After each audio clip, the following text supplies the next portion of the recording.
'cause I'm already gone. So long, can you stay the night? 'Cause you're the thing I want. I know you're feeling different when you're stressed out, but even with no makeup you still stand out. 'Cause no one makes me feel the way you do now, like you do now. The way that you move your body, you make it look like a hobby. Every time that you touch me, it's electricity. Things we discovered underneath last night's covers. Everything came so easy. It's electricity. Electricity. Whoa. It's electricity. Electricity. It's electricity. When it's late at night, I feel you on my skin. My skin. You're all that's on my mind. It's finally sinking in. You're it. I know you're feeling different when you're stressed out, but even with no makeup you still stand out. 'Cause no one makes me feel the way you do now, like you do now. The way that you move your body, you make it look like a hobby. Every time that you touch me, it's electricity. Things we discovered underneath last night's covers. Everything came so easy. It's electricity. Electricity. It's electricity. Electricity. It's electricity.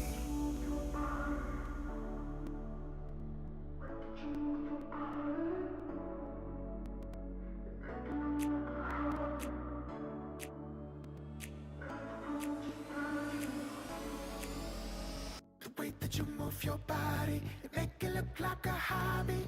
Every time that you touch me, it's electricity. Things we discovered underneath last night's covers.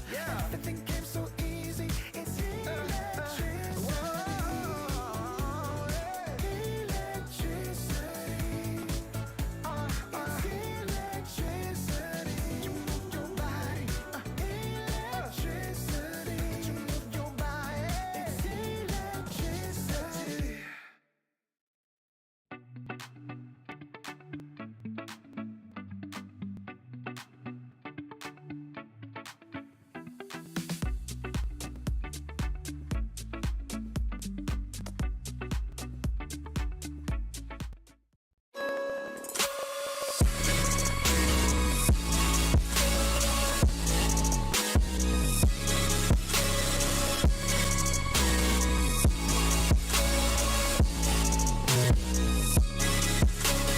You love it, you wear it. What's your style? Get your merch at shop.eslgaming.com.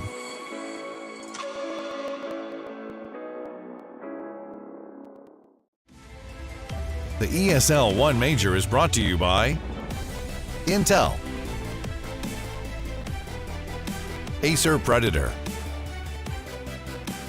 DHL, and Monster Energy.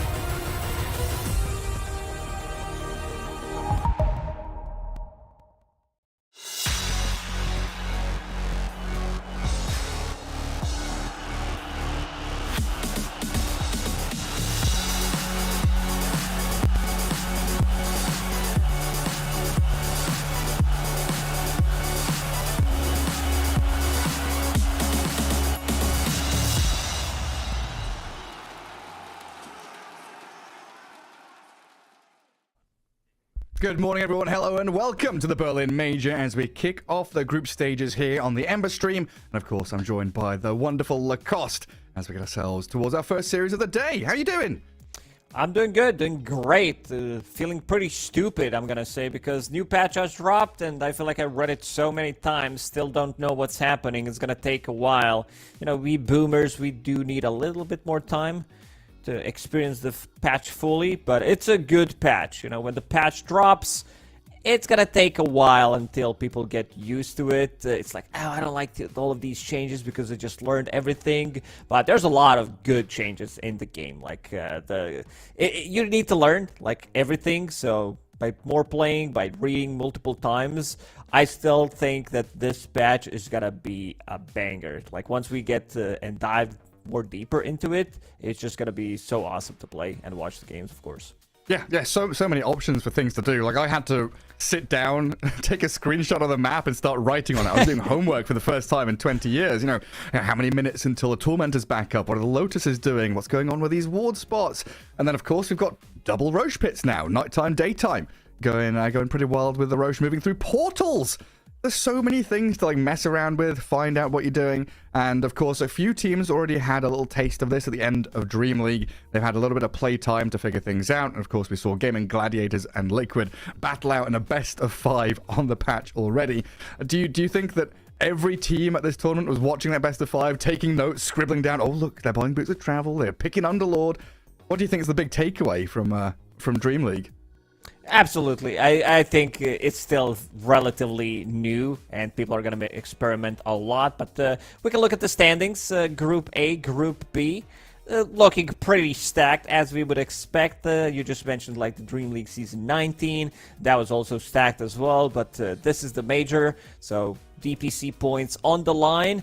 Looking at the teams, I would maybe lean towards Group A. I think they have a little bit more like underdog potential coming up from some of these teams because we don't know how they're gonna perform. One thing I'm looking mostly, not just because they're playing the first match today that we're covering on the Ember stream, it's PSG LGD. Something about this team, that what they always bring to the table, what Zhao 8 is gonna be able to draft for their team is, I want to see it, you know, how they are going to adapt to the patch. Or at least at the start, what they think is going to be good.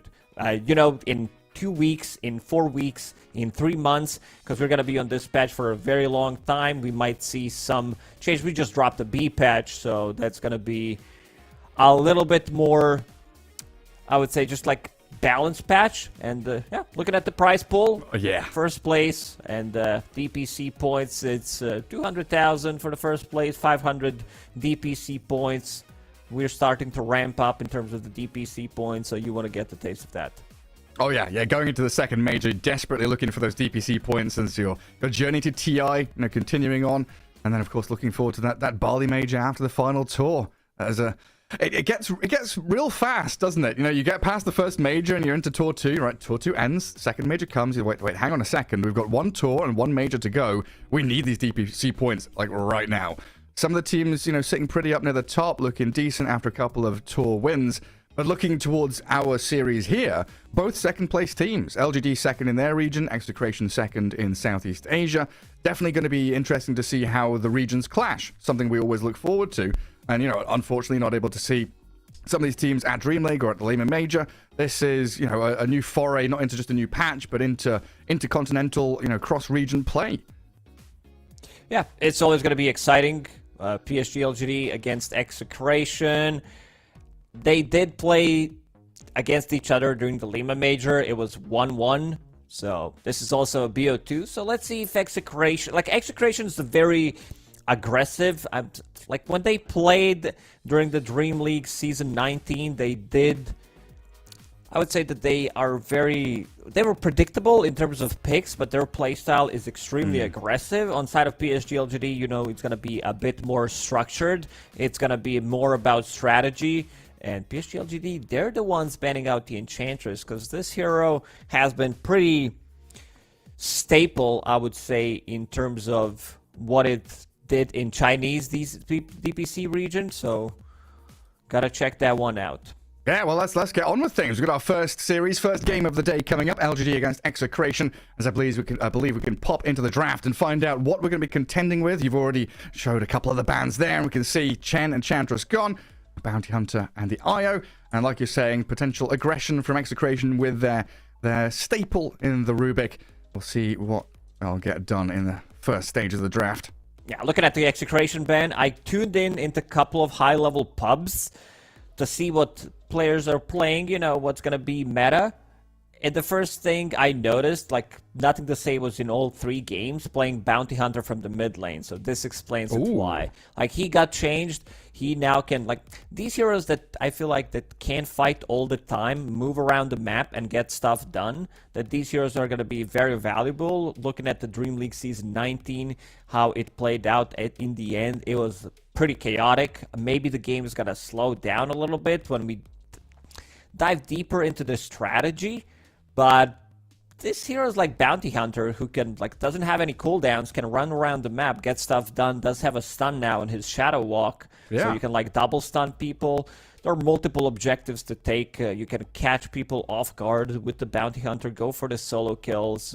On the other side, PSG LGD opening up with the Beastmaster, and it's going to be Mirana to pair up with the Beastmaster. Beastmaster now is a flexible hero, so can be played from the off lane, can be played as a mid laner as well. Drums of Slum, also, like, upgraded Ags, even got buffed in the previous patch. Like, you don't even need to use it. Now it's, like, tied to your right clicks, so looks really good.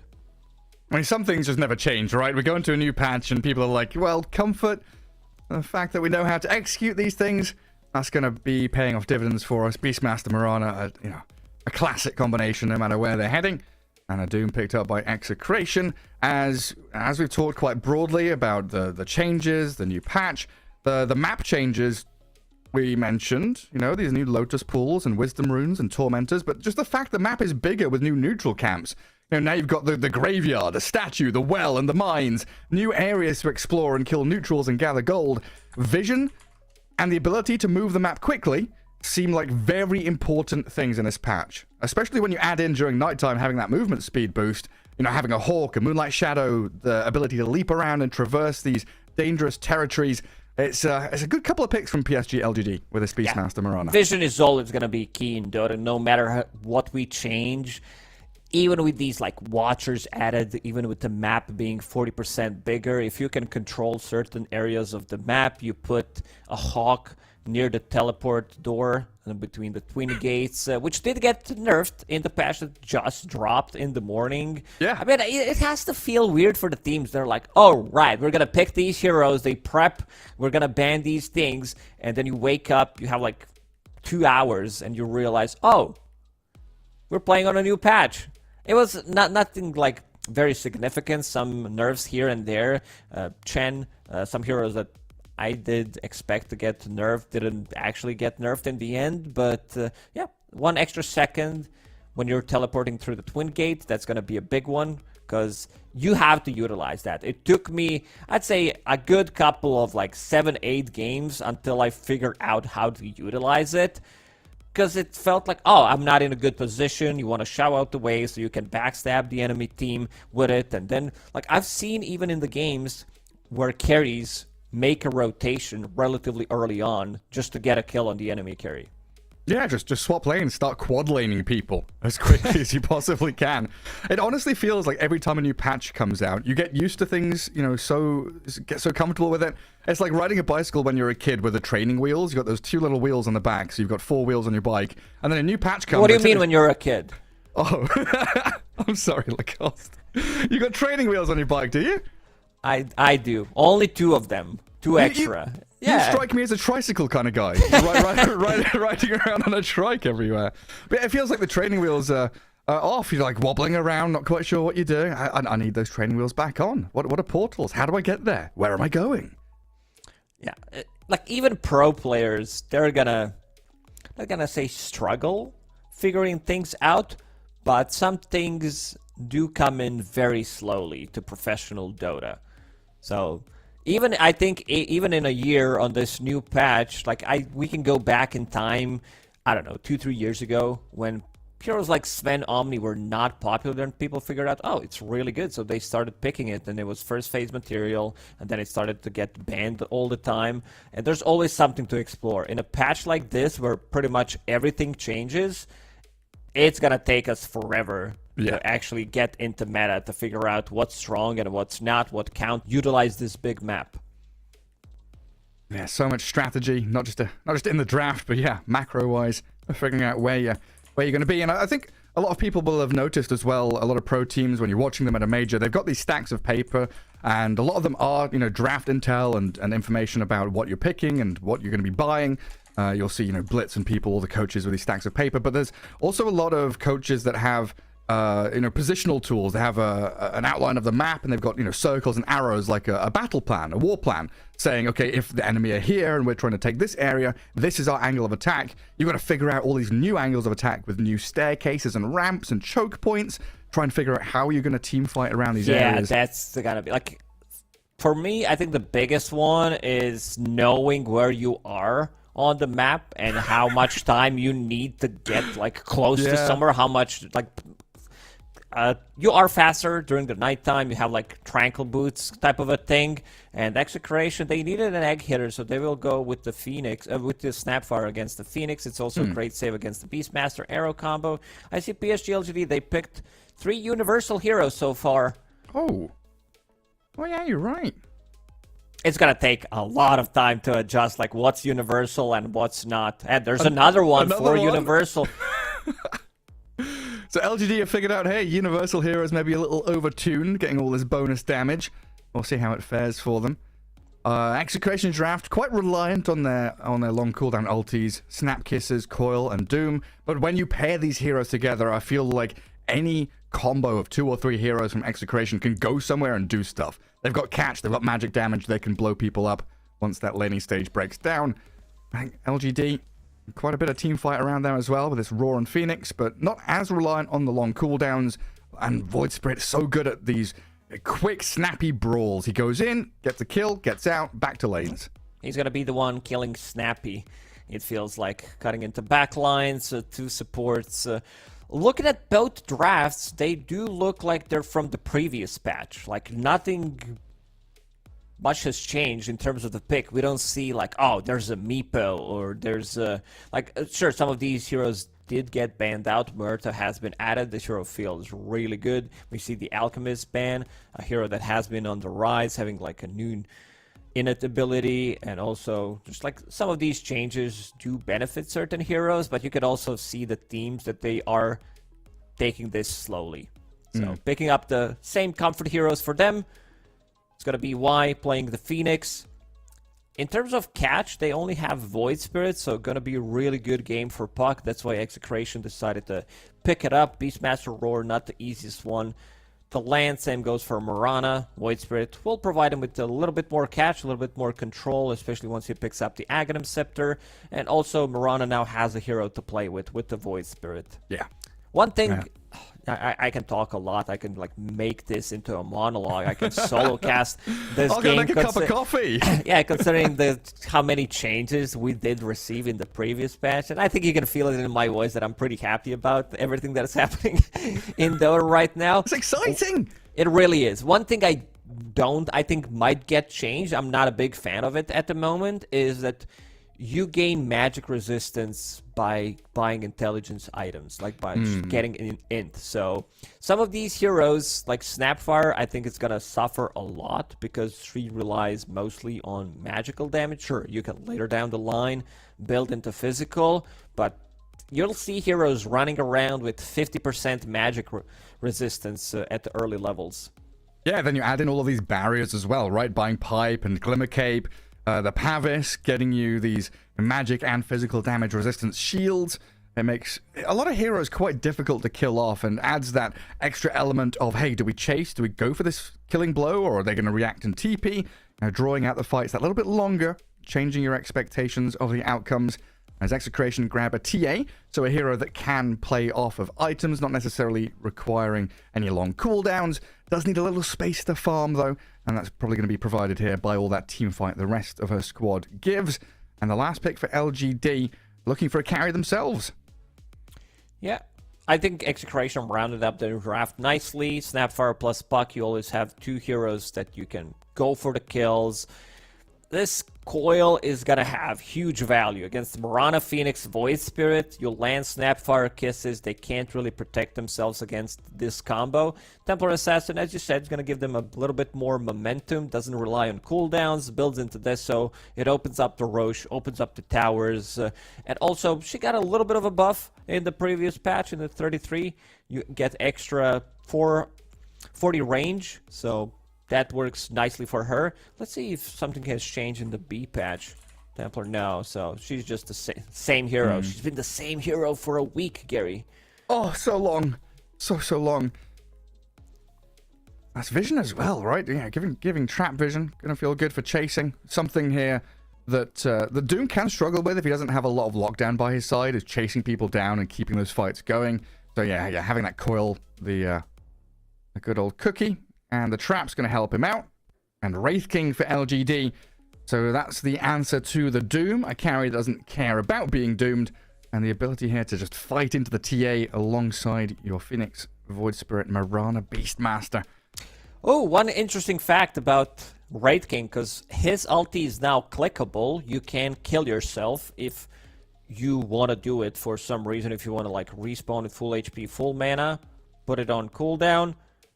Rubik can't steal it. So now Rubik doesn't have like 2 abilities to steal. Before, back in our days, Gary, you could steal Rubik like Wraithfire Blast or a stun, whatever it was called back then, just a stun, and it was just 1 ability. Now you can steal multiple, and let's see if that's gonna happen. I feel like this Wraith King has been a counter to a Doom for such a long time. It became even more popular lately.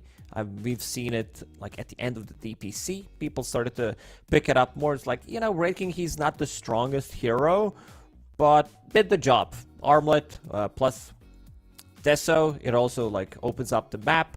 Pretty similar to what Templar Assassin wants to do. You can also build into Radiance build if you feel like it's necessary, but I'm still favoring the Armlet plus Deso build, because your damage output is insane. You have like certain heroes that you can play with the Void Spirit, so once you pick up the Blink Dagger, you blink in, delete these 2 supports. Looking at both of these drafts, I do kind of favor LGDs. Maybe I'm a little bit more biased here, considering that I've been covering Chinese DPC, so I've seen a lot from PSG LGD and what they can do, and feels good. I feel like this is 55-45 in terms of for PSG LGD, but we'll have to see how it plays out. Yeah, I'm a big fan of Wraith King. You know, having watched K1 in the past, Skitter more recently, picking up this Wraith King again, like you mentioned, against the Doom, feels pretty damn good. And it's just a hero that feels pretty strong when he hits his timings. There's a better lifestealer with that Armlet Deso build, jumping onto a support, slay them as quickly as you possibly can. I'm leaning towards LGD slightly as well, especially during these moments of downtime. Once laning stage breaks down, Execration spend a couple of their ultis, LGD could just run across the map, finding pick after pick off the back of Moonlight Shadow, Roar, and this Void Spirit, causing chaos. I think that's a lane that I want to keep my eyes on just for a little bit in the early stages, Puck against Void Spirit, to see how that goes. But in the previous patch, and I guess even more so now, side lanes are king. Yeah, except, sure, the side lanes, but the safe lane, I wouldn't even call it safe lane anymore, because you're close to the gates, so it's gonna get ganked so many times. It's just like, you never feel safe. The trees change, there's like this bottom part, so you can get backstab from multiple angles, and look at Execration. They are the ones doing this fancy gank. Before we've seen 5-man smokes, but right now, they're gonna channel it. Let's go. They're going. Through the gate we go. Up towards the top lane now. Are they gonna go back? No, they're ganking, wrapping around. Coming in behind that top tier 1. Shiro and Why You Smile are up here. The Phoenix spots the TA. Why You Smile is like, what the hell's happening? Why are you here? What are you doing? Well, Execration just giggling to themselves. Looks like we've got Gaming Gladiators cams, unfortunately. I was looking to see if Execration were having a little grin and smiling, seeing what's going on there. Maybe a little mix-up with the teams and the cameras as we get a couple of bounty runs grabbed. LGD taking 3, Execration with just the 1 as they move themselves into the lanes proper. Latino, Shanks, your Doom and Rubik up top. What's that courier up to? They held a courier there behind their tier 1. Gary, you're going to have to be more specific, just checking everything that has been going on the map, the new item builds, how they're adjusting. The big one, I would say, is nothing to say because it's like a universal hero. Power Treads, Bottle, and wants to get Dagon. This is the first item. This item has been dead for so many years. Like, we tried to buff it up. These buffs were not working, but now Dagon is insanely good item. Like, last time I remember someone buying Dagon in a professional game was Yapsor back in the Secret when he was playing Clockwork and just rushing it. That was that's what I remember. Oh, man. Yeah, now it feels like such a good utility item, having that Voodoo Mask. You know, here is like Necro, the Void Spirit here. All going to feel very good grabbing it up. Man, I can't wait. Yeah, there's a bottle into the tread, into Dagon. Down that bottom lane, Palos, TA, Carlo on the snap. Against a Beastmaster and a Mirana. We've got Wild Axes level 1, just starting the harassment early on, along with the Starstorm. Quite a good bit of lane harassment here from LGD. And something that Palos has got to be very wary of. Like, immediately drops to a third of his hit points. Just trying to keep control of this wave. And it will push in towards them, so they can hold it in front of their tier 1 for now. Not an easy lane for him. There's going to be a lot of spam. Beastmaster Zeal is going to be going for mana boot, so that's going to allow Planet to just put more pressure with his Starstorm. Something that we see Mirana's picking up lately a lot more, especially if you don't have like some kind of a stun setup. This is the mid matchup that we're watching.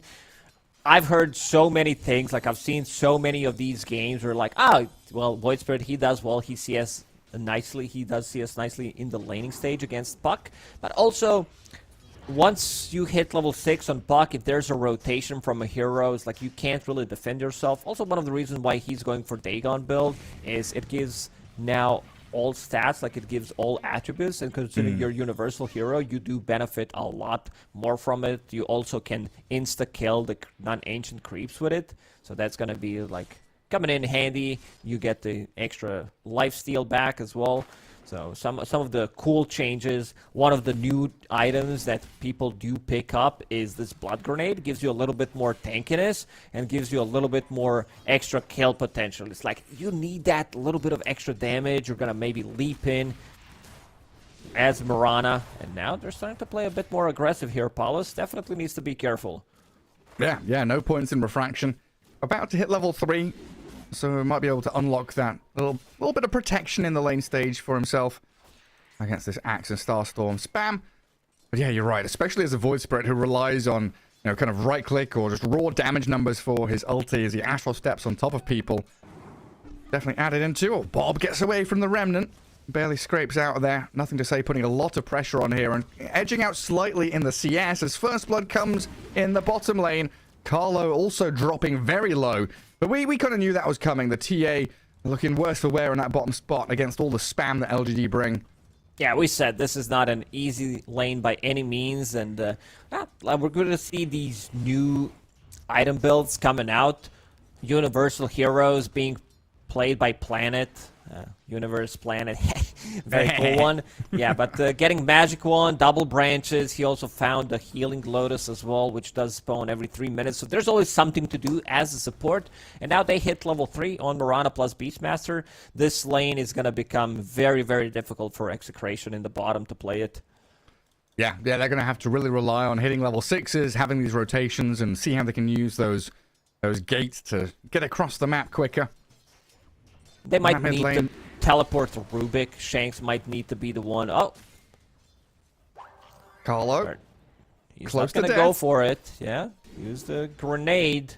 Throw some axes at him. Zeal and Planet going to drag the way for now. Palos trying to fend them off. Yeah, this mid lane's getting harder and harder for Bob. Now he's about a wave and a half behind. Nothing to say. He's putting a lot of pressure on this puck. And if they're able to control these runes, I'm curious to see if we have the similar story to last patch, where supports are roaming in 6 minutes in, gather up some runes, or if they've got so much to do in the side lanes. Like, do you I have was time about for to it? say, like, you can't work overtime as a support. There's just way too many things you can do. Planet. Let's see if he wants to go through the portal. Seems like not. Gonna place in a sentry ward. we need to keep an eye on observer wards. There's also like these watchers that you want to take, retake, take from the enemies, shut them down. Thanks. What they take them. They last for 7 minutes. Then you can disable them. Oh, Shanks getting low. They do turn with an Infernal Blade onto Why You Smile. Tino gets the kill on Phoenix, but Shanks will die in the end. That damage over time from Wraith Fire Blast and the Fiery Spirits all paying off for them. Shiro, this has to be like one of the coolest looking sets in Dota in general. From my point of view, this axe and what he has on Wraith King, it just looks so cool. Oh, Carlo dropping low. Marana did not want to commit with the last leap charge. Planet's still putting a lot of pressure. They do have Catapult, and look at Beastmaster. Mana Boots done, plus Ring of Bassi, constant spam on Palos. And Carlo finally gets that D ward, the deep vision that Planet had placed. At long last removed. Yeah, the Watcher down in that bottom right corner. No one's taken it yet. Oh, they're cooking Palos forward. Oh, that Meld Strike. Here they get the kill. Planet has to leap away, scared of the damage output of Palos. Execration finding something in that bottom lane. Stay there for way too long. Still damage from Templar Assassin. Oh, first usage of the coil. Bob, one leap charge left. Let's see if Planet can get away. Another leap as well. That's all you got, but there is Mango on Bob. Bob doesn't have Boots of Speed available, so Planet will be able to run away. That's got to feel so bad, though. Rotating as a puck like that, you're feeling real sad in that Void Spirit lane. And still not getting the kill on a support Marana. 3.1% base magic resist off the intelligence Marana has. Paying off big time, that little change. But look at this rotation top. It's about to hit 7 minutes. The Watcher, they wanted to take it, but Carl he stole it. Wisdom Rune. Nothing to say. Steals the Wisdom Rune, grabs himself a bunch of experience, and kills off the Snap as well. Refills the bottle. You have to pick it up. Like 7-minute runes for people who like didn't manage to play the game as much. Outposts don't give XP anymore, so there's going to be a lot of situations where you end up being like level 4, 12 minutes into the game. You can't buy Tome anymore, so it's very important that you make these kind of rotations. So for now, PSG LGD, they did take 2 of those, so Beastmaster will hit level 6 pretty soon.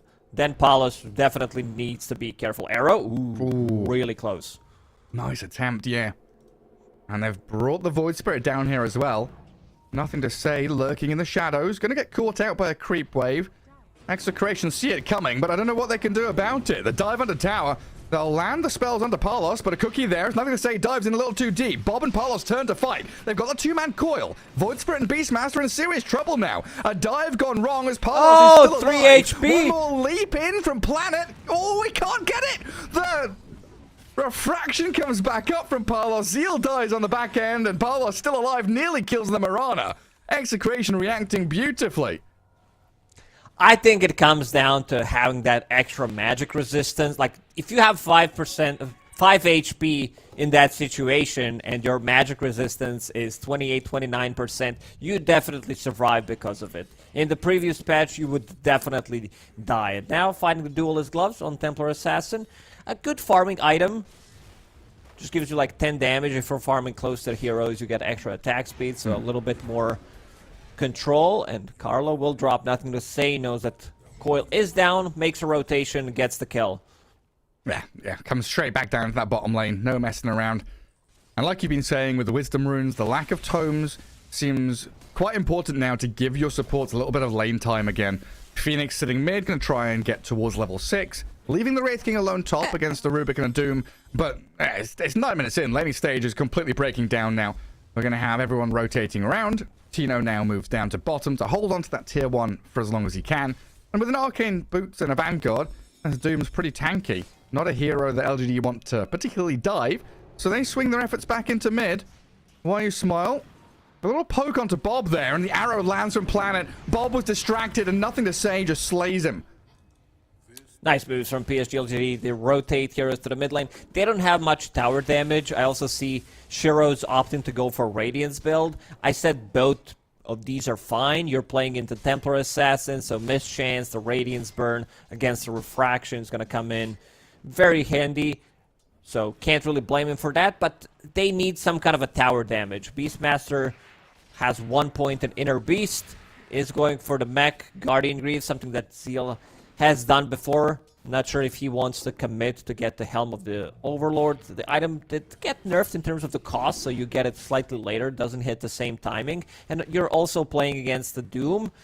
Not as effective as Night Stalker with Shard. You need level 15 on Doom, so Devour can target the Ancient, so that's a bit more... Like, you still have a window, like 5, 7, maybe even 10 minutes, depending how many times you did manage to kill the Doom to play off that creep. Yeah, quite a bit of time there. I mean, Tino hasn't leveled up Doom just yet. Trying to hold on to this tower. He needs to kill off the catapult, though. One way or another. 3 heroes from LGD putting a lot of resources into this bottom lane, and they're going to get caught by a smoke, but the coil misses. Bob went onto that Mirana in the bottom jungle. Oh, Bobby. But Planet just leaps away. And now we're going to see Nothing to Say. Like you said earlier, right? He knows coil is down, so that's a minute where Nothing to Say has complete freedom to do whatever he wants. They'll dive that bottom tower onto the Doom. Don't even need the Void Spirit. Just a roar into Starstorm, bit of Sunray damage. Tier 1 claimed. PSG LGD very quick with the rotations, but again, they don't have as much tower damage, so it's going to take a little bit more time to kill it. Mech finished on Zeal. Bob, his coils needs to be on point. We talked about position 4s, 5s struggling in the game to find the XP, considering that their XP rune, Wisdom rune, was stolen. Carlos still not level 6, needs this extra creep wave so he can start playing with the puck. Mortimer's Kisses plus the coil should secure them a kill.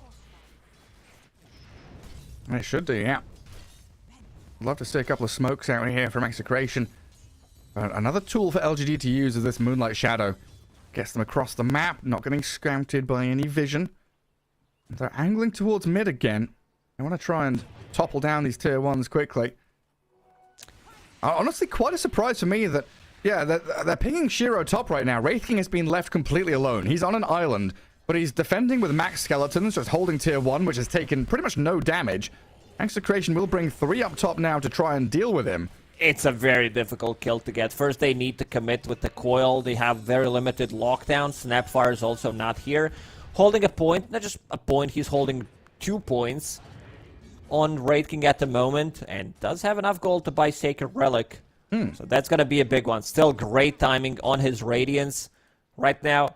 Execration bringing in numbers. They want to pressure this tower, but this also opens up the map on a mid lane.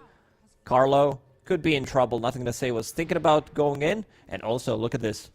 Pavis, did you say it was pronounced like that? Yeah, the pretty item sure. On Mirana. It's a cheap item, gives good stats, 3 armor, good mana regen, a little bit of HP. Plus, you can also have 3 damage barriers, something that, you know, we're going to see a lot more in this patch. Combine that with Void Spirit's Resonant Pulse. He's pretty much immune to physical damage at that point. I love it when a new item gets added to Dota and you're just like on Wikipedia typing, how do you pronounce this this word? Learning so much about historical stuff. Because like a Pavis was like an old school shield used by like Genoese crossbowmen. They'd have like crossbowmen hiding behind a shield. And you know the word palisade for like a wooden wall around a fortress? Yeah. There's also pavisade, where they put these shields on a boat to protect people that were, the jump in, the courier down, coil is there, but Bob is using it to try and escape. Nice phase shift to get away from the Red Fire Blast, but Shiro just slices him down. Oh, Bob is having a real it feels rough like one. he needs to make a move, but he's not playing with the right heroes. Needs to play with the Snapfire that I mentioned. We still haven't seen a single Doom. Haven't seen Mortimer's Kisses being used. And There's now another Aaron one. into Roar. Palos, he's got no refraction for 4 seconds. The Supernova taken down by the Lord Shredder. And now the Kiss is coming on in, but they've lost the TA already. Nothing to Say. Gonna dissimulate away from the lava globs of Morty. And Execration. Yeah, they get a couple of kills off the back of it, but losing your TA, who is your momentum farming hero, feels really rough. Definitely. Like, Templar Assassin is, I would say, relatively momentum-based hero, because you want to kill Roshan with this Teso. You want to be the one controlling the map. Didn't happen. Also, like, Puck having a bad time. This was the second death of Bob. Does have Witchblade available, but they definitely need to be a bit more careful how they approach the next couple of fights, because the map is going to open up. Guardian Greaves finished on a Beastmaster, still a very good offlane item, and Palos, even without Deso, he's the one trying to put a little bit more pressure on this tier 1 tower.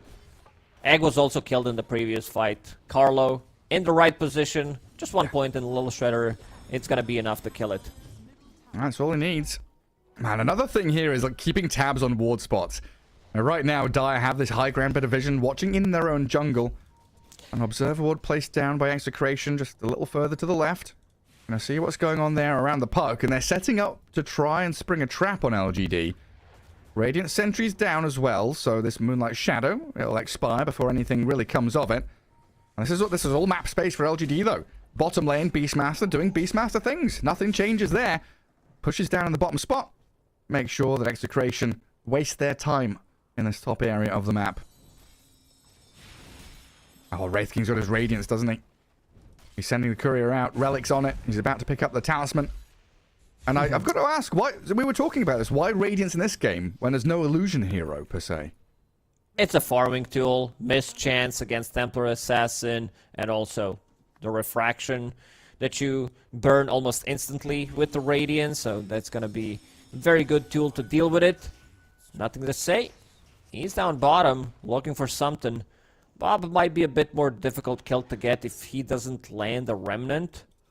Maybe they need the Zeal. And looking at the items that they have in Quick Bite for PSG LGD, double Heaven's Halberd. They know that this item completely destroys Templar Assassin. Yeah. Yeah, it's a real rough one. They get the D-Ward that gave the safety to Bob down in the bottom lane. And Execration looking to fight. This is where they are the strongest. Grouping up as 5, having these big team fights with all the royalties available, but Bob in a lot of trouble. The arrow still hits. Carlo pops the mech, trying to heal him up. LGD retreating, scattering a little bit. And a Doom throw now. Tino aiming for nothing to say. Hurricane's him back. The cookie's there for the Sunray. Topping him back up. The heals are good. Roar is out. And a coil is down from Bob. But the damage is lacking. Execration doesn't they get can't killed. finish anybody off. The egg lands and down they fall. Carlo and Palos both dropping quickly. Bob and Shanks trying to slip away from the grasp of LGD. But 5 heroes strong, they're charging forward and looking for more. Nothing to say will find Tino. Another Wraithfire Blast and a zap of the Dagon. That's all it takes. That was very nicely done. Like, he gets doomed. They do have sustained. Guardian Greaves, Sunray into Egg into another Sunray. Snapfire not close enough. Once they respawn, everybody's full HP. Plus, you also have Wraith King, who didn't even use his reincarnation. Yeah. And now they're not done. Oh, Snapfire kisses, but there's no real follow-up. Execration, man, what happened to them? They looked really good during the Dream League Season 19. But now they're falling apart against PSG LGD. Like, they were very close to getting to the second group stage. They played the tiebreakers. It just didn't happen. They lost the TSM. And now with this Sanj, I think we're going to see... I'm speaking a lot, Gary. I'm talking a lot. Sanj, which does give you status resistance. Like, all the stuns did get nerfed. So, like, you're going to get stunned for even less. So it means you're playing Dota more efficiently. If that makes any sense. Yeah, it feels good. I've been watching a lot of Dungeons and Dragons content and videos recently, and one of the biggest takeaways that I've learned recently, and it's something that a lot of people just understand innately, but hearing it out loud was kind of interesting to me, was when you're missing attacks, you're rolling dice to try and attack people, missing sucks. Missing really sucks. Getting stunned sucks. Not being able to play the game sucks. So being stunned less, silenced less, being disabled less, being able to play the game more feels good. You're interacting with the game and your opponents more often. Just makes things much more lively and interesting. Huh? Yeah, that makes complete sense. Yeah, with Sanj, with Titan Sliver, all these new neutral items, as we do start to hit level 2 neutral items now with these tokens being grabbed. Do you see anything interesting? Because I see triple Faded Brooch on one team. It got nerfed in this morning. It got nerfed. You get less move speed, I believe, if I'm not mistaken. No, you get less mana from it, but the move speed still stays the same. We're going to see that. We're going to see Tumbler's Toy. These items are still very popular. Shiro finds a tier 2 token. Let's see what he decides to go for. Just reading, same as everybody. You said it before we were casting the game. I need a pause every single time a neutral item drops. Yeah. Oh, Bobby Bob. Deary me. He's 2-3-0, but it feels much, much worse. Hasn't Most really been able definitely. to find a foothold on this game. Bottom of the net worth, out of all the cores, 7.8 thousand that he's got himself. Things are going to get even more difficult for him. Aghanim Scepter just finished on Void Spirit, so that means double silence, even more control. He could solo kill you. You're sitting at 1100 HP. Roshan just respawned or went through the gate on the Radiant side, 20 minutes into the game, and this is going to be Roshan. There's nothing Execration can do about this one. They're lurking around the mid lane, very far from any kind of a fight. Roshan Daytime now, Rosh. yeah, a bit more difficult to kill. Solar Crest gonna be a very good tool to deal with it. That got picked up by Seal, and now going into Heaven's Halberd. Shiro doesn't need it. Does not need this. Aegis gives it to Nothing to Say, who's also going to be going for Sanj. Kaya Sanj, so even more status resistance, even more tankiness, going to give him more magic resistance on top of that. Like 20 minutes into the game, universal hero like Void Spirit does have 34% magic resistance. Puck is sitting at 33, who is... Oh, Puck is also universal. No, he's still intelligence, never mind. Still in, yeah. Carlo, clipped by the arrow down bottom. Snapfire just wanting to come out and get some vision down, but nowhere on this map is safe against LGD right now. They grab Roche. They're swinging quick back in towards mid, looking for that tier 1 take. Still waiting really for Execration to have a proper team fight, as they do attempt to go on top lane. The steals, the catch on Nothing to Say, but he's going to dissimulate and step away. TP's there, the trap connects. TPing home, oh, not a success. Dead, but Aegis is there in his hands. In a second life, he'll respawn back up and try and stand his ground and fight. Where's the rest of his team? They're not coming. Nothing to Say has been left on an island here by his squad, and he's a little stuck now. Another astral step, though, will get in the distance. Might try to find him. Good Hurricane. Trying. Yeah, but a better Remnant stops him in his tracks and cancels out the animation of that Doom. And another steal for Shank's going to be that Ether Remnant. But while you're chasing this, Nothing to Say, Void Spirit, no. your Puck is dying down at bottom. Bob. Trying to high five? Oh, it looks like he might be safe. He's got Blink, he's got TP. Probably going to slip away into the trees. And there's no massive clump of trees to completely obscure yourselves in. But he finds a nice little nook to TP home anyway. These heroes that can't juke, they're going to be very hard to find. Map is bigger, like you can jump anywhere and then find another path where you want to go. It's been a steady 5k gold lead for quite some time now, but to sustain on PSG LGD, like we've seen one Doom so far being used by Tino, and it's a difficult one. Like you're playing into Greaves, into Sunray, you might want to try to jump. Phoenix problem is you don't have the jumpers. There is no Blink Dagger on Palos. There is this shard that he picked up, which is a good way to deal with Void Spirit, Phoenix, Mirana as well, this extra layer of silence. But then again, you only have Puck, so these coils, like I think you need to catch at least 2 people in coil to try to get something done. Shiro, he does not give too much damn about what's happening. Not a solitary damn. And Bob dead again. Zapped by the Dagon. Down he goes. Palos has to BKB up. They get the Roar down, and Shiro's still alive with his first life. They spend a few ultis there, LGD, but killing Bob and forcing the rest back, a victory in its own right. One of these situations now where Execration, they feel compelled to fight. They know that they've got this 5-man group up, take a big battle, but with the size of the map nowadays, a lot of talk has been around pushing high ground and closing out games being a little more challenging recently, with the ability for heroes to go into the graveyard and go into the statue to farm and push out lanes. Is that something the Puck should be doing, or is it just such a hard game for him? This is why I said that it's been steady 5k gold lead for PSG LGD, because the map is bigger. You can, like, you're not going to be stuck in the base. The map, like, you can farm more safely, I would say, find the different angles to farm, and we'll go for Tormentor 20 minutes into the game. This thingy does spawn. You need to have some kind of a lifesteal, any kind of, because it deals also magical damage, so the more magic resistance you have, you're gonna take less damage as well. Guardian Greaves, a super good item against it. Then maybe like after killing it you can smoke. Not sure who got the Aghanim shard. Planet did on Mirana. Okay. The leap upgrade. Did you see the techies clip from earlier today with the Tormentor? No. Was it five proxy mines on the Tormentor just before it spawned? And there was a full HP Timbersaw nearby. He got insta-killed by the Tormentor for spill damage. Well, there's that smoke from LGD. Just a couple of supports positioning themselves in towards mid and roaming top. They've got vision over Bob, so they saw the puck maneuvering back towards the base. And I'd like to play under that vision right now. That's the creation on the opposite side of the map. One ward by that portal. Planet did get that shard. Our observer was pointing out that Leap now can be put on autocast and also doesn't break invisibility on Moonlight Shadow. Another defensive BKB from Palos. So 2 usages of BKBs. They didn't get much done. Shiro also finished off his Habit's Halberd, so that's going to be a huge item.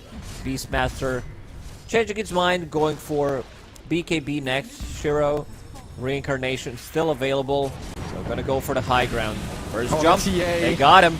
Dragged back in. They do have a bit of save there from the Rubik, thankfully having a shard up. This Wraith King 303, level 17.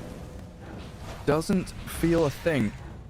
LGD still going to be very deliberate with their moves, not going to go with any brash moves up to high ground. Just a bit of a poke there. Scare Execration a little bit and force them back in the corner so they're not split pushing waves. And this is where LGD can gather up their forces and go in onto Tino. The Doom breaks high ground. No! Places in Force Staff, not going to help either. Shiro dominating now. Oh man, they misused all of their abilities. Like first the lift, then Cookie wrong direction, then he forces him even further away from the team. Tino dies in the end. I don't know what to say about Doom. Like, this hero hasn't really been nerfed as much as I expected.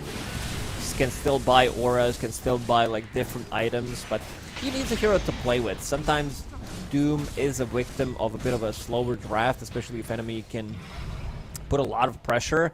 Like, because your puck didn't have a good time, Templar Assassin, she needs like 2 items to come online to fight with the team. Also supports didn't have the best of the time, a bit under-leveled. Still like 7k gold lead. I think in the previous patch, this could have been easy 12, 13, 15k. Oh yeah. Oh yeah, easily. I mean, a bit of deja vu here. LGD will use that Supernova Sunray to dispatch with Carlo. Snapfire does have buyback, and they might be wanting to use it. First, though, they've got to deward this area. They need to remove LGD's vision, because that's what's giving them such good team fights. Double Observer wards, both going to be taken out. So at last, a bit of territory here. Execration can call their own. Maybe platform into a couple of these lanes. Shiro is all alone top. Halberd, AC, Radiance, and level 3 Reincarnation. So quite a difficult kill once, never mind twice. Gets the stun out onto the TA, and the TPs are coming. They're arriving to help out the Shiro Wraith King. Execration, they want to try and stick around. They're going to land all their spells in onto him. Doom up the Wraith King, but in comes Zeal, trying to save him up. Shiro heals. Sunray keeping him alive. Stands and fights. The coil is there, and they will kill him. Finally, the Wraith King's down. Coil snapped on a Zeal now as well. Palos and Bob going to work, getting a couple of kills. And Execration, ooh, a taste of a comeback. Yeah, rest of the team was not there, ready to connect, to try to help him out slightly faster. They do kill him, they doom him afterwards, and then they use the coil, use the Snapfire Kisses. Now you see like the full potential of the combo. Even 29, 30 minutes into the game, it still does a lot of damage, and we're also getting into tier 3 neutral item territory. Enchanted Quiver picked up by Puck, so that's gonna be like the True Strike against Radiance, so you will always have like guaranteed hit. That also amplifies, like, gives you the damage from a Witchblade, so Wraith King can't blink out. And now going into Aeon Disc. It also gives you extra attack range on Puck. That has been added in 733. Look at this Wisdom runes, 1,120 experience. Why You Smile and Shanks getting the runes on opposing sides of the map. Nice little boost there for them. Minute 40 for next Roshan. What's that going to mean? It's going to be nighttime Roche, which means it's dire side. So top side Roche coming. Bob hiding. Doesn't want to get caught here. Might give away his position with this orb. Well, LGD don't see it. Hunting on this map's so difficult now. There's so many places that heroes could be. Yeah. They're farming this camp, but they're taking lotuses. Do we grab the Watcher? What are we doing? I had a trouble in the game yesterday playing against Nature's Prophet. Like, even though you are the one controlling the map, you still can't ward everything, and you can't see him. So heroes that are like very elusive, they're gonna be able to find the farm. And now, down to 3,000 net worth lead for PSG LGD. Next, Roshan is going to respawn in 50 seconds. Let's check where it's going to spawn. It's Radiant, it's daytime. And Execration are using scan, thinking that they're already doing it because they don't have any vision. Execration going to be the ones that smoke. Long line drawn down to bot. LGD holding another high ground that's been created around one of these twin gates. And Shiro wants to farm some creeps first. And this is where the Hawks come into play, that added element of vision to try and scout things out. The smoke is going to break first on Tino. They know LGD are around. The kiss is straight up. Tino BKBs. Shiro can't land the stun. And now in comes Bob. Aiming for nothing to say. Half HP getting burst down by the Melt Strike. The Supernova Sunray healing him. But he's doomed and dead. They take down the Supernova as well. And now Bob chasing in towards Shiro. Wraith King, first life gone. And LGD falling apart. They'll chase onto him. Shiro in trouble. Just need a bit of connection with a stun, a catch, and he's slow. The Infernal Blade is there, and Shiro's stuck. Nowhere to run. As Roshan's respawned and Execration, the net worth lead is in their hands now. Yeah, this is also going to be a Roche, so second Roche doesn't drop Shard anymore. It does drop Cheese, so you're going to have like more healing coming up from the Lotuses, coming up from the Cheese as well. But yeah, this trap in the previous fight on top of them, silencing them up, and also Coil plus the kisses. Rubik, like, he didn't have like the best steal, did have Leap available, but he's going into Aghanim Scepter, so we'll be able to steal 2 abilities pretty soon. He's been holding the Philosopher's Superstone for quite some time. Like, this is the problem. Like, we did talk about the matchup at the start, Void Spirit. He doesn't have like any defensive tools on his side. Sure, he does have some status resistance. He does have 35% magic resistance. You're still gonna die during the duration of the coil.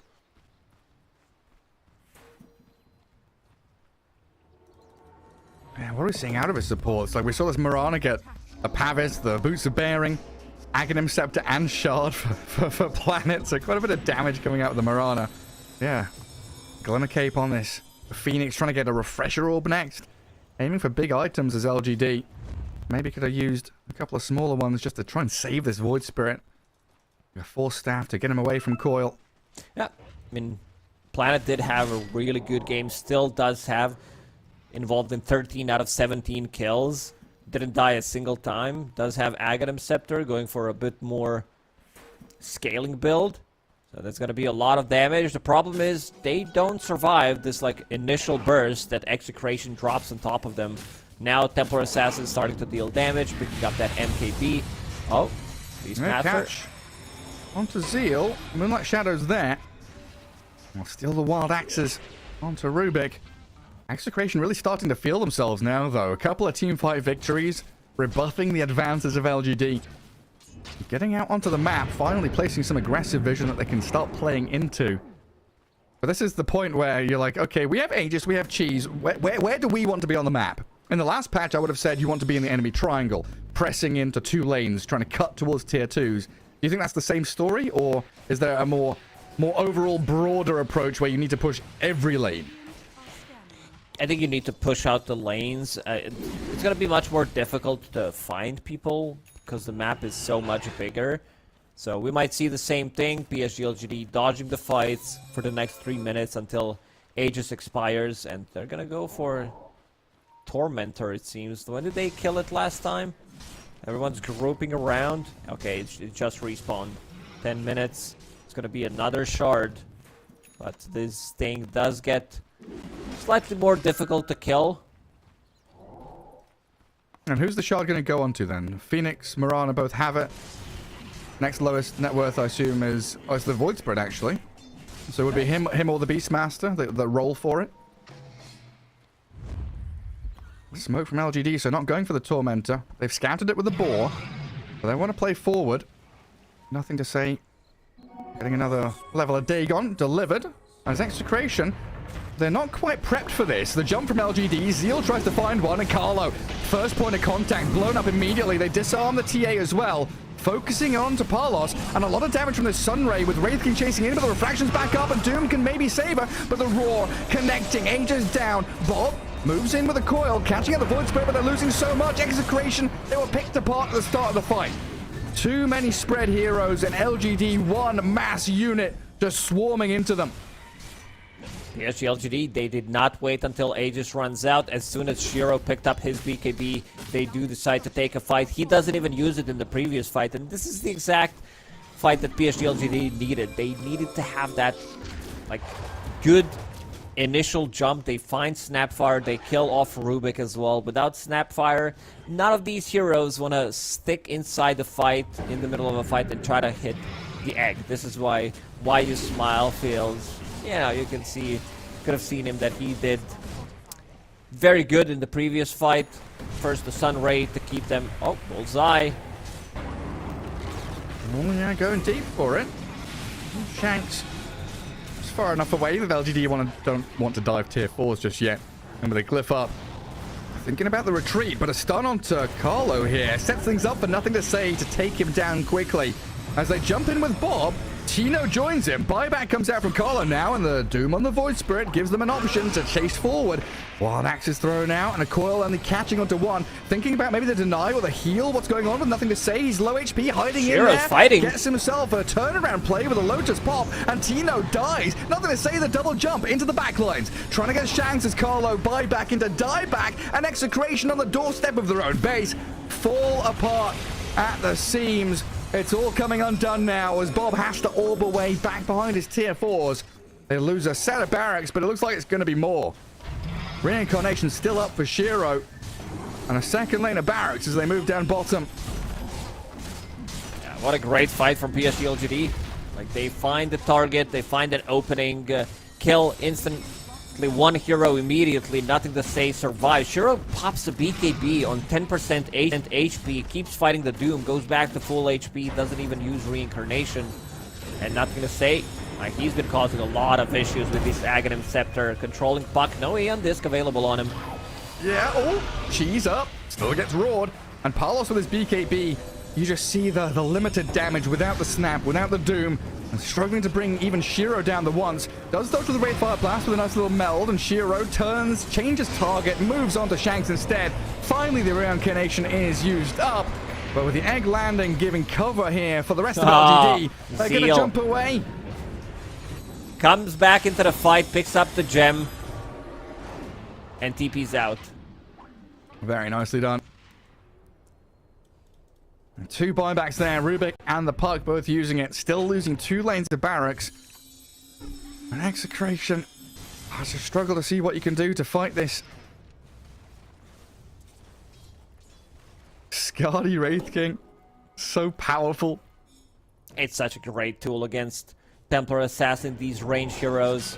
Tier 4 took, why is my neutral item not working? It looks fancy in your inventory, but you gotta click it. You have to, like... You have to do something with it.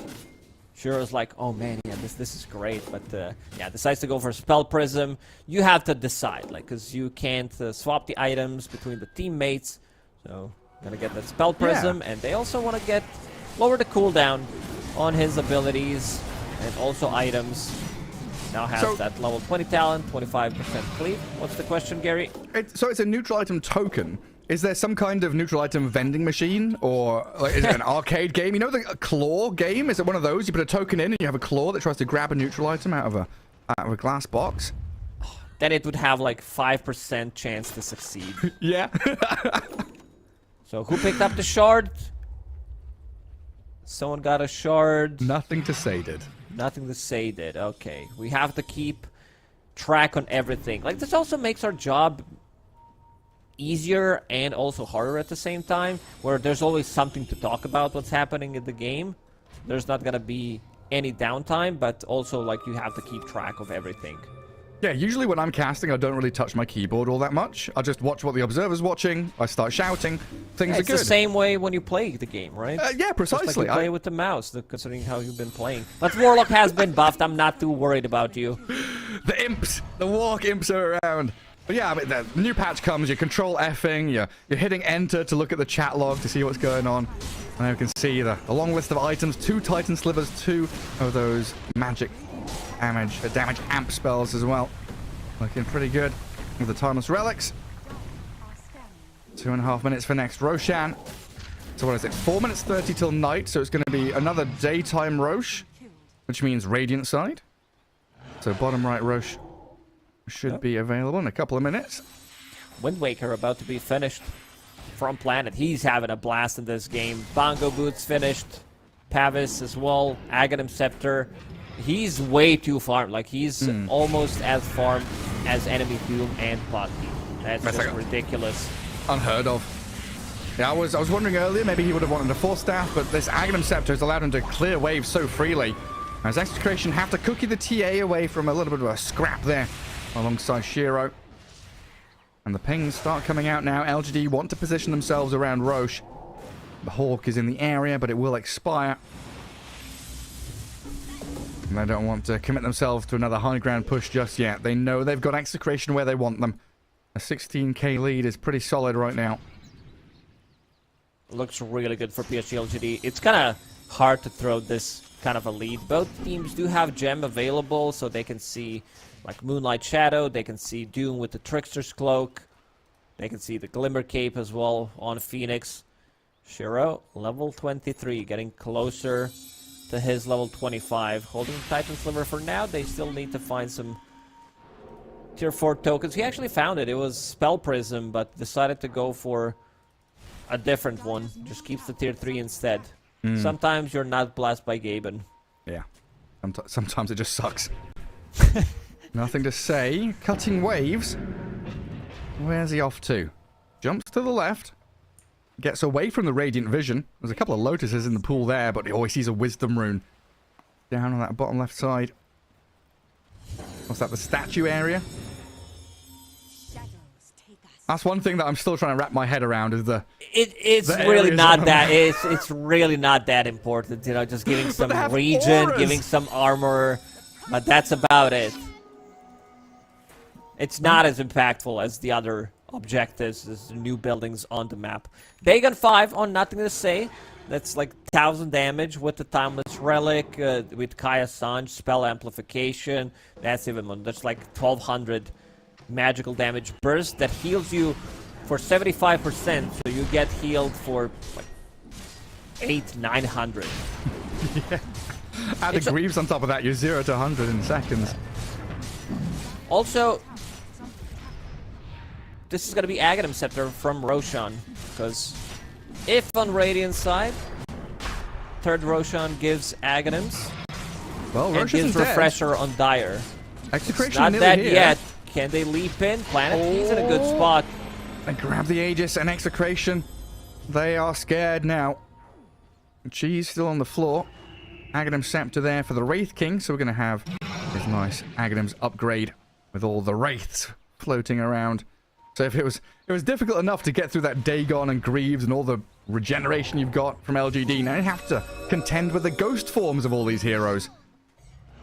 You don't die, which means that you can still use your abilities. You know what would be cool? If you like have Wraith King ulti, they killed you, then you get eaten by Phoenix, Aghanim Scepter, and then you don't die. Like, you trick the dead, you make a deal with the dead. Doesn't work that way, but... A pact with the devil. Yeah, pretty much. Puck, and this Oh. gets proc. Oh, Zeal tried to use him before that. Jump away. Bob's still going to get caught by the Remnant, though. Silenced up by the Void Spirit twice, in fact, and now the Roar comes, so Bob dies, no buyback. And LGD in a position where they're 6 versus 4, having this Aegis in hand. No buyback available on him. Lincoln Sphere. No, he's going for Octarine Core, and this game might just end. Arrow. Yeah, it's they gonna got the hit. Hex into Arrow, catching out the Doom, the lift back, trying to drag him away. Tino pops the BKB, the Greaves are up as well, but Shiro with the backing of this Sunray keeps Execration away from their tier 3 so they can start to dismantle the buildings. 65 seconds with no puck and just no way to really fight this. Launch some kisses, get some down to the TA in there. Tino makes Another a jump. arrow. In comes the arrow from Planet. Landing it onto Shanks. Rubik dead. Tino invis slips away to Fountain. But this third and final lane of Barracks going to unlock the Mega Creeps.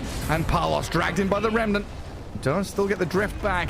Arrow misses this time, but Tino out in the wide open, getting chain disabled, stunned Hex, killed off, dead with buyback, gonna pop it to try and fight here, but they've lost Palos as well, and it's seemingly impossible for Execration to battle into the strength of LGD right now.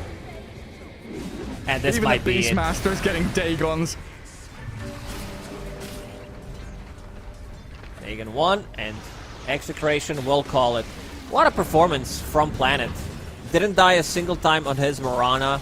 Involved in 28 out of 32 kills. He's been really on point. Like, they kind of destroyed this bottom lane completely. They hit level 3. They start to play aggressive immediately. And there was a bit of a comeback from Execration, that like one fight, but the PSG LGD, they understood that supports need to be killed off immediately. And I'm really glad that we're seeing like these new tech, new item builds, Dagon being purchased, like being a rushed item on Void Spirit, considering that he's a universal hero, so it does benefit a lot. I looked at one point, 30 minutes into the game, he had 200 damage on Void Spirit with this type of a build, which is pretty nuts. Destroying people. Also nice to see from LGD these smoke moves and maneuvering the map with Moonlight Shadow to steal enemy wisdom runes to get deep wards down, taking the Watchers. So it feels like they've got maybe it's just a slightly better early read on how to play that map compared to Execration, who felt a little lost. You know, laning stage didn't go well for them, and that's the first signal that, hey, things aren't going to develop well for them going into that mid game. When they were grouped up as 5 and they had vision and they played and got the initiation, yeah, sure, you look good, but outside of that, they were getting picked apart. As you said, the backline jump from LGD, killer support, 5v4. Yeah, fight's kind of over. Game 1 to LGD, but we'll take a quick break and return. Game 2 right around the corner. We'll see if Execration can fight back in this best of 2.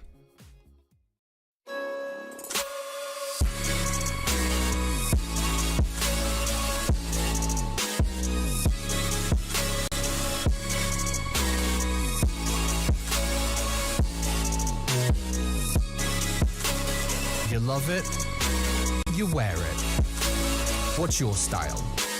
Get your merch at shop.eslgaming.com.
'cause I'm already gone.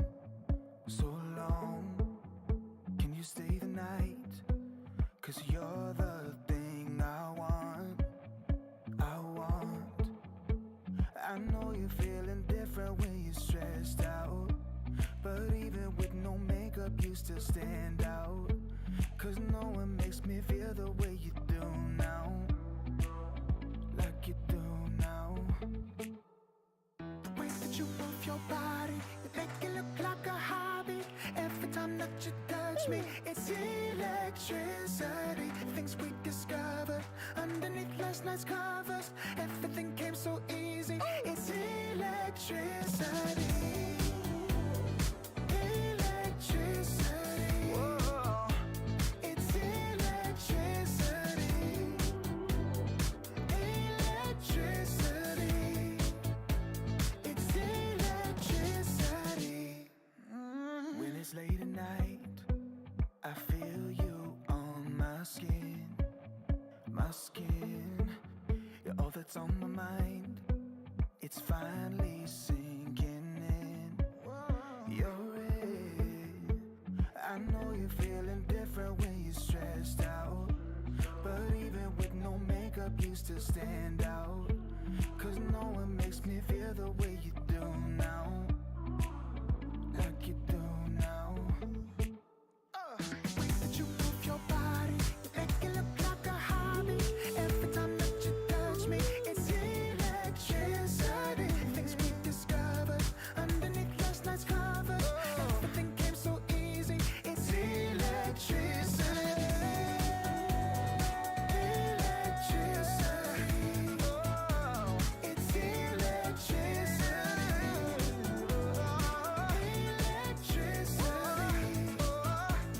It's electricity.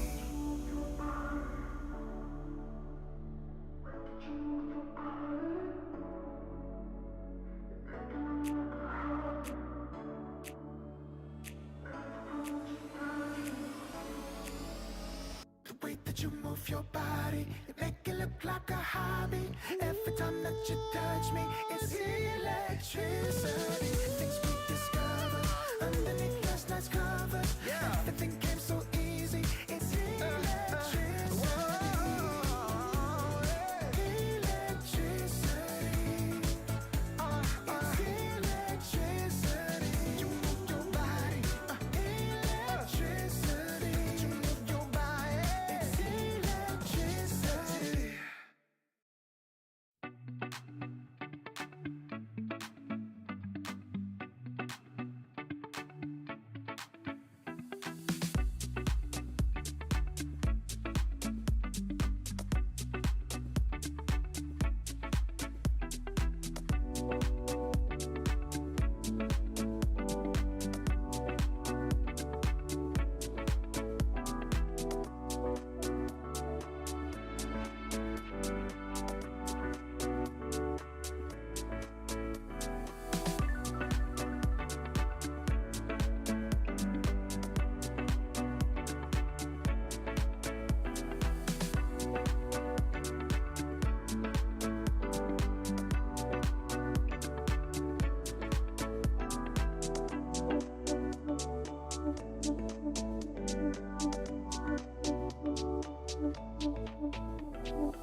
Welcome back, everyone. Tuning in here to the Berlin Major as the group stage kicking off for day one. And we're swinging into things here. Game 2 between Execration and LGD is about ready to kick off. And Lacoste, game 1 seemed like a pretty straightforward victory for LGD. Execration, a few cracks in the defenses there. Yeah, most definitely. I want to see a little bit more aggression from Execration. I want to see Dino playing a bit of a different hero. Like, I know Doom is his great hero, but I feel like maybe they needed a little bit of extra something. They felt a little bit lost, I would say, in the first 15-20 minutes of the game. Also supports didn't really manage to do as much. And also Bob, like, he had a bit of a rough time. Needed to have a hero to play with. Doom's really not that hero, because Doom wants to farm, wants to get his items. Same goes for Templar Assassin, can't really play with the carry. So let's see what they decide to pick up in the second game. There is IO available, something that was left open in the previous one that got banned by PSG LGD, so Execration might pick it up. But why Chen? This is, it brings back a lot of memories. This hero has been buffed. It looks insanely good. I feel that we're gonna see this hero in every single game pretty much when available. Yeah, like Chen and Muerta are probably going to be up there in terms of first phase bans and picks. And Execration grabbing an Underlord, a tool or a hero that we saw used to great success in the grand finals of Dream League by both Gaming Gladiators and Liquid. The ability to get across the map, D-push waves, split push, and of course damage mitigation with auras. All of these things add up. As a similar story to Chen, right? With Boots of Bearing, Greaves, and these things feeling powerful. Deathball isn't dead just yet, even with the map getting bigger and needing to move across the map being so important. Grouping up together as 5 and pushing objectives, taking key objectives on the map, because there are so many of them, still feels really good as a game plan. Yeah, also, if you want to be somewhere on the map, it's not like we don't have enough portals. Our Lord is going to summon another one. It's like you can be like pretty much anywhere on the map with this hero. They also picked up Mirana, so they can kill Chen's creep immediately. This is gonna be old school counter, I would say. But Rubik, as a counter to Underlord, you steal Firestorm, Rubik ends up in the game with most damage done. It's just how it is. It's the best spell you can steal in a lot of situations. Still have to see 3 heroes, but looks like a really good Rubik game. You can steal like Fiend's Gate, maybe. Not the best one for the team fight, but great for usage later on. Bit of Malice. You steal Arrow from Mirana, Starstorm as well. There's going to be a lot of burst damage. Chen with the mech, like the sustain coming out from this hero is pretty nuts. And also, like, the creeps do have upgrades now, and you can get those extra upgrades with the Chen. Like, the creeps do become more powerful with their spells. Yeah, they're pretty nutty, especially if you take them. I think we saw Insania playing a lot in the graveyard, because you get +5 damage, and you're just shredding things with a Chen and all his creeps. A Meepo ban against Execration. Not going to see the tower of Meepos, the totem pole, come into play, sadly. It's pretty fun now, though, having all these heroes, you know, getting buffed. Getting a few little bits of flavor coming back into play again. I feel like most of the heroes are now very usable. We might filter them out, figure out, are these spellcasters still good, considering that most of the heroes do have extra magic resistance. Like, we see these like physical damage barriers as well on a lot of the heroes. Like, you have this new item Pavise that provides you with that. We've seen it on Mirana in the previous game. Worked out real nicely. You place it on top of the Void Spirit. The hero is pretty much immune. And this is like Guardian Angel. Man, I was playing against the Bristleback the other day. He went first item Pavis into, Vanguard Bloodstone, and he just went wherever he wanted to. He could dive Fountain at level 6. It was just ridiculous stuff.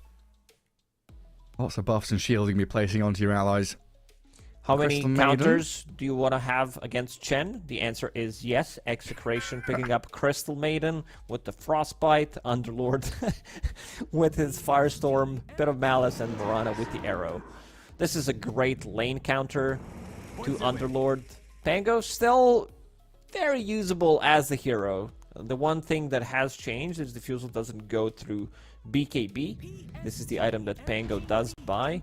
Also could potentially be their offlaner if necessary, but most likely going to be played from the mid lane. And now Pango, a universal hero as well, so adding into a bit more of that damage build. See what he decides to go here, assuming this is going to be a nothing to say hero. And we should have that Shiro Ursa. Chen Rubik, 2 supports. Looking for Zeal's offlane as the last pick. And Execration. Feels like they still need a mid laner here for Bob. Putting priority on him towards the end of the draft. The Bloodseeker ban there is an interesting one. I guess just the Pangolier, right? Don't want to get ruptured, even if Execration have the ability to swap lanes around. Yeah, it's still a great counter to Pangolier, so why just not remove it? It also takes out Ursa from the game, because it does, like, Ursa relies on maneuverability inside a team fight, so might not be able to kill him during the rupture.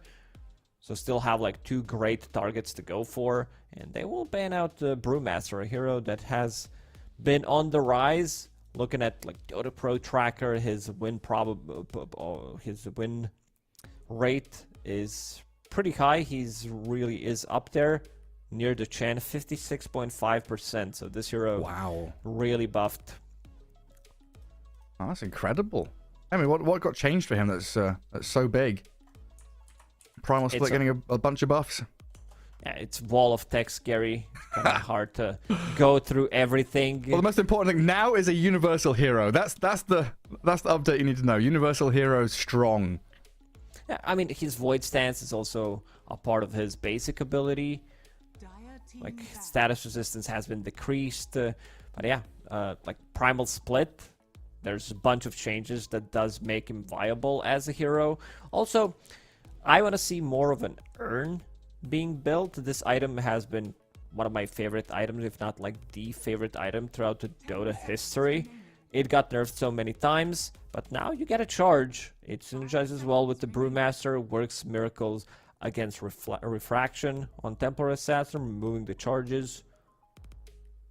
Yeah, it felt weird for a little while against like so many dispels in the game now, right? Lotus Orbs and Greaves, Slark and Alchemist having dispels. All these Magic Community buyers with BKBs. Urn kind of felt a little sad. Spirit, like upgrading to Spirit Vessel All right, as well. I see a hero, Gary. Well, what is it? Venomancer. Pick this hero for PSG LGD. They could still like pick a different hero, but if you want to ruin Templar Assassin, have another hero that can build into auras. Okay, it's gonna be Pango in the offlane in the end. Oh, okay. So Pango into the TA Maiden. Underlord Mirana, I'm assuming, is the offlane here for Execration against what's going to be a Chen Ursa. So Rubik Pango lane. Like, are LGD looking at this TA and thinking that it's going to be mid? Because usually you pick Storm. I guess you don't have last picks. You're picking Storm in case the TA goes mid, and that makes Storm an even better pick if you're thinking about it like that. So now you need to do the same thing. I would say Crystal Maiden, Templar Assassin. It's a strong safe lane. You're also playing into Pangolier off lane, which is not the strongest hero in the side lane. So now you want to pick something different against the Storm Spirit on a mid. They banned out the puck, so they protected both Storm Spirit and Pangolier, which was pretty smart by PSG LGD. Yeah. Execration. Mid laners that can deal well with the Storm Spirit. Like, they do have 2 root mechanics. Add a third one to it. This is not an easy one. This is not an easy matchup for Ember Spirit by any means. It can be a difficult lane, especially if you start adding in rotations from the Chen and the Rubik. Crystal Maiden, a pretty slow hero, right? She didn't get a +5 movement speed or anything this patch. Can struggle to make rotations to guard runes and try and protect mid. So that's going to come down to Mirana, giving Bob maybe a better time in that mid lane. We'll see how things all pan out, though. As, yeah, LGD do make that switch up and put the Pango into the off lane. And are you expecting a similar story as Beastmaster in terms of item builds? Still go for auras? Or are we looking at this Pango as continually just being a damage dealer with that Diffusal Blade build? I want to see what he actually is going to buy in this game. Because you have Chen, so Chen most likely going to be looking to buy Mech / Guardian Greaves, eventually pick up a Shard. So Pango, like, it's an okay game for if you want to feel more tanky, get maybe Pipe as your item. You're playing into Ember, Crystal Maiden, Underlord, Mirana. It's a lot, but it's also a decent amount of right clicks coming out from Ember and Templar Assassin. So definitely we want to look what he's going to go for. Nothing to say on his signature Storm Spirit. Crystal Maiden and Mirana, I would say, are going to suffer. And Shiro, I've seen his Ursa way too many times throughout the DPC. He knows how to carry the games. I feel like Execration, again, have a little bit of a sluggish draft. Crystal Maiden plus Mirana, they can play map even without getting the levels. They're not so level dependent, so that's pretty good compared to the previous game where you had Snapfire, who does rely on getting that level 6, so she could have played with Puck. This time around, it's only like Frostbite into Arrow, Shearing Chains into Arrow combo, something that Execration wants to abuse. But then again, you have Underlord, hero that is sluggish, very slow, does have Portal now, so he can teleport to join some of these earlier fights. I still favor PSG LGD's draft. Yeah, I was looking at this and thinking, hey, LGD don't have a great amount of disables and lockdown to go into these team fights, but they've got so much damage and maneuverability. Once, Ursa gets a blink, you've got Storm Spirit zipping in, one telekinesis, and any of these squishier heroes could very quickly die in the duration. Themselves into game 2. LGD already having taken a victory here against Execration. And we'll see where they position themselves on the map to get things started. Lots of pings in towards Roche Pit, the portals, the twin gates. Get your early vision down. Now it looks like Execration sending 4 heroes bottom here. Angling towards the Watcher. They're pinging it. Observables placed by Planet. And Watcher going to get grabbed by Execration there. Early little bit of vision, making sure your opponents don't have it. So you can be anywhere on the map. Execration, one more time. Gotta try to do the same trick, but not gonna find anything. Planet, he was quick enough to place down that Observer Ward. And looking at the itemization, Zeal, he is a universal hero on Pango. So buying stats, getting that extra damage, 2 circlets, 3 branches. This is what we're gonna see more. It's gonna be really hard, I would say, to get used to some of these new things, to try to figure out like what's the best starting item build. This is where I think Tundra is gonna kick in with their math and just figure like the most optimal build, and people will start to copy it. Yeah, how many blood grenades do we buy at the start of the game? We need 1 blood grenade in this lane, 1 over here. And on that topic, regen. Regen is limited now. You can't just spam mangoes. I know Owen and Fogg were talking about it in terms of Undying and Crystal Maiden. We don't have these 9 mango starts for a lot of these heroes because everything's so limited. And Crystal Maiden this time, 2 sets of tangos, some mangoes there. But once you spend this first flurry of regen, you don't really have that second round because the regen has to be spread across all 3 of your lanes. Yeah, can't just abuse it. So for now, as you said, starting with 3 mangoes in the bottom lane. A little bit of a pause here coming out from Palos. Having a mouse problem. I hope it's a mouse problem. I hope it's not an animal. It's a peripheral problem and not a pest problem. There's a mouse scurrying across the keyboard. Oh, don't want that. Yeah, LGD, Chen, and Ursa. Penitence at level 1. And while you smile, gonna really ramp up this Ursa damage. Now, even level 1, they could maybe look to make a go on Tino here. Make life a little difficult. Earthshock and Penitence, get a bit of damage in, and then set up for that level 2 real kill attempt. Ooh, with the Furious Level Wives. 2, it's gonna be a big one. You get a creep with Chen. You have this extra attack speed coming up from Ursa, overpower on top of that, Fury Swipes. Okay, Earthshock slow, and then you're gonna get Fury Swipes, but you will have the extra attack speed coming out from that Penitence. Yeah, and I guess an important thing to look at here, you talked about the Chen counters in the Mirana and the Maiden. It is, Maiden is in the off lane as a position 4, and it's Shanks playing it. So farm priority going to go to the Maiden here over the Mirana, it feels like, for Execration. Just wondering what kind of itemization that's going to be. She's going to be as poor as position 5 Maiden. It's pretty much the same.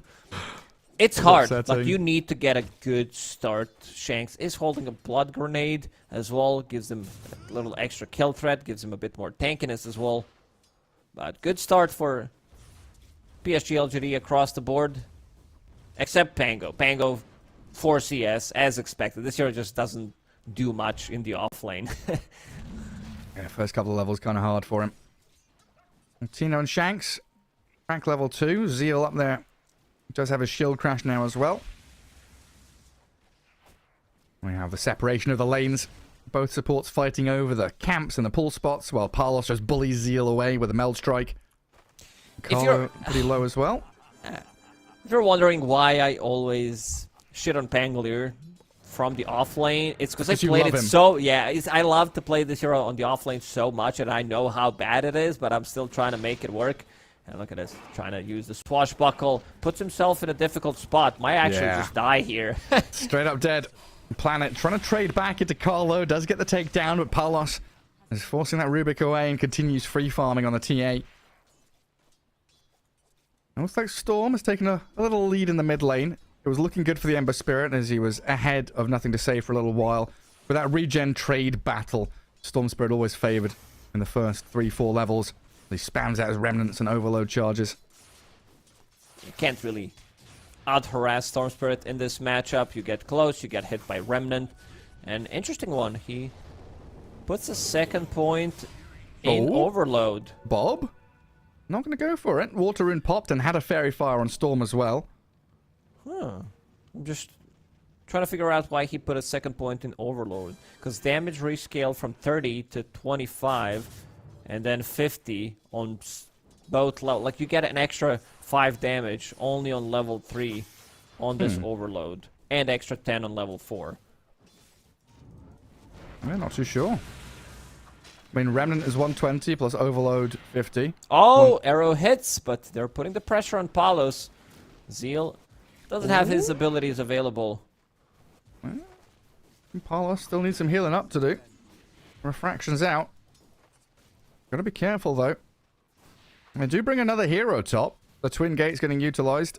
Shanks. Little red X's everywhere. Looking for the play in onto Planet and Zeal. Throws a couple of spells the Rubik's way and looks for the takedown on Planet. With the Starstorm there, they should be able to have it. Shanks dropping, grenade. Quickly dying. Does lose his life to Zeal, but now needs the swashbuckle to retreat. Gets down to low ground. Carlo and Palos can't finish him off. Oh, can they? Carlo, he goes straight in on it. Takes down Zeal with that level 1 Starstorm. Carlo has been so far very aggressive in this top lane. This is position 5 Mirana. About to crack level 4, 4 minutes into the game, which is really, really good. He brings some extra items with the curse, gonna have boots of speed, so great start for him. Mid lane, Shanks making a rotation. That's level 2 root, it's gonna be enough. There you have it, and it's the kind of swing back and forth. You know, we talked about the Storm in the first 3-4 levels doing very well, and then you start to get the Blightstone, the Orb of Corrosion up on Bob, so he can trade blows a little more effectively. Add a support rotation, everything is beautiful for Execration in that mid lane. Still yet to see active runes. Only 5 minutes in.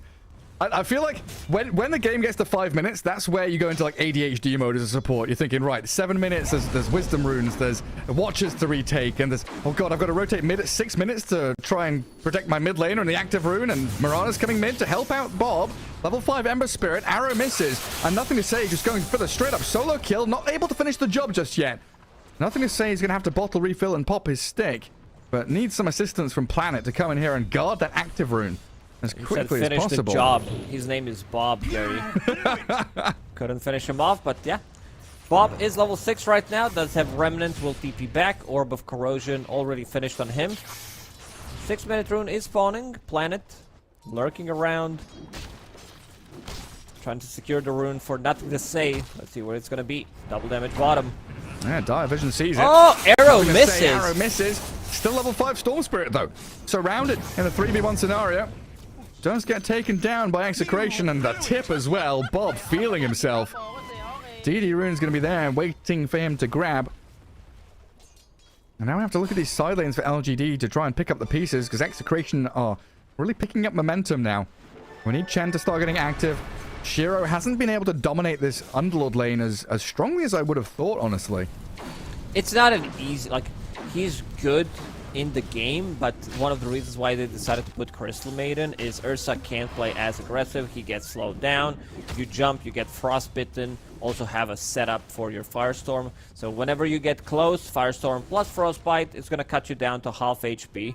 Mirana wouldn't be able to provide you with that. I'm looking at the offlane Pango, what he brings to the table. Like, he's the same, has the same amount of net. All 3 cores from Execration are on the top at the moment, so great start for them. I was a little worried that they're not going to be able to make enough rotations, and here comes the gate. Where's he at? Tino went to the Wisdom Rune, but it was already grabbed by Shanks. By Planet, sorry. Underlord, best hero in the game. Nature's Prophet as well. Anything with the global that can pick up these Wisdom Runes. Yeah, Shanks did get the one on the other side of the map. I'll storm back to Fountain, yeah. He needs to go back to base again. And Palos up at top. Trap slow Planet down. Arrow into Melstrike. Now another trap slow on Zeal. Has the swashbuckle, but safety isn't found under his tier 1 tower. They've got so many slows and physical damage to break through the Pango. They'll have this job finished off by Bob. There you go, Lacoste. Thank you. So Bob makes a rotation, gets the kill. And this might be some damage to the tower as well. There is no catapult available, but the huge wave is approaching. Palos gonna scout things out, what's happening in the triangle. Underlord also off to a great start. 3 points in Firestorm, about to crack level 7. With Vanguard available, makes him extremely tanky. Yeah, and farming very quickly as well. 4k net worth hit. Basically the same as the safe lane TA. Nothing to say Storm. Still playing in that mid lane, but being met by Shanks and Bob. Zeal left alone for now. Not a safe place to be, and he's so close to level 6 he can taste it, but can't get close to the creep wave. And the positioning of Carlo there, and just going to bully him away. No real tower damage being done yet, though. Execration still looking for this little bit of poking and prodding, trying to find pickoffs wherever they can, guarding their TA while she's farming, which is something they struggled with in Game 1. So Palos this time around, much faster into his items. Dragonlance nearly completed. We'll have a pretty quick Desolator and can play quickly off the back of that. Much better start for him this time around. As you said, Dragonlance completed. Going into Deso most likely next. That's going to open up the Roche. Palos. Let's say, making a move. It should be a kill here. Yeah, big one as well. Under the sentry wall, gets found. Now the portal in from Tino, an interesting one. There's a lot of LGD heroes here, and that Rolling Thunder does come to an end at last. Tino going to go straight through the Fiend's Gate and back down to bottom. He's so tanky. Extremely difficult to kill. Vanguard also an item that costs 125 less. Gives less heal regeneration. Oh no. Bobby, what did you do, Bobby? Well, he went 1v2 and he thought he could win that fight and kill Planet, and then he ran out of mana, so he couldn't remnant back to safety. Yeah, a real severe miscalculation there from Bob, that's for sure. Not fun times. Shield rune for Palos. Give him a bit of protection. Looks like TA just wants to farm a few ancient stacks at this point right now, though.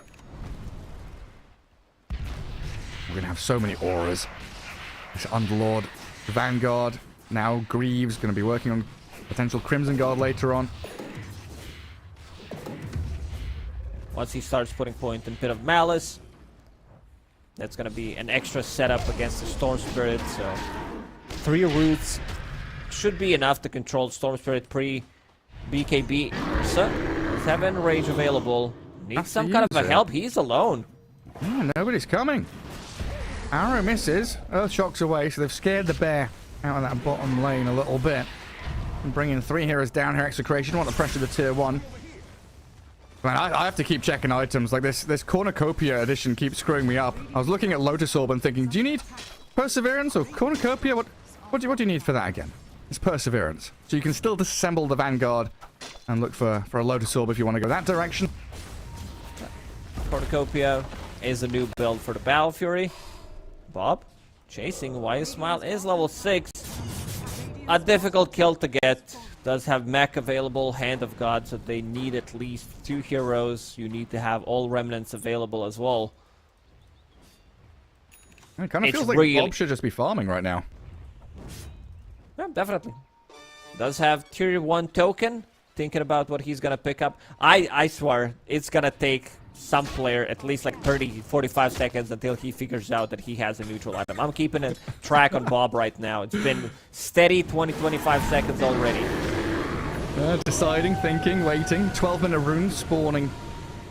And a regenerate grab by nothing to say. Bob getting caught out again. No safety remnant, and this rolling thunder connecting off the back of a vortex set up wonderfully. Looking And at Bob. Bob's neutral item, it still says tier 1 token. Oh dear. Should give you something like 100 HP until you use it, until you figure out what it is.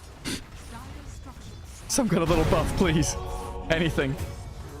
Well, they kill off Shiro bottom. Palos and Shanks pairing up nicely.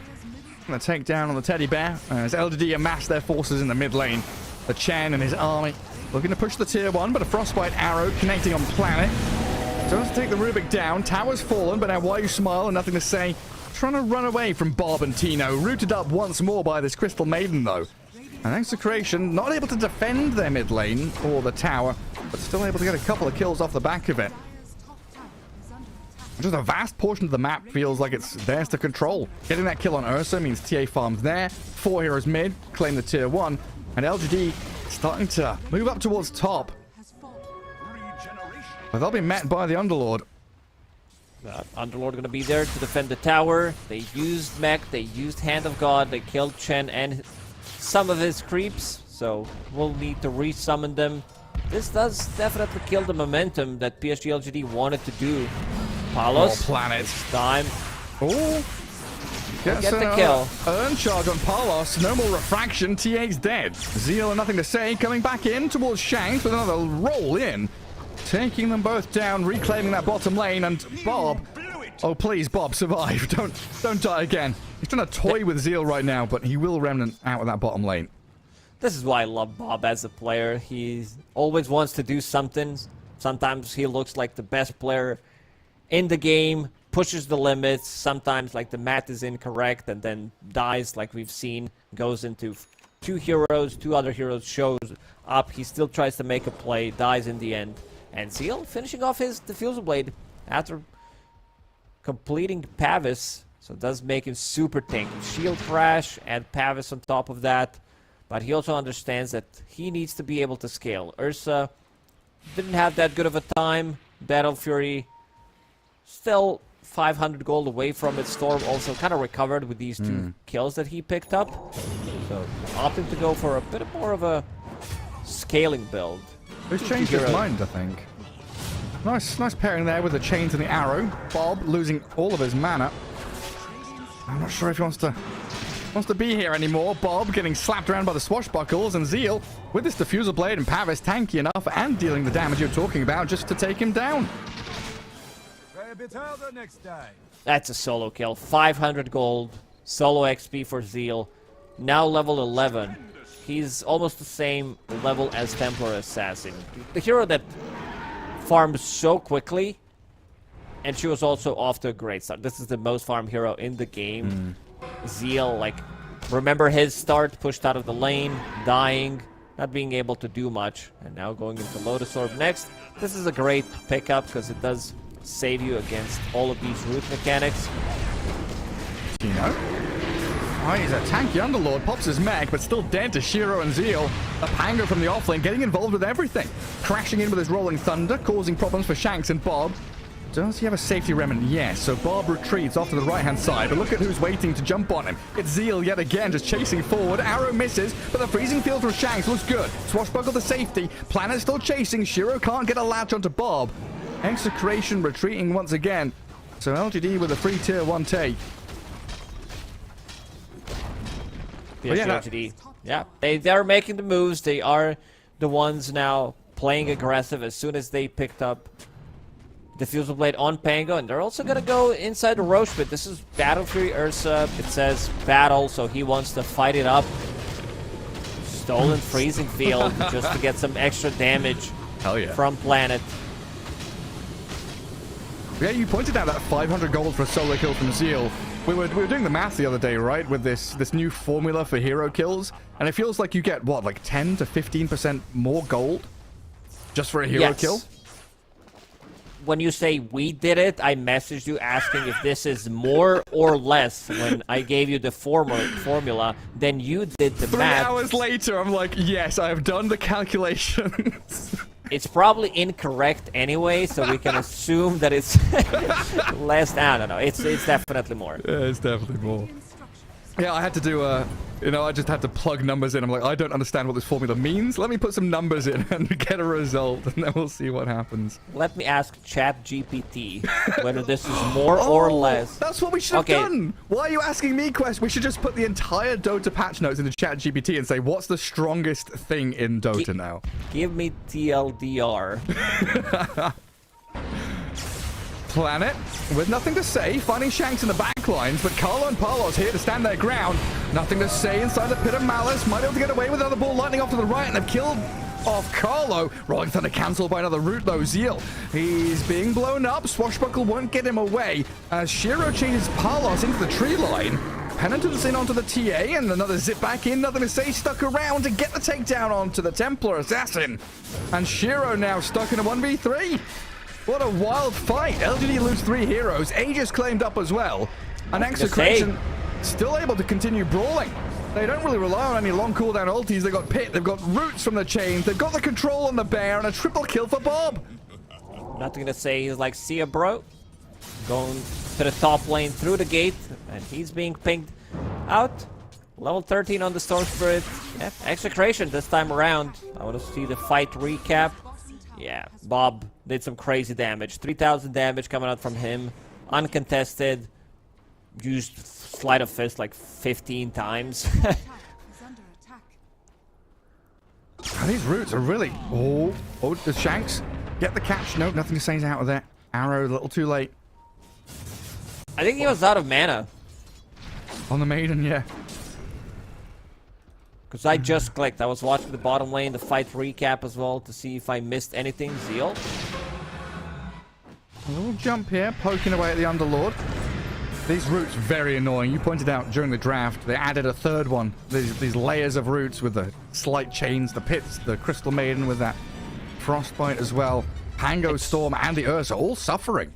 It's so difficult. Like, Chen's creeps are not going to be able to get through Pit of Malice as well. Good thing is, Planet did manage to steal the Firestorm, and again the mouse. 2!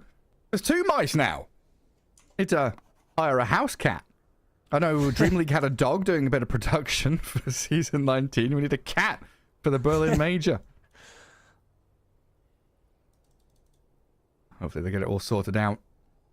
But yeah, why you smile on this Chen? He got his mech using Hand of God a couple of times. Haven't really felt the impact of his army outside of taking tier 1 mid and top lane where they grouped up around him. And usually with these Chens, they're invading jungle. They're taking farm away from the opponents and planting themselves in aggressive territory.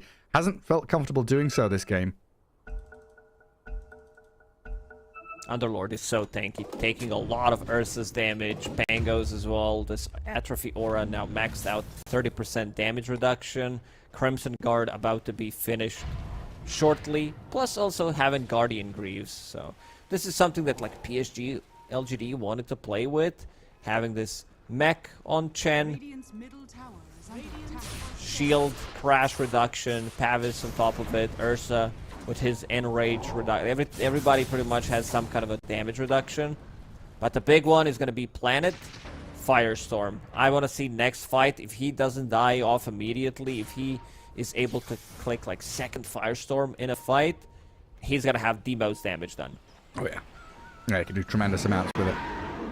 Because right now it's looking like LGD want these snappy, quick engagements where they jump a target, blow them up with the Ursa and the Storm, help out with the Rubik Lift. Execration, drawn out fights are really big for them. Ember, Underlord, all very good. Even Crystal Maiden cycling through her cooldowns. Get multiple rounds of spells in there. Looks incredibly strong. So the more you tank up, the more you can heal and sustain and drag these fights out, the stronger Execration will feel. Zeal playing into enemy Ancients right now, stealing the Watcher. But we'll watch Bob, Tino, trying to catch up to Shiro. The root from the Frostbite, Freezing Field as well. They need the Hand of God, but the control is glorious from Execration, just destroying the Ursa in that mid lane. Chasing him all the way from the triangle down to mid, and now swinging top. Ursa didn't even move. Like, he was completely rooted inside the Firestorm. Oh, there's 2 Wisdom Runes here. No one picked it up yet. Let's see who decides to get it. First, they're gonna kill Tormentor. Disappears. Dies immediately. Yeah, have this Crimson Guard, has this Guardian Greaves. So they're gonna share it between 2 supports. The Crystal Maiden Freezing Field. Now she can move within it. Slay Planet first. And Execration in a great spot here. Pressure tier 2, top and mid. But they don't want to give up any territory on the map, and this is where Underlord really shows how powerful he can be. Places the portal for the rest of his team to kind of move bot, clear a wave, make sure they guard their own Wisdom Rune and Tormentor so LGD can't steal it, and they're still in a position to hold the high ground on the Radiant side of the map and continue fighting. CM picked up another Wisdom Rune. She's level 13. Shanks, same level almost as Shiro, who's level 14 on Ursa. This is pretty wild. Mouse? Is it a mouse problem again? Mouse? Release the cat. Carlos should get off that cat.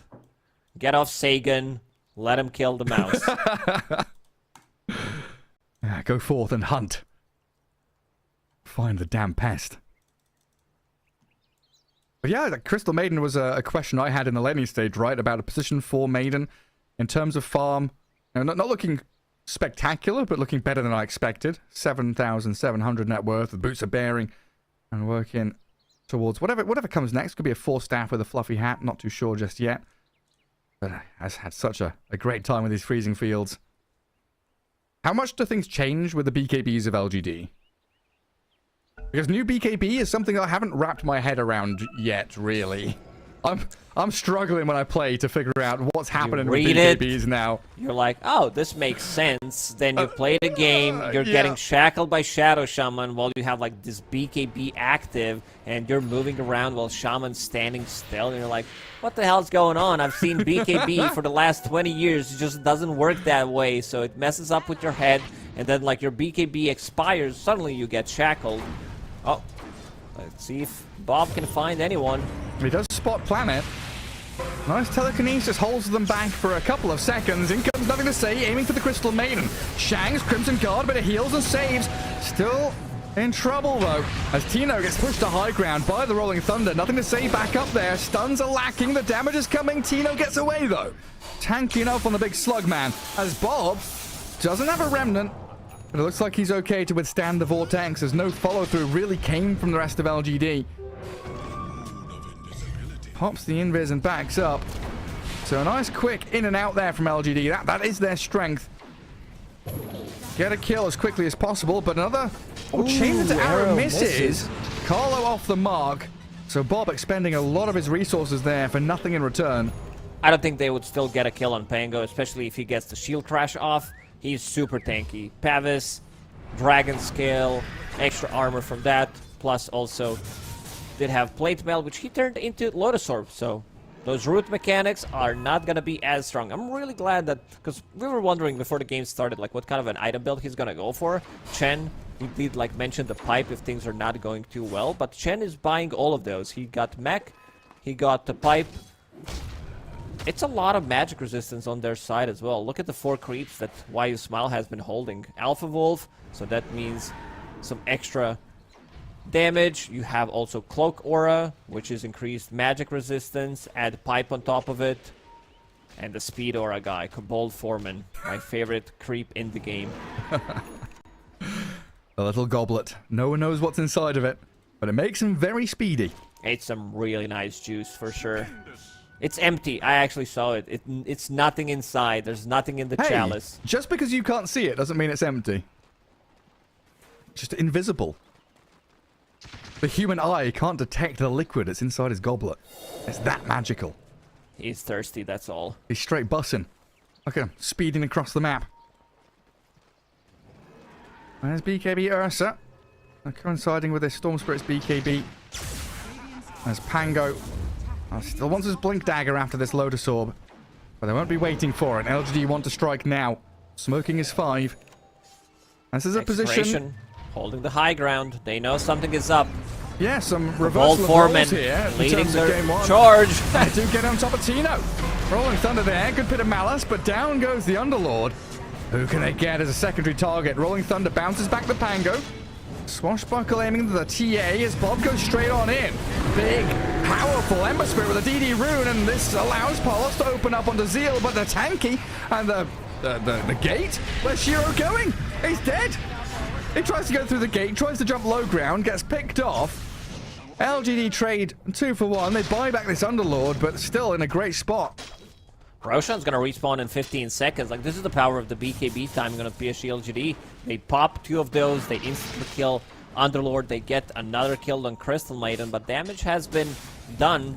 Let's see if they still decide to take a fight. Bob? Oh, Bob's out of there. Another good pit from Tino, connecting, catching Zeal. Starstorm damage, but the Pavis giving a bit of shield, along with that Lotus Orb. Execration are just so good at picking a spot, fighting around their big tanky heroes. LGD, an arrow off the back of the pit. So much control. Nothing to say, can't get away. And now, while you smile, is there another stun to come? They can't stop the TP, so he is back to Fountain. Perma-rooted, can't do anything about it. No BKB means that he's gonna be stuck there forever. BKB was on cooldown for 15-ish seconds. No Lotus Orb, Zeal not close around. But yeah, they are going for the scaling items on all 3 cores on PSG LGD. But Execration also. It's a lot of damage. Like right-click, Palace. You have minus armor from Meld, from Deso, and also Orb of Destruction. Item that has been re-added to the game. So it add extra 3 armor reduction coming out from that one. Yeah, great. Orb of Destruction and Orb of Corrosion. Bob going into Aghanim Scepter next. Kaya Sanj already done a long time now, of course.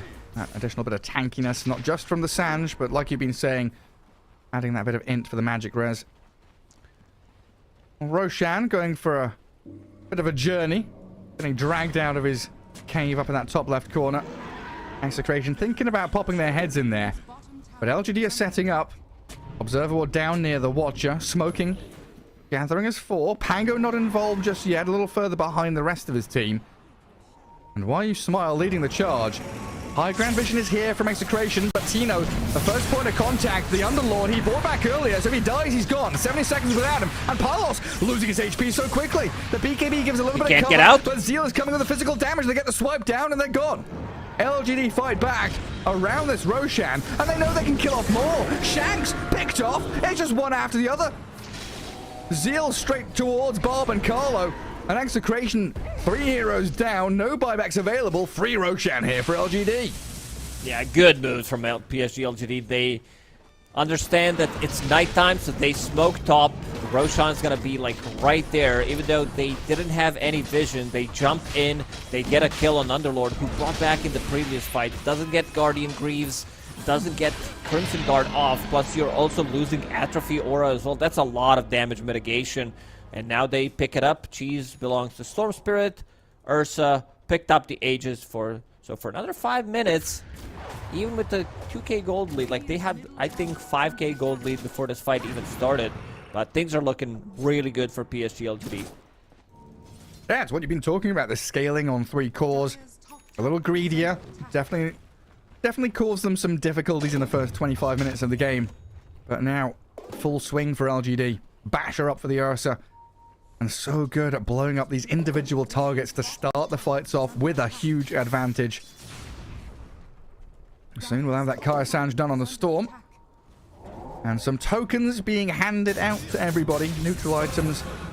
Tier 3 starting to be gathered.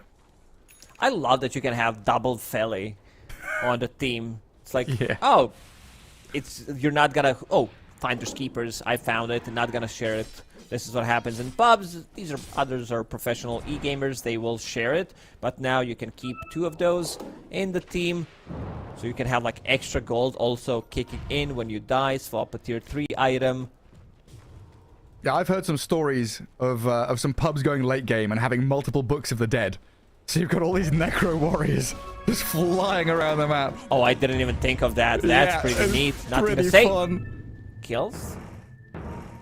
The trap immediately doesn't get silent. Zeal, he's in. Nice blink. Shiro's in. Kills Carlo. Shank's dead as well in a second to Storm. And the poor Palos. No way to escape. LGD start fights so quickly. They end in a blink of an eye. Not gonna even bother popping the BKB. Already understands that he's dead. Basher now finished on Ursa. Storm holding the cheese still. What did he just finish off? There's like 4 couriers flying out of PSG LGD's base, delivering the goodies. It's gonna be Sanj for now, so gonna give him extra tankiness.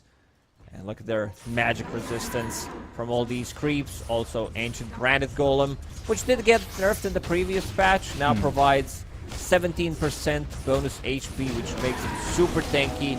36% like magic resistance on Ursa. Dire's middle tower has fallen.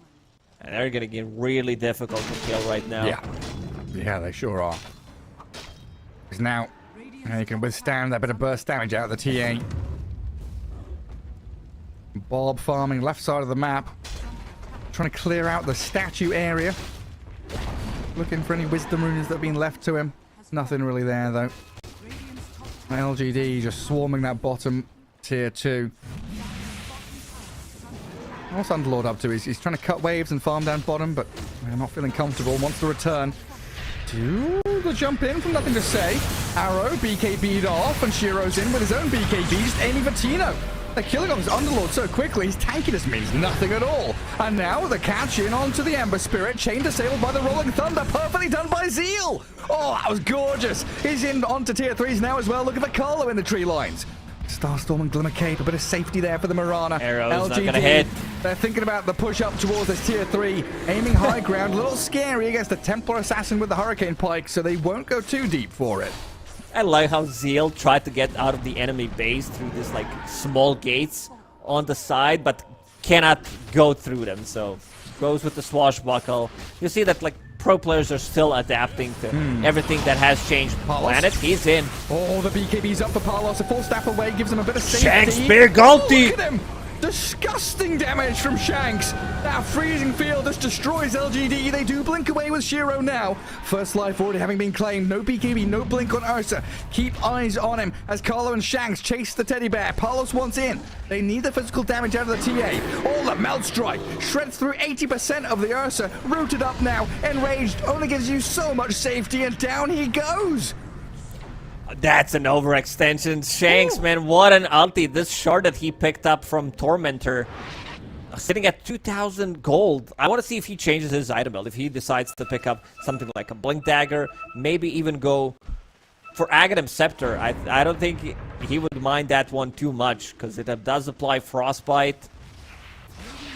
Could be a big one. Could be a game changer. Even though things are looking good again for Execration. Same thing happened in Game 1, where PSG LGD, they had a little bit of a lead, and then they kind of threw a game, 1 or 2 fights. Stolen Firestorm, not the spell you want to give away. Kind of hard not to give him that, but... Yeah, very difficult. Tormentor. Palos and Tino, they want it. Plenty of damage from this Templar Assassin, but Storm is in. Straight onto Palos. No BKB for 3 seconds, so the Templar Assassin in some serious danger. LGD strike really quickly, and Tino left to his own devices, can't stand his ground and fight. What a play from Planet. He goes through these gates. Do we have a name for these gates that you can enter, but enemies cannot? Is there a name for it? I don't know. Force Field Gate? Gandalf gates, because you shall not pass. Okay, so he goes there, plants down an Observer Ward, gets a glimpse of vision near the Tormentor, and gets that Firestorm damage. Defender's Gate is what Defender's Gates, okay. what they're called in the patch notes, yeah. He can't walk through them. Can jump over them, but he can't walk. And Watcher grabbed up top by the Rubik. LGD moving into that top area of the map. I would like another tier 2, but it's still a struggle going high ground and trying to figure out how you can close this game out.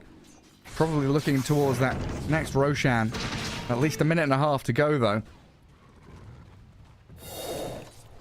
And Execration have some really good vision out here. They've got high ground ward in both triangles, so they've got good angles to attack into. Chen's with level 15 talent, 50% slow with penitence. Also, look at the healing that he can provide for the team. First, he gives them off more tankiness with the Granite Aura, Holy Locket, Pipe, Mech. Guardian Greaves about to be finished shortly. Needs another fight holding the Philosopher's Stone. So we'll have it in a couple of minutes anyway. This is a big combo. Storm Spirit picks up Aghanim Scepter. Then you can pull 2, maybe 3 people inside of a team fight. Fate Bolt plus a Firestorm. Ursa with the Battle Fury comes in. Things are looking, I would say, grim. A bit of a slacking from PSG LGD, like that overextension on the high ground. But everything other than that has looked relatively clean, I would say. Forcing out the Remnant. Faking out the Rolling Thunder. Yeah, LG's foundations don't look shaken at all by that team fight loss down in the bottom tier 3. Still very sturdy. Execration were the ones that have to execute perfectly in these team fights. We need these big freezing fields. We need to bait out BKBs just to get the roots going. There's a halberd now for the Underlord, so a little more protection for him. Try and deal with this Ursa warrior. Palos, Daedalus done. Shanks wants a BKB and we'll have it soon. Making a base camp down in that bottom right hand corner of the map and still keeping this vision up, but at some point you've got to come back and defend your base. Double catapults, double ancient creeps. Straight onto your tier 3s, walking up the staircase. Execration aren't coming back to defend though. They've sent Bob here just to hold out on his own. A bit of a diversion as they stay down bottom. Someone needs to defend this. Bob alone is not going to do a lot. This tower's just going to die. The rest of the team smoked. Completely different angle. Not reading the movement very well. Yeah, not expecting this soft push from LGD. 37 minutes in. Tier 4 items are available. You need to pay attention to the clocks. You need to know how to divide by 7 and like multiply by 4, multiply by 10. It's getting really ridiculous in Dota. You need to have like math degree with all the stuff. Keep an eye on bounty runes when they spawn the lotuses. We've gone full circle, you know. Back in our days, they were teaching us 12 times table, 7 times table, stuff like that. You grow up. Yeah, your teacher's like, you'll never have a calculator in your pocket. Now, what about mobile phones? Well, but now doing it mental math, doing it in your head is so much better than bringing out a calculator and figuring it out. You got to do it on the fly. You need all those math skills. Yeah, esports caster, toughest job in the world, doing the math on site. It is live in front of the people. That's a catch. They found the Underlord again. Tino just always the first hero to get blown up, and he doesn't have buyback again. Planet still alive. The shield, the Lotus Orb, all on him as the Remnant out. Trying to catch up. Bob won't close the gap on the Rubik. Zeal and nothing to say. They're on to Palos, the big ticket hero here. If they can kill off the TA and maybe the Maiden that can get the job done, but Shanks from the high ground, freezing field and frostbite. Nothing to say. Can he take it down? The freezing field. With the force staff. Oh, Shanks. He's so huge. They do kill Palos, but the real carry is about to be found here. Shanks pushes him with the headband. Escape. The headband back. Now a frostbite again. Carlo and Bob low on resources. They'll use up the bear. Arrow, it's there, but I don't think they've got the damage to finish him off. Shiro still has freedom in this fight to chase on the Bob. Bits will blade him up, get the connections with the stuns, and Bob with another sleight of fist might be able to fight back, but the supports just cannot join him in this battle. Another beautiful ulti from Crystal Maiden. He's waiting for a long time until he finds the right opportunity. Level 20, so we'll have that extra 50 freezing field damage. Let me see this fight recap. Yeah, 5,000 damage. More than any other hero in the previous fight. Dealt by Crystal Maiden. Now has BKB available. Even more damage is going to come from that freezing field. He's having a blast of a game right now. Must be so fun. Individually, yeah, for Shanks. For the rest of his team, still a little bit sad. And Palos not really able to stick it out and fight. And yet again, we just see that target acquisition from LGD. They see the Underlord, they know. Similar to the old days, right? Where we used to have Darkseers with all of the auras. You have one hero that has all of your auras, your Greaves, even your Halberd on top of the Crimson Guard. Tino is an important, vital part of your team fight here to keep yourselves alive, to mitigate the damage from the Ursa. If he dies first, your team fight falls apart completely. In his defense, he's easily spotted. He's a big guy. They can see him, and then they focus him down. PSG LGD, they kill off Roshan right before he was supposed to go bottom. It just turned into daytime. They kill it, which means that there's going to be a refresher available instead of the Aghanim Shard that the Radiant Roche drops. Also notice, Mindbreaker is now a tier 4 item. It got buffed a little bit because it was slightly too powerful having that silence.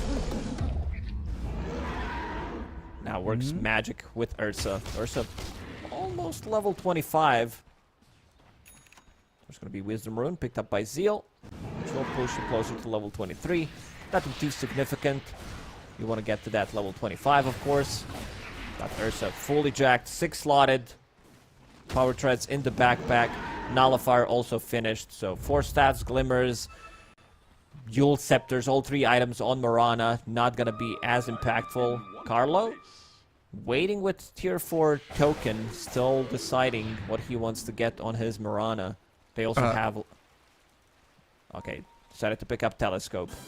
Yeah, just needed a quick pause. Mouse problem. Figuring out how to Okay, so that's what the pauses were for. It's your strat. My strat for neutral item picking.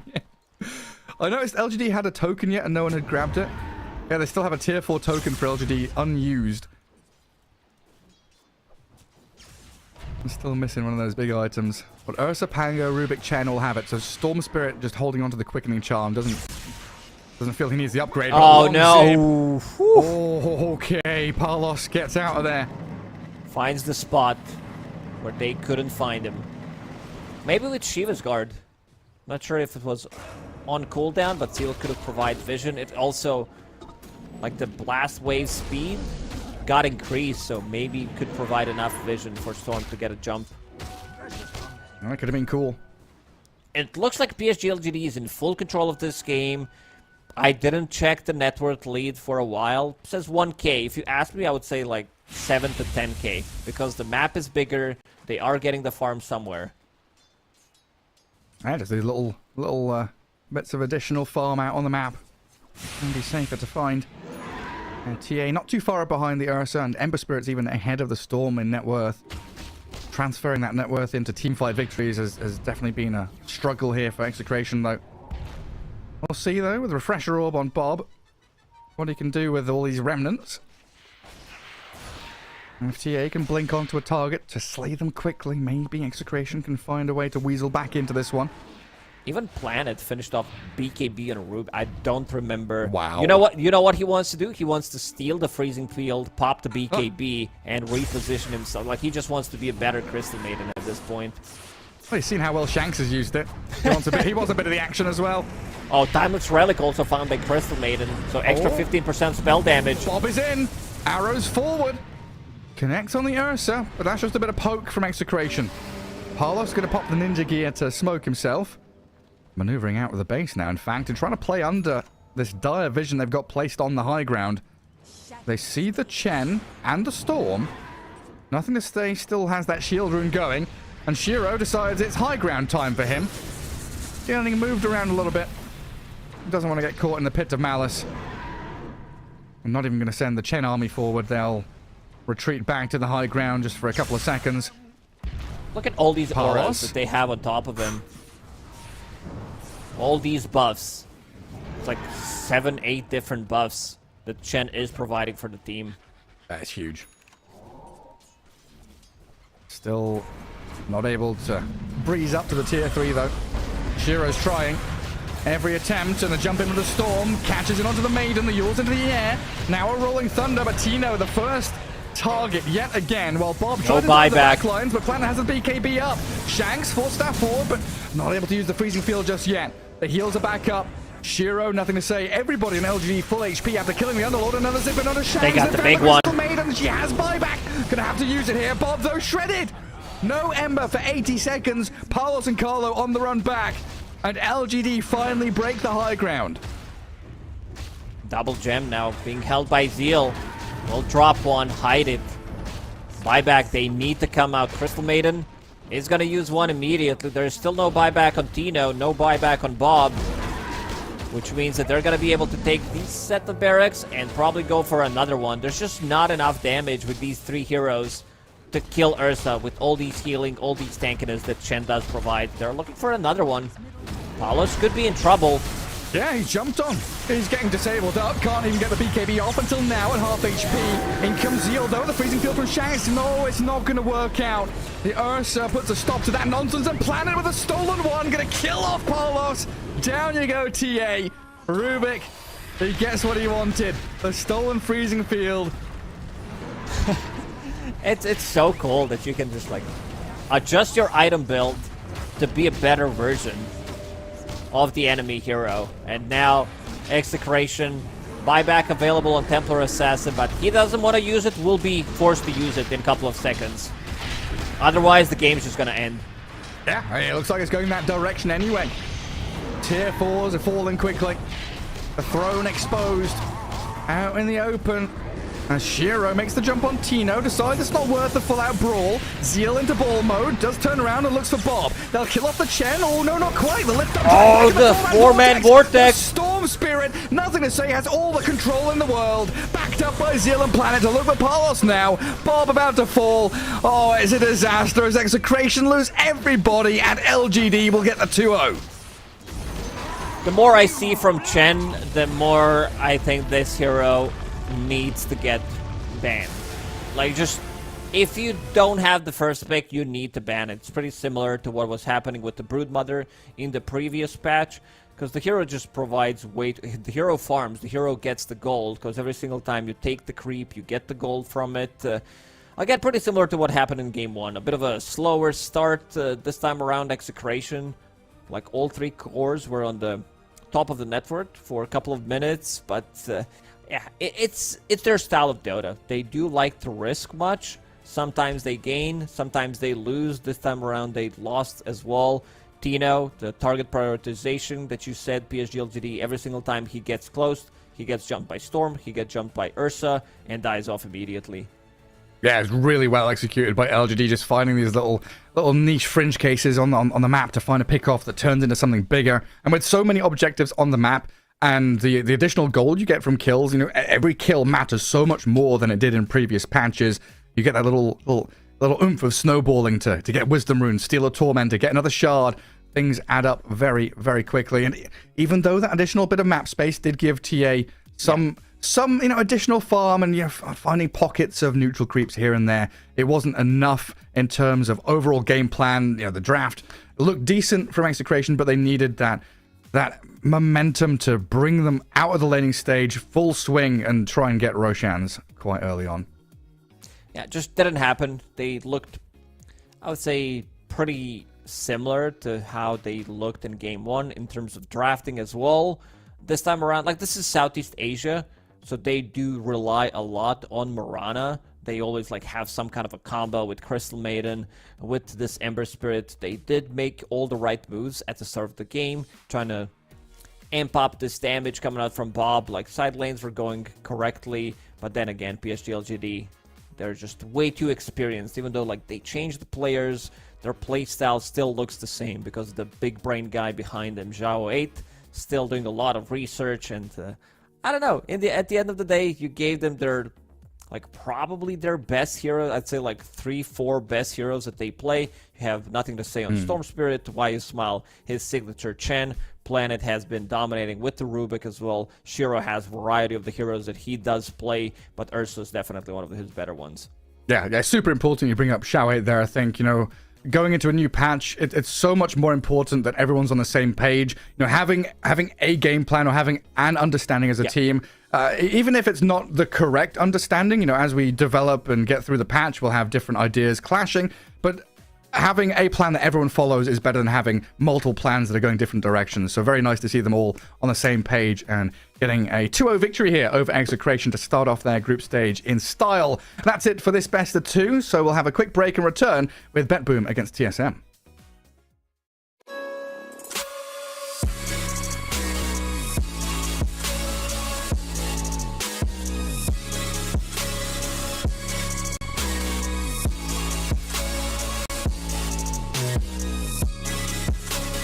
You love it, you wear it. What's your style?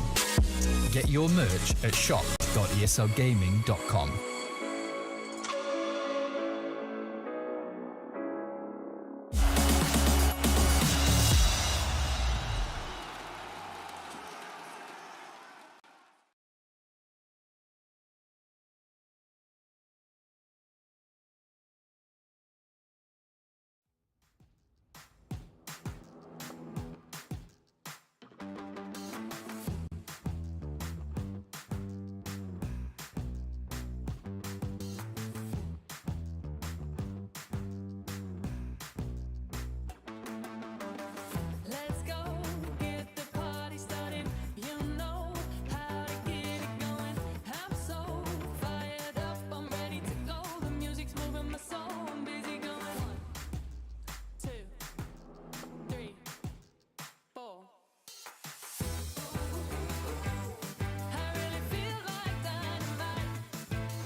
wasting time, 'cause I'm already gone. So long, can you stay the night? 'Cause you're the thing I want. I know you're feeling different when you're stressed out, but even with no makeup you still stand out.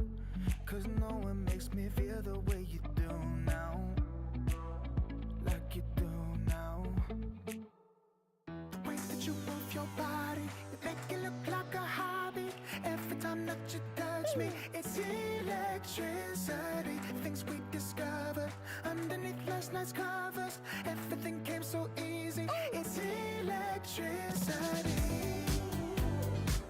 Electricity. Whoa. It's electricity. Electricity. It's electricity. When it's late at night, I feel you on my skin. My skin, you're all that's on my mind. It's finally sinking in. You're it. I know you're feeling different when you're stressed out, but even with no makeup you still stand out. 'Cause no one makes me feel the way you do now, like you do now. The way that you move your body, you make it look like a hobby. Every time that you touch me, it's electricity. Things we discovered underneath last night's covers. Everything came so easy. It's electricity. Electricity. It's electricity. Electricity. It's electricity.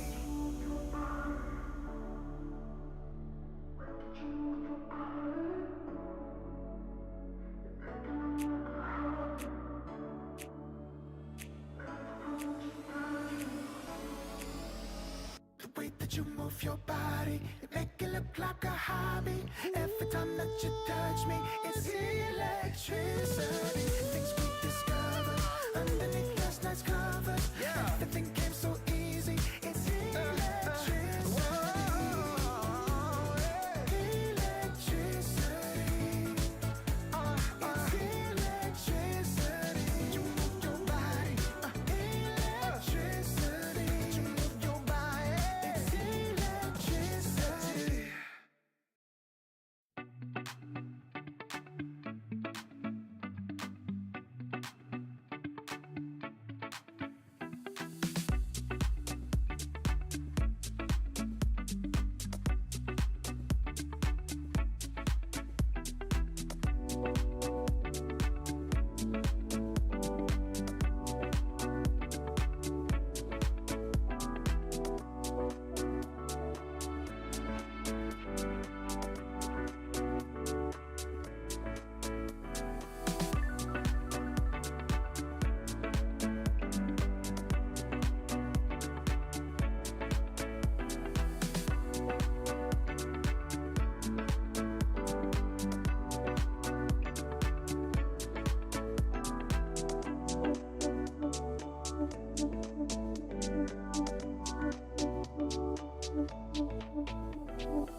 Welcome back to the Berlin Major group stage as we just concluded our first best of 2 of the day. Lacoste and LGD looking very, very strong indeed.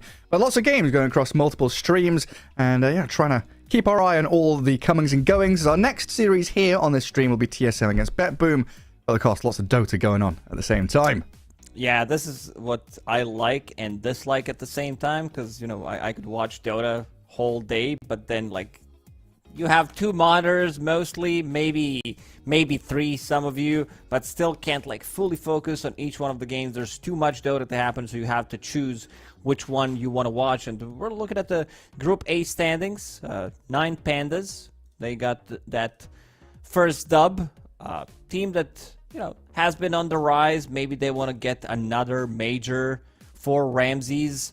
I want to see how they're gonna be able to get here. I think they are the underdog potentially of this tournament because they just beat TSM, so TSM coming out from a loss. BetBoom, they drew against Team Aster, and also in another series, what should have been should have been a hype one. EG against Gaming Gladiators, they also drew. First game 18 minutes, second game 22 minutes total, so a bit of a wild one. We definitely didn't expect it to happen, but maybe watching Gaming Gladiators, because this is a team that does get a good grasp of the patch relatively early on. They do adapt quickly, and they have been looking stable for ever since Lima Major. Yeah, and especially with the addition of Quinn, obviously looking good in the previous patch, but maybe even an added effect here in the new patch with the spreading of the map and things making mid lane a little more isolated. All these objectives are, in the corners or on the sides. So you need a mid laner who is good at mid laning. No longer are you going to have 6 heroes in the mid lane gathering and fighting, really. You're going to have this 1v1 for the majority of the first, 4-5 minutes. Wait until that 6-minute power rune. And that's what Quinn really excels at. And I think a lot of mid laners are going to be thinking about is how do we get lane matchups for ourselves in particular, and then how am I going to defeat this opponent mid laner in a straight 1v1. It's a much more honest fight nowadays. It really is, because as a support in the side lane, maybe one of the supports are going to be 6 minutes into the game checking the runes. You want to push out the lane, you want to pick up the second Lotus that just spawned, and then maybe go for something 7-minute XP rune. And the next matchup is going to be TSM against BetBoom. TSM, I would say, still a relatively new team. We did see them in Dream League Season 19. They got to the second group stage through the through the tiebreakers, but then there were no match for the big boys. The biggest of the boys, you're playing against EG, Shopify, Tundra, Gaming Liquids. It's a bit of a difficult task for them to actually win those matchups, but they are learning. We talked to Moon Meander in one of the interviews, and he's he's pretty satisfied with what's happening with the team. The guys are playing on LAN. They have to experience this new environment as well to be able to perform. So it's a bit of a slower one, I would say, for them. This team has a lot of potential, but they definitely also need time. I think playing against the best teams in the world is going to get you there faster, but also you can't expect this team to just show up here and win the major. I think that some of these things are unrealistic.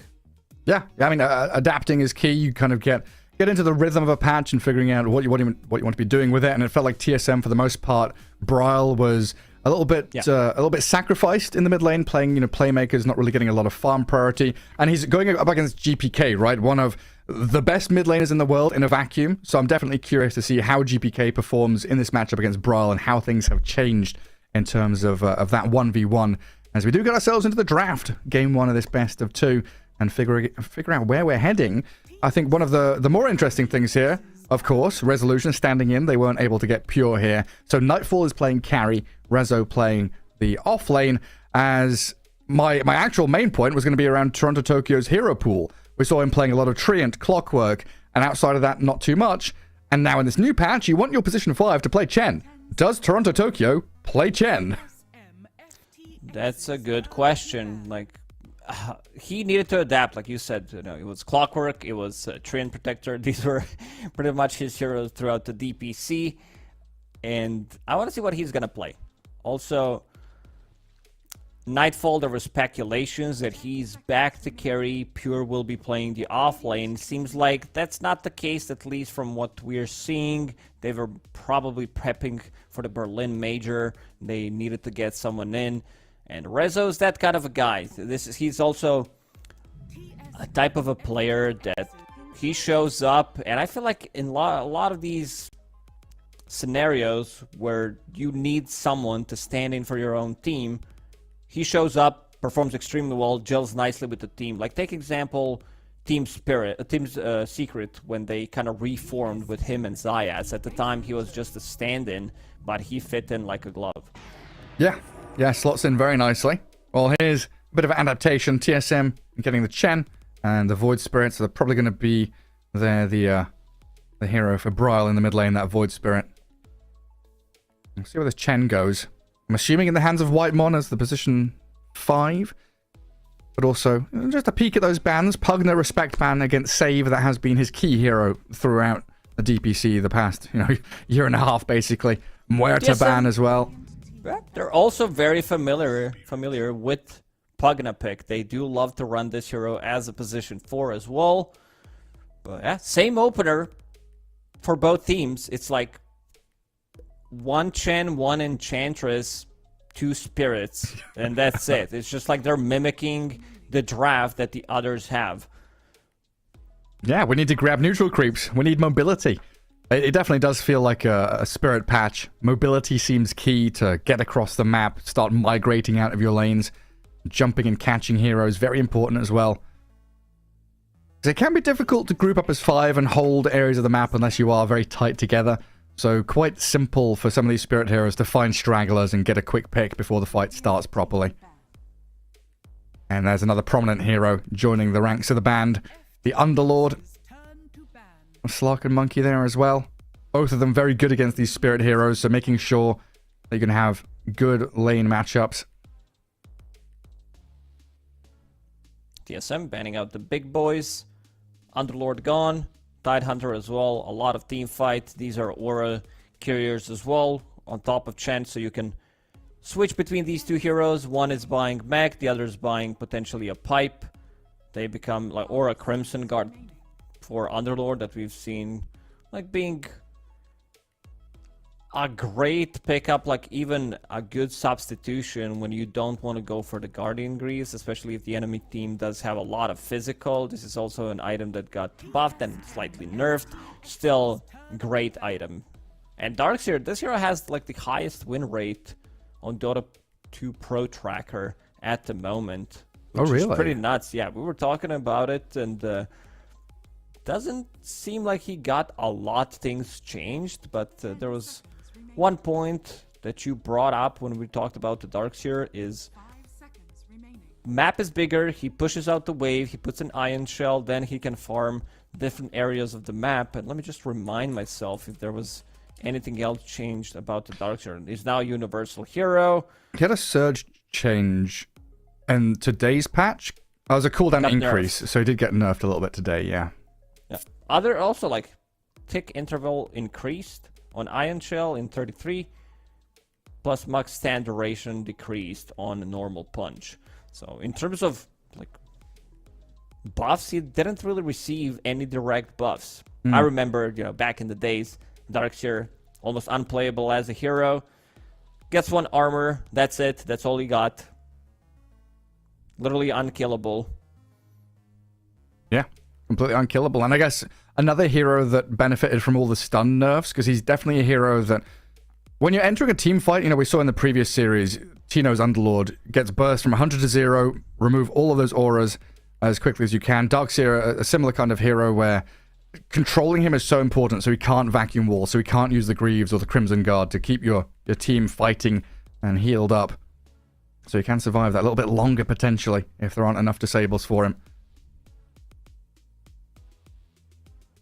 I'm wondering about Phantom Lancer. We saw PL, well, at least I'm looking at the drafts of Bet Boom. We saw PL in one of their games against Aster, and he's looked like a pretty solid hero so far this patch. Had a couple of changes, and they brought back the old Doppelwalk.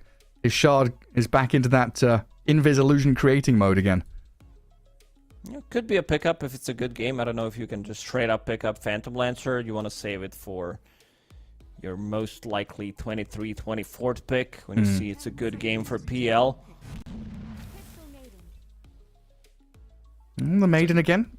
Crystal Maiden and Chen paired up together. Having these roots feels so potent against the spirits. So now they've got a few ways to control the Ember. And of course, against an Enchantress, you can have that Frostbite to help you out. It's like a good pick for them and a block pick. Because you don't want them having Crystal Maiden against your Chen. We'll definitely see more of Crystal Maiden. Like side lanes still very important. Mid lane as well. You give him extra aura with extra mana regen, which could... Oh, never mind. Now, this is not a 23, 24 pick. This is straight up Phantom Lancer. I mean, these are strong lanes for BetBoom. Now you have Jakiro and Enchantress, 2 supports that can secure Phantom Lancer's lane. And you need to start thinking about some of the counters for PL right now. You need an offlaner that deals well with him. I want to go quickly through the hero list, some kind of AoE. So they already used... Well, what about Legion Commander? I think this hero looks extremely good. It's a lane dominator. You can't really lane into him. If it's Phantom Lancer, Jakiro, even Phantom Lancer Enchantress, you just have so much attack speed. And you get like another overwhelming odds once you finish off the duel with the successful duel. Just AoE galore. What about the Ursa again? We saw Shiro play it to some pretty good success. Yeah, and we used to see also, the Battle Fury against PL, right? Yeah, it's also a great Ursa game. I agree. Great against all of these heroes. Doesn't really care too much about being kited, but they go with Timber, which is also an okay way to deal with these heroes. His Aghanim Scepter is insane. Well, I played the first game, or first 2 games, didn't go through all the patch. You know, I'm like reading stuff, so I start the game off. I'm like, yeah, I want to play the game, you know, even though I don't know the changes to all of the heroes. Then I suddenly see Timbersaw in my game, counting down from, I believe, 6 seconds downwards, ticking bomb. I'm like, do I attack him? What's he doing? What does it actually do? So I start attacking him. I get close. I die. I learn my lesson. 10 seconds. He's pretty damn powerful now, getting like max stacks of barrier plus 5 seconds. all his reactive, Radiant and then blowing it all up. Well, out goes the Magnus and the Alchemist. Mag would have been pretty nifty there with the PL and the Ember Spirit. So what are we actually looking for TSM? Offlane Timber, mid Void, they still need the Tomato hero as the last pick, and BetBoom need their Resolution offlane hero looking like. Yeah. So TSM does have last pick, so they will decide. They banned out Alchemist hero that has been very powerful. It just feels super strong in the patch right now because you can farm. There's like multiple camps you can farm, getting that extra gold. Ursa, we did like I think Sven is also another option. They don't have much to control them. You have all these auras. You have a good front line. You have someone to jump in and create a little bit of a chaos for you, provide vision. X's turn to ban. Oh, aiming for Tomato comfort. Nagasaran gone. Let's see what TSM decided to take out now in this last one. Radiant team pick. Ah, the Primal Beast. Good solid amount of damage and a bit of control there, but it's that backline backstabber. Because you often want a hero that plays with the Ember Spirit to actually get past the front line of your opponents. Try and snipe out the Maiden and the Chen. 10 seconds. Is there anything BetBoom are really lacking here? Bit of disable maybe? Like a point and click stun would be nice. We've got Ice Path and Chains. Yeah, you need some... Is Beastmaster available? He is. think If you he want is, to yeah. get a little bit more tower damage, but you also might start thinking about how you're gonna kill this Timbersaw. So maybe something different from the offlane. But then again, you don't have a hero that runs in, so you're kind of lacking that one. They also lack a little bit more tower damage. Jakiro sure, with Liquid Fire, that's okay for tier 1 towers. For tier 2 towers, you want to have something else. I'm talking about, you know, before taking a fight, trying to siege the tower, also going for the high ground. I mean, do you want to go hardcore into that with like a DP offlane with an exorcism? Or like a Dragon Knight offlane with Dragon Form? I was thinking about Dragon Knight, Yeah. but then your damage is also, I would say, lacking. Ooh. Wait, is that Okay. is that a Rezo Pudge? It looks like it. With Jakiro, this is heal reduction against Chen, against Timbersaw. Bet Boom thinking outside of the box. It's a godly Ursa game. It's like a Ursa. It looks really good. It's either that or you can get Lifestealer with Radiance. I don't mind it too much. I think it's matches up nicely against Phantom Lancer, but okay. We did go through a lot of the heroes. This hero also did pop up. Hero that did receive buffs. Some of the nerfs, of course, with the stun duration and everything. Everybody got nerfed. But cleave damage got increased. Level 1, it's like 40% from 25. You get extra strength from Great Cleave. And cooldown on Warcry got an increased. Duration also got increased. So a little bit of a nerf, a little bit of a buff. But it's an old school counter. It's also an explosive hero that runs in. Oh, it's a Save Pudge. Resolution will be playing Enchantress. So they're swapping things around. I guess they wanted to give him a little bit more farm priority. Because you have pure damage against Timbersaw. And they also want to give respect to Pure. Because he's the one missing. So they're like, oh, this is how we're going to give him credit. As soon as you said pure damage, I felt it coming. I was like, where's that pun about pure? It's on the way. I can taste it. Yeah, you're right about the Sven. He's got very little downtime. You know, with all these neutral camps, you can kind of just go farm through them, push out a wave, accelerates even faster than he used to. Get straight on top of people. We saw Mickey, I think, in the grand finals of Dream League using Sven a couple of times, and we saw him just blink forward, double tap with an Echo Saber. Now you've got a Harpoon to upgrade into, dragging people around and keeping on top of targets. Because, you know, we've talked a lot in the past about mobility creep. All these heroes getting additional bit of mobility and maneuverability to extend fights and move around. Harpoon says, nah, you're coming back to me. I'll do that physical damage. As we can head ourselves into game 1 here. As Bet Boom take on TSM in the group stage for the Berlin Major. Started with a Save Pudge. Going into that top lane as 4 with a Resolution Enchantress. And offlane Ench has been a thing, right? We've seen a little bit of this here and there over the past couple of years. Ace has been the one to show it off with that Aghanim Scepter build. Does a lot of damage once she gets that first item. It's an insane hero if you can get it to work. And eventually you'll get the items. You get like Hurricane Pike, maybe you get the Aghanim Scepter. You mentioned Ace, I remember one of his performances, just like rushing Aghanim Scepter. Maybe get like drums in between to have like an item to play off with. Oh! Hello? This is my high ground. GPK nearly dead. Might deny himself to Roshan though. Heading into the pit. Fairy fires up. Bryle dragged back. Nearly dead, but GPK the first to fall. Kasane gets to the first blood and Nightfall kills off Bryle. A bloodbath in the top left corner of the map. My goodness. Yeah, unfortunately, he didn't manage to land a multiple Stormhammer. This is like one of the best abilities for a fight like this, but he got isolated. They got 1 kill, so it's trade for trade. Who got the first blood? It was Kasane. Kasane? Okay. And killing off Bryle. I feel pretty good. Kasane, yeah. Getting the last hit there. There we go. Lacoste is back in the mood. Does this change anything for the mid lane too much? I guess Bryle spent most of his money. He was saving up for Bottle. Might delay that a little bit. GPK. Should be okay. Yeah. You see these new tech, new item. Bryle going for more stats. Void Spirit is a universal hero after all. So different item build coming out from him compared to Ember Spirit, who puts just like a standard one that we've seen in the previous patch, but you can already see the new tech, new adaptation. Ember Spirit 60 damage, Void Spirit 66. This is where Clawing Blade comes in, so getting that extra 8 pretty even in terms of damage overall. It's just that Void Spirit with the stats that he's gonna be getting is gonna scale a little bit more. And another position for Crystal Maiden Yeah. we see in action. Yeah, a couple of mangoes, stick charges going.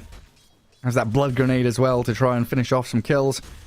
And this Timbersaw pick felt pretty good. Picking it into the Phantom Lancer, you said, a good contender in terms of countering the PL. Not just being able to stay in the lane and continue farming, but later on you can clear through illusions quite nicely. And mid lane, dead even Spirit on Spirit.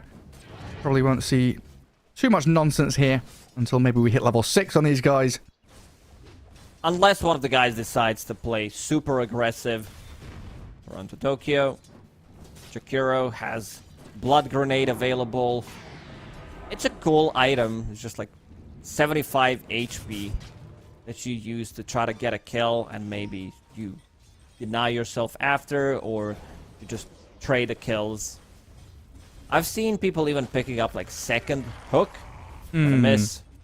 Not the We best tried. lane to set things up for a hook, so Save will need to be able to get his own hooks. He can also kill creeps from Chen instantly. Yeah, it's like a response to the Maiden, right? We talked about that, where Maiden's picked against the Ench creeps. Pudge is like, okay, fine. I'll kill off the Chen creeps then. That's my job, the majority of the laning stage. Yeah, usually with support Pudge, at least in my pubs, we see it in the safe lane, because they're under tower and you can hook people under the tier 1, get a bit of damage there. Not something that Save's going to be really looking for, though, in this top lane. So far, Bet Boom leading across the board in CS. Last hits and denies. Everyone picking up 3, 4, 5 denies there. Sven and Timber struggling a little bit. Kasane, he's going to be able to just withstand any damage that comes his way in his bottom lane. Not going to be too bothered about things. He's getting Timber to that critical mass. Level 3, level 5, still going to be the name of the game for him. But I think Tomato struggling is a pretty bad sign here. You need to start playing, I would say, a bit more aggressive on Crystal Maiden. Right now, Nightfall doesn't have much HP to work with, so Toronto Tokyo will need to share some of the region with him. Like, you land level 2 dual breath on Crystal Maiden, Spirit lands, she's dead. Ari's going to be so careful. You can see the run straight towards the Maiden. Nightfall and Toronto Tokyo so hungry for it. And Ari just a couple of hits away from death, but Kasane is providing that body to guard the Maiden in that bottom lane. He Still did holding. keep the distance. Try to stay away from it. Asane already has Save. Ring of Health. Oh, he should be dropping here. Whitemon takes it. Tomato needs this gold. He needs these kills. Tomato's like, I'm going to jungle. Look at the way he's going. He's actually going to secure the rune Is it for going to his come in and teammate. carry Sven controlling runes, ganking mid? And he wants the water rune for sure. And they will get the other on Brile, so no rune for GPK. Nicely done. Wild times we live in. The carry Sven is rotating 4 minutes in. By nicely done, I mean he lost a lot of XP there, and you can see the difference. Resolution 2211. That's my birthday, actually. Well, write that down. 22nd November. Big fan. Yeah. Be sure to write it down, Gary. Put it in my calendar. Send me a present. I'll give you my PayPal account. So yeah, Sven's not getting much farm from here. Bet Boom. Really good entrance to the game with the laning stage. Ember Spirit also has slight advantage when it comes to the mid lane. Man, that makes things even scarier with this core Enchantress. Like we were talking about before, the scaling ability even from support Enchantresses has been very apparent over the past year or so, with Brile dropping very low mid, knowing that there's limited mana left on GPK, just playing on the edge. Gonna tango up a tree. Needs to swap it out of his backpack first. And gather up what he can. Not a fun time for TSM so far, though. Nightfall has raindrops, strength treads, and wand. So now it's not only the Timbersaw that is able to weather the storm in that bottom lane. We could see this Jakiro start to rotate, use the twin gates to maybe move up top. Timbersaw's gonna be way too tanky to kill. Vanguard about to be finished using the courier. You need 3 heroes. Like, you need, maybe not even with 3 heroes you can kill him. you need Enchantress. Like, one of these heroes needs to be Enchantress, Ember Spirit +1, probably Jakiro. So they will try to stay away from him. Rezo gets the carrier kill on the top lane. I always get confused by this shield. Oh, gets the hook. Yeah, drag back Tomato, immediate TP out, while in the mid lane they were poking towards Bryle. TSM trying to make something happen in the mid lane, and good job by Tomato just to get away from danger top. Look at the build on Void Spirit.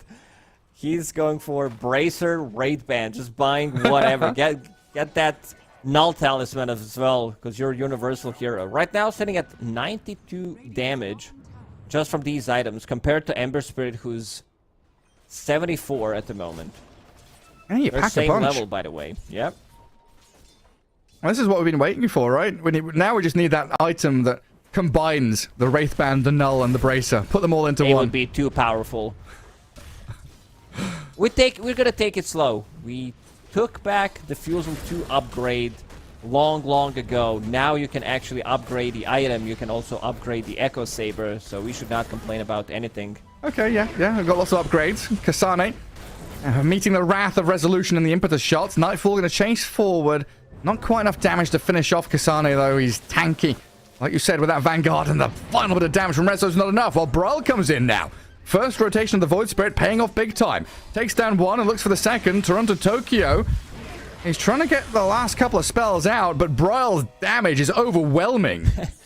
I mean, I called it. I said that they need to bring Enchantress to be able to kill him, but he survives on the last tick of HP, having that Vanguard and having the reactive armor as well, magic stick, keeping him alive there. So first rotation from Enchantress, like Rezo was doing really good. This is also rotation through the Twin Gate, so can't TP top, still collect the XP.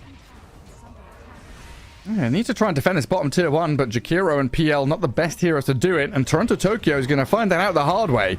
Caught out by Bryle with another remnant. The Centaur stomps him too. The neutrals are joining in. That wasn't a Chen creep, that was a neutral. Toronto Tokyo dead as TP still start to flow into this bottom lane. Ari turns, keeps Nightfall at bay. Doppelganger forward. Can't close the gap quite yet though, and into the fog she heads, hiding in one of the Roshan pits. And Nightfall going to decide to head through a twin gate and maybe move up top. It's getting very confusing with all these teleportations. But the big one was the Centaur that you mentioned. Chen is level 4, has level 2 Holy Persuasion, so can't get that level creep. It's a level 5 creep. Top tower is under attack. Mato farming the jungle. Save is looking for him. Just planted an Observer Ward, so could Hello. potentially land a hook. Howdy, Tomato. Save. Oh, Tomato on the low ground. Trying to farm the golems. Oh, he's going to bail away from there, not feeling safe whatsoever. GPK's rotation. All the way from that mid lane. Tries the slight to scout, but won't find Tomato. Sven. Even scanning deeper. I mean, Tomato definitely a sacrifice in this game. Bottom of the net worth of the cause, but as a Sven can accelerate and catch up, while TSM are making noise and action happen elsewhere on the map. Having a go at GPK, but he's going to remnant across towards Ari. I think that's the Maiden getting slight chains down to 50 HP, and the impetus shot is there from Rezo to secure it. That'll give him the Dragonlance now on this Enchantress. But so far it's been TSM to take that first tower to really stamp their mark on the map. Still feeling like BetBoom have that better draft and the advantage as this laning stage breaks down. Podge jungling at the moment. He's hooking the neutral creeps, getting some levels, finding neutral items. It's... Oh, there's still Wisdom Rune for TSM. Even for BetBoom, they are keeping it. No one decided to pick it up. And Toronto Tokyo just sat around in the river a little too long, dies in the mid lane. GPK has 5-1 charges, so that's another slight to kill off the Maiden. And Save is even looking for an angle for the hook. Won't be able to line it up. Bryle with an Arcane Rune, still in fighting shape, and he'll go straight on towards GPK. That's all of his mana gone now. So if Bryle can keep tabs on him, keep chasing this Ember Spirit, there's no way for him to escape. He'll run, phase boots, try and slip it. Oh, he's speedy. Dodges the Remnant. Bryle doesn't find the grab on him. Does have that Arcane Rune still going, but GPK is going to TP out just fine. Understands that there is no Remnant available. Bryle Love the item build. I want to see how it's going to play out in the end, going for the Echo Saber next. Then you can disassemble that. You can also like get Harpoon potentially, pull him into Remnant. We're trying to trap GPK, but he waited for long enough, and they've baited TSM in here.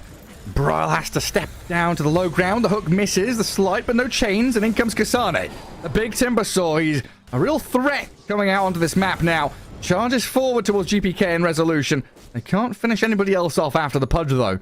So just the 1-for-1. But that was TSM waiting around the Ember Remnant with the Void Spirit and the Chen, and then they got bored. GPK outweighted their resilience there. On the other side of the map, Nightfall. He is farming. He's back to his old role before he joined EG at the time.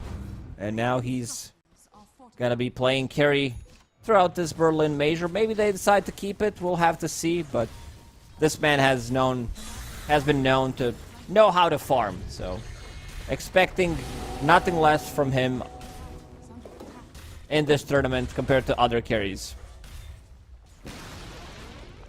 They're not doing too bad, this one. I mean, Resolution is the carry in this game, though. Top of the net worth. Enchantress going for the full Hurricane Pike, it looks like, before any kind of Aghanim Scepter build. Enchantress hasn't been changed much in the previous patch. They buffed her shard, but that's about it. Impetus damage has not been changed. This is still an insanely good scaling hero. Rezo will finish off the tower. Did Impetus get changed without being in the patch notes? I think I saw Fog talking about it, where it got buffed. Or did they change that back? It doesn't say anything here. Maybe it was just a tooltip thing, because I think it was like 10% at level 1, but maybe that was just a tooltip error in the previous patch. Anyway, Bet Boom smoked up. Looking for Bryle. Smoke breaks on the Maiden, but I don't know if Ari saw them there. They don't have the vision, and that allows the hook to come in. Dismember cancelled immediately, but a good slight change. GPK gets the connection onto two heroes. Can they chase Brawl to the end? Yeah, with Astral Step available, they can't, but they see the Chen. Whitemon, an easy pick here for the rest of Bet Boom, but they don't have any stuns. Nothing to stop him from just TPing away. On cooldown, not available. Position 4 Pudge is back, baby. Oh no. When I read the patch notes, I'm like, you know what? You can hook people much easier. You can get the XP that way. Sure, his Aghanim Scepter got nerfed, but as a position 4, you don't care too much about it. Cast range got improved on Dismember, so that's a good one when you play a support Pudge.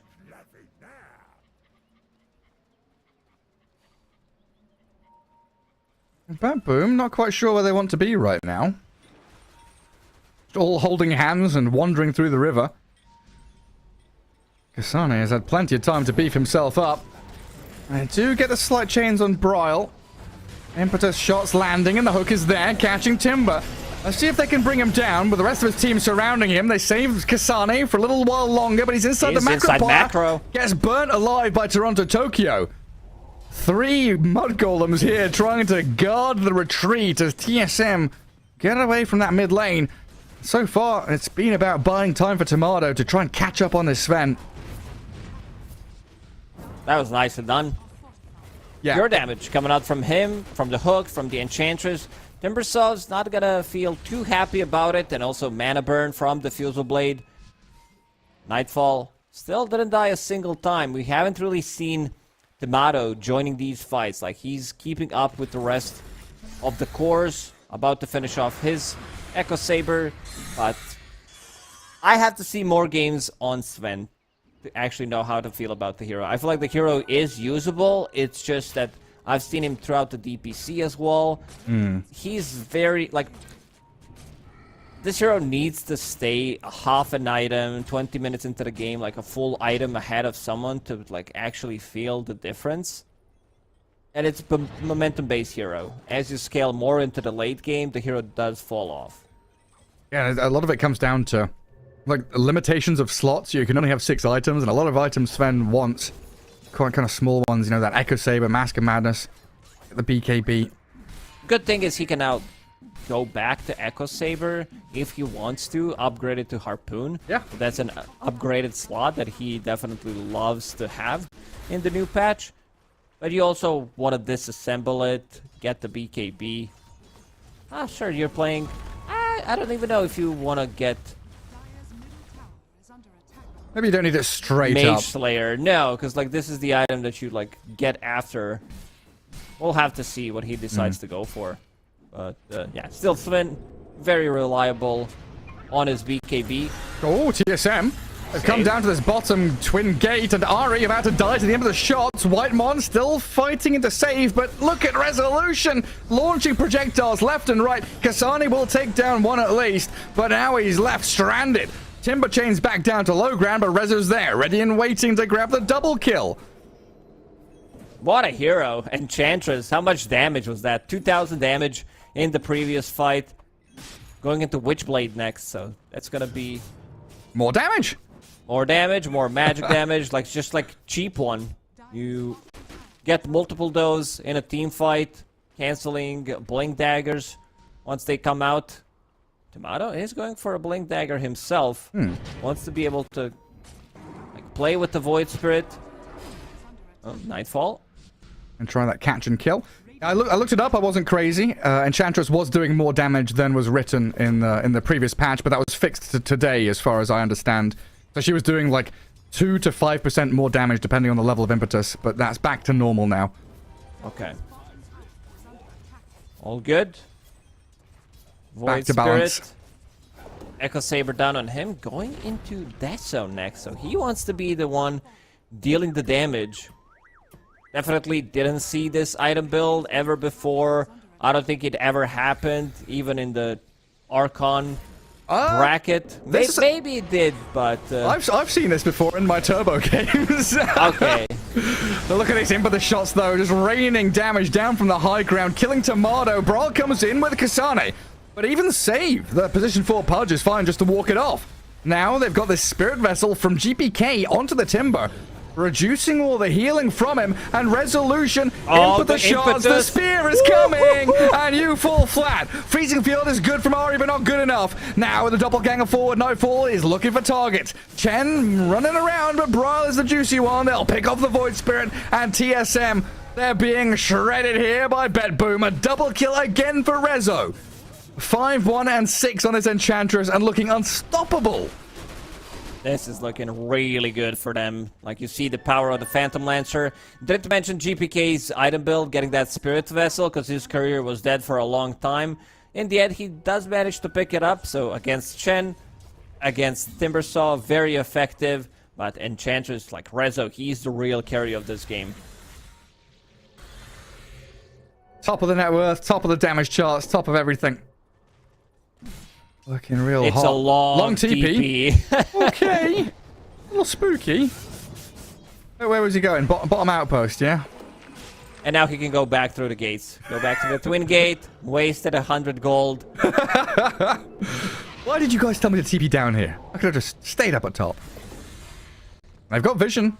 Over on Kasane. Spirit Vessel charges are there from GPK, making sure there's no chain play. And just look at him.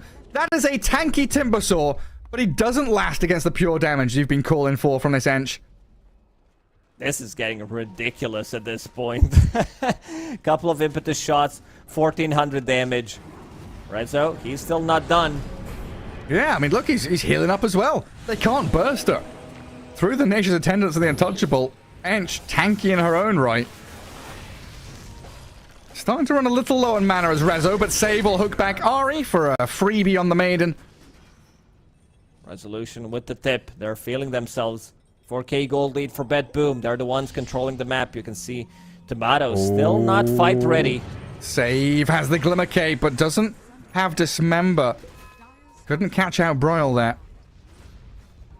Radiant's bottom And we've got some tier 3 tokens coming out as well. A tier 2 token, sorry. For GPK. Wants to replace his broom handle. He's aiming for Radiance on this Ember Spirit as his next item. Yeah, Tomato. He's only got 1 death on the Sven. He's about to hit level 15. But we've not really felt the impact from him. TSM are going to need this smoke gank to connect. Tomato has Blink and the God Strength, so if he's able to find a target and blow them up, could put them in good stead to swing through the fight without too many casualties. At Bet Boom, they're all gathered, all around the Twin Gate. 4 heroes maneuvering across the map and heading down towards the bottom right corner where Roshan awaits. And do they have vision around the gates? They do. They actually see them with the Watcher, so they're smoked, so nothing's happening. Oh, the Ice Tokyo, Path. what an Ice Toronto Path. Tokyo sets it up. Ice Path is there. Tomato in trouble. Macropire burning through them. The Dissimulate out from Brawl gives him safety, but Tomato is destroyed.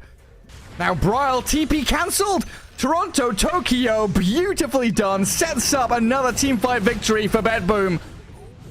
Oh, yes. That was beautiful done. All right, I'm going through the heroes right now, Gary. The ones that can set the traps when you go through the gates. So we're going to see Techies with his mines, with his minefield, sign upgrade. Is there anything else you can lay on the ground? Like you have Remnant to pull people in. This the entrance to these twin gates it's really narrow, so you get in there, any AoE abilities, you're gonna get destroyed by them. Yeah, just walking into a disaster zone. Real nasty stuff, but that whole thing felt like a Tom and Jerry episode, right? Where TSM are smoking, chasing, then like jumps into a hole in the wall, and Tomato just dead in that bottom lane. Can't show his face on the map whatsoever. Yeah, these twin gates, they're like holes in the wall for little mice to chase through. Suddenly they're popping out behind you with a hammer, whacking you on the head. Some of these games, like Dota is changing. Dota is evolving. I think this patch is bigger than 7.0 in terms of how many things have changed. Yeah, like the knock-on effects, the ramifications of everything. The whole game has changed completely. It's just like, you're playing football one day, next day the ball has turned into a pigeon. The goals, I don't know, they're 6 feet in the air and you're playing Quidditch. FIFA World Cup is going to be played on broomsticks next year. Thanks, patch notes. Heart finished on Phantom Lancer. Just needs to use the Courier. The Radiant's about to be finished in 1,000 gold. Sven still doesn't have a BKB, needs 900 gold for Recipe. Even when he gets that, they can kite, they have Dismember, they have tools to deal with him. Yeah, so vitally important that TSM have the vision for the jump. They cannot be the ones that's getting initiated upon. Which is what Save is attempting to do right now. Smoked, Tumbler's Toy, Blink Dagger ready. Trying to close the gap in onto Kasane. Dismember straight up with impetus shots landing. Freezing Field is trying to dish out the deeps to GPK. And they do lose the Jakiro and the Pudge without getting anything in the trade. But now Nightfall arrives, slaying the White Mon Chen.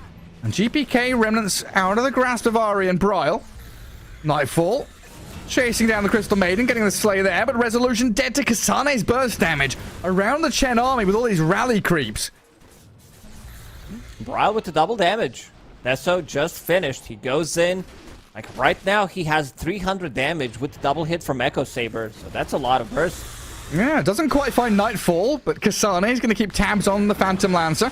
Ice Path misses this time, and in comes Tomato, the Sven. Is he ready? Stormhammer comes, dodged, Nightfall, Manta, and away we go. Turns to fight Kasane now. Can they save the PL with a doppelganger and a Club of Cape? He's bought a bit of time for himself. Alive. And Tomato's chasing Save, but he can't stick around and hit the target he wanted to. Turns and fights Nightfall instead. A few more hits, and he's dead, but the doppelganger finally gone.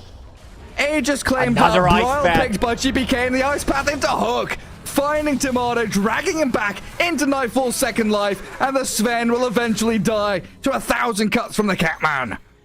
Whew, man, they really committed, heavily committed to be able to get this Aegis off from a Phantom Lancer, which is definitely not worth it. I mean, they're still in this game. They showed it Void Spirit with his item build, with Timber Saw, that they can burst Enchantress. Right now, Resolution trying to be more tanky, going for BKB next. Dire's middle tower is under attack. It shows that if TSM have the agency and the choices, They can team fight with the best of them. These ice paths from Toronto Tokyo so far have been causing a lot of problems for TSM. Trying to get that ward coverage back up again around these twin gates. Radiant's bottom tower is under attack. Popping the boots of bearing. All the rest of his team casually farming elsewhere on the map. Nice. Save doesn't yet have his shard. I want to see these tormentors die. Get the shards out onto your supports. Jakiro does have one. I think he got it from the enemies. Yeah, definitely. He didn't buy it. He just has way too much gold at the moment. Boots of Bearing finished. So that Liquid Frost is available.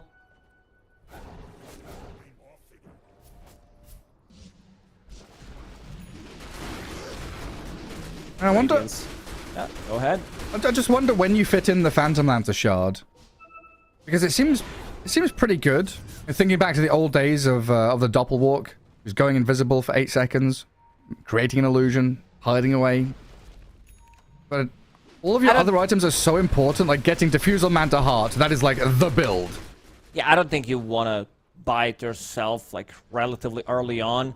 It's 1400. It's a good upgraded shard, I would say. It's just that you want to have, like, it's 1/3 of your Scotty, pretty much. Yeah. There's the save. Just picked up the shard for himself. He's got to scale it. He's getting a lot of items. Holding the Philosopher's Stone. Glimmer Cape available. Blink Dagger just got a shard for free going into Aetherlands next, so he can save people. Once they decide to blink in, jump someone with Sven, he can be the one saving people. Yeah, and with this PL having a heart, that percentage-based heal out of the Pudge Dismember, gonna bring him back to full health very quickly.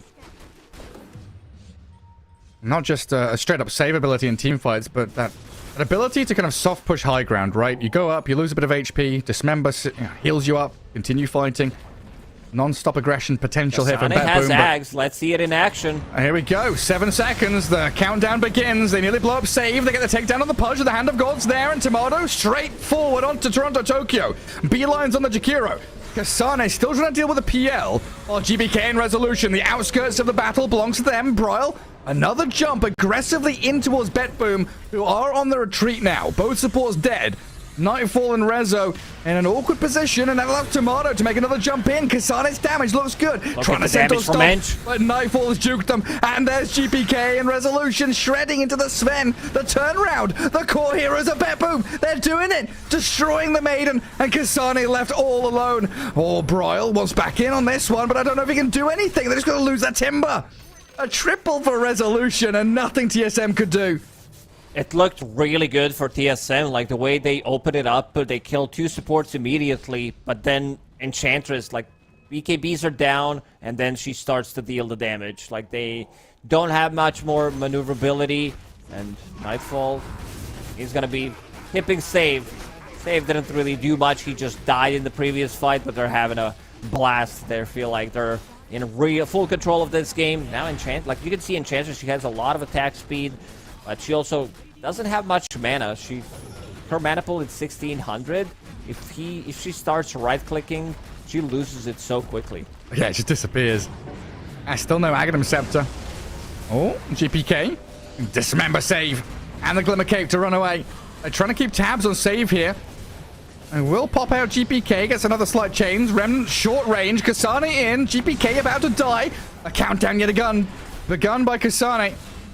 They will bring down Tomato, though, as Nightfall. In the midst of all his illusions, very difficult to keep tabs on, but with the AoE damage out of Kasane and Broil, they'll know the real one is there. Moving up to high ground and trying to kill off Whitemon. Nah, the Frostbite will stop him in his tracks. No more doppelgangers for you.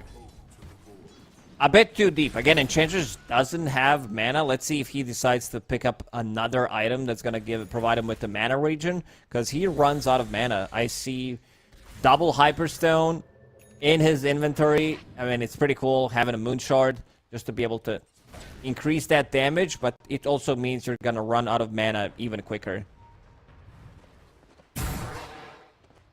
Yeah, we need a Scythe of Ice or something for this Enchantress. Please give us a mana regen. Rezo, and grab a little Wild Wing. Get back to farming jungle, but a decent hold by TSM. Didn't That's cost the way. them... That's the spot to be. Sit in the well, get that mana region going. Oh, yes. What is it? Is it 2? 1.5. 1.5. Pop quiz time. Graveyard. What does it give you? Damage. How much? +5, I think. Oh, very good. Statue. Armor. Plus? +3. Nice. I don't know if that's Is it correct really? or not. Okay, I have just no like idea. I have It's 2, so plus many 2. numbers. +2, okay. You can see it on the dragons. And mines. The mines. Don't forget the mines. Mines give you extra gold and they explode. I don't know what mines do. HP regen 4 per second. Okay. The scan from TSM. Very important. Scan. Well, he's chasing his. Oh, look at him. Straight in. Remnant on to Toronto Tokyo. Forced staff to low ground and the jump away from Bryle. Resetting the fight. Trying to drag Bad Boom away from the Twin Gate. But Kasane out in the open, getting pummeled by impetus shots. Another Ice Cloud stopping the Chen army. And Phantom lands a Nightfall. He wanted in, but doesn't want to continue. Will clear through Chen army's Whitemon's gone. summons quite simply. Also poking and prodding here, but still waiting for Tomado's appearance. Once he enters the fight, that's TSM's chance to blow up a target and get the numbers advantage. Lotus farming has begun. Need to harvest your crops. Get all the goodies from the little fountain. But now it's TSM's turn to hold the high ground around the Twin Gate, but Ari wasn't on the same page as the rest of his squad. Didn't get the memo they were going up the staircase. Bryle wants Rezo, and they blow her up. And Chandra's dead, buys back as well. Back. Has to fight around this bottom lane. A hook back by Save, but he's dusted up now. Sven is on top of him, but the Ice Path and Macro Player controlling Tomato. He BKBs to slay the Pudge. Nightfall giving chase, and Tomato very low. Can't stand his ground. Kasane getting destroyed by Rezo again. The Enchantress buys back and dishes out the deeps.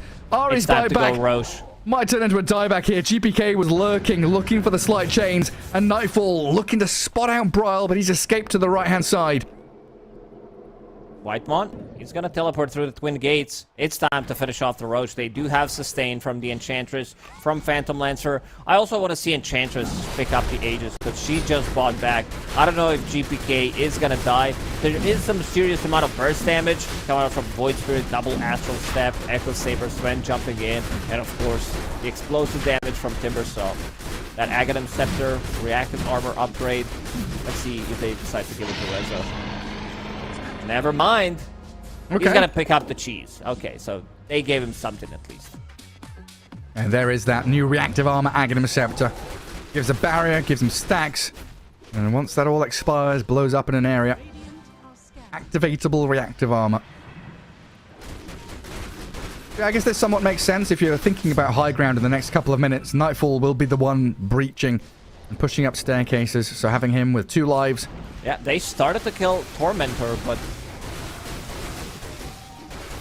not gonna happen. Nightfall also feeling the damage coming out from it. Look at the impetus shred it.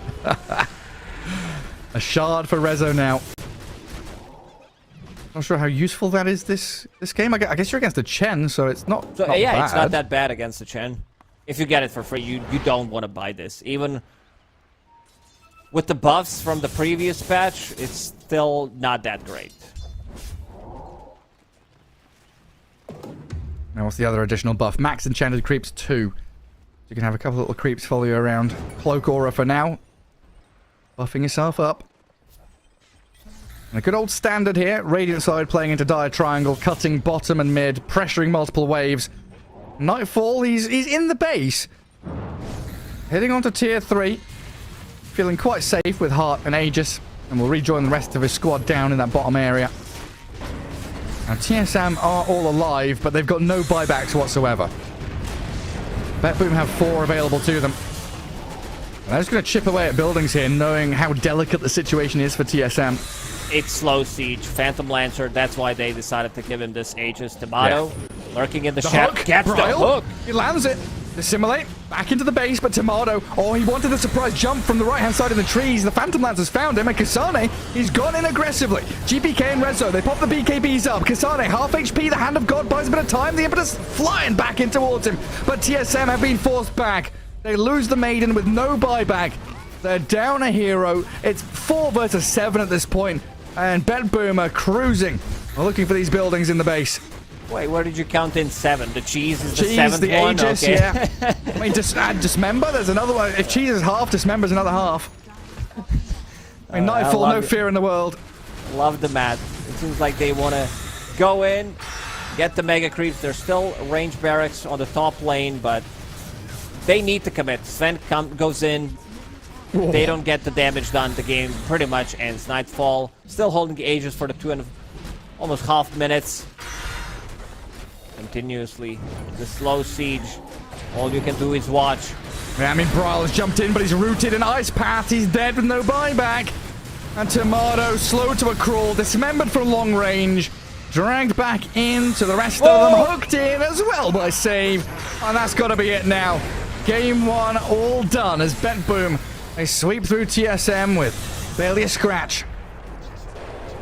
Yeah, it was a great start. I think they killed Phantom Lancer only once. Nightfall back to his carry role, doing one hell of a job, getting those resets multiple times, save some really nice hooks to be able to start things off, some good saves as well once he picked up the shard.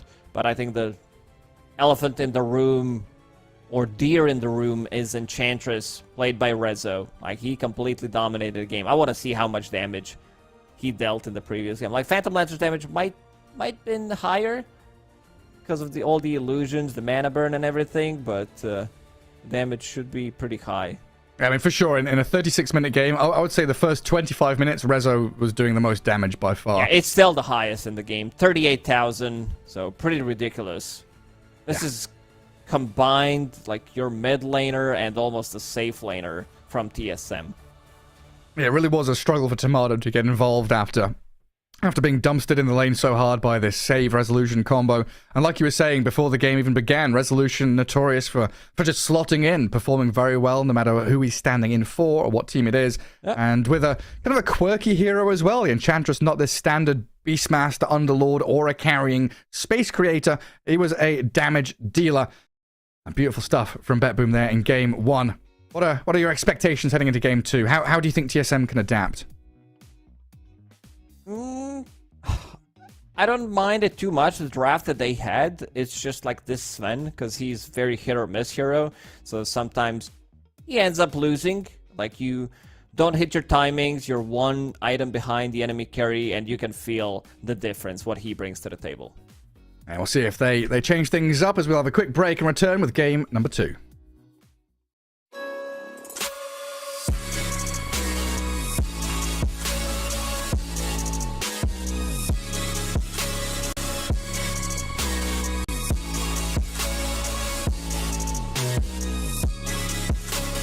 You love it, you wear it. What's your style? Get your merch at shop.eslgaming.com.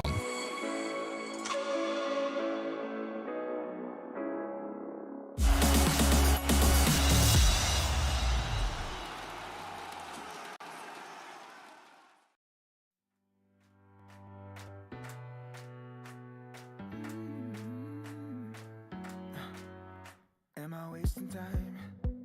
'Cause I'm already gone. So long. Can you stay the night? 'Cause you're the thing I want. I know you're feeling different when you're stressed out. But even with no makeup, you still stand out. 'Cause no one makes me feel the way you do now. Like you do now. The way that you move your body, you make it look like a hobby.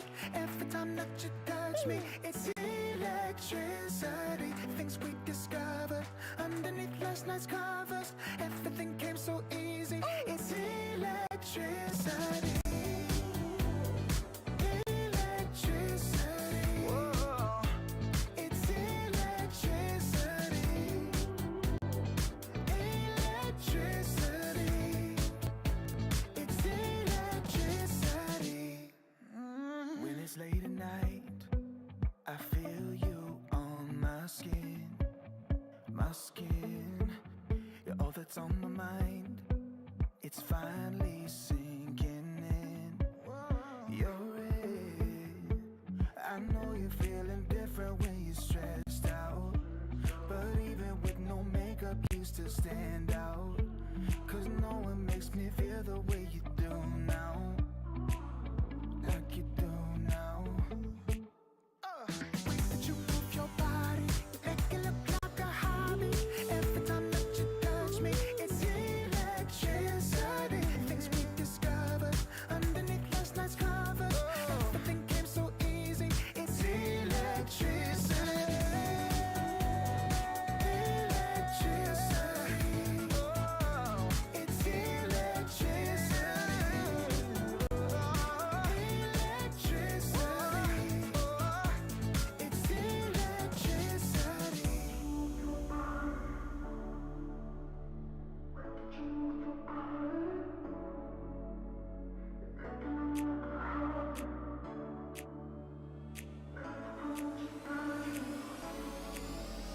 The way that you move your body, it make it look like a hobby. Every time that you touch me, it's electricity.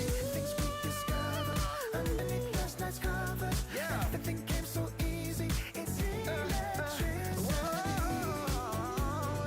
Electricity. It's electricity. You move your body. Electricity. You move your body. It's electricity.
Am I wasting time? 'Cause I'm already gone. So long, can you stay the night? 'Cause you're the thing I want.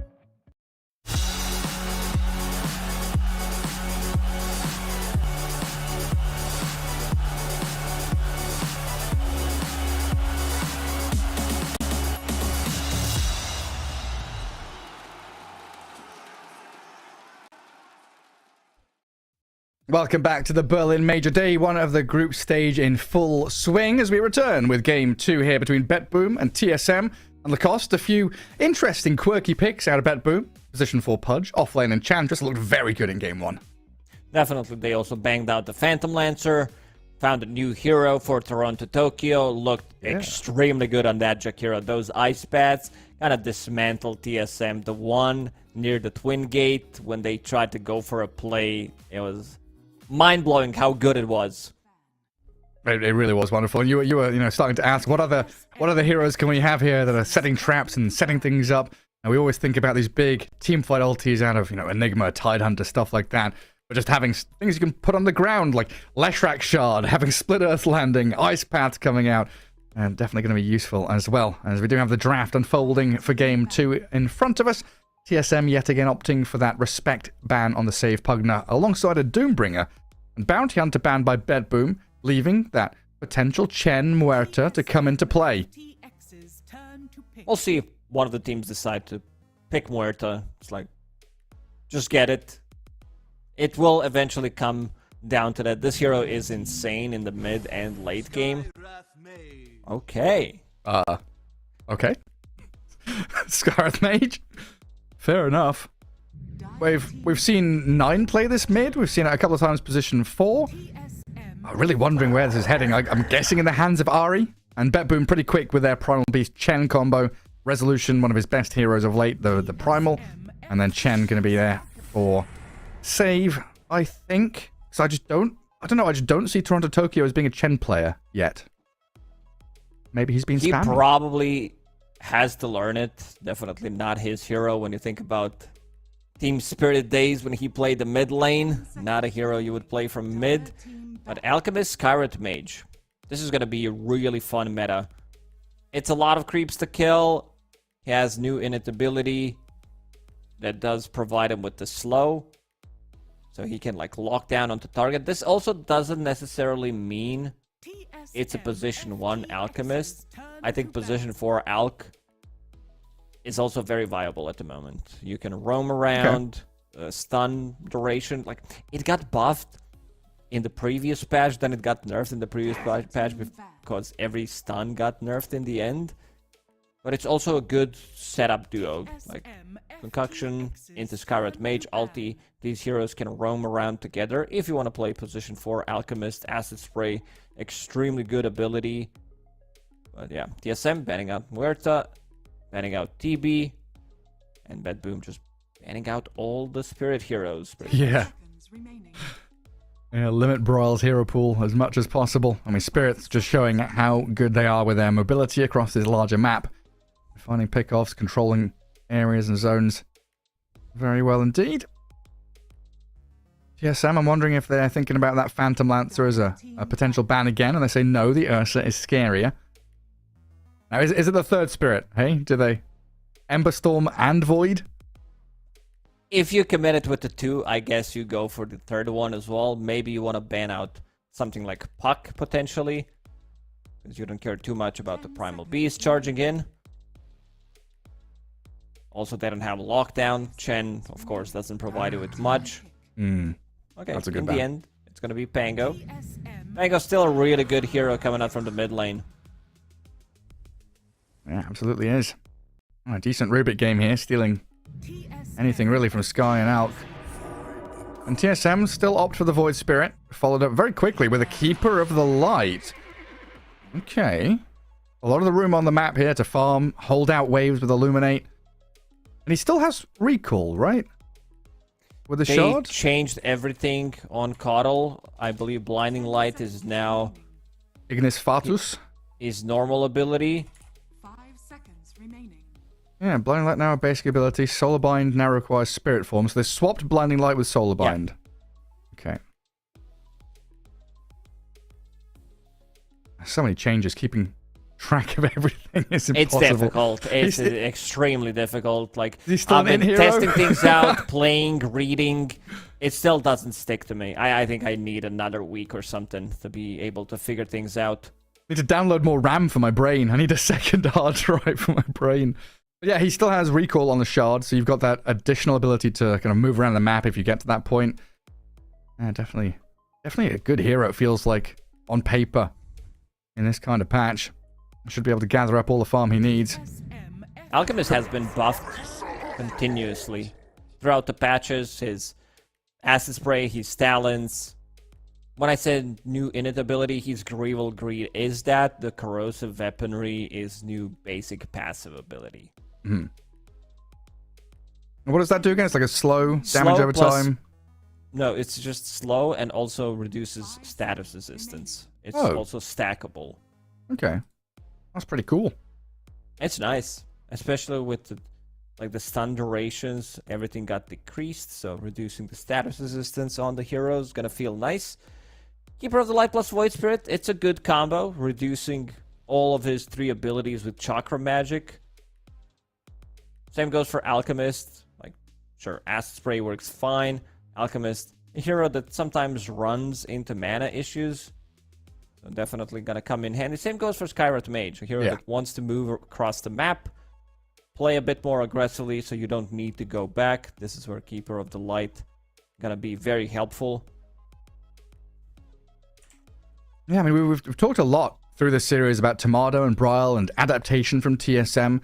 I think I've been doing Kasane a great disservice because TSM have looked the strongest when Kasane's been on his Zoo heroes. In the previous patch, you know, his Lycan comes to mind as one of his strongest heroes, Beastmaster alongside it.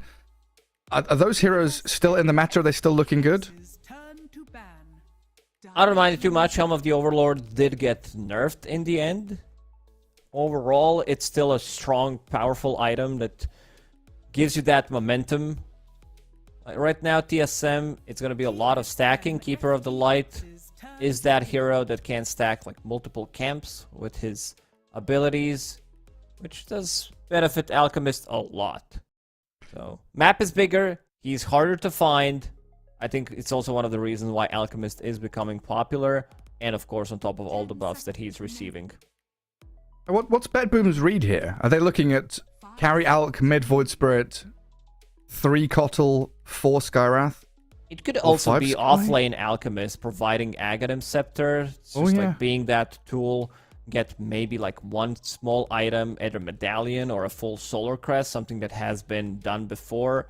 Maybe buy a blink dagger, or if you want to just like get medallion into Aghanim Scepter, farm the stacks, get Ags for Void Spirit, and then he's the one just like jumping in. So could be that one, but could also be just the standard classic Alchemist safe lane. And they are... Yeah, because if you look at the bans from BetBoom, they are banning out the safe laners. The 2 last bans, Slark and Monkey. Which There's are also Ahri heroes, right?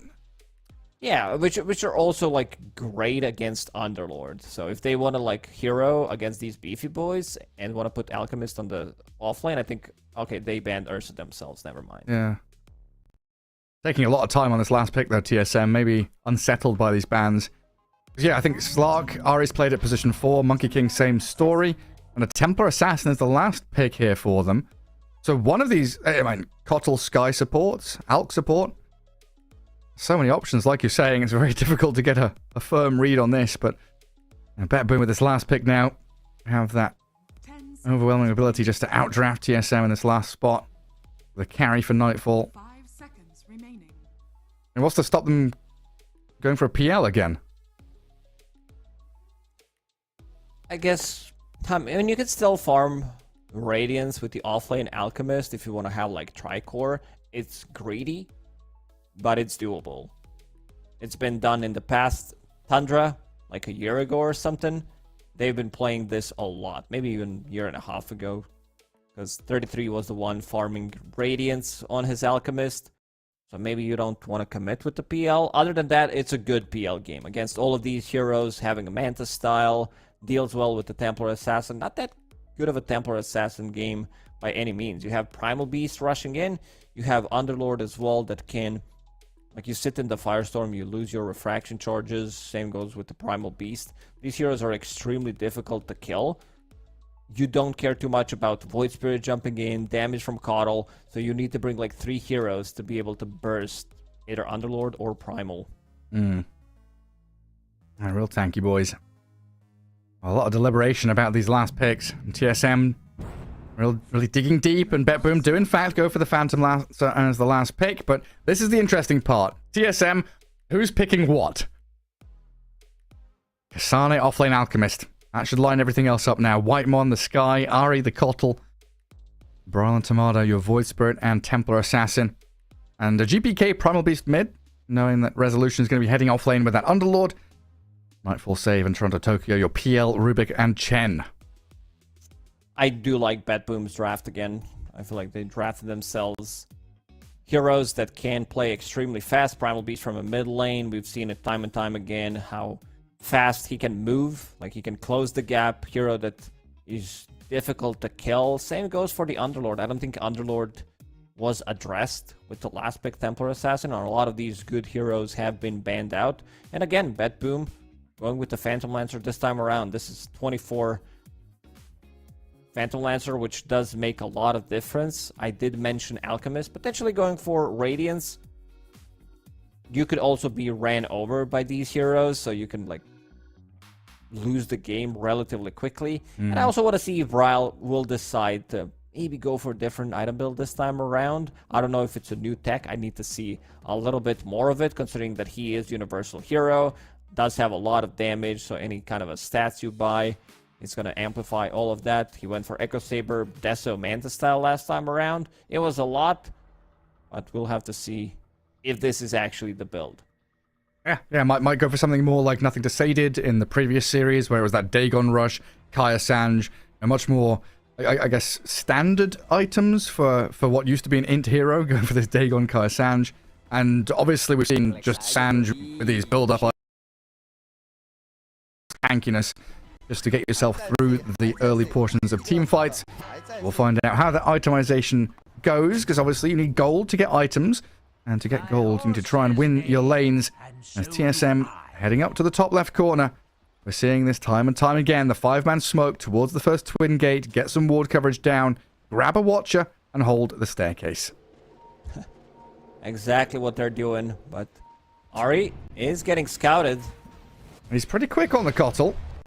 They don't have many there. stuns. Maybe Save could have tried to go for a lift level 1, but I think he already got telekinesis, got the Fade Bolt. 30 seconds. Not sure if it made the difference. It's still no real stuns on their side. These heroes need levels. Also, Primal Beast did not want to commit, put himself in a spot where he's left with, I don't know, 20% HP, or if he dies, then going back to the mid lane, you already kind of lost the lane.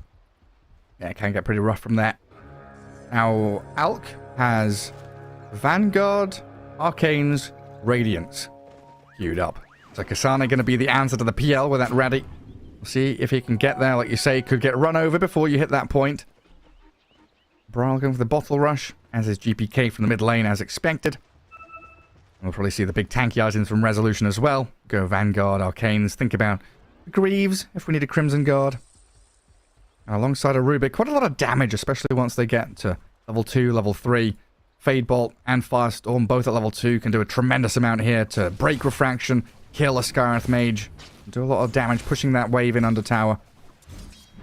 Skyrath Mage, I think, also needs a little bit of a buff in his armor department, sitting at 0, so receiving pure damage from right clicks. It does really hurt a lot. Like, give him something. Compared to Rubik. Rubik has like 5 armor with just 2 stats. The tanky Rubik against the poor, weak Skyrath Mage. And Nightfall. So far, 0 last hits. Ari starting to drag creep waves around. And it is that Toronto Tokyo Chen in play.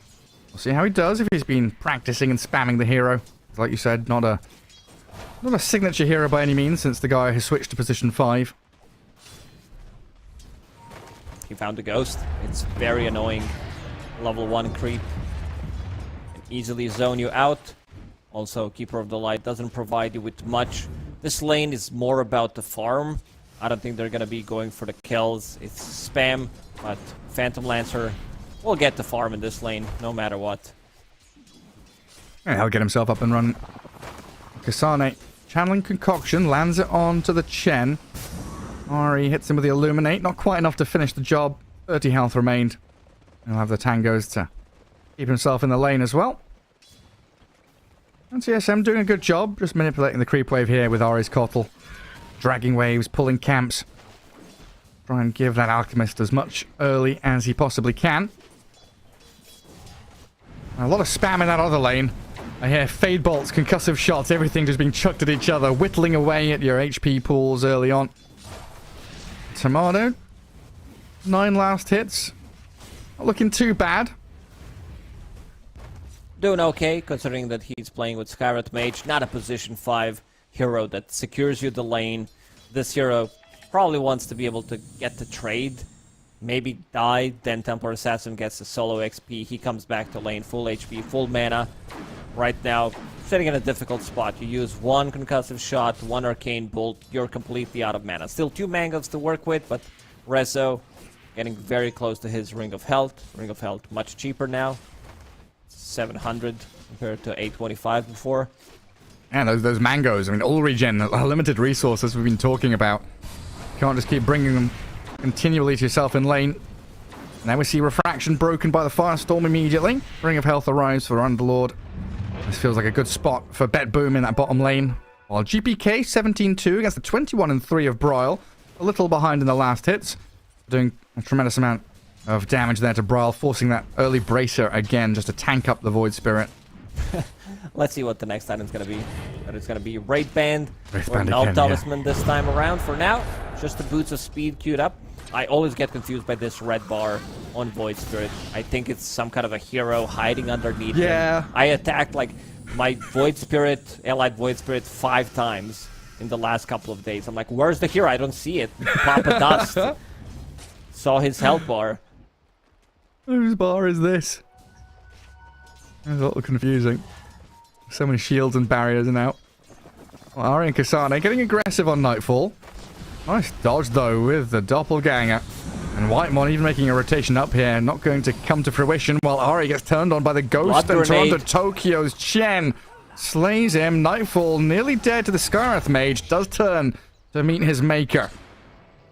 Good from TSM. Whitemon, good first rotation through the Twin Gate. Uses a lot of mana. Hand Grenade as well. Blood Grenade to be able to get the kill. Kills off the Phantom Lancer. This also means that your Templar Assassin is not getting much farm. Right now, Tomato jungling 4 minutes into the game. Yeah, they send that Cottle mid refill on the Void Spirit. Gets all his bottle charges back. And a nice bit of chakra there as well. Kasane's finished off the Vanguard, so increasingly tanky. Probably impossible to kick out of the lane at this point unless they bring a +1. The Primal Beast or the Rubik maybe could come up here. But right now, Save is tracking back and chasing Tomato. Roshan, oh no! Might be in trouble with Roshan making his migration, rotating through the Twin Gate, and Save out of spells. But Whitemon, yeah, no more slows, and obviously having no stuns in that lane, can't catch up to the Rubik. Both teams kind of limited on stuns. Rubik's Lift, Primal Beast, once he starts moving, that's going to be their big ability to actually catch people. Same goes for Void Spirit, but yeah, other heroes don't really have much control. Well, the Illuminate clip in Nightfall there, but he's got a full wave coming under his tower. Trying to drag them outside of the Acid Spray, so he's not taking too much chip damage over time. I want to see what Toronto Tokyo gets done on this Chen in this game. So far, level 3, got a kill up at top. Looking decent, rushing in towards the mech. And wanting that first rotation around the 6-minute rune timing. They do dive in towards bottom with the Onslaught, and GPK down to about half HP, but doing good damage to Bryle as well. Forces the Astral Step, and the Invis rune has already been taken by the Chen, so no refill there for Bryle. Dire Vision is spotting Ari on his way back up to top as well, so Bedboom, they can pick their moment now. If they want to gather up and shove mid, pressure Bryle out of the lane, they can do just that. He's got Astral Steps to keep himself alive. It's an irritating place to be as the Void Spirit. Needs to go back, refill his bottle, maybe make a TP gank to one of the side lanes if he finds the opportunity. Resolution a bit too tanky to be ganked with this Vanguard. Alchemist also has his Vanguard finished, so he wants to be able to farm things up.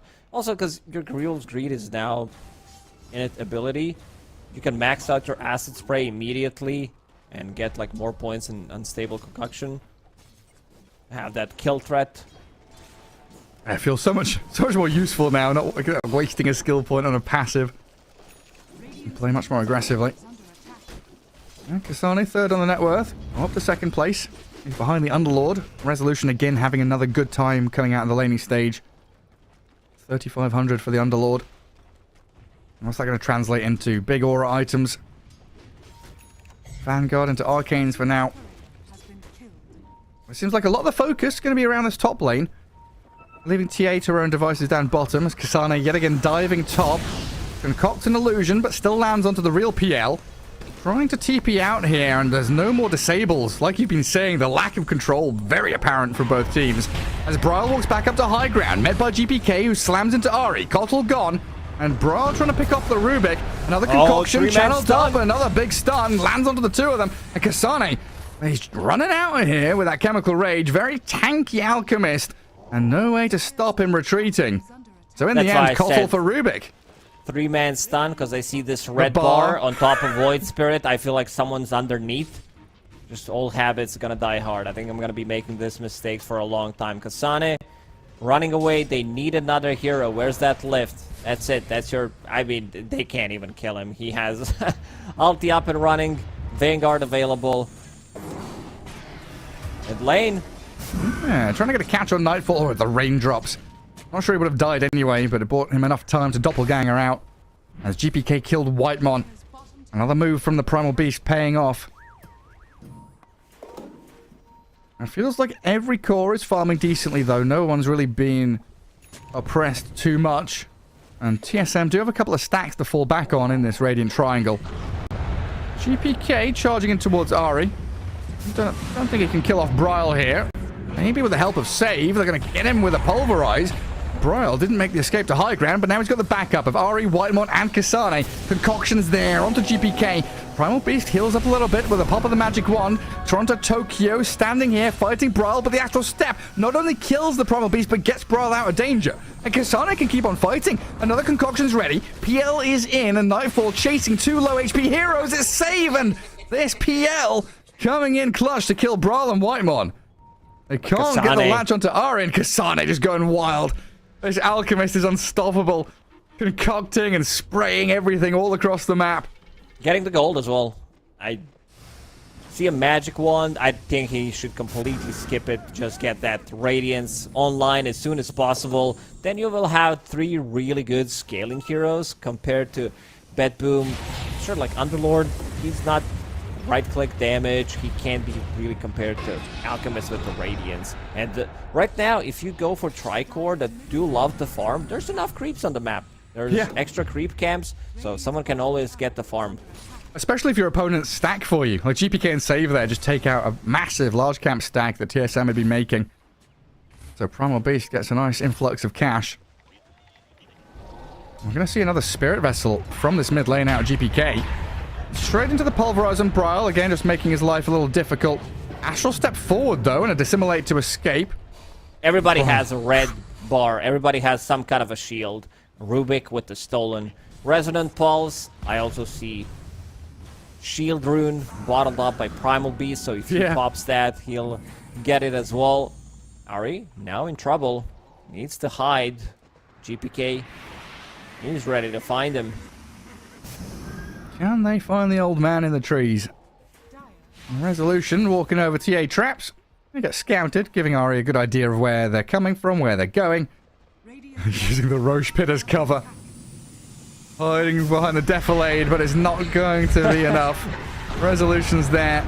Big bad Underlord body blocking the Kotl and allowing GPK to come in for another kill. Get those earn charges. While all this is happening, Templar Assassin farming Ancients, going back to another set of Ancients in the Triangle, or what was the Triangle before, while Alchemist is free farming on the top lane. Just 400 gold away from his Sacred Relic. Deso down on Templar Assassin. This is first item Deso. No shenanigans, no cute little items going for the Dragon Lance or anything. Just straight up Deso. Wants to amplify the damage with the Acid Spray as well. Right clicks from Void Spirit. That's gonna hurt because he's going Echo Saber one more time. This is something that Bryle definitely toyed with and realizes that, you know, he might be up to something. Even though they lost the first game, it still looked good, like the itemization. Yeah. Dire's middle tower It definitely feels like tankiness is a key element here in this new patch. And buying ogre axes. Just keep getting strength, get your stats up. Outlast your opponents in the team fights. And also game plan wise feels much better from TSM this time around with, like you say, the Alk and the TA both farming while Bryle is being a nuisance. He's causing noise on the map.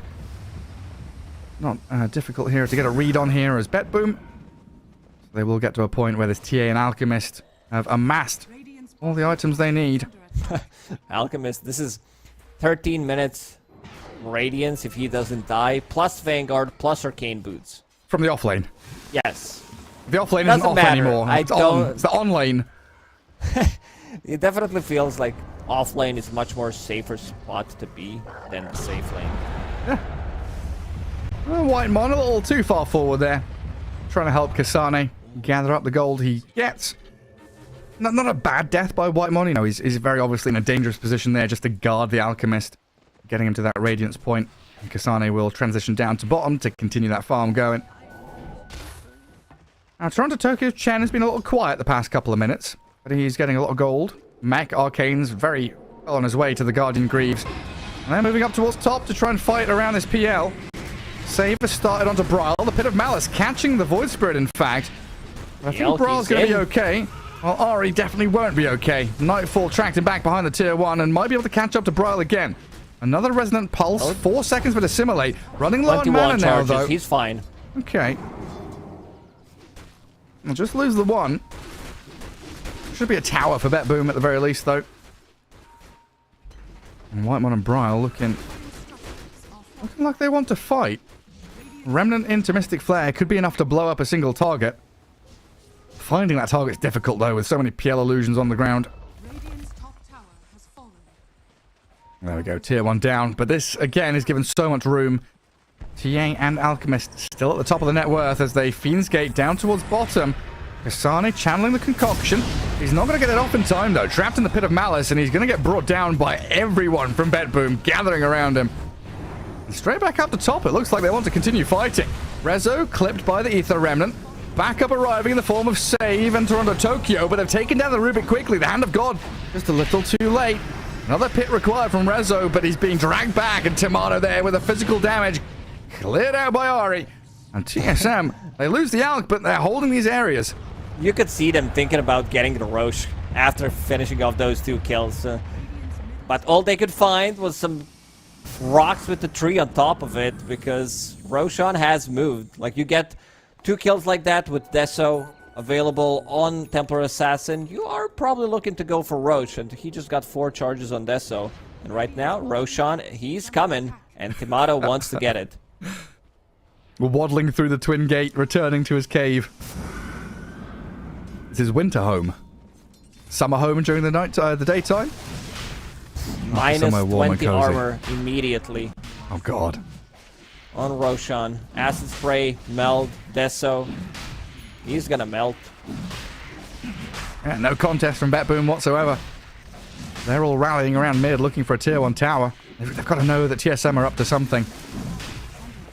And Roshan isn't as quick as I expected with all this minus armor, but that's just the fact there's only 2 heroes in the pit. The rest of TSM are in that top jungle.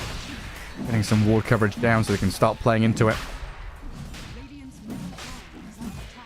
I think Ori might have been spotted. Ooh, double TP Oh, right in whoa. front of GPK. GPK was looking for the Kotl, but Soul Bind on him. Pit of Malice down, the mech and the heals. GPK, very low HP, but he's pushed to safety by the blinding light of Ari.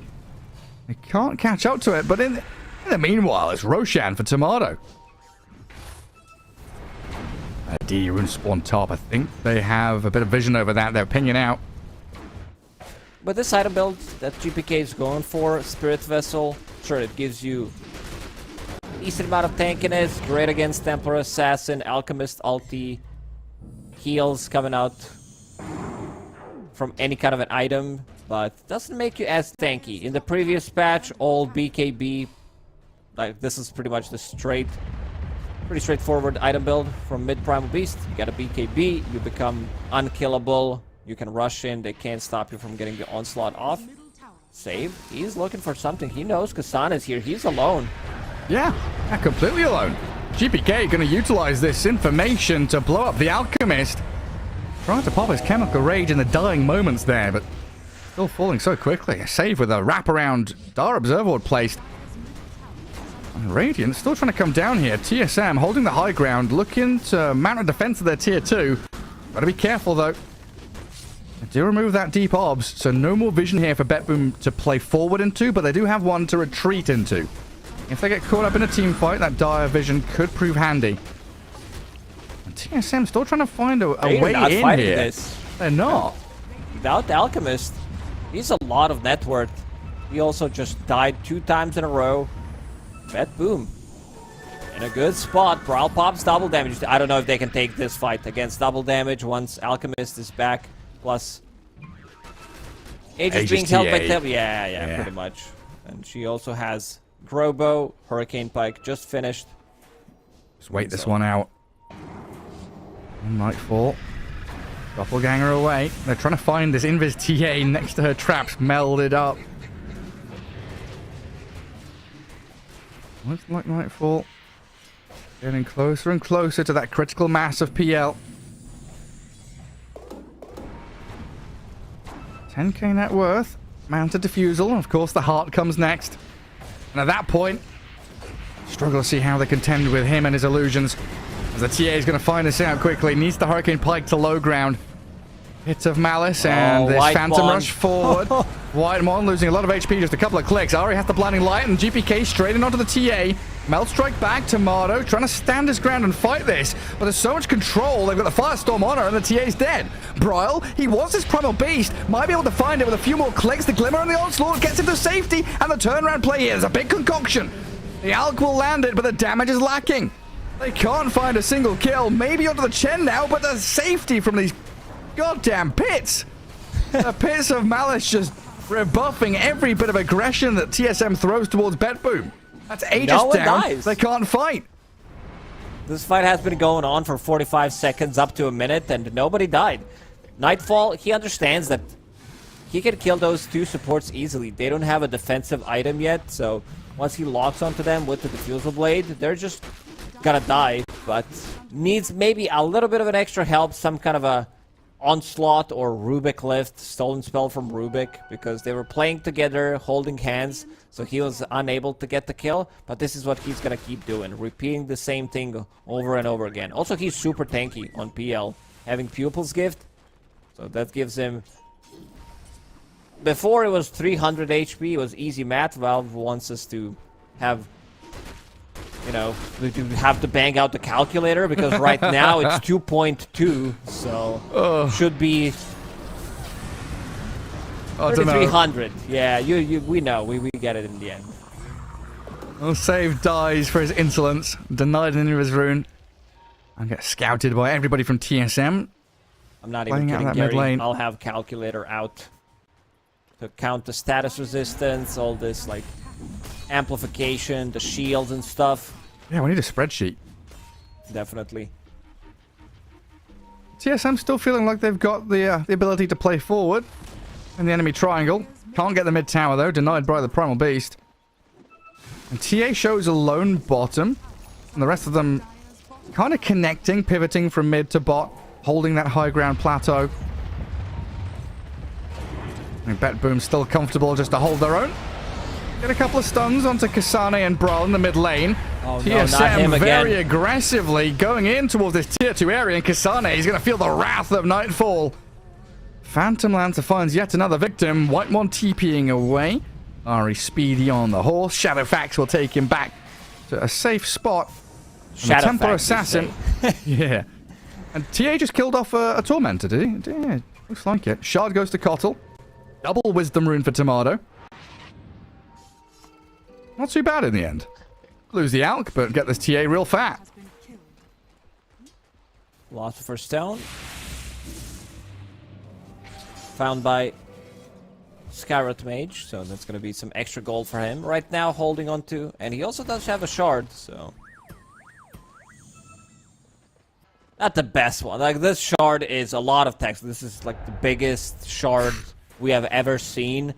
if you wanna I mean, it's Aghanim Scepter as well, just like the wall of text when you click on it. But the shard is okay. You get some armor, you get some intelligence. It's like the old Bloodstone tooltip. Do some reading comprehension. And you're in 10th grade. Like F9, I want to read something, Gary. Doesn't work with spectators anymore. I'm not allowed to pause. Fortunately, BKB about to be finished on GPK, needs to have his courier deliver it. And Resolution under vision. Spotted out. Ancient Seal, concussive shot, concoction, everything in the world thrown in onto him, but he's still alive. Resolution will finally die, but Kasane now facing off against the BKB Primal Beast. Toronto Tokyo gets zapped up, Ether Remnant, but the Hand of God buys a little bit more time as Braille needs another touch to finish him off. And Toronto Tokyo is still alive. Stolen Concoction stuns that Braille. The Void Spirit is dead, and Nightfall picks up a double kill. TA and Kotl on the run. All they lose is the Underlord, and one more stun is there from Save. Long range. Reinitiation will find Ari in a 4-for-1. I think Underlord could have potentially lived there. He did have Greater Healing Lotus, which is 400, plus also having 13 Magic Wand charges. Could have maybe buy a little bit more time than Save comes with the Glimmer Cape or Chen with the Guardian Greaves. Could have made the difference, but still, big fight for Bat Boom. And now Phantom Lancer, he's getting out of control. Alchemist, after having that great of a start, Kasane died 4 times in a row. Didn't really manage to do much. Also, check out the itemization. Void Spirit going for the same item build as in the previous game. Deso, but there's already Deso and Templar Assassin. I don't think you should get double Deso. It's not as bad as double earn, but it's bad. Yeah. Yeah, definitely losing out on the efficiency there. What's it called? Diminishing returns? Yeah. In terms of itemization. Kotl. And using that forward vision, they see Bat Boom and the Chen army. GPK has BKB ready, and he's just going to straight up use it to escape from the slows that he was under. Kasane's out on the map, top lane farming away. The rest of the team were itching for a team fight down bottom. Yeah, I think you're right. So far, this Alchemist, you know, he's farmed well, he's got to a good point, but he hasn't felt like the answer to the Phantom Lancer in this match. In fact, it feels identical to that game with Tino Underlord. This Alk is that Underlord. If he goes first, he gets blown up. You know, he is good, he is strong, but if he gets completely taken out of the fight, what use is this 14,000 net worth? It's a good return gold for Bat Boom. He's worth a lot. The Pinata. Pretty much. Roshan's gonna respawn in a minute, and it's gonna be Dire this time around. 25 minutes. Roshan, he's moving. Daytime, nighttime. It's such a cool thing, because people were talking about it. I don't know if they find stuff in the game, like these super smart people. They're like, oh, there's a new code, something about 2 Roshans, Roshan pits. They found it, and it was actually true what people were saying. Yeah, I mean, I think a lot of the changes have come from. I know the stacked Meepo was something someone was saying was from one of the video contests from TI. There was a Meepo totem pole in one of those. I know I was calling for a second Roshan, not exactly the same as they've done it, but spreading the Aghanim Shard across to something else. Double pits though, it's just chef's kiss. It's beautiful. Adding another really element to like daytime, nighttime was just like, okay, Lunar Night Stalker Slark, yay, extra vision, woohoo! What else do we have? Nothing. Now we've got Roshans migrating. It's that time of the year again. Salmons relocating, going into deeper waters. Roshan migrating. Shallow waters, I don't even remember, but something migrating about it. northwest for the winter. Yeah, that's it. You watched a lot of National Geographic back when you were younger. That and Pokemon, that was your thing. It was. That boom, taking Roshan. Doesn't seem like TSM is going to be able to get anything done here. Fiend's Gate. Bring Resolution into the fray. And TSM, they're on their way. They're going to need to clear this creep wave first, and it is very slow moving across this map towards where Bedroom have already taken Roshan. Now, does TSM still want to fight? Because Brawl is smoked up and looking for an angle. They've got a bit of vision there, and they see the smoke from BetBoom coming out of the pit. Holding their ground. They're looking for something. Hit of Malice. Toying with Brawl a little bit there. Thinking about the dissimulate in, but decides to go out instead. Brawl does have Deso, which they already have Deso. Doesn't have a neutral item at all. Oh. Is his career coming with one? No? No, not that I see. Oh dear. Radiant's We've got Nothing. 3 arcane Empty. rings. We've got 3 arcane rings though, don't we? Yeah, just a tier 2 token ready for him. Philosopher's Stone on Sky, Orb of Destruction Alk, Grove Bow, Pupil's Gift on the TA and Kotl. Yeah, a bit weird there. Come on, Broil, get it together. Get your neutral items going. Because we've got tier 3s coming out for BetBoom already. Paladin Sword for the Phantom Lancer. That little bit extra tankiness. Even Paladin Sword for Toronto Tokyo. Amplifying that healing from Hand of God, from Guardian Yeah. Greaves as well. And now with the Shard, he can control 2 big creeps, 2 Ancients.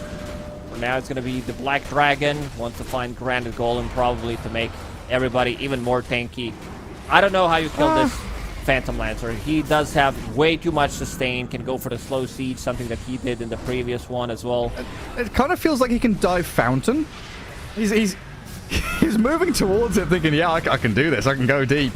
We'll focus on buildings for now, but it's been a pretty wild turn of events here where it's felt like at every stage TSM had a fighting chance. They had ways to get in, find pickoffs, control fights, look decent. But now BetBoom are too tanky on 3 core heroes. GPK has 2,500 wants to jump HP. Chen, and he's going to find it. Get into the back lines. Look for the save Rubik first. Kill him off with the help of Braille. Kasane aiming for the Chen now as well. Kasane and Braille going deep, but Resolution GPK surrounding their supports and trying to bodyguard them. In the meanwhile, also getting chased out with his Nightfall PL. He's picked up White Mon and he'll return towards Braille. Another concoction launched. Braille running out of spells and he's finished off with no buyback.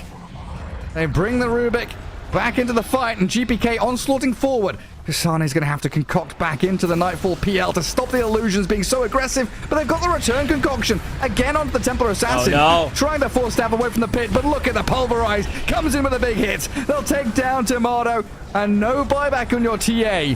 Might just signal the end for TSM here in this series. Ari falls and another stun on the Alchemist. I think he self-stunned himself. Pops the Chemical Rage, but the damage over time, whittling down the Alch, and there is no way to stand your ground and fight. A battlefield just littered with the corpses of TSM heroes as they dive Fountain with Nightfall now. Ari surrounded by illusions. 4 heroes dead, and no response from TSM. There Braille should be a response in the alt chat. finally gets a kill on GPK. Dissimulate was still in the pit. Trapped, stuck, dead, slain. Dead with buyback, but GG's called. They know it's over. Pretty clean BetBoom. from BetBoom. Yeah, completely dominated in this second game. And we'll buy back. GPK has to do it. One more buyback before the game ends. But yeah, what a performance from them. Especially Nightfall, Phantom Lancer. This is how he became popular, I would say, playing these illusion heroes. Phantom Lancer mostly. This is one of his better heroes when he was playing the carry. And also Terrorblade, Naga Siren, what he was known for. Some of the good performances as well on rest of the team. Rezo looks really comfortable with the rest of the boys. Feels like a really good fit this time around. Like, not a big fan of the draft that TSM had. It's always easy to say, oh, they lost the game. It's on the draft. But this one, having Coddle, having Skyret Mage as your support duo, like, I don't think they provide you with much compared to, like, Rubik Chen, where you have, like, a stun, you have good scaling. We saw the power of Chen. We also had a question mark whether Toronto Tokyo is going to be playing Chen, but seems like the man has been practicing. Yeah, definitely looks good.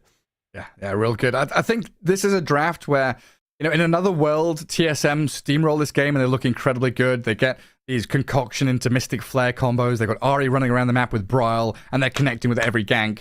But in the other 99,999,999 worlds, BetBoom, yeah, looking so solid with incredibly tanky core heroes. And I'm just going to keep hammering that back. The fact that we're seeing so many of these strength heroes with auras, with buffs out of Crimson Guard, and the Spirit Vessel from GPK being able to deal with not only the TA, but the Alk and that Void Spirit as well.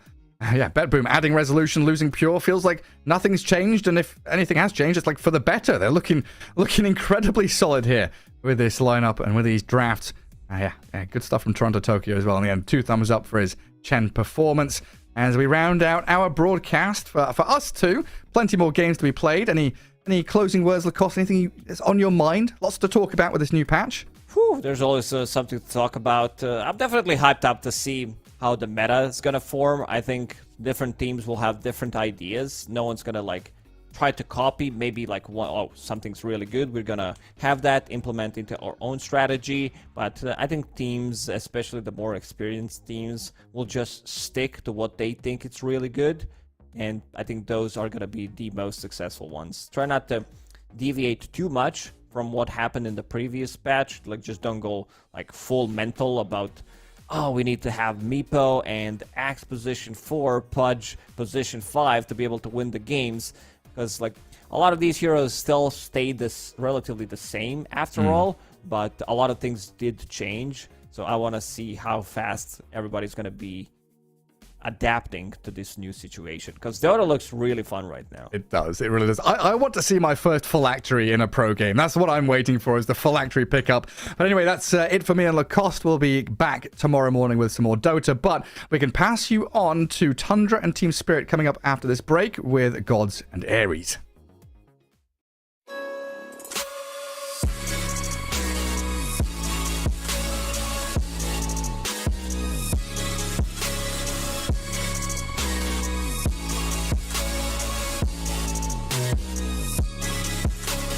You love it, you wear it.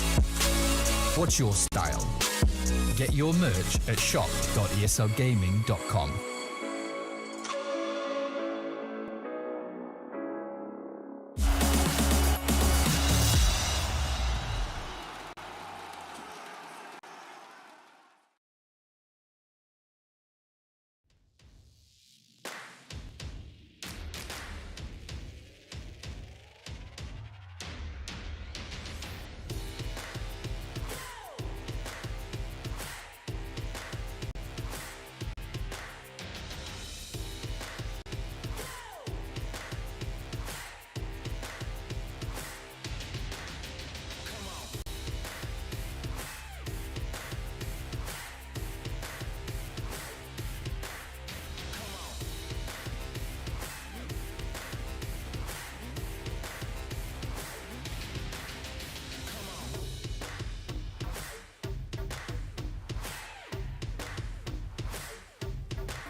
wasting time, 'cause I'm already gone. So long, can you stay the night? 'Cause you're the thing I want. I know you're feeling different when you're stressed out, but even with no makeup you still stand out. 'Cause no one makes me feel the way you do now, like you do now. The way that you move your body, you make it look like a hobby.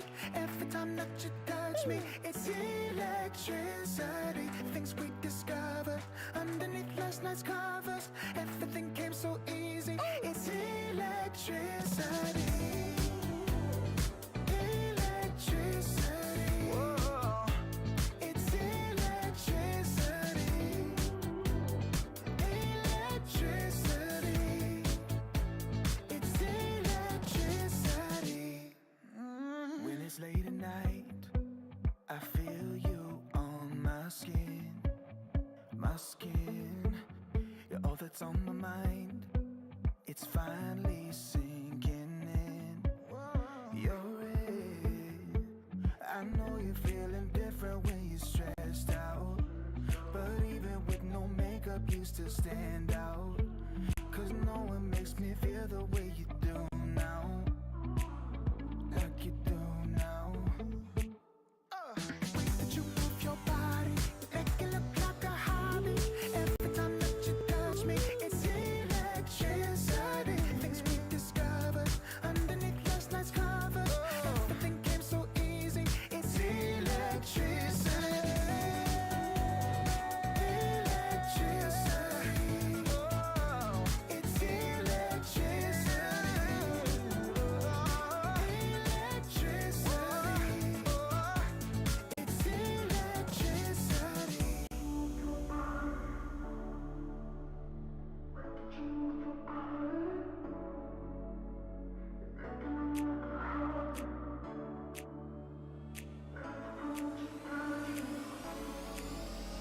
The way that you move your body, you make it look like a hobby. Every time that you touch me, it's electricity. Things we discovered underneath last night's covers. Everything came so easy. It's electricity. Electricity. It's electricity. You move your body. Electricity. You move your body. It's electricity.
'cause I'm already gone.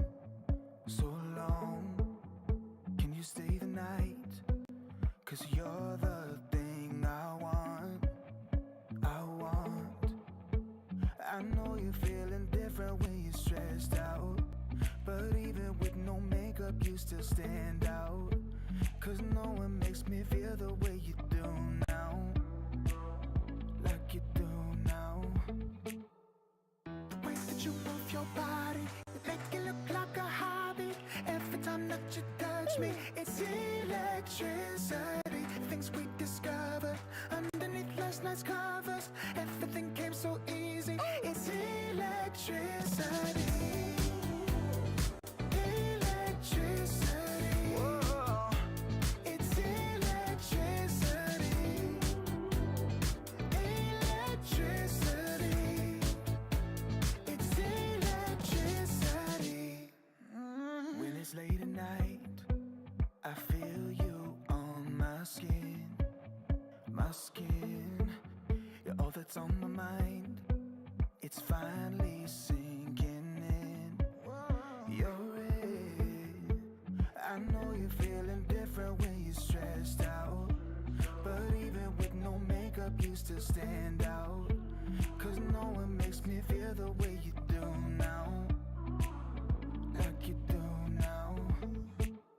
The way that you move your body, you make it look like a hobby. Every time that you touch me, it's electricity. Things we discovered underneath last night's covers. Everything came so easy. It's electricity. Electricity. It's electricity. Electricity. It's electricity.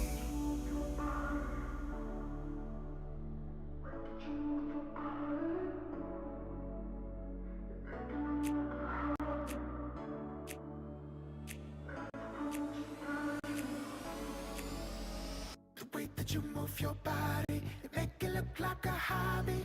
Every time that you touch me, it's electricity. Things we discovered underneath last night's covers. Everything came so easy. It's electricity. Electricity.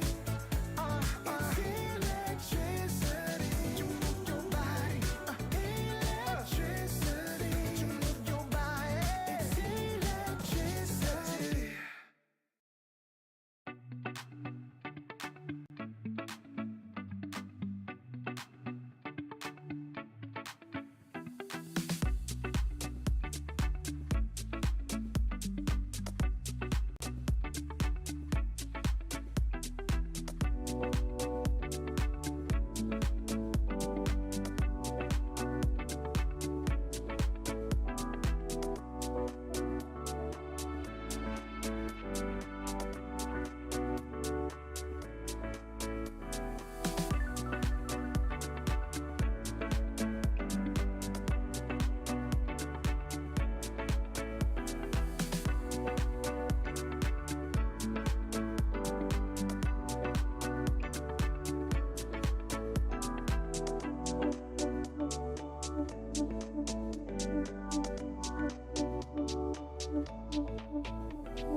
Welcome back to the group stages of the Berlin Major. We've had Group A's all completed here with 2 series, and now we're going to jump over to Group B with 2 brand new teams, Spirit battling it out against Tundra. Parker, are we ready for some crazy new patch Dota?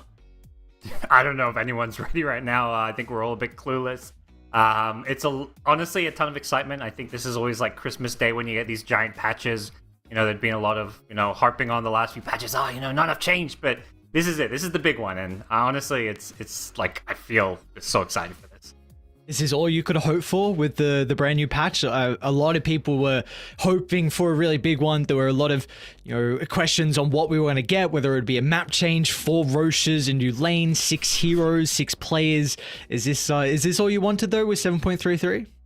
I look, everything and more. I think there's always that's the great thing with these giant patches is you always get surprised. Like the 7.0 patch, there was only talents in the game. This one, there's all these new objectives in the game, which just make the game so much more like dynamic, fast paced, so much, I think, more action focused. So for me, I'm super thrilled.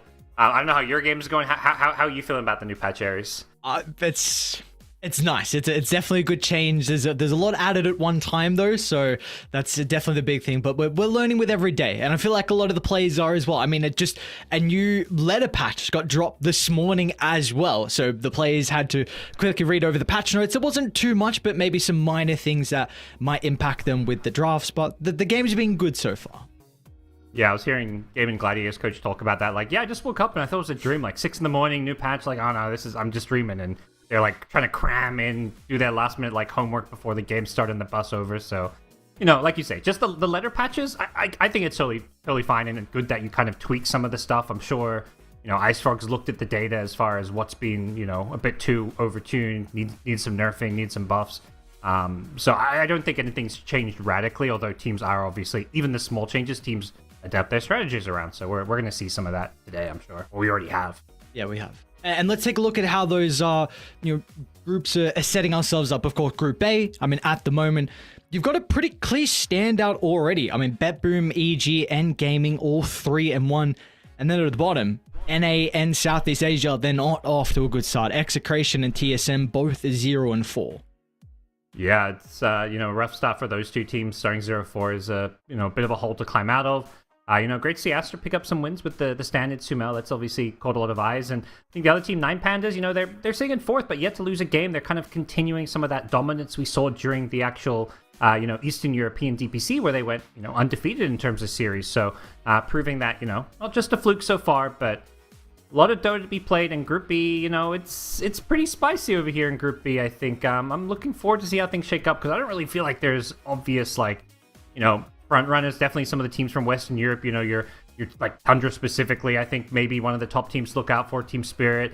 But I feel like Group B is really wide open for the taking. Yeah, I think there's a lot of question marks in Group B you can look at team, I think mainly Southeast Asia, like SMG, how they're going to perform. Like first land for mid one in a really long time. You got Chidori on the one. He's very inexperienced in regards to the carry. Talon, they really underperformed at Dream League. Like that was a very disappointing result from them.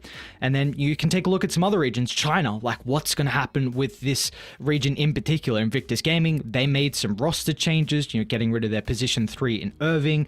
And how are they setting themselves up now? Because there's no group that is easier than the other. Both these two groups are just so incredibly difficult to come out on top, and that's a beautiful thing right now with the scene in Dota that we have. It's just so competitive with every single team. Oh, absolutely. And it's great, we're getting a bit more of this international competition between the majors, so we have some of that day. It's like, okay, so we just had this, Dream League tournament where we saw some international play. We saw Tundra maybe struggle. Can they bounce back? Can they make those adaptations? So excited to kind of continue to see some of these teams make those tweaks. You mentioned some of the new rosters. That can always, sometimes teams go through these honeymoon phases. Like you bring in a stand, and we've seen it. The joke with OG, they bring in a stand and they just keep winning these majors. They're, again, playing with stand-ins here. So it's a lot can happen. And and of course, this is even without mentioning the fact that we're on a new patch. So it's all about like adapt or die. Which teams can figure out, what's busted, what needs to be played or prioritized on a new patch. And of course, we got to see Tundra play one series on the new patch over in the Dream League playoffs, where they were knocked out, of course, in that first round by Shopify Rebellion. It was that game 1 was very convincing for Shopify, but then game 2 and 3 was incredibly close, and that's what you'd expect out of Tundra, a team that can adapt to the new patch incredibly easily. And for Spirit, they just narrowly missed out on playing on that patch. They weren't able to make it into groups 2 because of the tiebreakers, where they got really close, man. There was like a 67-minute game and a 54-minute break game in those tiebreakers, but they just fell short. Yeah, and I think, not getting that maybe match experience obviously hurts a little bit, but I don't think it's a huge difference like Tundra just having the one series. So it's not like, a team like Diamond Gladiators who got to play a full best of 5 and really got to, feel out the new patch and, get a ton of experience on it with multiple series. So we'll see how they adapt. I think it's a good point you bring up with, Tundra. They're kind of a very kind of brainy, nerdy team. They've got some, great minds on the team and players, as well as their coach. I think similar thing with Spirit. Silent's an amazing coach, so I think there's a lot of like great kind of support around these two teams to really prepare them for the new patch. Yeah, without a doubt. And for me, I think the one exciting thing I'm looking forward to for Spirit in particular is how is Lyle going to be able to perform. I think if we look at those tiebreakers in Dream League, and again, those games were very close, but there were just some big question marks on some of the late game decision making from Lyle. Of course, he's a new addition. I know he's been with them for a little bit now, but in the scene overall, his really big shot was on BetBoom, and we saw him at the Stockholm Major have a pretty good placement, but it's still big shoes to fill with Toronto Tokyo. I know he's been there for a while, but he's going to get more experience every single series, every single day, and the cohesion is just going to continue to build as well with this team as they go further. Yeah, and so far what we've seen, like the results from Spirit, especially in the leagues themselves, has been pretty stable. They're a team that's now qualified for back-to-back majors. They've been pretty solid, within their region. The question is, getting that big stage LAN experience is kind of the next step for a young player like Laurel, because that's just a completely different beast when it comes to, taking that next big step. Spirit want to go back to, competing to win majors, to win TI with this new roster of things. And they definitely can, with the 4 other players around them and with being able to bump that up as well. But of course, we do have our draft underway. Nothing really too surprising with the first phase of bans and the first pick as well. Spirit, they're going to try and grab that IO as soon as possible. Of course, another one of those strong heroes that is currently floating around right now in regards to the supports. Yeah, the teams who have these jungle and IO players are so happy right now. I mentioned Gaiman Gladiators before. They have the same thing. This Chen Enchantress IO trio. Like, if you can play all 3 of them really well, it's so hard to draft into that. You ban 2 of them and then you give them the 3rd hero of those. So Team Spirit going to be playing IO. I think the mobility factor around the map is just so huge on this hero, and just seems like a lot of teams are really prioritizing IO right now with good reason. Do you think that's a big thing a lot of teams will prioritize in general, is just mobility with the map getting increased? I think, the bigger map just means having, obviously they've created ways to move around the map quicker. A lot of heroes are just straight up faster to kind of accommodate for the bigger map. There's some movement speed changes. There's obviously the twin gates to kind of teleport from one side to the other. But I think just generally speaking, having these kind of global heroes who can just show up is a huge advantage right now. Alright, Tundra back to their bread and butter, nothing crazy. You got the 33 Beastmaster, can be flexed to the mid lane for 9 as well. And then the Coddle is another hero that has a lot of flexibility for Tundra. Yeah, I like these. I mean, Tundra have always liked their Coddle. Just a hero, like you say, can kind of flex between different lanes, whether it's, put into that support role, into the mid role. I assume picking it early with a Beastmaster, it's more likely going to be a support. I think this gives you, obviously a ton of AoE spam, a Beastmaster Coddle lane with Illuminate plus Axis, just, you're just spamming out these waves. And I think with how easy it is to rotate between the 2 side lanes, being able to use those twin gates, you want to be able to push waves. It's always, kind of memed upon, you need lane shelf, but it really helps now, I think, more than ever. With also there just being so much more farm on the map with all these extra jungle camps as well. And I wonder how much synergy, even more now, we're going to get with the Coddle and the Beastmaster because the Scepter, which I don't still have a really good feel on the Beastmaster Scepter, but I can imagine if you can refresh the Beastmaster's abilities, then you can get the drums charges up even faster with a double Axes used, just in case your Raw's not available. So maybe there's even that kind of synergy potential between them now if we do see the Beast go for that Scepter early. Yeah, I don't mind that at all. I'm kind of curious to see. I mean, Obviously, 33, one of the Beastmaster specialists. So I think a lot of teams are going to be looking at Tundra and be like, okay, what's he doing? What's the new way? Is there a new way to play Beastmaster? Is it a bit of the same? Is there something new you got to do? This is a guy who kind of knows the ins and outs of this hero. As Team Spirit do respond with some wave push of their own as well, some good team fight. The Leshrac with Io, kind of a classic pairing. You've got all the sustain that you can kind of, the battery for the Leshrac, so to speak. These heroes that can kind of sit behind Leshrac and just let him just tank damage and dish out damage just pair so well with the hero. Yeah. And I think now for Tundra, you're already considering about who is the potential pipe builder on this team. And I know Beastmaster can go for a lot of auras, but there might already be something else that he's wanting to buy this game. So maybe you're looking for a fellow support that can just go for the pipe to free up the Beastmaster's items. Yeah, that'd be great. I think, obviously, as much as I think I've seen a bit of Leshrac, the hero's not been super successful in the games I've seen. It's definitely struggled a bit. Like any kind of, damage mitigation in the form of, obviously piping the big one, just really limits what this hero can do. Since you're kind of this, you're this magic damage hero, but you're not like bursting one target. It's kind of evenly spread across everyone. So your mechs, your greaves, your pipes just have so much value in general against a Leshrac. Yeah, Pipe got a pretty secret buff as well, where the damage block doesn't count till afterwards. It used to be where you wouldn't worry about the magic resistance. It would just be the 400 absorption. You take it straight away without considering the magic resistance. Now it's the other way around. So now, if you have, let's just say you have 50% magic resistance, that 400 block goes up to 800, and that's a big buff on this pipe item, which was already getting picked up a decent chunk before the patch.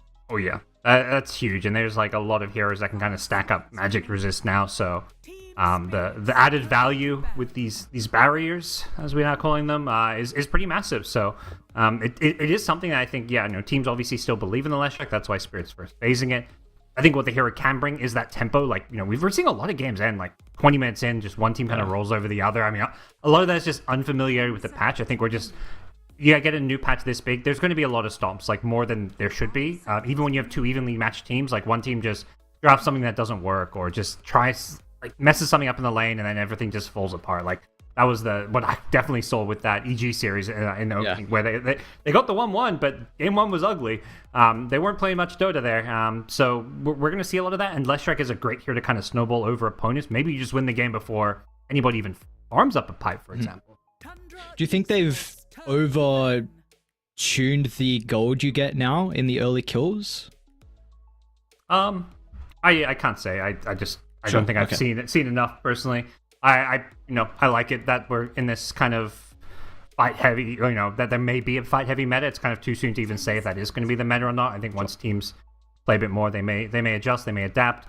But even stuff like, you kill Roshan, you get control of all these watchers, so you can find kills even easier. Like, there's kind of a lot of stuff where it's just like, go find kills, guys. Stop hitting creeps. Unless they change that in this letter patch, because there were a couple of bugs, of course, that they fixed. But when it originally came out, the patch, the Roshan didn't actually swap all the watches.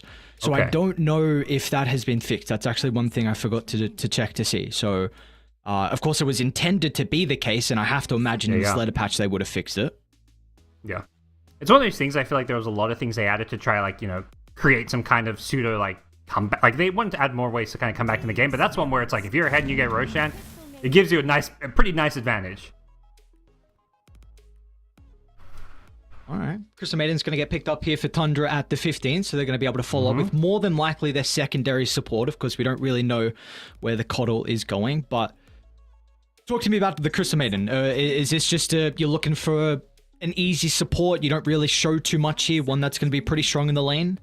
Yeah, I think very strong in the lane, great at fighting. The double nuke is just so good early on. One of the heroes that can just go through that twin portal and just show up to a lane, and you're almost guaranteed kills when CM shows up. Obviously, the issue with the hero is you're squishy, and if you're the one getting ganked, you're just you're free food. But if you're playing on the aggressive with the CM, the hero just fits so nicely in any kind of aggressive strategies. The side lanes kind of feels more like a 4v4, where you just want to have these four heroes that just play well together and constantly fight. Mid lane is a bit more on an island now, and if you have a rough start to your mid lane, you can just kind of be screwed because nobody can come help you because there's so even more action in the side lane. So I think heroes like CM are a great way to kind of win those side lane battles. 10 seconds remaining. Never opposed though to seeing a Mira Rubik. I mean, I suppose who actually is the IO player? I always forget on Spirit. Is Moposhka or Mira? I feel like in the past Mira has played it, but with the Rubik, I'm thinking we're possibly seeing the 5. I mean, Moposhka definitely can. I feel like they've done both in the past. Like everyone would play like the IO gyros, but there was also games where Mira would play it and they'd do like a 4 IO pairing with someone in the off lane. Like, obviously there was the TI run where, they almost got annoyed at themselves because they kept picking Mira IO, and they're like, we need to put Mira on Playmaker. So it kind of became this thing with Spirit where they didn't want Mira playing the IO because it limited his ability to impact the game. Sure. Well, this game, I wonder if it actually will be him playing it, because we will get a treat of a Collapse Magnus, and he has been spamming this in pub so far, and he's been going for a bit of an interesting build. He's liking the Treads, Echo Saber. He has kind of changed it up a little bit. So I think 2 out of the 5 pubs he went for that, and then a couple of the others he was going like Vanguard into Crimson, but still the Treads are always there, it seems like. And I mean, that was a pairing we saw a lot in the TI run, right? The Mag IO. I mean, that is a very difficult lane to beat. Yeah, there's a lot of, sustain that gives Magnus a much better laning stage. You can kind of really snowball off of that. I think Magnus Rubik's also possible depending on what they want to do here, what kind of carry could pair well with the IO. So there is flexibility with these supports, but obviously always a treat to see a Collapse Magnus, and it sounds like a bit more kind of carry oriented build. So he gets to not just be the playmaker but also dish out some damage. Let's see what the response is going to be from Tundra. Both sides are burning through their reserve time. Tundra only left with 14 now, prior to the Pangolier pick. So you're now revealing like there's no crazy flex that's going to happen with the Beastmaster and the Coddle, with the Pango getting picked up. So still a hero that is pretty popular even after the nerfs. And of course you have the Coddle with the Chakra, which is can quite often be a lovely steroid for the Pango to be able to have a lot of impact in games. Yeah. I think this is, speaking of snowballing games, Pango is just a great hero for that. Doesn't have like the most dominant lane stage, but all you have to do is get out of your lane stage, and then your nukes just do so much damage. Like, it's not, this hero isn't just picked for the ulti, it's this like early game swashbuckle, just ripping through like 25% of most heroes' health, sometimes more. Like anyone who shows up to your lane supports it, just free food. Like it's so hard to play into Pango, even with the the changes to the magic immunity and the role maybe not being quite as good as it once was. Like, I think Pango is still just a great hero on the patch with the way, there is constant fighting. Are there any other bans you feel like is a must to protect the Pango? Of course, the Bloodseeker gone already here for Tundra, but is there anything else they need to ban out to protect Nine's Pango? They're looking for a carry. Nothing stands out to me right now. Like you say, Bloodseeker's the big one. I don't know, anything you see?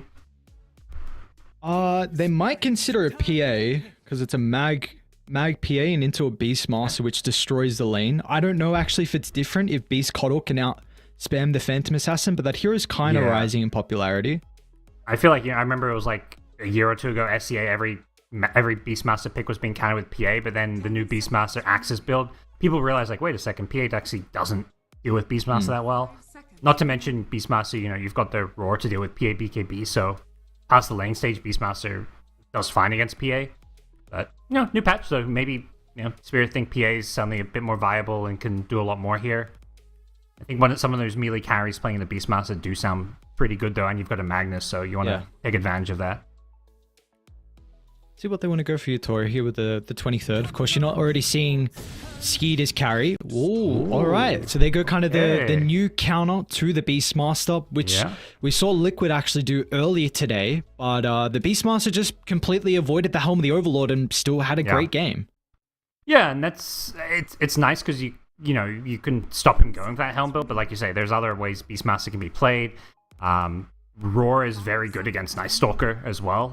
It's just one of these heroes that relies heavily on the super high movement speed and mobility, flying around trees, and you've got Hawk for that. So I do feel like Night Stalker's got some weaknesses, and then Tundra, this TB game looks really good. Like, there is the Leshrac with some AoE damage, but it's just, you get a pipe, you get some more items, and I think TB like completely destroys Night Stalker. So this is an amazing last pick for Tundra.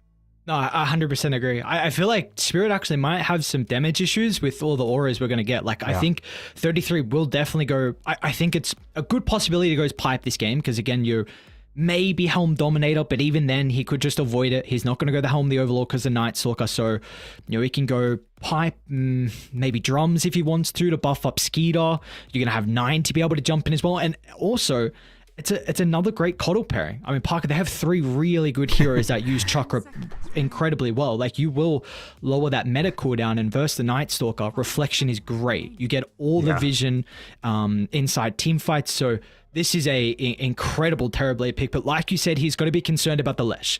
That is the one thing. Like, Lesh does have one of the best steroids in the game with the Io. So I feel like Spirit, if they're going to take this game, they got to take it very fast. Yeah, definitely one of these games where you look at their draft and it feels like they should be on a timer. I mean, maybe that's just not the case because new patch is kind of wild and crazy, but I don't see how they take this late game against the TB combined with the auras. You got the team fight that Pango brings, the Beastmaster Roar. I'm just not seeing it. So yeah, but with that said, I don't think Spirit's draft is bad. It's just there's certain ways they need to kind of play this game, which is do well in the early game, really prioritize those early objectives, those early kills. Leshrac is kind of the true carry because that's the hero that also takes early objectives and towers with Edict, so they need Laurel to have a good game. How do they enable that though? Because right now we're seeing not a whole lot of emphasis put on the mid lane. Do we feel like this game in particular needs to be a bit different with supports rotating, securing water runes, power runes, making stacks as well? How do they get Laurel to be this really big beast in this game? Yeah, I think part of it is you're just hoping he can, rely on his individual skill. Like, you need him obviously not to lose his lane. He shouldn't. He's got at least 50-50, or I'd say even slightly less favored matchup against the Pengo there. So he needs to do well in his lane. If, Tundra's rotating their supports to fight runes, do the same. But I think with the way mid laners kind of get to play a bit more alone, that's okay. But what we're going to probably see is Io kind of sync up with the Leshrac later on because, Lesh is the hero that's not super mobile. I think the Io pairing, not just good for the sustain, but also great to kind of give Leshrac that extra bit of mobility. All right, well, let us see if they're going to be able to get that Lesh to the scary stage here for Team Spirit. Of course, we are done with Group A for day 1. Over to Group B, we go in to teams that are expected to have a very good showing here in Berlin. So, got to kick yourselves off with a good start. Of course, a new patch, so anything can happen. And one thing I've always enjoyed now with the recent games, I'm just seeing, where are people running to? Because for me, I'm learning, and everyone's learning right now. And before, we had still the 5-man smokes out at base, and we've still got that. And now I'm just looking for, where are these crazy new ward places we're starting with? Yeah, so 5-man smoke out, but everyone was going different directions to try and, get some Watcher vision.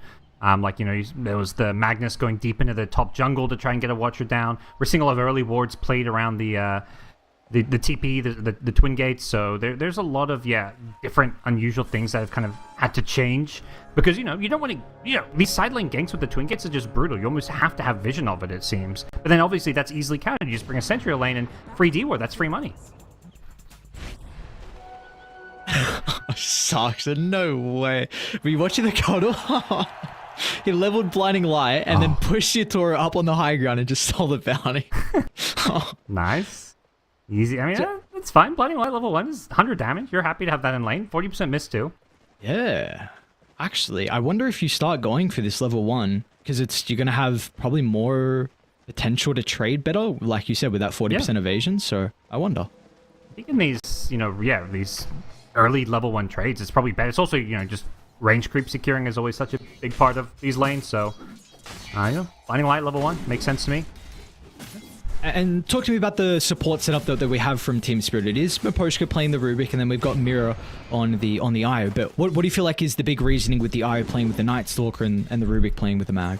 I think it just gives them slightly better lanes to me. I think as good as the Io Magnus lane can be in terms of sustain, I think the playmaking of a Rubik Magnus is just incredible. You've got the lift with the skewers. There's so much potential kills, and I think Night Stalker it's not a kill lane. So you kind of just want to give Night Stalker this laning partner that just provides sustain early on and just fights over CS, because that's all Night Stalker wants to do during the daytime early on. Yeah, and we see Yatori's got the Radiance Ag Shard queued up, so still going to be going down that kind of Radiance build that we saw towards the tail end of the last patch. Yep. I think makes sense at least. So, I mean, it's a little greedy. It takes a while to come online, and we talk about Spirit and what their draft needs to do as far as being on a timer. So maybe some question marks there about whether you can get away with a full Radiance, but you need to have some scaling here. Sucks.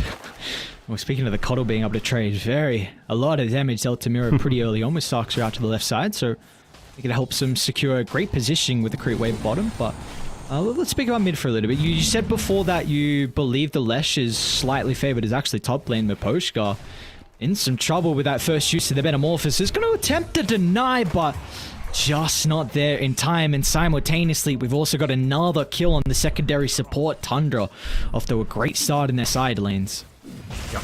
It's the Chakra Coddle just spamming it out, letting the Beastmaster keep spamming his axes with these early magic ones too. Both Coddle and Beastmaster with 5-1 charges early on. I mean, Nightstalker has his, but the lane spam is just a little too much, particularly for the supports to kind of handle here. Does look like though to start mid lane. Going quite well for Lyle at the moment. 16-2 compared to the 12-1 in top lane. Collapse. Alright, there we go. Actually 2 points in skewer for Collapse in this lane. Okay. Interesting. Okay. I guess the damage doubles, like in terms of efficiency, in terms of that second point, doubling the damage is very good. I'd be surprised to see that. We'll see. They're fighting over the Lotuses now. Let's go the way of Magnus.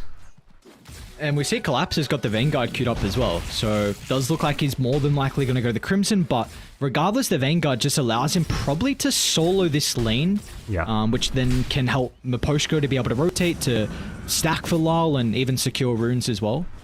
Very much. Vanguard just seems to be like one of the popular items right now. It can be disassembled into so many different things. And just like you say, it gives you this really stable laning stage where once your offlaner gets it, you can kind of just play the lane almost by yourself, it feels like.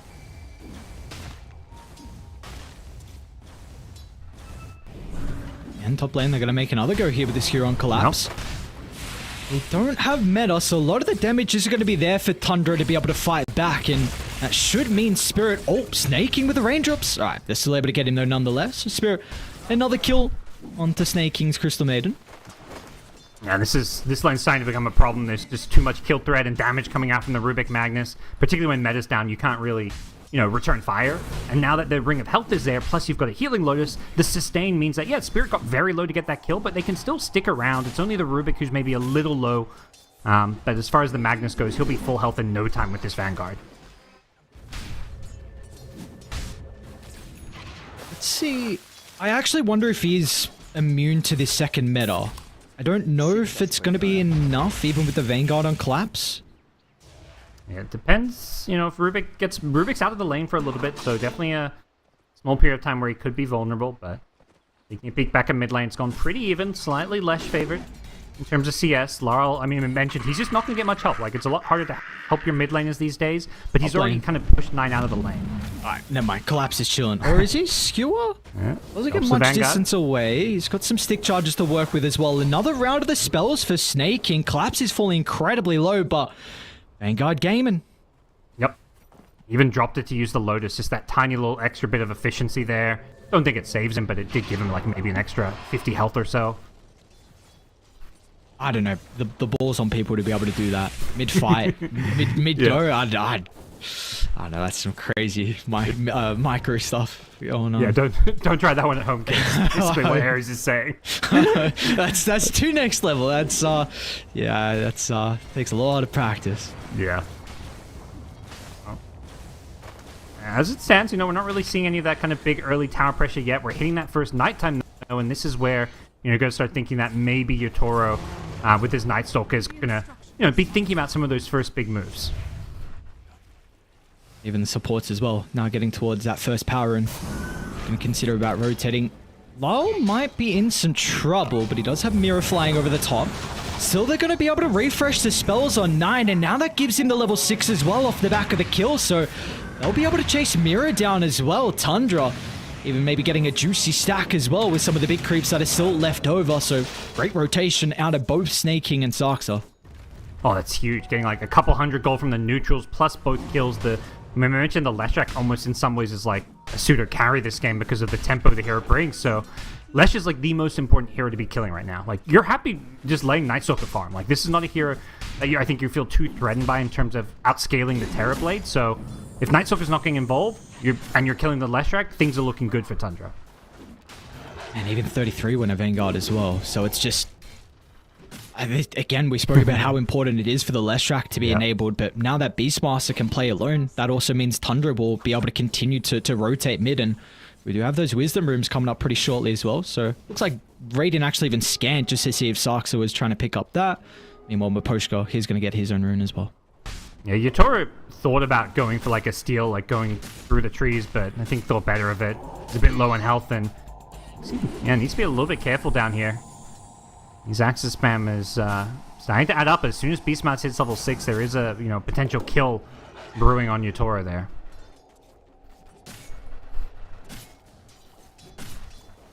I didn't know Mag was a universal hero. Okay, very interesting. Okay. And it's so hard to keep track of all the new universal heroes. It's gonna take a bit too long. Like, some make sense and some are just like, really? Universal? Yeah, it's like there's a mix of supports, somewhat carries, somewhat utility heroes, offlaners. Like, there's not like a clear logic to it. What's going on here, Mr. 9? Well, we'll be in a pretty good position to get the bump up. 9's still going to have some other spells to look to play with. Even Sarks is in as well. Once again, trying to hope for the chakra, but 9, he's overplayed his hand. Both the supports on Team Spirit are even going to look to protect Lyle, so it's a nice return kill in the Rolling Thunder. Doesn't pay off here for the Pango. Yeah. Honestly, it's impressive because, like, I feel like a year ago, like, nobody was as good as they are today at playing around the Pengo role. Like, the way Laurel, like, plays around the cliff there to get the bump up. It's also just a really hard spot for Pengo to even connect with the role. Sometimes when you hug cliffs, he just, like, misses. So, great job with his positioning. The turnaround was fantastic. And that's a big kill, you know? Yeah. Keeping your Leshrac alive, killing the Pengo. These are the two kind of tempo heroes that you want having a good game on either side. I wonder if Pango players have gone into pubs and just rolled across the map for hours on hours, because it does seem like there's less kind of... at least the walls are in a lot different locations than before. So maybe that little built-in your knowledge that you had of where you needed to bounce to get the perfect stun, maybe it's not there anymore. You don't have it down by half. Oh, for sure it's like a big thing because most of these Pango specialists have played hundreds and hundreds of games. They know almost every nook and cranny on the map and how to play around it with their Rolling Thunder. So a big map change patch like this can completely kind of throw a spanner in the works. So we'll see if that's something that comes into play. I mean, so far the mid lane, not too different, but it's more going to come down to when these fights start breaking out in the jungle. And maybe bottom might be where a fight breaks out. Finally, we've got someone looking to use the Twin Gate. Thinking is a decent chunk ahead of his team, though. Does that have them soon to connect? Yatoro's going to be forced to pop the Dark Ascension just to try and fly away, but the Solar Bind just completely slows him down. So, Dark Ascension wasted. He thought he was going to be able to escape. That's not to be. And meanwhile, 9, he also sniped off Mirror as well on the IO. Yeah, the Solar Bind just crippled the Nightstalker. He was crawling at like minimum movement speed during nighttime there. That was absolutely brutal. Only has the 2 points in Hunter in the night, but... Top lane? What's going on here? Collapse has got the RP at the ready. It's just Maposhka. So it's not really like these two have a lot of damage. And Skeeter's fighting back as well. And Collapse has got no one. He's got to look for a solo RP. They've actually got the relocate. So the +2 is going to come out. Lars got a decent amount of mana to continue to fight back. But you got to respect 9 TPing him with the Pangolier. Rolling Thunder back up at the ready if required, but oh no. Tethered away, but Lars like, boys, you left me. Yeah, you saved Collapse. Nice sidestep. All could bounce off. Looks like they'll still get the kill nonetheless. So yeah, Collapse survives, but your real win condition, it feels like this game on the Leshrac gets killed off top. Yeah, Collapse is like, no, don't worry guys, it's my Magnus, He's going for the carry build. Treads, Wraith Band Bracer, has a Blink Dagger queued up, so not really a carry build, but does actually, with max and power, pack a pretty good right click and punch, but, not a bad idea with that rotation, but committing very hard underneath an enemy tower, using the IO relocate well, but Tundra doing a good job bringing numbers and making sure they punish kind of at least a slight overextension from Spirit. I think it's very hard for, Spirit making that play, it's daytime, they don't have their Night Stalker, but they did at least kill the TB out of it. Do we feel like there's any big winners or losers at this stage of the game, or is it a little bit too early to tell? It feels like at least so far, the Night Stalker is kind of struggling the most as far as cores go. As far as big winners go, honestly, Coddle is looking insanely strong. Like, support Coddle with 3.5k net worth. The Solar Bind against the Night Stalker seems to be crippling him, so I think Sax is going to be having a huge impact on this game with this fast vessel. And yeah, other than that, I think the Night Stalker's got some catching up to do. Already seeing Tundra look to try and gear up for a defense top. They're going to bring both supports to play behind 9. But Spirit, they'll think otherwise than making this attempt. And back on this Coddle support, I wonder if this is a hero that we're going to see come back just into the support role. Because your Ag Shard is incredibly value. I feel like a lot of supports that have a good shard early on as well. Speaking of Saxa, this time it looks like Yutora is going to be able to get a little bit more value out of the Dark Ascension. It's just a kill onto 1 though, but it is a bit of a streak nonetheless. That Collapse is able to find, but maybe this will help secure the tower as well. That's fine. Nice diffuser blades though. Yeah, use on Pango, you can just mitigate so much aggression there, but I'll follow up the kill on the Coddle with some tower pressure here. So they're gonna, looks like, kind of trade towers essentially with the Beastmaster having already taken the bottom tier 1, so both teams kind of making mirror movements here. Top lane, there's a lot of info. They just saw 2 heroes TP bottom, so they know Collapse is completely isolated. And they're probably going to need to relocate to protect him once again. Some trouble with 9. Yeah, but he's not going to get enough distance away. 9, he'll jump over the top of the crystals. And great read from Tundra, and that was all set up thanks to 33. He completely shoved him bottom to the T2 tower, used the Hawk as well, so saw multiple people TPing in, and they knew straight away that Mag had no one playing behind him. Honestly, Solarbind just is giving me like glimpse vibes. Maybe not quite obviously the catch range, but it just feels like anybody who gets caught in a Solarbind is just like dead. There's no outrunning this until we start seeing, obviously some of those BKBs or Mantas, like, Night Stalker. It looks like the Manta timing is going to be the big one, where he's got Radiance Manta, can just kind of, send those illusions out, can just really fight well around it. But at least for the time being, it is kind of slower paced gaming for Spirit. Perhaps next nighttime, though, that can change. Classic Tundra and Beastmaster things though. 33 on top of the net worth, and they have a lot of stacks that he's claiming right now as well. So level 11 already.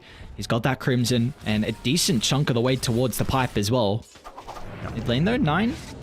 But it gets some separation, but the great use of the telekinesis is going to send him back in the river. Even the RP will be used to just help secure the kill, and they're wanting to just try and get anyone down and across the map. So once again, a bit of a streak for Collapse to find. 392 gold.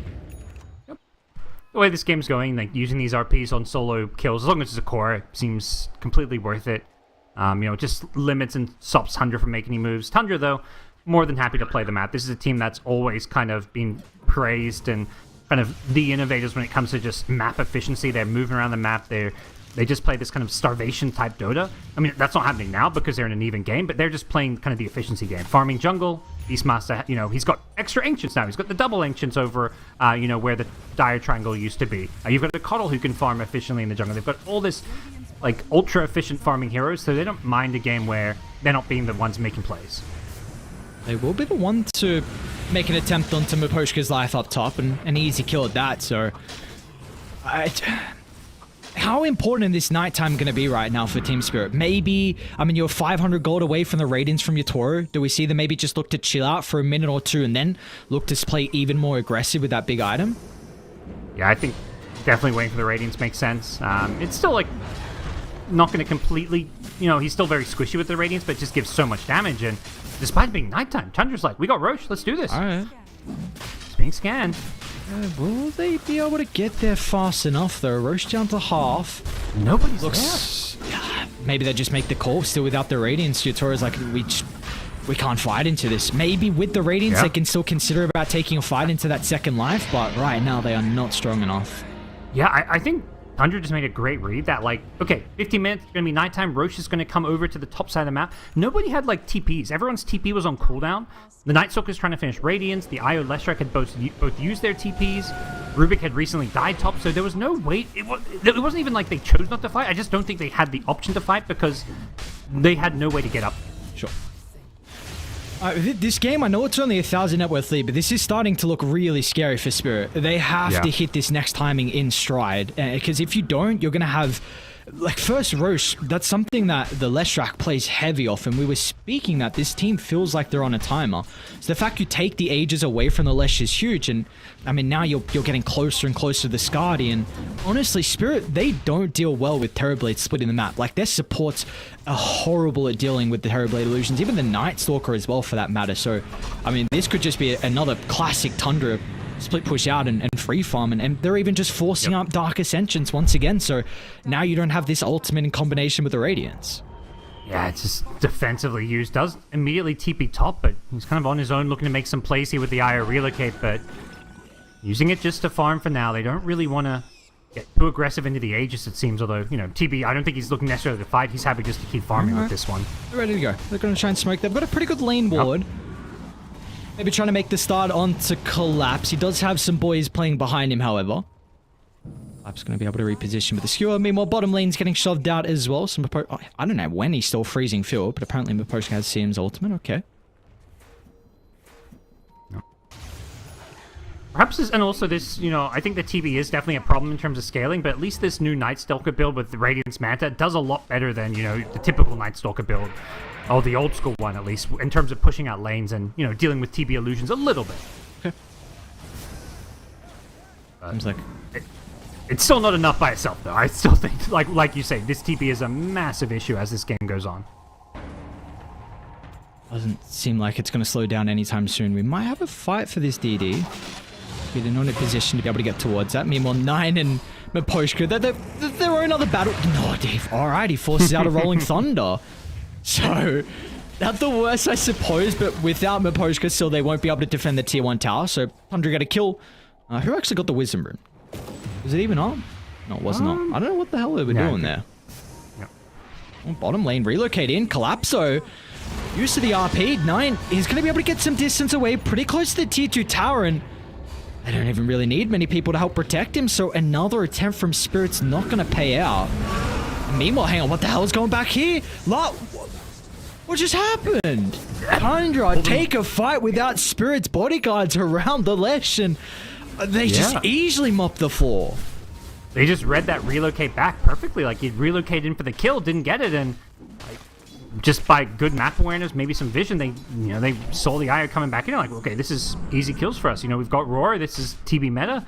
We'll happily take this fight, knowing that Spirit aren't. You know, they're not going to be here with fight. This Night Stalker Radiance is like, it's not like you get Radiance and you're ready to fight. It's kind of like, you know, it's like the Battle Fury time where it's like you kind of keep farming with this item until you get one more item. So it does feel like Spirit's draft, like while we kind of thought maybe, you know, they need to play fast and they're on a bit of a timer, the Night Stalker build kind of is going to give them better scaling, but it also limits their ability to, you know, basically take over this early to mid game and put pressure on a TB draft, which, you know, TB is going to be massive this game. Not to mention Reflection against Night Stalker is just going to be brutal as well.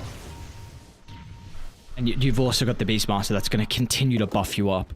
It's just, he's going to be an absolute machine as this game goes on. And Toro, what's he doing? He's got the boys actually looking to play aggressive off the back of the smoke. There's no RP for Collapse, but somehow he finds the angle onto 2. They're going to drag them over to Yatoro. But he doesn't want to take the team fight with 9 showing up the Rolling Thunder. That's going to act as a deterrent. Spirit forced to reposition back towards the secret shop, but it doesn't seem like they're going to be able to be successful. Maybe Lyle can turn it around, though. Standing strong off the back of the Bloodstone, they'll get the kill onto the Pango. So a decent trade for them at the moment, but Lyle, he's still got Mira to back him up as well. They're going to go back in once again. Yatoro into the middle with the silence, but the Raw holds him in to play Skeeter. Stolen Raw. Of course, Skeeter, he's still got that Aegis for another 20 seconds, but Tundra, gonna be really cautious how far you want to continue on. You're right. Yeah, they're gonna respect the buyback of the Rubik, even having killed 2 cores there. They getting a little bit low towards the end there, and still no Metamorphosis on TP, but what a great fight for them. The Rubik buys back. You know, no casualties and just getting 2 core kills. We see the Magnus, you know, gets a great skewer there, but they just don't really have the damage follow-up. And as tanky as Collapse is, with this Crimson Guard Solar Crest, he was only being, like, tickled by the TB. He does just, you know, slowly die over time. And I think the rest of Spirit just weren't really ready to follow him up, despite a pretty good initiation from him. And again, Skeeter goes unscathed in that fight. So this is now Skadi completed. Second in net worth. A lot of levels for him as well. He's still continuing to be that really scary beast. We do have the Tormentors. Does look like Tundra going to be able to find theirs. So let's see who's going to get the Ag shot. Will be Snake. Yep. CM Shard. Got the moving freezing field. It's this one. Mira's going to get... I don't even know what the... Oh, that's a pretty nice shard. Hang on a second. Increase spell amp. Iogen spell life can now share spell life so with its tethered target. Okay, that seems pretty damn good with a Leshrac on your team. Yeah, it really does. Let's see. I mean, Law's doing a lot of damage. He might actually be in some trouble mid lane. Let's see how survivable he truly is. Mira's actually just going to look for the relocate out, so they want nothing to do with this engagement. The Leshrac was kind of too long so simultaneously. He's going to try and skewer Saxa over to the left side, but he's now the one that's in trouble. Rooted into place, and Skeeter's got plenty of damage to blow up the mag, and I mean, Nine's even looking for a +1 as well. Blink is almost up for Nine. And meanwhile, they're just going to turn to Mira instead. Under the remnants of that tier 2 tower, Tundra find 2 easy kills, and they might consider about knocking on this high ground. Yeah. These pickoffs just happening way too easily. The vision from Tundra all over this top side of the map, the Radiant Triangle area, and finding pickoffs gives them an easy high ground here with a very farmed Skitter TB. There's nothing you can really do to defend this. We kind of touched a bit upon the draft issues with the lack of wave clear, and that really becomes an issue. Here, whoa. Oh, his Darkest Engine just expired. Oh, no. And it put him on the low ground. Oh, no. Oh, no. Oh, brutal. I guess... Hey, at least meta's down, so they won't push, but still it's another death onto Yotoro, and he's bottom net worth out of all the cores, and Saxa is very close, hot on his tail on that net worth as well. Yeah, it's in the Coddle's net worth, and he didn't get the free shard. That was the Crystal Maiden, so Saxa is obviously getting massive this game. This is, 4-position Coddle, things like this. You play this here as a support to get farm, but you don't play this here to get picked off, and that's unfortunately what's going to happen to Saxa. Alright. Not bad, not bad. You'll take it. I mean, how much gold did they? A decent chunk. Law's going to be the one that claims it as well. So, actually going for a Lotus Orb here on Law. So, I guess a lot of single target that he is going to be worried about. A little bit of armor, of course, is always going to be really nice versus that Terror Blade. Yep. Just makes it him so he's not like an easy Sunder target and stuff. There's, obviously Beastmaster Roar as well. So, a lot of value from Lotus Orb this game. Even being able to dispel things like that. That Solar Bind can be really nifty as well. Though they're looking to try and make a play across the map. It's going to be snaking and nining combination together, sweeping inside their own jungle. Even got another member TPing out to the outpost as well. That's going to be 33. Laps does see the teleport and is able to blink accordingly, so it looks like the mag going to be able to react fast enough. So Spirit, they'll dodge that smoke. They go for one of their own, they will. Like Spirit need to fight as 5 or they just don't have the damage. There's like Pengo can get so tanky, and of course the Beastmaster with all his aura items, but Toro. They can find. Oh, they found 9. That's a huge pickoff. Can they brawl him up though inside the silence? The Force Staff's gonna help him reposition. 33. All his auras just keep 9 alive, and now he's gonna jump back in as well with a Rolling Thunder, creating chaos, but they need Skeeter for the damage, and the Terror Blade, he's gonna funnel in from the right side. Now with the meta activated, they've isolated the Leshrac and Lao. Well, he'll be the only person to go down so far, but 33, he wants to make sure they bury another member inside the grave. They'll catch up to Maposhka. Meanwhile, up to the north, though, Mira, playing around with Yotoro. Yotoro should be able to fly himself away, though. Dark Ascension has expired. We'll look for a TP out. I think he will make it regardless, though. Spirit, they were the ones that looked for the fight. They're not even done just yet. Collapse. Oh, he didn't skew it down to the low ground, so Zark's oh no, gives him the tip as well. Or with the blinding light, I think. Might be able to help him out. He's going to try and fly in here with the silence. It looks like that's enough to act as a deterrent. Do they just want to turn their attention, though, to the Night Stalker? And he's chilling. He's got plenty of movement speed. Honestly, another fight where Saxa Coddle is just kind of the hero. First, the Force Staff save, and then he falls. So the Iron tries to relocate out the Leshrac there, who's in a bit too deep, but a blinding light breaks the tether, so Leshrac got completely abandoned.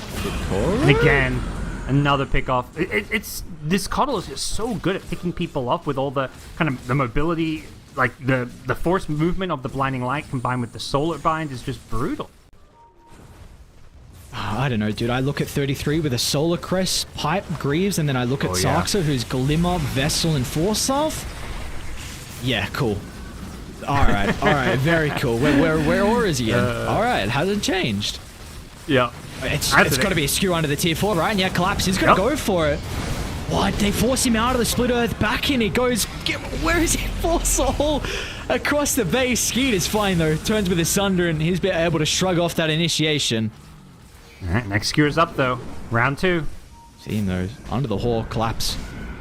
Maybe have to position on the left side if he's going to find that angle in. So he's Thunder adapting. They're just sending in illusions now. They're rolling Thunder too. We'll start before Spirit. Still, it is meta on cooldown for 20 seconds, so a lot of the damage is not going to be there for Tundra. A wasted Rolling Thunder. Maybe this is the opportunity for Spirit. Once again, Skewer back over to Yatoro. Let's see if the support's going to be able to keep 33 alive for the moment with the Force Stuff once again. 33 pushed away from the aggressive attempt. Tundra will be able to reposition. They can double back.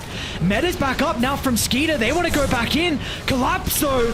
RP clips multiple heroes, but they just don't have the damage. Skeeter completely untouched inside the team fight. The meta damage is too much for them to handle.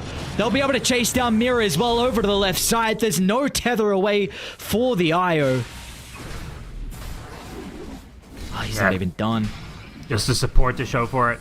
Definitely the big issue, as you said. They just don't have the damage in. You know who does it? Skitter's TV. He's got the damage.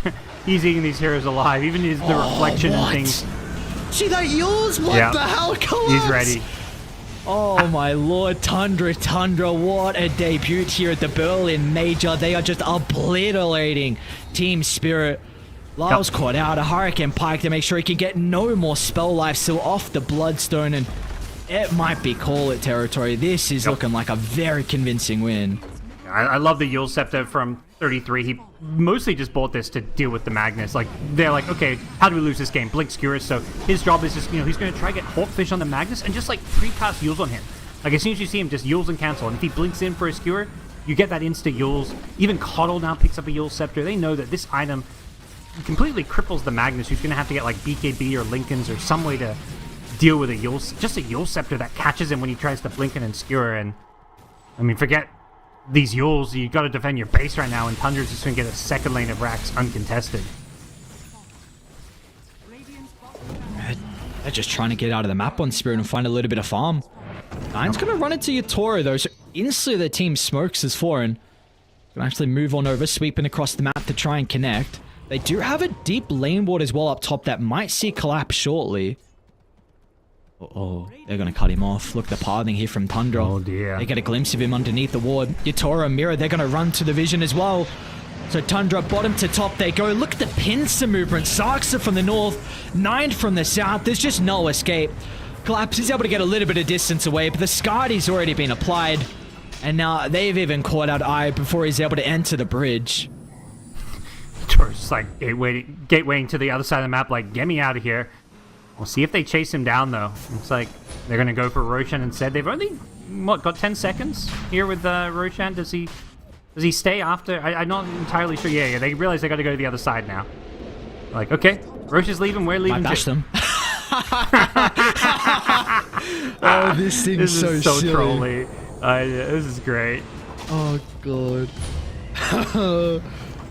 Alright. I don't know. I don't know what Spirit were able to do. We were mentioning that it felt like you could not get to this stage of the game. If you did Tundra, they'd just be completely untouchable. And, well, they felt untouchable way earlier on in this game as well. Yeah, and there were like moments where Spirit was making some good plays, particularly in the top lane with the Magnus and Rubik getting a lot of early kills, but they weren't really following it up with, they were getting out farmed a bit, and also just hero matchup wise, like, they never really have an answer for a TB this game. All Beastmaster has to do is get a couple of aura items, and this TB gets massive. Leshrac AoE damage just isn't enough for a Terrorblade.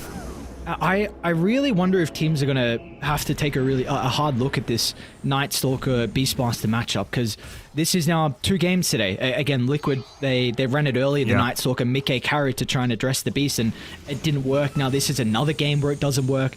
The Helm, the Overlord, it was nerfed a little bit. It was some gold and also like some of the other stats as well, and it just seems like it's not core now. And all the other orbs, they were buffed up even more. So it's not that hard counter like we saw at the end of the last patch. Yeah, I think it's a good point. Like, does Beastmaster even necessarily want to go that item build, even if there's no Night Stalk in this game? He may. I think there's a good chance we see Beastmaster still prioritize aura items over the Helm. So it's picking Night Stalker into it. Yeah, just doesn't feel like a counter. It's kind of like this reminds me of that old PA counter where it's like, yeah, it's kind of good until it isn't. Sure. Like, all of a sudden, like here in the mid game, like this Night Stalker, anytime he tries to run in, he's getting roared. Hulk to give vision of the Night Stalk when he's using Dark Ascension is also really nice. So it just doesn't really. It feels like if anything, Night Stalker is being countered by the Beastmaster here, which is just not how it's meant to work. Potentially last fight. Let's see what Spirit are going to be able to do. Under their hunting, they might just get Miposhka. Yours going to be there. Quick timing to be able to cancel to the buzzer. So Miposhka on. That's the only hero. You do have all your lanes getting shoved in though, and it's tier 2 top. So that's the one thing I guess stopping them from the megas. They might just walk it down though. Yep. They've got TB illusions up there, so they don't have to wait too long. Plenty of time left on the Aegis as well to play around, and a massive 25k gold lead.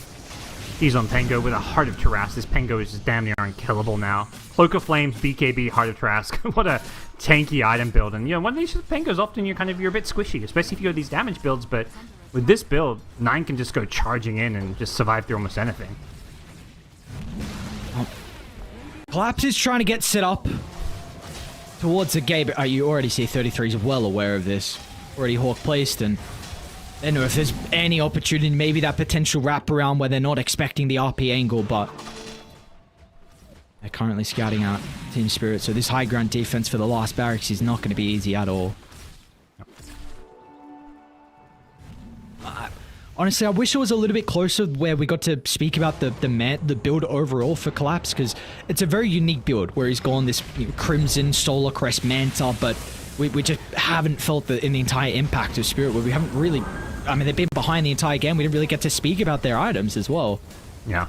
It's just... The items just aren't kind of reaching a point where they can impact this game. I like that he disassembled the Radiance, like playing into Reflection, just getting this Nullifier, trying to... You know, they just lack single target damage. Alright. Skewer back. Yep, instant Hurricane Pike usage. Skeeter is out of danger, and they're going to be able to turn it back over to the Night Stalker as well. Mira, he'll keep him healthier, but that means the tether is not over the Leshrac, so he's completely vulnerable without the buffer. Down goes La without a buyback. And now Yotora, he's in some trouble as well. Drag further inside the base, but Poshka, he'll only keep him alive momentarily as Tundra looking to close this one out. Last set of barracks soon to be claimed. Spirit, they're going to very much struggle up against the Megas. I mean, it's a 32,000 net worth lead, 34 minutes in. You know it's a rough game when the net worth is almost the same as the minute mark. Yeah, this is one for the books now. I expect the GG any second now. Hoping that maybe an overextension with the skewer back, but with that missed RP, they call it. Yeah, he was looking for one last skewer into the fountain, maybe, but wasn't to be.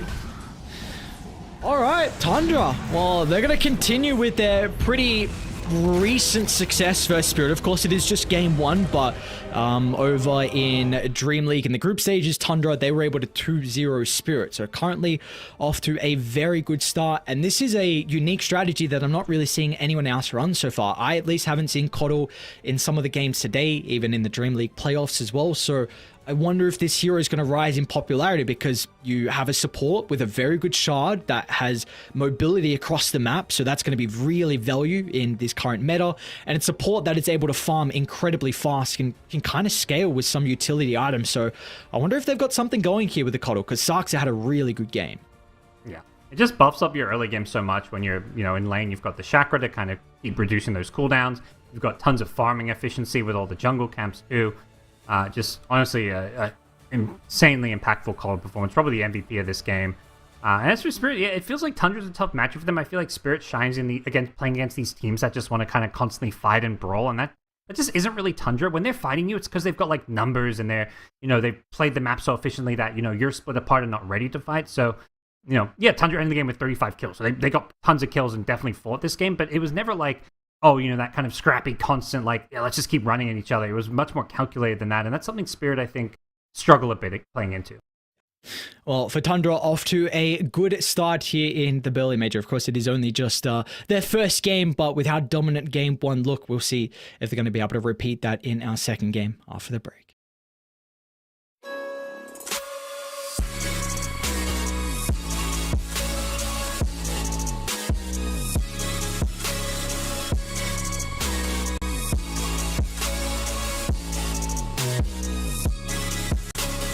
You love it, you wear it. What's your style? Get your merch at shop.eslgaming.com.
wasting time, 'cause I'm already gone.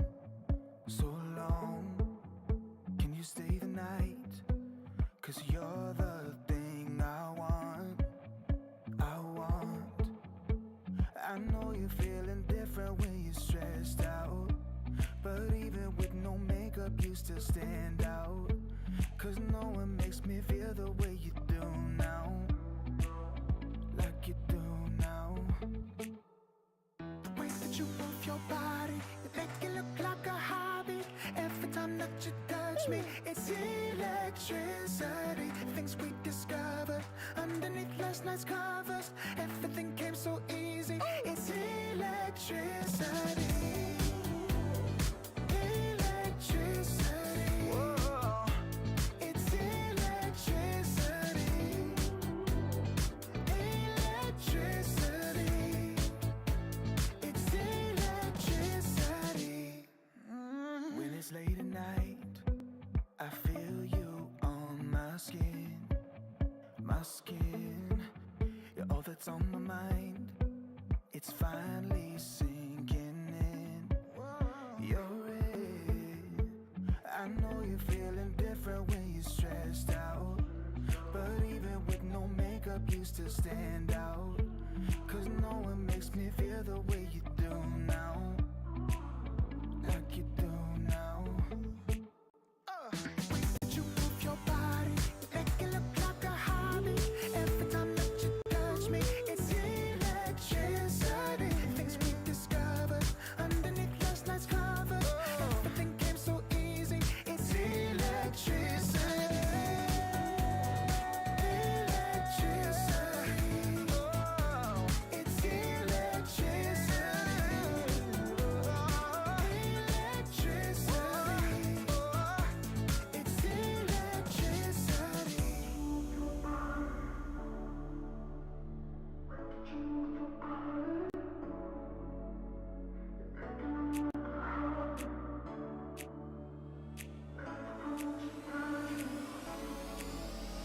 The way that you move your body, you make it look like a hobby.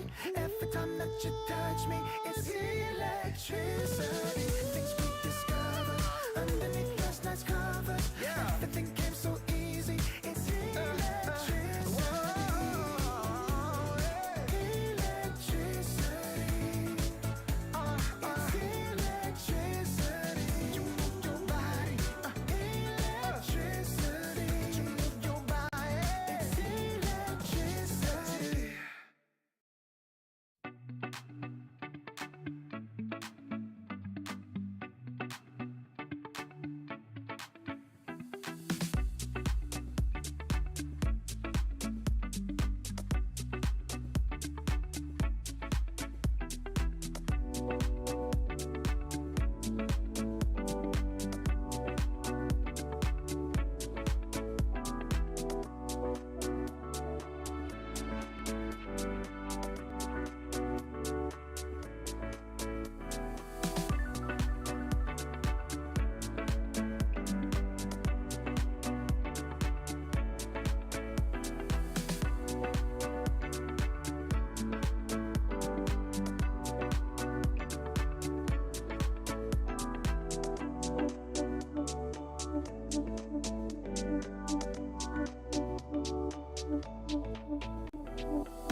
Well, Tundra off to a great start here for the group stages at the Berlin Major, off the back of a overall solid performance from all the 5 men over there. Gods, we saw in that first game it was the Doomed Disruptor banned out in the first phase.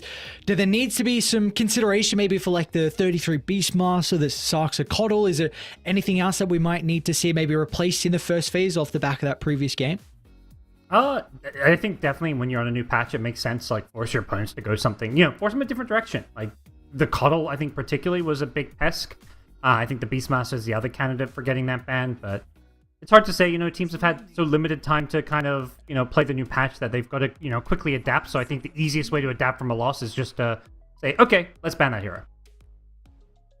To get ourselves into the draft. I tell you what, I'm very glad I see a Phantom Lancer banned.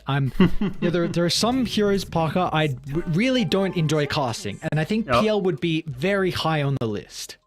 Yeah, the PL these days, I don't know. This hero is kind of ridiculous right now. I saw it being picked up in some of the other games and looking really good. It's been definitely one of the hot carries of the patch so far. It does seem like melee carries in a pretty good place. Seems like when it comes to range carries, there's like Muerta, but none of the other range carries are particularly good anymore, so curious to see, I want not to see PL, but curious to see which other carries teams end up kind of going for a bit on this patch. We do see for Tundra though, previously in the last game, they banned out Enchantress Doom. This time Enchantress gets a let through and they pick it up instead of the Ire, so Tundra have a little bit more priority, at least so far, on the Ench, and then Spirit. Again, the Rubik and the Underlord. This is a hero that is really rising in popularity. We saw it, I believe, in 3 out of the 5 games at the Dream League Grand Finals. And even though he did get a slight nerf in 7.33B, which I'm now trying to remember. I think it was the Rift cooldown a little bit on his ulti. Let me check. Yeah, channel time was increased from 3 to 3.5. And then the damage reduction got rescaled a little bit on Atrophy Aura. Okay. Yeah, it feels like one of these heroes that it's just so easy to build around. It's kind of like, what Beastmaster was about in the old patch, although, kind of still is. Like, this hero that's just so tanky, front lines, nobody lanes that well into him. You're forced to kind of pick certain heroes against it. One of those being Slark. Like, basically, because of this Underlord pick, Tundra's like, we're going to first phase a Slark because this is one of the few carries like you maybe want to play into the Underlord.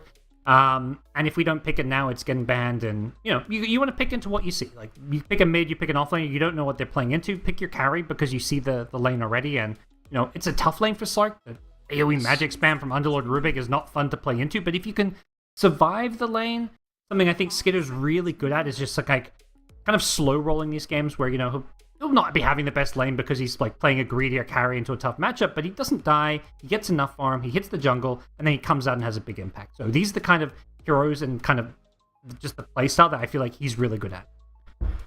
Maybe Ench is able to offset some of the difficulties the Slark could have, depending on maybe creepy finds, might want to level early point in the Nature's Attendance just to try and help Slark get over to that level 6, because that's really the big thing. When Skitter will have the Shadow Dance to work with, then he should be able to play that lane much easier, but it's just beforehand with some of the issues with the resources, so maybe the Ench can kind of help in that area. Yeah, I can definitely see that. That could be a kind of a nice swinging factor. That could maybe bring the lane back a bit into the Slark's favor because, as you said, once you hit 6, you're fine. You don't even need much help. You're just going to be playing around your item timings at that point. But okay. Techies, very good, very good. Another one of those heroes. It's a little bit better to watch now, of course, than what it used to be. But both these teams actually have been playing a decent amount of techies in their pubs as well, Sarks along with Mira. So they both have the capability to pick it up whenever they want. Also been enjoying seeing a bit more Ricky as a core now, getting rid of that sleeping dart and making it more a shard that's more aligned with being a carry Ricky, killing people in the smoke screen. It just feels like, Ricky's going back to how the hero is meant to be played. This hero that everybody hates, perma invis is, overpowered all the new players. Support Ricky. That's not how this hero is meant to be played. What about your beloved Krinks though? Klinks Parker. What's going on with this hero? Yeah, that's a good question. I every time there's a new patch, I just see like 2 of his abilities reworked, and I just don't get excited, or because I just know, give it another patch or 2, and he's going to have 2 new abilities reworked. They're making him all about the Skelly Bros again. I'm not sure. I think the hero is still. It feels like Icerock's trying so hard to make this hero viable, and also like keeps on buffing it, but I don't know. Not working. It's not working yet. Yeah. But first team that makes, has some big clinks games, I'm going to bandwagon them for the rest of the tournament. The only person I really know off the top of my head is Chidori on SMG. So if the hero is truly strong, I think we might see him being the one to pick it up, because I know back in the Pro Series days he was playing it a lot. I think in like Dream Maker we'd see it picked up and randomly. So he would he's a big fan of the hero. So we shall see if he feels it's strong enough to be played.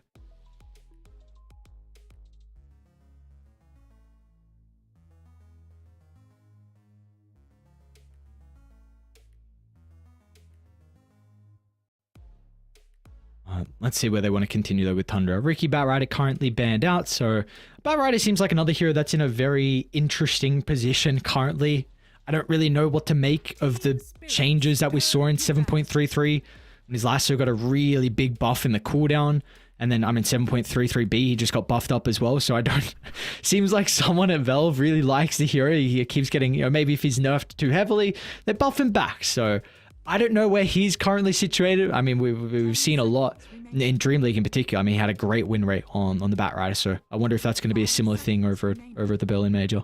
Yeah, I mean, it really feels like there's going to be a mix of like, let's stick with what we're good at and have experience with, but also if you don't try new stuff and experiment and put yourself out there with, taking some chances, you're going to fall behind. You're going to, I don't think teams who just play it safe and stick with what's worked are the teams who are going to win this major. The teams who tried new stuff and put themselves in a position to fail the most with like trying stuff on the new patch, they're the teams that actually I think are going to do the best. They're going to maybe have some flops and do some picks or try some strats that just don't work at all, but you've got to try some new stuff here. The map and the game is just completely different now, so you can't ignore that.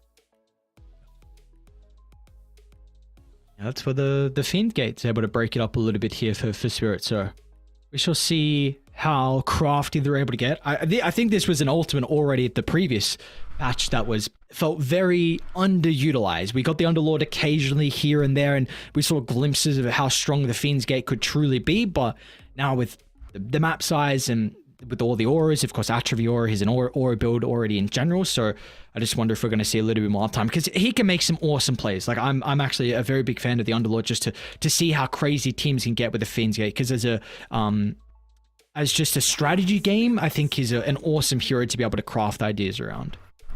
Oh yeah, it's kind of like a team IO relocate in a sense. Like, there's so much you can do around it. I think teams just, because the hero wasn't amazing, like, 3 months ago, like teams, and the hero's never really been like a big meta pick since getting the new ultimate. Like, there's been some teams who pick it here and there as like a niche pick, but I don't think anybody has got a full understanding of how best to use the ultimate.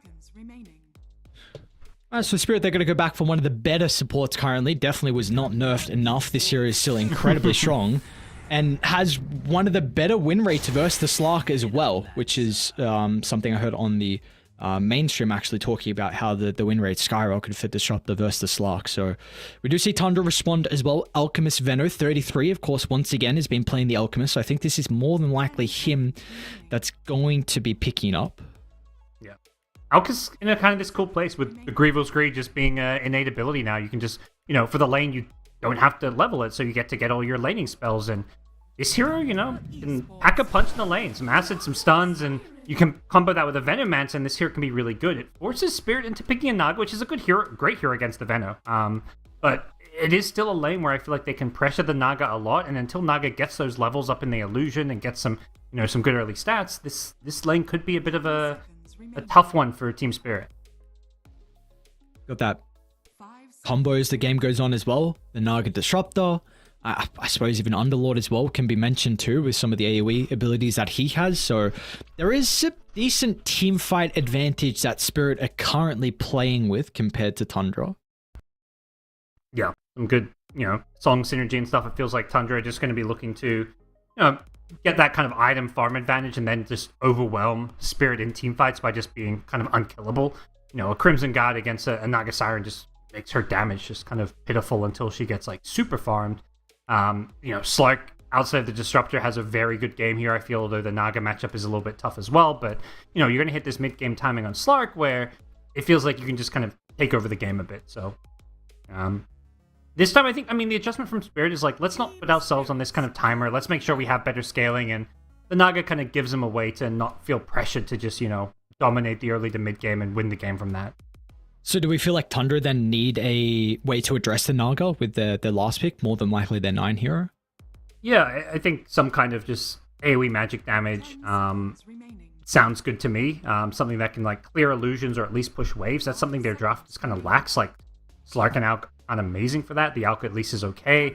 But it does feel like they need that wave pushing hero that can, kind of make plays. Pengo's a good ban. It kind of fits everything you need. There's other magic heroes like your Zeuses and Pucks, but they're not as good at playmaking as a Pengo. So I think Pengo's just kind of like the best of what's left when it comes to, okay, here's some good wave clear, some good AoE magic damage, and a hero that can move around the map and make plays. Because you got a Slark, your Slark's going to be playing kind of slow, doing his thing, waiting to kind of, hit his item time. He's got an Alk, like, it's a little bit on the greedier side, although offlane Alk's been, working pretty well for a lot of teams. I think it's important to get a mid hero that can rotate. I'm struggling to think of any others that are able to rotate and also address the Naga. Yeah, I'm thinking like there's the Puck. None of them are like amazing against the Naga. Monkey Storm, they might be looking at an Ember. Decent way to be able to address the Naga, be able to play make. First Disruptor's pretty nice.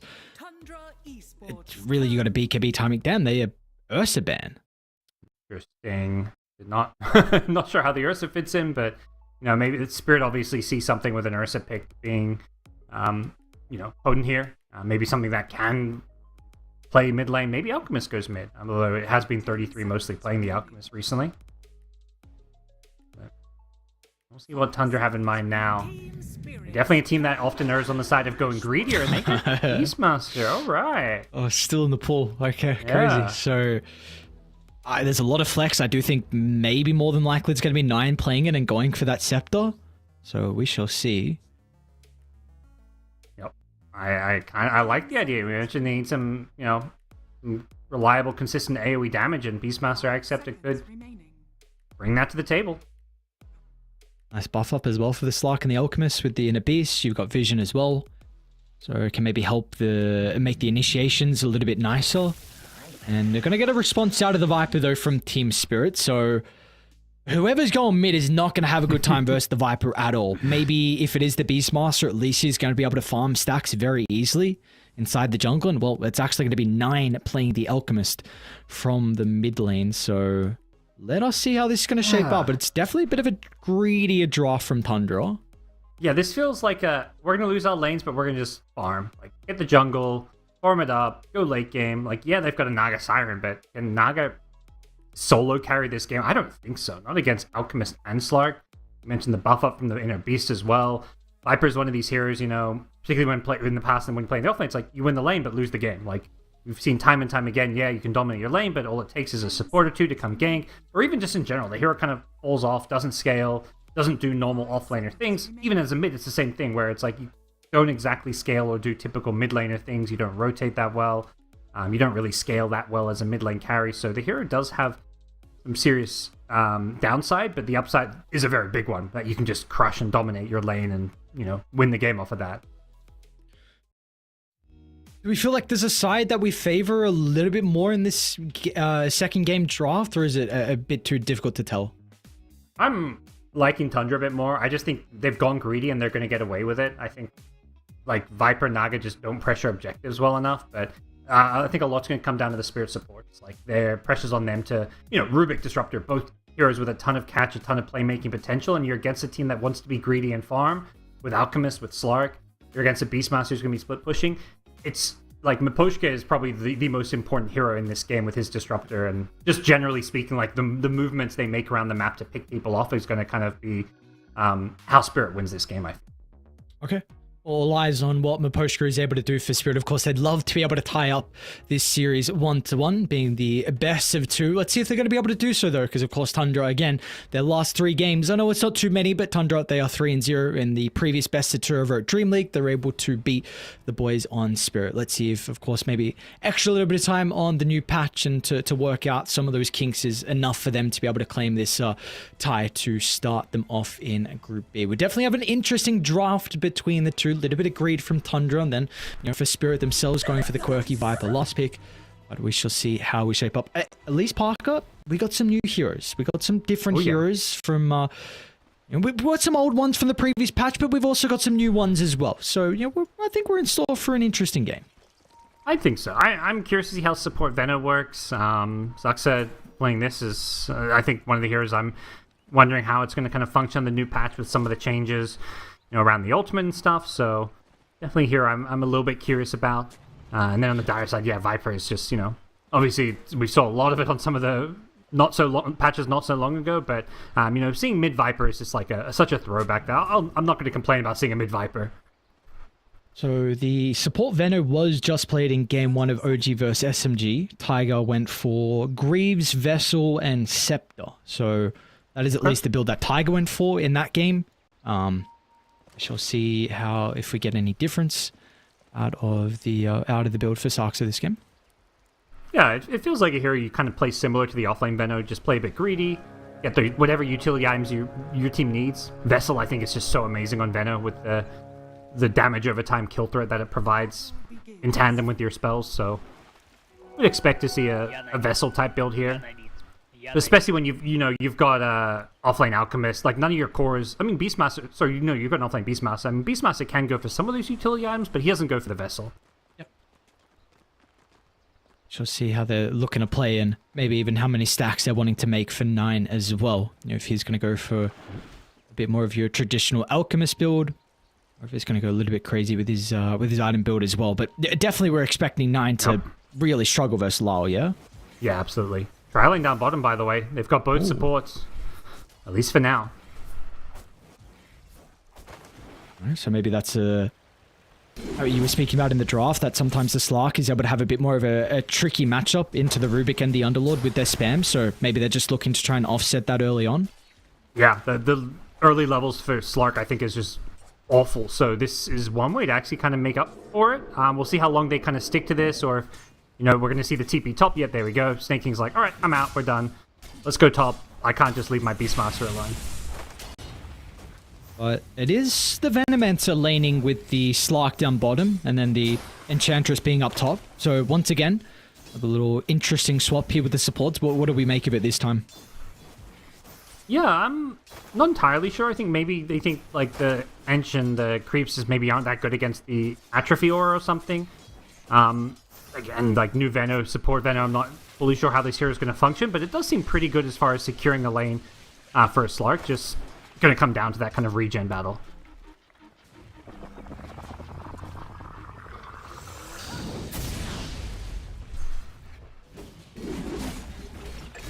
We shall. Oh, whoa!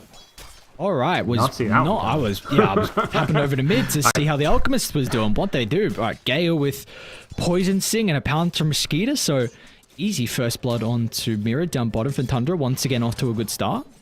Yeah, Tundra just seemed to play their side lanes so well. Like, it was last game they got the 2 first kills of the game, and they were both in different side lanes.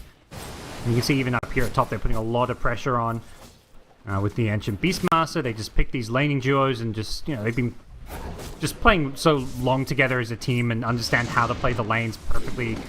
And it just feels like they usually are getting the kills and coming out on top of the lanes. This has been a team that just thrives on their side lanes for a long time. 33, like their safe lane as well, Snaking and Skeeter. Like there's a team where if you can somehow shut down one of their side lanes, then they can somewhat crumble in some particular games. So it's really the backbone of this team, to be honest. And then you just got 9 that just has a crazy hero pool and can make ridiculous plays. Once again, another kill onto Mirror down bottom. Yeah. And this is Slark. We talk about his weak point being the lane stage, but just that it's such a small thing doing a tri-lane, and they only did it for like 1 creep wave, but it gave Slark just an easy safe level 2, and he got all the last hits for like the first like wave and a half. So just that small little change in the lane can make a massive difference. That kind of has this like snowball ripple effect on the laning stage, and that's what we're seeing here. Now they can win this lane 2v2 just because they had 3 heroes at the start. Now they can get a kill top lane as well. Yatoro probably going to go down with another round of the impetus from Snaking. Remember, Poshka, he's trying to battle it out. He's got the Fairy Fire and should be able to come out on top, but 33 is the real big winner there, getting that final kill. Bottom lane, Snaking's happy to die there. His might be in some trouble. Skid eats a little bit of damage out of the Firestorm, but nonetheless, he'll go down. And now Mira, they've already used the spells on Tundra, but this matchup, I think it's now completely swung. Where with the early kills, Skid has got 2 permanent agility. He's got a Band of Elven Skin and the Wraith Band. Like, this bottom lane now seems kind of difficult for the Underlord. Yeah. Once Skidder gets some more regen out, I think this lane starts to become pretty unplayable for him, if anything. Veno about to hit level 3, so you get that nice little boost in your damage output. I think we'll see like a second point in the Gale or Poison Sting. Yeah, Poison Sting, there we go. So he's just going to be a huge problem, although he may die here. Skeeter's even got a leap inside the Firestorm as well. A little bit more permanent agi for Skeeter to play with. And Saxa will be able to come back with some extra, hopefully hopefully some resources to keep Skeeter afloat. Yeah, it's got a Salve coming out in his courier, so we'll just be waiting for that one, but plenty of HP regen underneath the tower, so even just farming there without too much pressure, a really good time for him. Ench just going for a little walk through the semi-jungle, trying to see what he can find, because Naga's already been pushed out of this lane a little bit. Also go jungle very early on. Just feeling like laning into this Beastmaster who already has Vanguard is just a very tricky ask. So, yeah, I mean, so now that frees up Snake, right? Like, he can farm if he wants to, he can go bottom if he wants to, maybe he can even make stacks for the Alchemist. So, once again, this Vanguard offlane, it's just going to free up the supports early game. Yep. We'll see what Snaking opts to do with this one. He's got the early boot, so he's got a lot of mobility to kind of run around the map. Even shot bottom with the Twin Gate, but for now, just happy to stick around this top lane. Probably wanting to pressure this top tier 1 tower, but he is getting rotated on. Maybe in some trouble here. See, no ensnare though for Yatoro. Okay, never mind, he's got a skill point to work with, so levels it up and we'll be able to get a kill off the back of that. So nicely done. The Poshka's going to be the one to get the reward. Meanwhile, mid lane as well. I mean, we've seen the Alchemist. He's been out of this lane for quite some time. It's no surprise. Nine's just been farming up a couple of stacks. He does probably have to consider about coming back to mid just because of the catapult wave, so this tower will take a decent chunk of damage. Yeah, one of those lanes there, it's, going how we expected to, but, in many ways, there's not much to talk about when Alchemist is like, okay, he's going to lose the lane, go hit the jungle. But ultimately, this is why they send the Alchemist mid, because nobody can, beat the Viper 1v1 mid, but Alchemist kind of can just by out-farming the Viper once you start getting those levels and farming through stacks in the jungle. So there's going to be a lot of pressure on Spirit to kind of contest those stacks and slow down the Alchemist from just farming it up in the jungle. And it's going to be a lot of pressure as well for Lal to be able to make amends for some of the side lanes. He really is the one core that's off to a good start. I suppose Yatoro as well, if you take a look at the net worth, he's sitting pretty, but off the back of the boot to travel for Lal, he's probably going to try and get very active, and I wonder if we see that scepter come out from him afterwards as well. Yeah, I like the boot to travel. He needs that mobility just to hop from lane to lane because top lane. It's so Speaking hard about to the get Viper. Yeah. There you He's going go. to be able to TP in, and they should be able to get the kill on to 33, so there's already the rotation coming out from Lal, and they're going to be able to get the kill off the back of that. Beautifully done. Yeah. Disruptor makes these ganks a lot easier. Usually with Viper, it's you don't really want to TP to a lane. People are just going to run and get away, but Disruptor gives you this lockdown with the kinetic field as well as the glimpse to kind of guarantee, if you TP to a lane where Disruptor is, you've got a guaranteed kill because Disruptor is always pulling the back in. Bottom lane, Mira or Skeeter. Aggressive jump, but of course he's got the Shadow Dance to look to play with. So Mira's going to end up... Nice they got the deny. Okay. Beautifully done from Collapse. Okay. I actually don't know. Did you get perma agi from that? Okay. It looks like he did, yeah. He was one of the kills he didn't already. So I think he's gotten 4 out of 5, and 5 including the deny there. Okay. But yeah, it looked like he got a perma agi. So... Saxa was able to snipe Spirit's Wisdom Room as well, and Tundra still have their own, which 33 might get off the back of the Ancient stack, but I mean, it's going to be pretty big off the back of the levels. Maposhka's actually 5, so I'm surprised how high level he is, and we're going to see them try and get aggressive onto Skeeter. No, the Shadow Dance is on cool, and if they can block the pounce, this could be a kill. He's able to juke out to the right side and finds an angle to escape. It's a salve too, so he may look to come back in, but it'll be a bit tricky to do so with how low Saxe is here on the Venno. He's full health now, so running in his Skitter. I Skitter. Mirror here now as well. A bit of a numbers advantage for Spirit. They're going to try and bait underneath the Firestorm. Skitter once again is going to be cautious. Shadow Dance is back up though. So the ultimate there to work with. But Poshka's got some pretty good body blocks. Simultaneously though, it's actually mid lane. Snaking and 9. Oh, that's a big kill. Well, glimpse back. All right, Skeeter. So a little bit of trouble. They might turn to Saxa though. Looks like the Venomancer's an easy kill for them to find. So Poshka is going to be able to claim that one. But yeah, of course, I mean, Tundra with everything happening bottom lane, all they need is 2 heroes to be able to bring down Lyle's Viper. And no, oh, 9. Okay. The pre-channel. He was hoping it'd lead to something, but rotates in with an Invis rune, but not exactly the best ganking hero, the Alchemist. A lot of mana as well, so he's going to have to pop out. Maybe try and get some CS in the meantime. He's got some bottle charges there to work with. Like what we're seeing from Spirit, you know, using these 2 supports in tandem to make these plays, pressure the, like, play around the Underlord, who's kind of their strongest hero right now. The issue is heroes like Viper end up kind of vulnerable. Like you say, it just takes 2 heroes to gank and kill him. Viper would love to take this T1 mid tower though, and if nobody comes to stop him, that'd be a huge pickup for Spirit. But that death slows down the Boots of Travel, because now if he didn't die, he'd probably have it, and he'd be able to join this fight that's going on bottom lane. There's 9. He's finally going to be able to find an angle for the concoction. Collapse is pretty taken with the Vanguard, but it looks like it is not going to be enough. Once again, Saxa is rewarded with the kill, and so Under they're going to be able to hit back with 9 sticking around bottom for a little bit of time. It looks like he's not quite sure if he wants the armlet or not. Has 2,100 gold in the bank. Yeah, does he consider the Radiance, or what's the call going to be?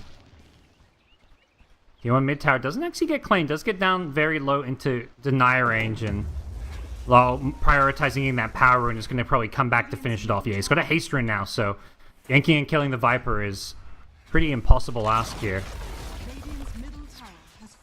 Honestly, a little bit under farm considering how well that lane should have gone. 4th in net worth. Alchemist with the Griebel's Greed is above him.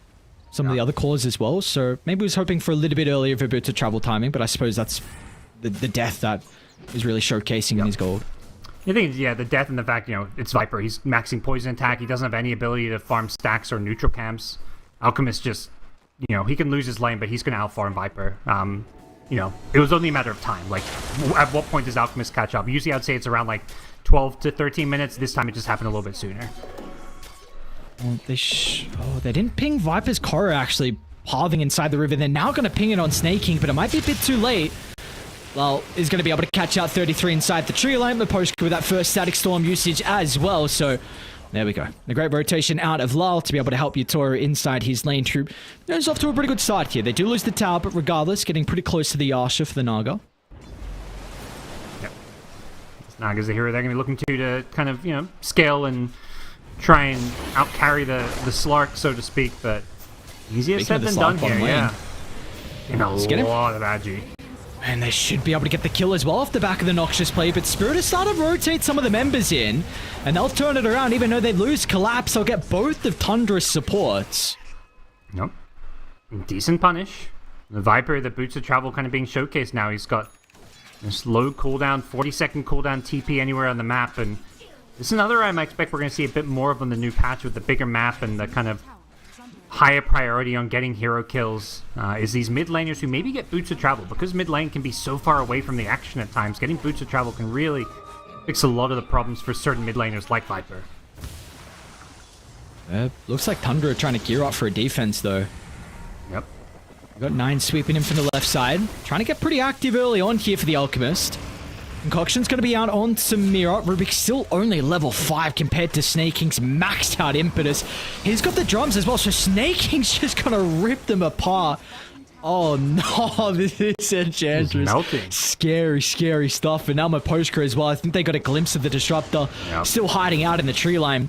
Sun's going to be there before the glimpse away. And well, Saxa, he's going to be able to clean up the job. But Poshka, it's kind of a... chucks out the Static Storm when his last dying breaths in hate. Yep, like, I'm going to do some damage here. Let's pad those damage stats. All this is going on. You've got 33's Beastmaster playing PvE and getting the job done in the top lane, takes the tier 1 tower. He's getting massive now. It's going to have such an early pipe for his team. You know, prioritizing that slightly greedier play, but it's something that works so well for Tundra when he, you know, he's going to show up and kind of contribute to this like 5-man death ball in the mid game where they can take objectives in Roshan, and that's so hard to deal with. Finn's Gate, alright. They're looking to try and shut down 9. Should be able to do so. He'll make him work for it though. A couple of armlet toggles to be a bit of a nuisance here, but nonetheless, they'll be able to get the kill.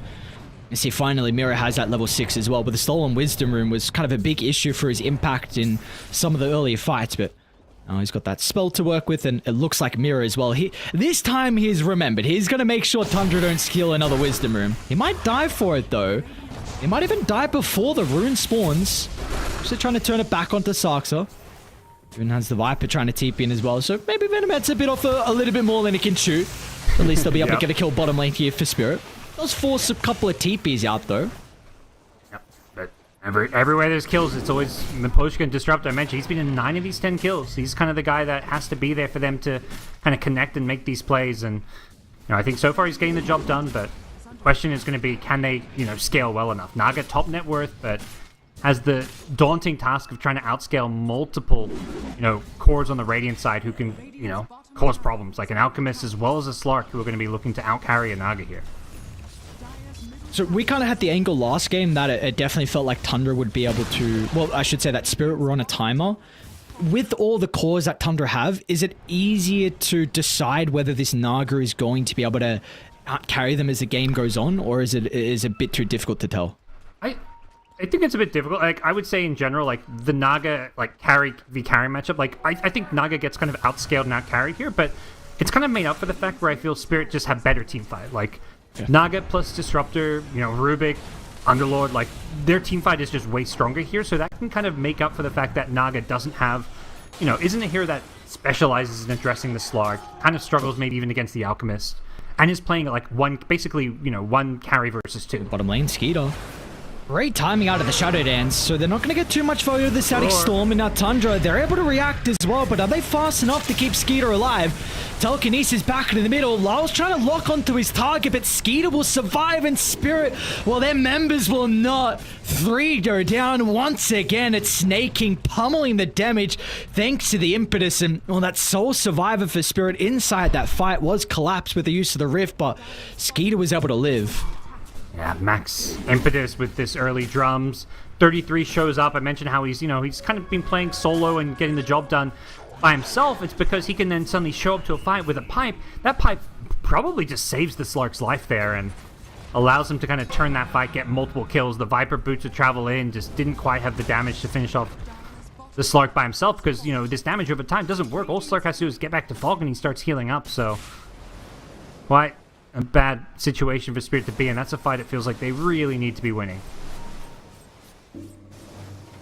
Top lane 9? They might make a go on him. Yeah. Trying to find the angle. Static Storm's still on cooldown though, so this kill is not going to be easy.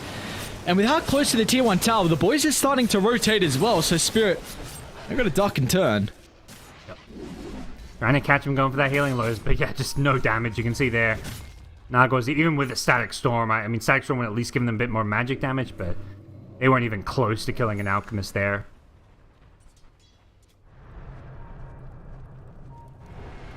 Dude, the Sox has got Solar Crest now as well. But I don't know, people are continuing. Actually, I'll hold that thought, bottom lane. Nice block of the pound. Skitter's just going to be able to run away, so he's chilling, but it seems like a lot of people have this interesting read that Solar Crest is quite the item as top. Saxa probably going to end up going down. 33 is playing off in the tree line, waiting to see if there's an opportunity for him to enter. But he's going to be certain to slip, and Yatoro. Now they've got Collapse as well to be able to join. Even Mira's like, alright, why not? I'll come as well. So sleep from Yatoro, easy way to set up. Night goes the Beastmaster. Definitely the strength of Spirit's line. They can always bring numbers. You know, you can use that Dark Rift. You can use the Bootstrap from Viper. If Tundra's playing, you know, that kind of Tundra style of, like, let's farm the map, let's be efficient, they're going to be a bit split up, and that's something that Spirit can punish. And the big reason, I think, why they, you know, they first phase the Underlord, they go for this Viper mid with Boots of Travel is that they want to try and punish the greed of Tundra here. Have they done that enough so far, or are we wanting Spirit to get a little bit more active still? I think they're being as active as they can. Not every rotation's working, as we saw bottom lane when they lost 3, but I think they're basically being as active as possible. Obviously, if that rotation works, like, they're ahead. I think with that failed rotation and the one just now succeeding, I think this game's pretty even. They need to just keep doing what they do. Just like whenever you've got your spells off cooldown, Static Storm, smoke up, go make a move. TP around the map with the Dark Rift and the Viper boss. Just constantly try and fight. Use Naga illusions to kind of scout stuff out, give vision, shove lanes. It's very much a game where they just have to keep playing at this pace. Even when a gank or rotation fails, just keep going for it.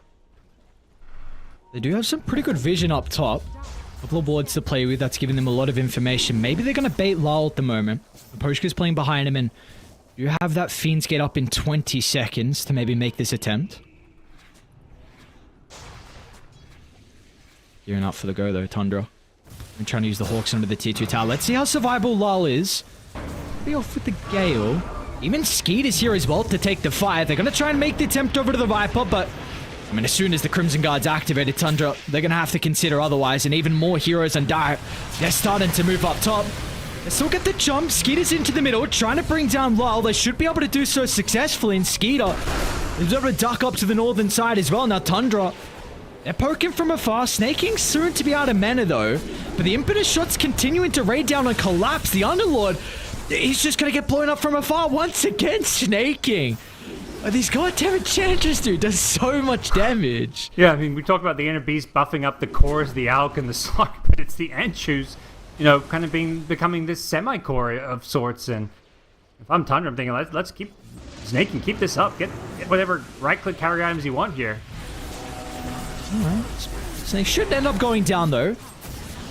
So, I mean, that's a decent streak that Yadora is able to get off the back of that. Pretty much almost heart completed, it looks like, for the Naga. And they're trying to maybe get some vision for another glimpse. It's going to be up in a couple of seconds. Looks like the only person they'll catch up to is the Venomancer. So both supports are going to end up going down for Tundra. Yutoro gets a lot of gold into the bake. He's already got that Manta Diffusal, and again, now off those kills, that's pretty much heart completed.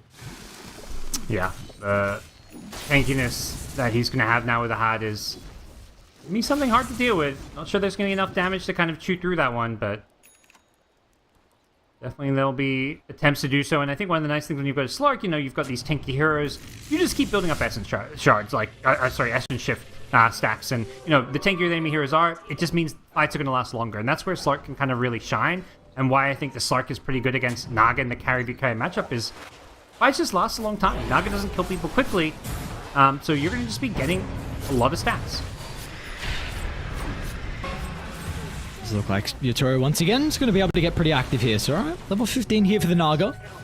Extra mirror image damage is able to help out with the kill. What do we make of the Diffuser Blade, though, on Yutoro? Because it is a bit more of a unconventional build at the moment. Kind of with the Naga we saw for a while. It was like the Manta. Oh, actually 33. They want to go again. They've got this numbers advantage, so the Rift onto the backline. Able to give them that vision for the glimpse, and no escape for 33, so they're starting to get very active on Team Spirit. Well, it just seems to be this glimpse all the time, and then they're right back into the Rift, trying to get active again on the map. This constant movement and activity. See what they go for down here in this bottom lane. Looks like they're prioritizing Roshan. Yeah, that's a nice little move here, using that Rift to get the kill mid and then come back bottom for Roshan. And 100. Not really in the neighborhood. There are a couple heroes who could go through the Twin Gate, but it looks like this one's going to go down uncontested. Is there a preference of who gets the Aegis off the back of this first Roche? Probably the Naga, but maybe the Viper actually is better. Yeah, I think Naga is just never dying here. So I think Viper is the one who has to kind of position the front lines, put his body on the line to maybe die. And with an Aegis, it's suddenly you've got 2 lives, so you just constantly spam out your spells. Is Yutoro trying to find a song? The rest of the team's TPing in, but under instant smoke and the use of the drums, they want to just reposition as fast as they could. I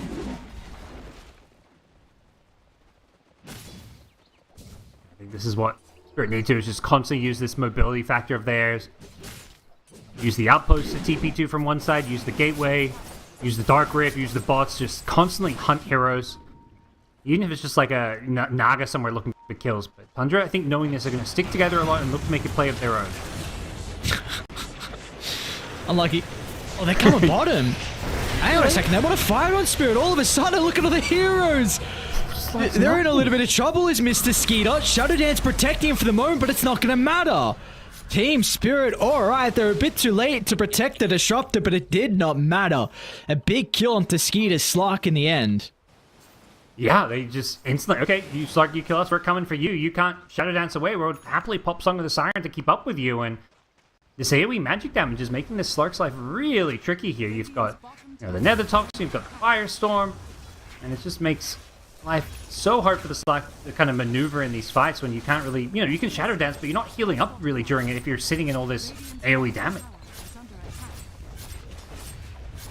Off the back of the kill, they're going to be able to probably take the tier 2 tower as well. The Glyph doesn't get rid of the creep wave bottom, so Spirit, they'll be the first team to be able to take this outer tower. So we'll see how much more they're going to be able to get off the back of the Aegis though, but that first real maneuver was nice from them. Radiant's bottom tower. Still got those Tormentors that we're looking to try and claim as well. No Aghanim Shards currently in this game. Yeah, I kind of like Tundra's draft here, but we're kind of seeing like they're getting away with the greed, but they're unable to make plays. Like farm-wise, they're pretty even on gold between the two teams, but they have to find a way to use this farm to kind of take team fights to make plays around the map, but they're kind of limited, like what hero kind of sets up these plays. Like, maybe Beastmaster you think of as like, Blink Roar and stuff, but he hasn't gone for that. Beastmaster these days is more an aura hero, so they haven't really got that clear playmaker for the team. So how do fights need to work out then for Tundra? If they're not the playmaker, are they looking to take fights around their vision and like baiting Spirit to run at them? Like how do you feel like Tundra are going to be able to get some of those engagements that are favored for them? Yeah, I think that's a great point. Like, yeah, obviously vision is a big thing whenever you have Beastmaster. Play the numbers game. You can't just completely split up and farm because you're playing into Disruptor, Rubik. I mean, I've touched so much upon the, the global movement of this dire Spirit draft that you kind of have to stick together a bit. So I think you are just looking to kind of get to this point where you've got this big item advantage. You can get stuff like, your Missile Blades or whatever it may be on your Alchemist. Your Slark can get like 4 or 5 big items. You get enough farm in your carries, you can make up for the fact like, okay, we don't have great team fight initiation. Our carry is just too farm. So I think the way they play around that is just by keep farming, which here and there they'll probably make some moves, but they're gonna like go for these smoke plays just to find like a pickup or something to open up the map. No way, 9 TP'd out. Ooh. If they get back through the rift, Tundra already. Don't do it. Yeah. Okay, they won't. Should expire. Yeah, Tundra smokes here are very much like, we want to just open the map up, get a kickoff so that we can kind of get some more farm. Like, I don't think they're trying to like smoke and take a big objective. I mean, they're smoking into Aegis for one thing, so very much they're kind of, I think, prioritizing just like the map control aspect of the game right now. Seems like a big timing though for Spirit. You just got Butterfly completed along with a double damage room for your Toro, so he is definitely in fighting shape right now as Spirit. Smoke, they're gonna run in the high ground, but Tundra, they're set up. Great reactions out of the BKB from Skeeter.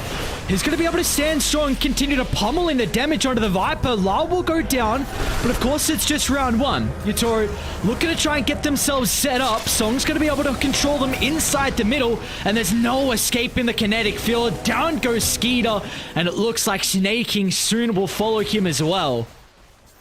That's why you give the Viper the Aegis. That fight right there, your Viper can just kind of run in, play the bait, and yeah, you can die once, but your Slark has to commit everything for that first kill, and by the time, your Viper's respawning, suddenly there's no Shadow Dance to play around, and the Slark's just kind of out of gas. Even with Essence chip built up, he can't really sustain himself and fight without that ultimate, so great job by Spirit. Way.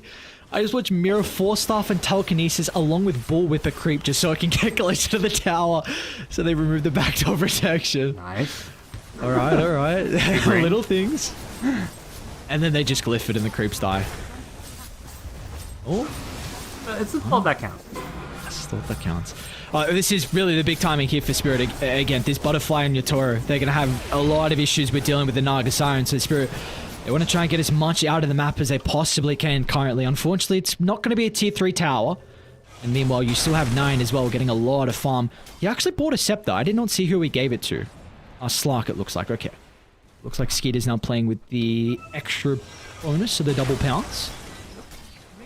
Yeah, I think Obviously, right here to have a Ag Scepter on and something that can really buff up his game, but I just feel like he still needs another big item or two, as we saw in that last fight. But also, obviously, the last fight, there was an Aegis. You remove that Aegis, and that is a great fight for Tundra. So they're hoping that maybe they can find another fight, like around the high ground, around their vision, before Roshan comes back up. See, maybe this is the fight. Collapse is going to walk underneath the Watcher. Tundra, they're currently set up at the moment. Looks like they're a little bit hesitant about continuing on with the team fight, though. They're going to try and sweep down to the bottom. There is a ward, though, that's scouting them out. Skid is aware of it, though, so they're going to try and reposition out. They don't want to stick around where Spirit have this vision.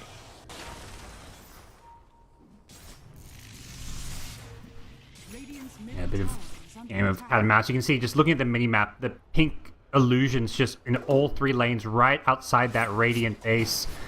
Every creep wave that leaves is getting cleared, and this is just, you know, the sign of a great Naga player, somebody who's played this hero a ton and knows, you know, how to fully use it. Basically, you keep every creep wave, you know, pushed in, you're farming. Meanwhile, while that's going on, you're farming majority, like 75% of the map in the jungle camps, and you're just building up this big kind of gold lead. I mean, I say big, it's only a 3k gold lead. It's definitely not insurmountable, but, you know, I feel like when they had the Aegis, they were only up like 1k gold, so they're kind of slowly accruing this, you know, more and more net worth. The question is, like, how well can Naga use it? Like, this Naga is very close to being 6 slotted. At some point, you get 6 slotted, then you get, you know, you get an Ag Scepter, you get a Shard, but these aren't things that make the Naga, like, this complete late game auto win carry.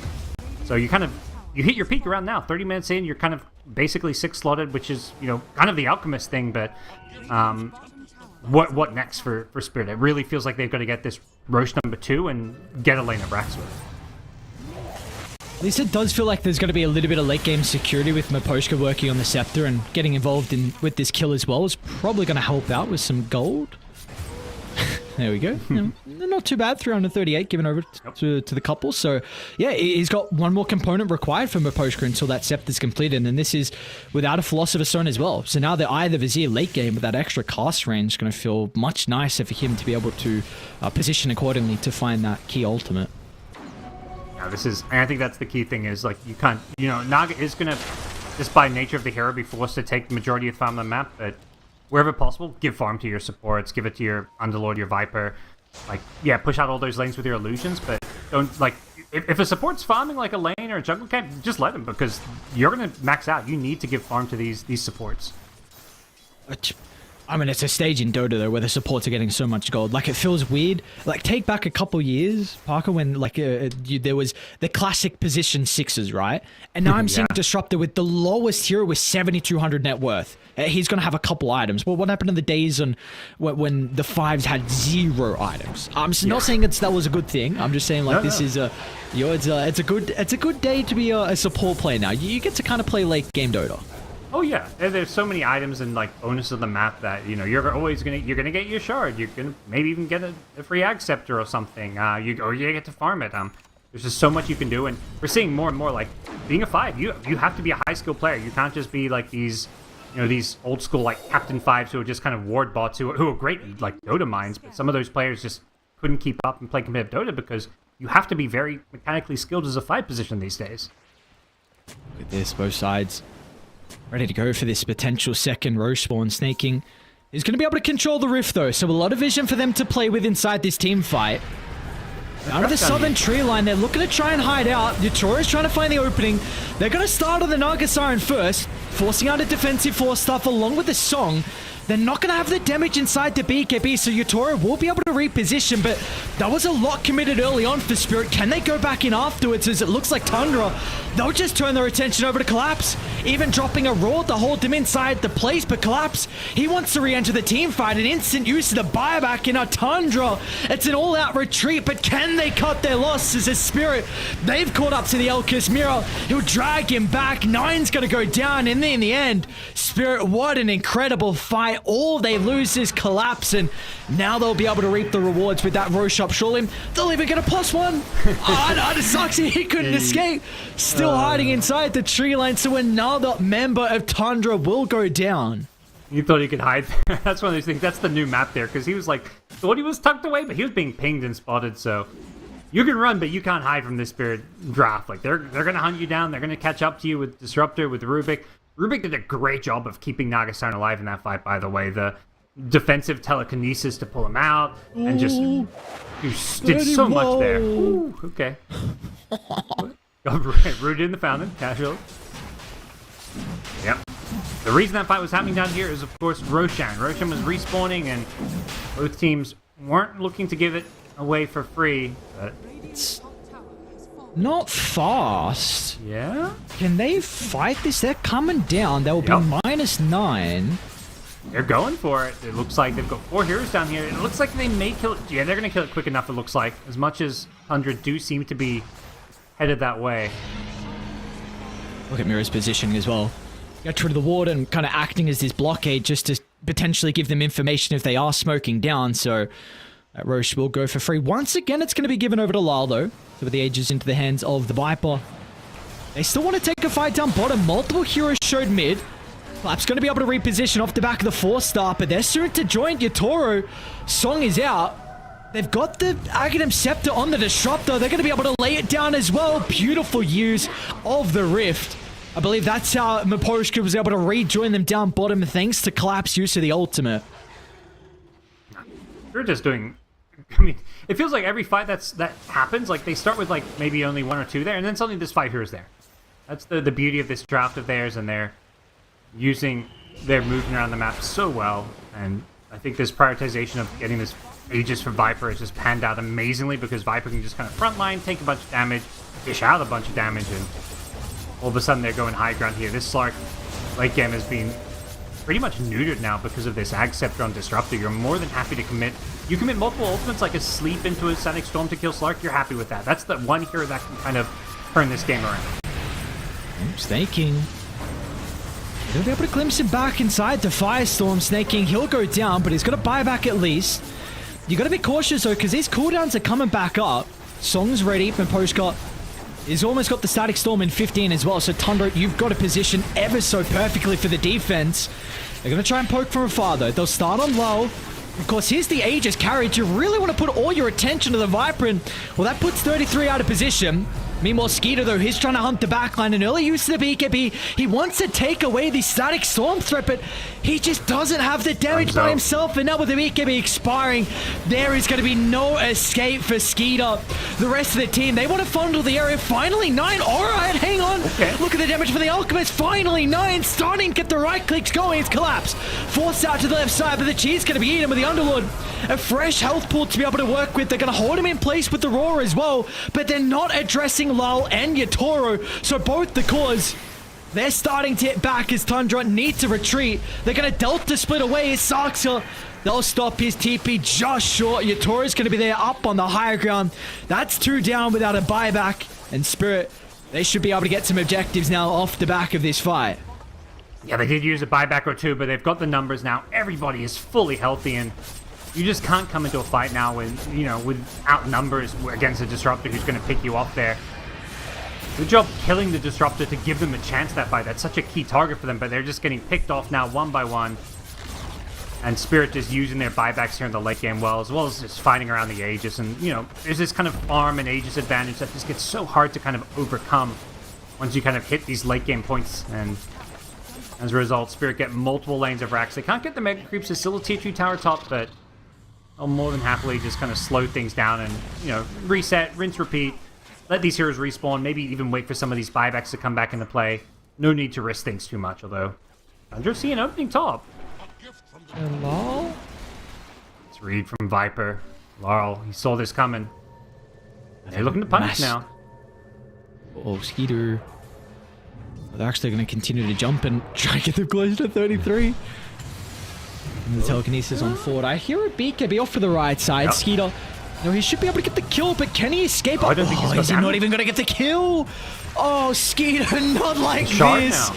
Oh my lord, this is the Disruptor we're speaking about, man. Like, if inside the draft, he's in a great edge to the Slark, and he is popping everything to try and kill Miposhka, and he can't even get him.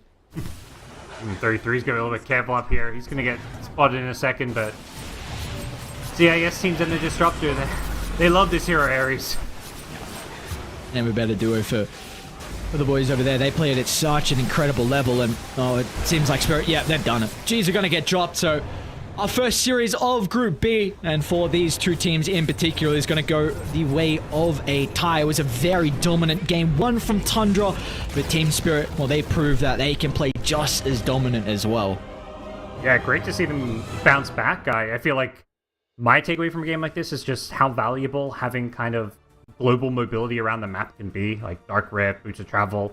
That's obviously a big reason why we're seeing a lot of IO as well, so these kind of things, as well as just, team fight's still important. Like, that looked like a game where Slark and Alchemist were going to maybe be able to outscale a Naga, but the team fight ultimately prevailed. And I kind of mentioned it during the draft of this, coming out of it, like, this game comes down to Disruptor, and well, no issues there. When Poshka showed up, he was fantastic on the Disruptor. He was just like, every single fight, he was just like there, setting up all kinds of kills, just having a huge impact on the game.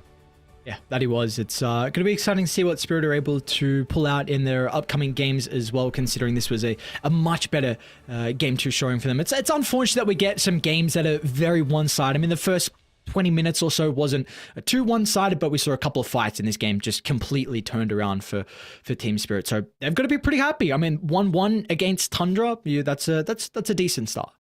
Yeah, I think so. I mean, your day one group stage, your first series, you're playing, against the TI winners, so to speak. Obviously, this is like, not so to speak, they are the TI winners. So, this Dota's completely new, so I think that kind of evens the playing field a bit. But, Tundra's not being amazing. They didn't have the best Dream League showing. So, either way, I think for Spirit, you're happy with a 1-1 here, and it gives you something to build off. It's something to learn, and I think they learned a lot from these games, as probably did Tundra. But that's really what day one and day two of groups is all about: is playing the new patch, learning, and figuring out how to win this tournament moving forward. It's not about going undefeated in your groups. It's about making sure you set yourselves up to succeed in the playoffs.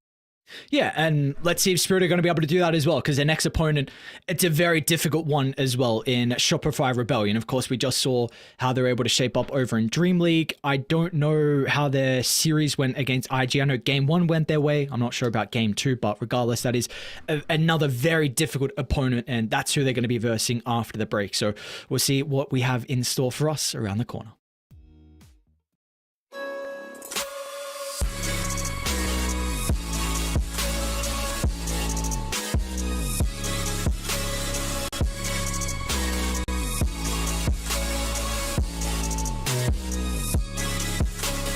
You love it, you wear it.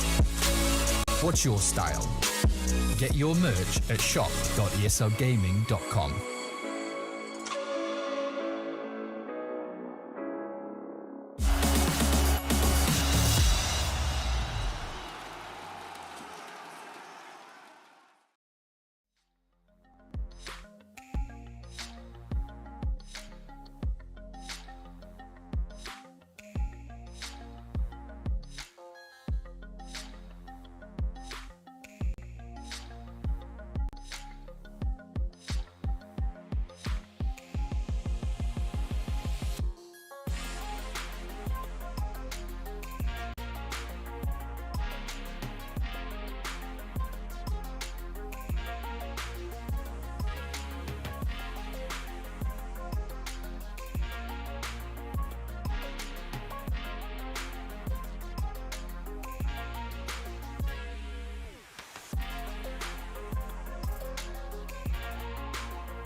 time, 'cause I'm already gone.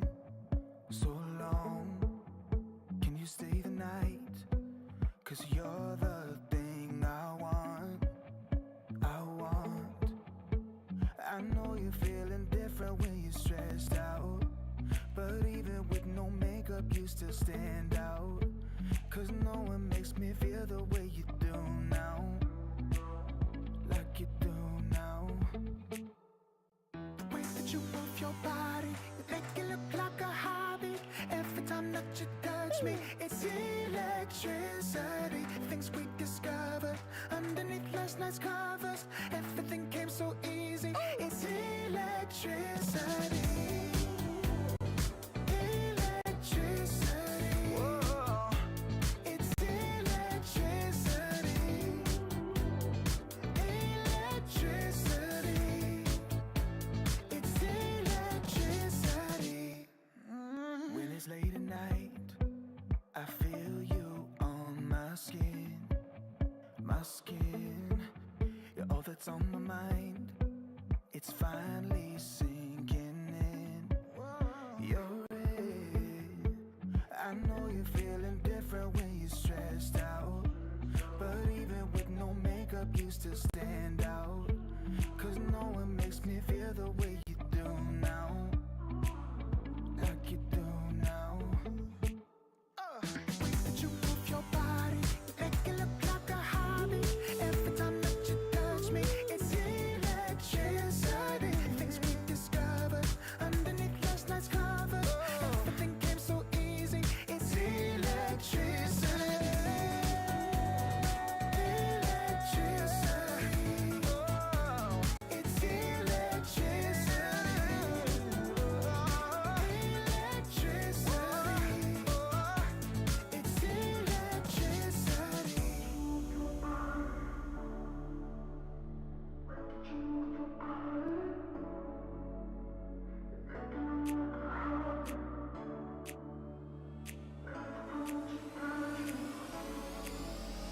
The way that you move your body, you make it look like a hobby. Every time that you touch me, it's electricity. Things we discovered underneath last night's covers. Everything came so easy. It's electricity. Electricity. It's electricity. You move your body.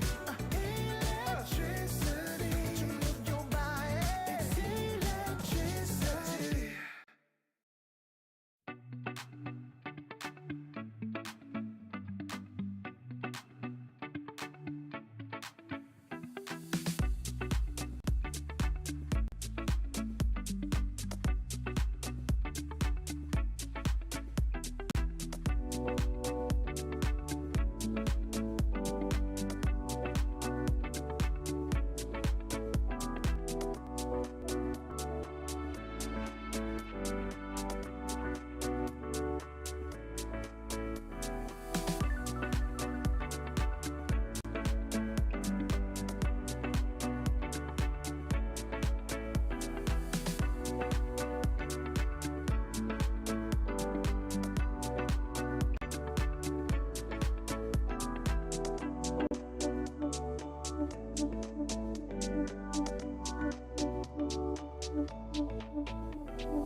some time, 'cause I'm already gone. So long, can you stay the night? 'Cause you're the thing I want. I know you're feeling different when you're stressed out, but even with no makeup you still stand out. 'Cause no one makes me feel the way you do now, like you do now. The way that you move your body, you make it look like a hobby. Every time that you touch me, it's electricity. Things we discovered underneath last night's covers. Everything came so easy. It's electricity. Electricity. Whoa. It's electricity. Electricity. It's electricity. When it's late at night, I feel you on my skin. My skin, you're all that's on my mind. It's finally sinking in. You're it. I know you're feeling different when you're stressed out, but even with no makeup you still stand out. 'Cause no one makes me feel the way you do now, like you do now. The way that you move your body, you make it look like a hobby. Every time that you touch me, it's electricity. Things we discovered underneath last night's covers. Everything came so easy. It's electricity. Electricity. It's electricity. Electricity. It's electricity.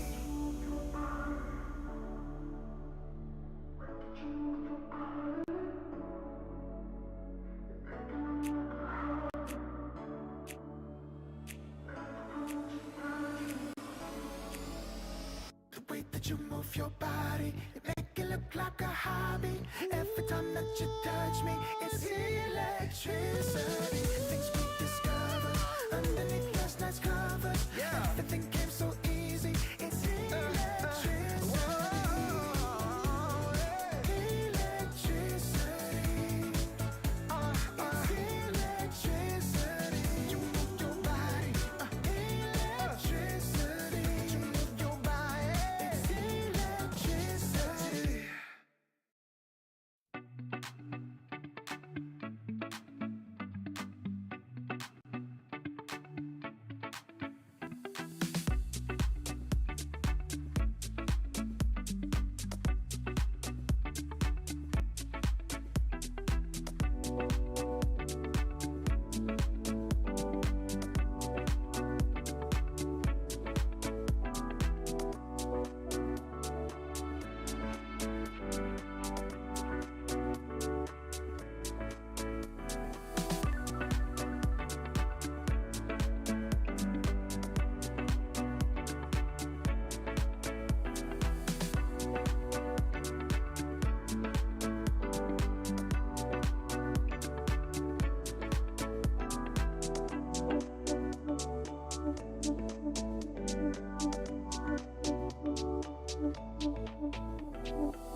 'cause I'm already gone. So long, can you stay the night?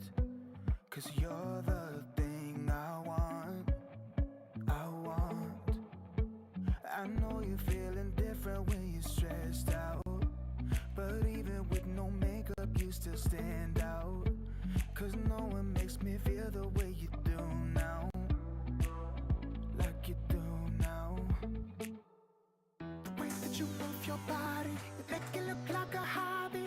Every time that you touch me, it's electricity. Things we discovered underneath last night's covers. Everything came so easy. It's electricity. Electricity. Whoa. It's electricity. Electricity. It's electricity. When it's late at night, I feel you on my skin. My skin. You're all that's on my mind. It's finally sinking in. You're it. I know you're feeling different when you're stressed out, but even with no makeup you still stand out. 'Cause no one makes me feel the way you do now, like you do now. The way that you move your body, you make it look like a hobby. Every time that you touch me, it's electricity. Things we discovered underneath last night's covers. Everything came so easy. It's electricity. Electricity. Oh, it's electricity. Electricity. It's electricity.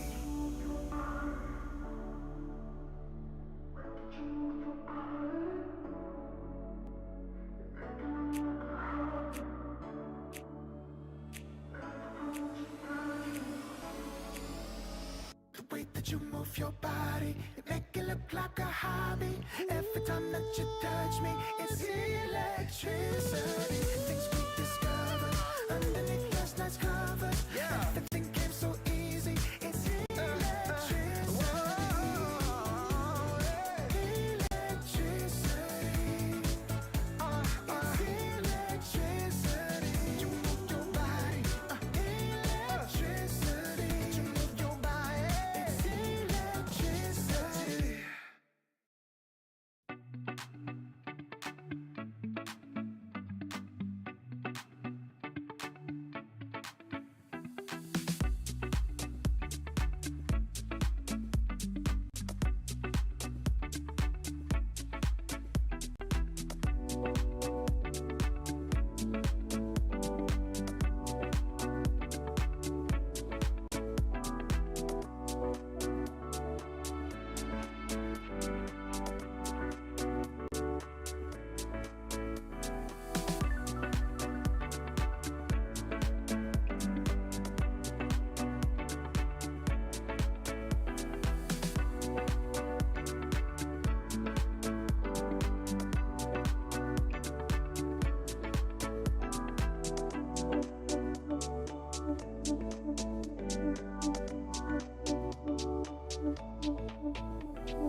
and we're back for our final series to close out day one here for the Berlin Major Groups. The boys on Spirit, they've got a new opponent and another very difficult opponent as well. They're going to be versing Shopify Rebellion, who, well, they were able to 2-0 Invictus Gaming for their debut as well in the group stages. So this is going to be a difficult team for Spirit to go up against.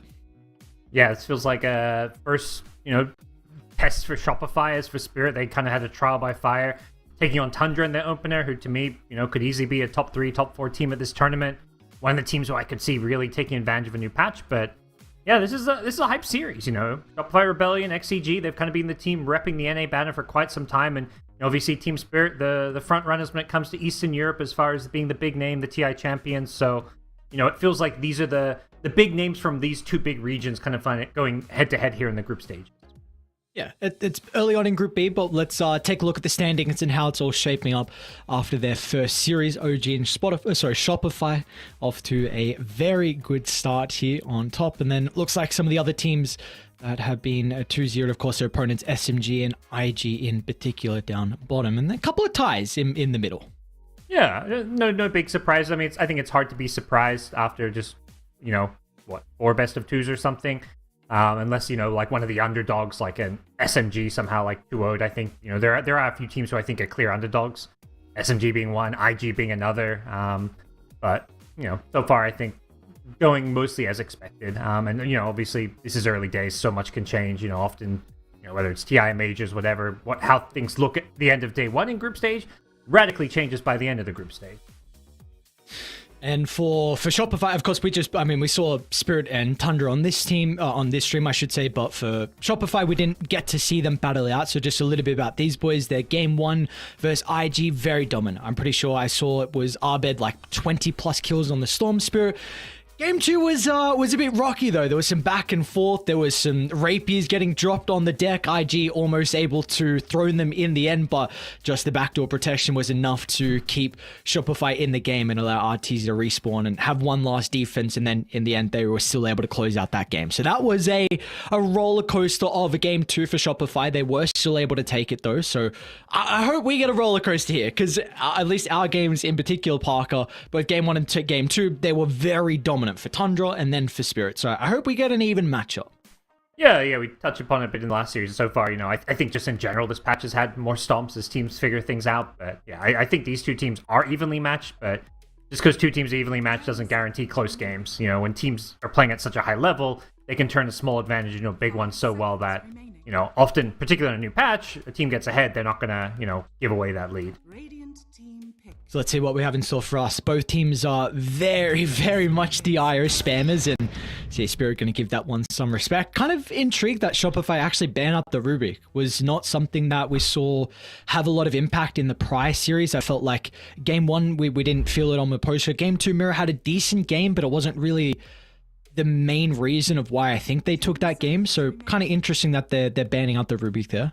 Yeah, I wonder if there's certain picks that they want to do that they don't want to play into Rubik. I'm not sure if they, thinking like the Underlord, for example, has been popular, but they go with the first pick Doom, which I wouldn't consider Rubik amazing against. Obviously stealing Doom is great, but it's pretty tricky to do so.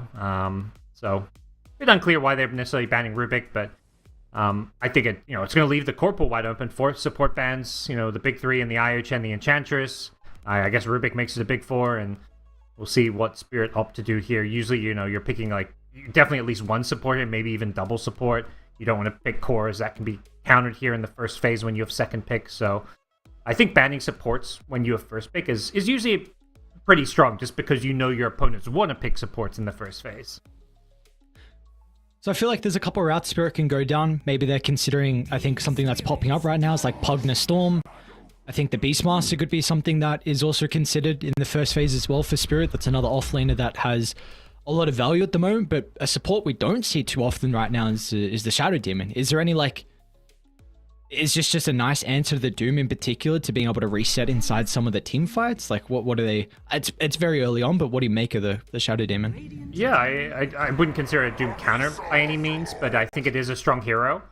This lane looks pretty potent too, with the kind of magic damage spam coming out from the Underlord, the Firestorm, the Shadow Poison as well. So I think there's a lot of kill threat here. I think the Demonic Purge, Doom's a hero that just wants to run around, rely on this high mobility in a fight. So Demonic Purge on him is pretty good. 5 seconds But remaining. yeah, I don't think you're not really a save versus the Doom. You can maybe try and disrupt someone and turn things around, but it's not reliable. See Spirit back into the collapsed Underlord though. Definitely think he had a solid game 2 versus Tundra. We saw a lot of plays being made with that Fiend's Gate. So once again, the heroes getting a lot of priority in the first phase. Yep, I think too surprising about those ones. I'm curious what Shopify think of as the answer to the Underlord. We've seen Spirit, they first faced it, got quote-unquote counterpicked by a Slark in the first phase, and they had no issues dealing with Slark with just all the AoE damage that they built up and just were controlling him every single team fight. So I think that's something they just don't seem to be too afraid of when first facing Underlord. All right. Spirits turn Classic. What more can we say? New- Classic. That's a good way to put it. Nothing else needs to be said, really. New patch. Yeah, what do we pick mid or Storm? What? Why not? Why not still go for the hero? Did get some interesting changes in 7.3 though. If I remember correctly, the static remnant radius was just increased a little bit, which is going to feel, mainly I think for his lane, it's going to feel quite nice, but overall the game as well. There were some slight nerfs to his stun on the Vortex, and I think his damage was changed as well with the Overload a little bit.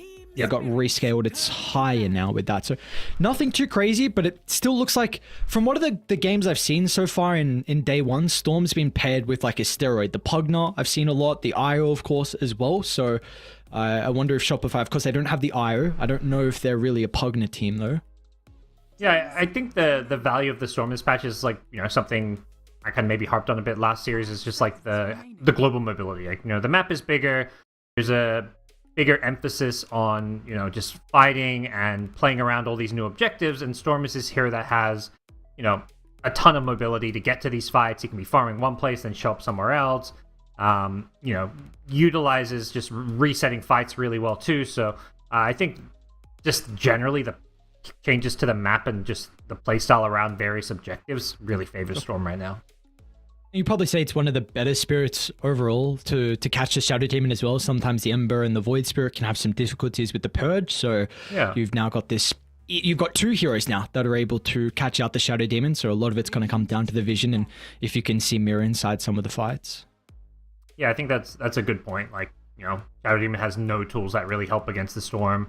He goes on you, what do? You maybe can't even disrupt him. If he's zipping past you, your turn rate messes you up. You disrupt yourself, you come out and there's a remnant waiting for you. There's not really any way to get away from a Storm. So good pick into the Shadow Demon. Good, not the best pick into the Underlord. At least the old school Underlord build. You've got the roots. I don't think we see the old school Rod of Atos build. I think the auras are just too valuable, but still can be an annoying hero for Storm. You have to play around that Pit of Malice really well. Yeah, and you see that using the second phase as well to protect the Storm Spirit. Some of his more tricky matchups banned out at the moment with the Dragon Knight and the Puck, so maybe they even want to use that third ban as well just to further enable Arbed this game. Yep. We're kind of probably at that, these bans are too much hey, Arbed, what are we banning here?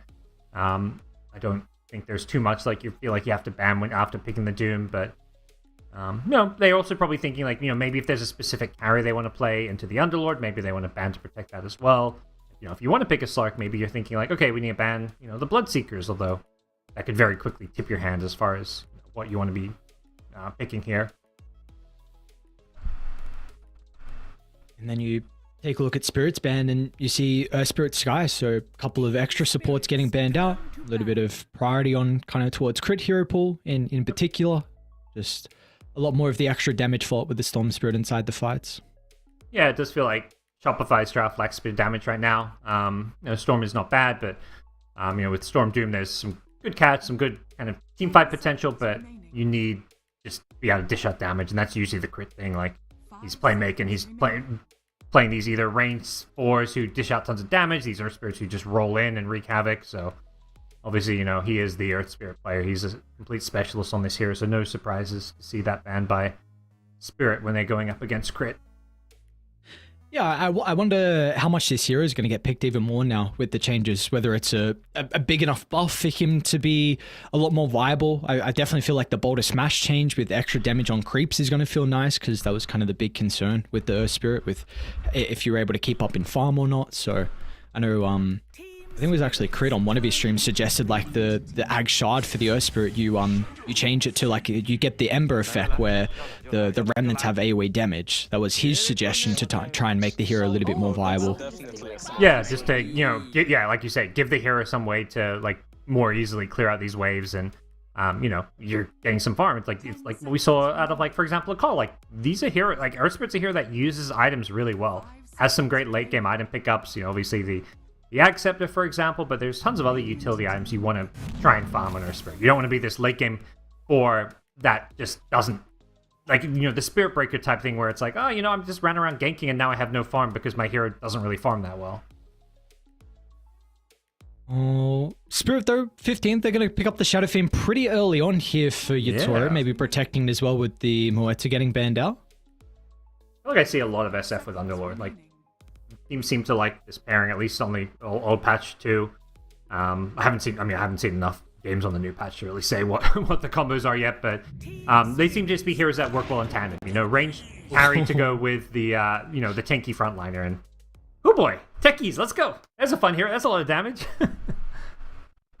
Not know Crit was one with the techies. I don't know how I feel about this. Might lower my opinion of him. Look, now a universal hero, that's a very important thing. No, really, I don't think the techies, a few little tweaks here and there. Still very, very annoying. Blast off in lane. It doesn't silence anymore, but the stun, they just keep trying to make techies more and more of this, like, high-impact team fighter. Obviously the days are somewhat gone playing around the mines, but yeah, your laning presence and your teamfight presence with blast off is definitely something that has to be respected.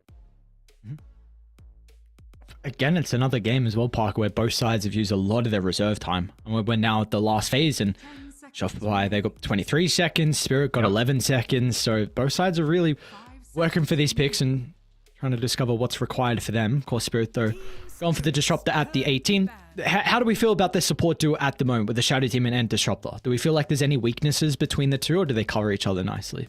I think they're both pretty weak. Like, neither of them is great against the Storm, so I think that in itself is a weakness.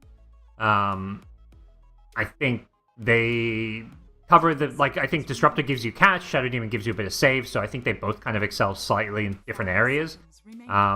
There isn't really great utility around the Disruption right now, but I think it's an okay duo. It's not the best. It's a bad duo against lineups that can get on top of them, because you've got two range supports that want to kind of position, in a fairly similar spot, so anybody who can jump them is suddenly jumping two squishy supports, not just one. So I think Storm and even like a Doom with a Blink Dagger could be in for a really good time when it comes to just, ignore the Underlord, jump the backline. That's kind of what, Dota can just come down to sometimes. Well, it seems like for Shopify, though, they've got the read that Spirit are going to try and flex the potential Shadow Fiend to mid. Of course, can have a pretty good matchup versus, practically a melee hero with how he looks to play on the range with the Remnants. So, easy potential for the Rays to be able to bully him out. So they're trying to ban Yatoro's hero, Slark, Live Sealer, both taken care of as well. Some pretty good matchups to be able to play into the Doom. Yeah, and I think one of the ideas with the new patch and the way that, the side lanes effectively connect, like, the map is kind of, it doesn't end on those corners with the new the twin gate. So I think that means mid laners are more on an island. So maybe some of these carry mid laners are going to come back more because, there may be just less emphasis on all these rotations. Maybe we're probably still, we have still seen them. We're still seeing supports rotate for power runes. We're still seeing TPs mid for, ganks or to help out your mid laner. But I think in a general sense, there is more value in carry mids now. Now, Spirit, you don't have a lot of time to work with. Probably looking for a potential Nullify builder to address the Sven Warcry, which can be an issue for the Shadow Fiend. Maybe that's where the Shadow Demon can come into play with the Purge, but it's just something you need to consider because you don't have a lot of damage at the moment. They're going to go the Monkey King route, so a very strong lane. You've got pretty decent ways to hold people inside the Wukong's command as well. The pit, You've got the kinetic field as well. I mean, Purge potentially too. And it's a hero that's able to get pretty active too. I mean, we could see Utoro go for, the potential Echo Saber Deso if he wants to, or just something to have Lyle on more of that win condition Shadow Fiend. So can see the Monkey King looking to play across the map early. But of course, his item build is so versatile for the Monkey. Yeah, depending how the game's going, you can really swap it up a lot. You see all kinds of, even utility, your Mage Slayers, your Carry Battle Furies, there's all kinds of ways a Monkey King can go.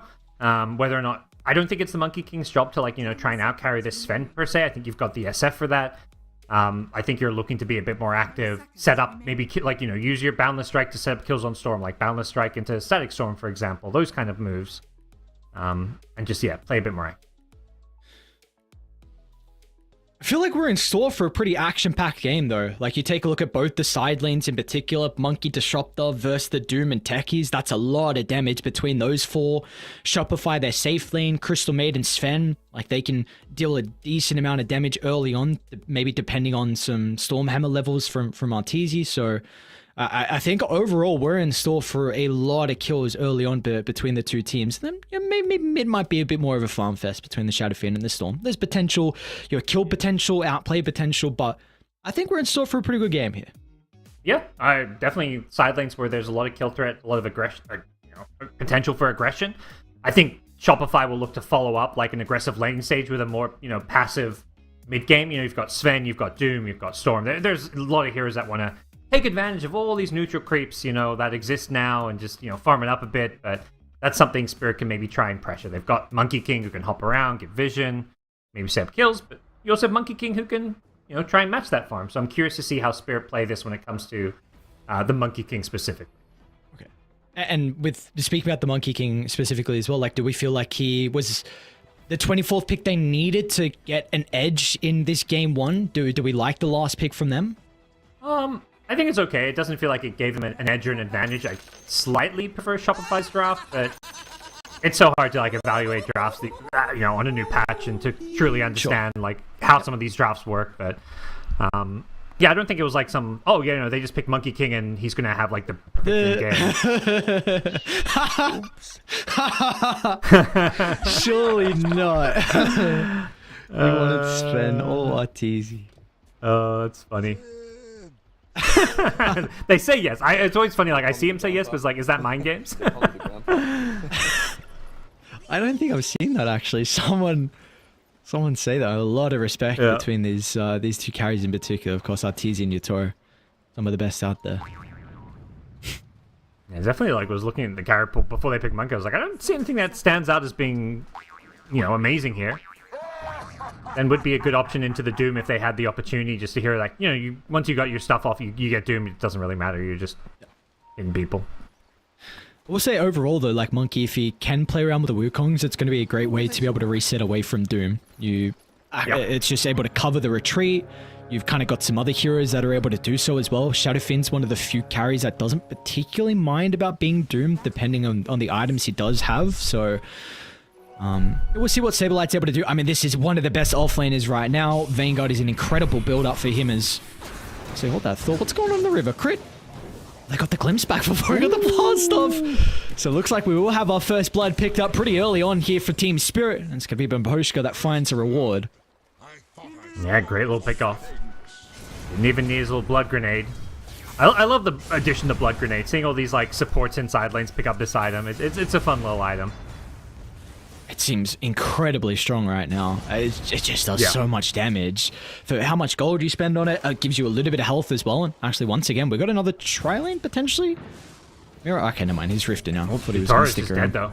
Okay, well, they're the ones with the tri-lane. Never mind. I didn't see Fly here as well. So, all right, Shopify, they're able to even it on. They get the easy kill onto Utoro. It was kind of a tri-lane. It's not like Crit really did a whole lot. He didn't. He came in and poked for the last hit, but he didn't blast off or anything. And the collapses started with a ring of health here from the Underlord, so... Alright. Wow. He's obviously under the read that they do not have the potential to kill him. Maybe it's going to take a couple of goes, and that's where the HP region's able to come into play. Would you kind of agree with his assessment? Yeah, this is I agree. coming to lane with a starting item ring of health, it feels nice if, you know, you don't need that little bit of extra stats if they don't have the burst. And I think generally speaking, Sven doesn't really have that much damage early on. Like, the Stormhammer is nice, but level 1, it's not enough to really get kills. What an off-lane meta we're starting to build up with every hero going Vanguard. Seems yeah. Very interesting. Feels like a bit of a throw. That was like 4 or 5 years ago, I feel like was also a Vanguard meta. So maybe, you know, Ice Frog's getting a bit nostalgic, bringing back lots of old abilities as shard upgrades and stuff. And he's like, all right, let's create the Vanguard meta. Oh, I don't know how it didn't get nerfed enough in 7.33b. The letter patch up is...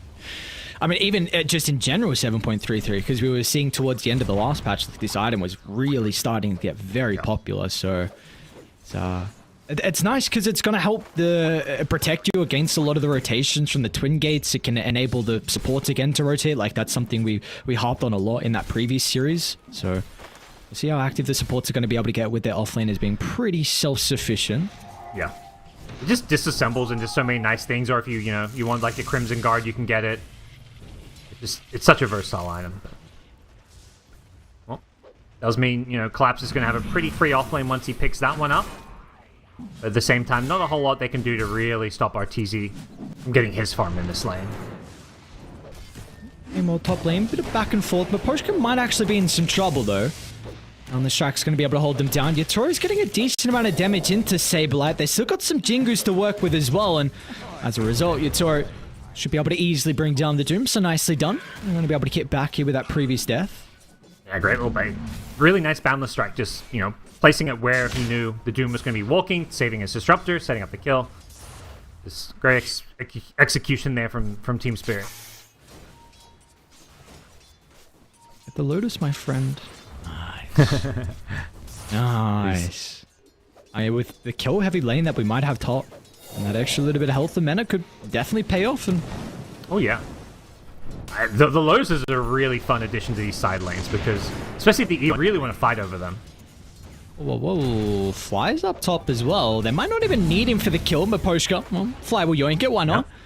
Well, 3 here, so even just 1 point of the Crystal Nova's plenty. But they know that Arteezy is going to be under no threat down bottom. Yeah, I love it. We didn't see much like early Twin Gate usage in the last series between Tundra and Spirit. Already Fly's just like, all right, coming top. Let's make a move. CM, one of the perfect heroes, I think, to make these early rotations. With the double nuke, the Frostbite, Crystal Nova, you've just got so much kill threat. They are making a go on to crit. Kinetic Field just going to be off the mark. With 2 points in Scorched Earth, they've got to respect some of the damage from Saberlight, and well, that's where the Glimpse is able to come into play, so they'll send him away from this engagement. Fly's still here, though. Moving pretty slow with the Crystal Maiden. Need to up the movement speed, but should be able to get in range nonetheless, and with the slow Miposhka, should end up going down. Alright, actually, hang on a second.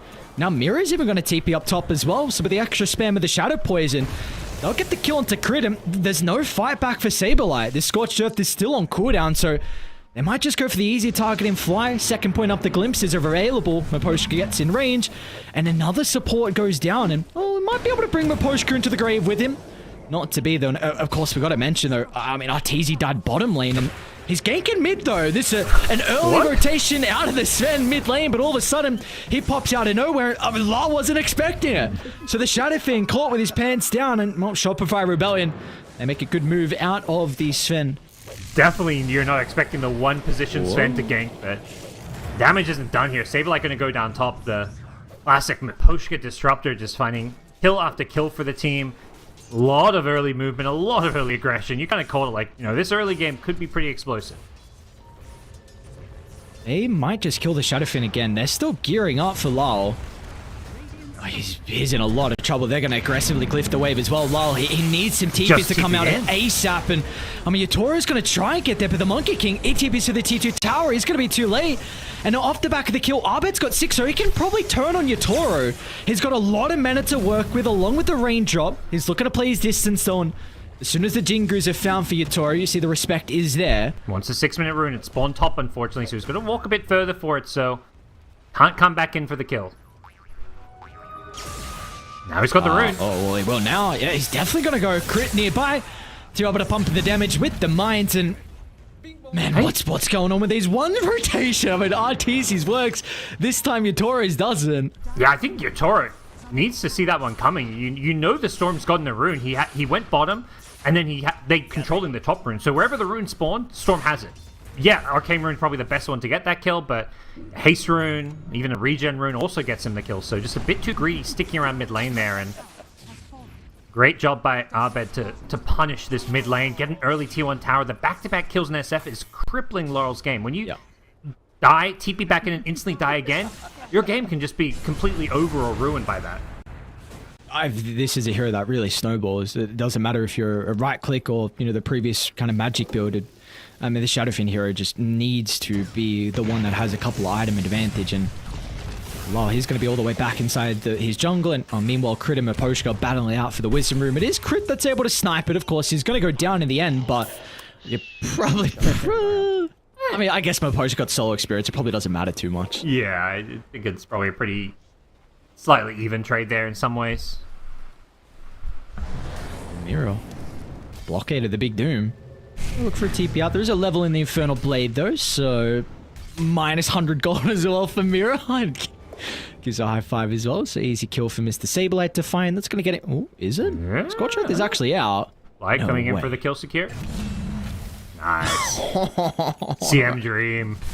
Oh, God. What is... 13 kills? Even us in? What's going on? Yeah. I mean, the big winner is Collapse. This dude is untouched down bottom. He is, but he hasn't put that much pressure on the tower. Like, yeah, he's unkillable. He's, just going to sit here and completely free farm, but at some point you really want to try and take this bottom tier 1 tower. But Sven, one of these heroes that, has plenty of sustain and ability to just, clear the wave out, keep the tower alive. If it's just an Underlord alone, you're not really in too much danger. The danger is when these rotations start happening. Up lane, Yatoro? They're happy with forcing out the Wukong's command, and now Abed is going to be enabled. He doesn't have to fear of anything at all. So another kill onto Yatoro. This Monkey King's game is continuing to be ruined.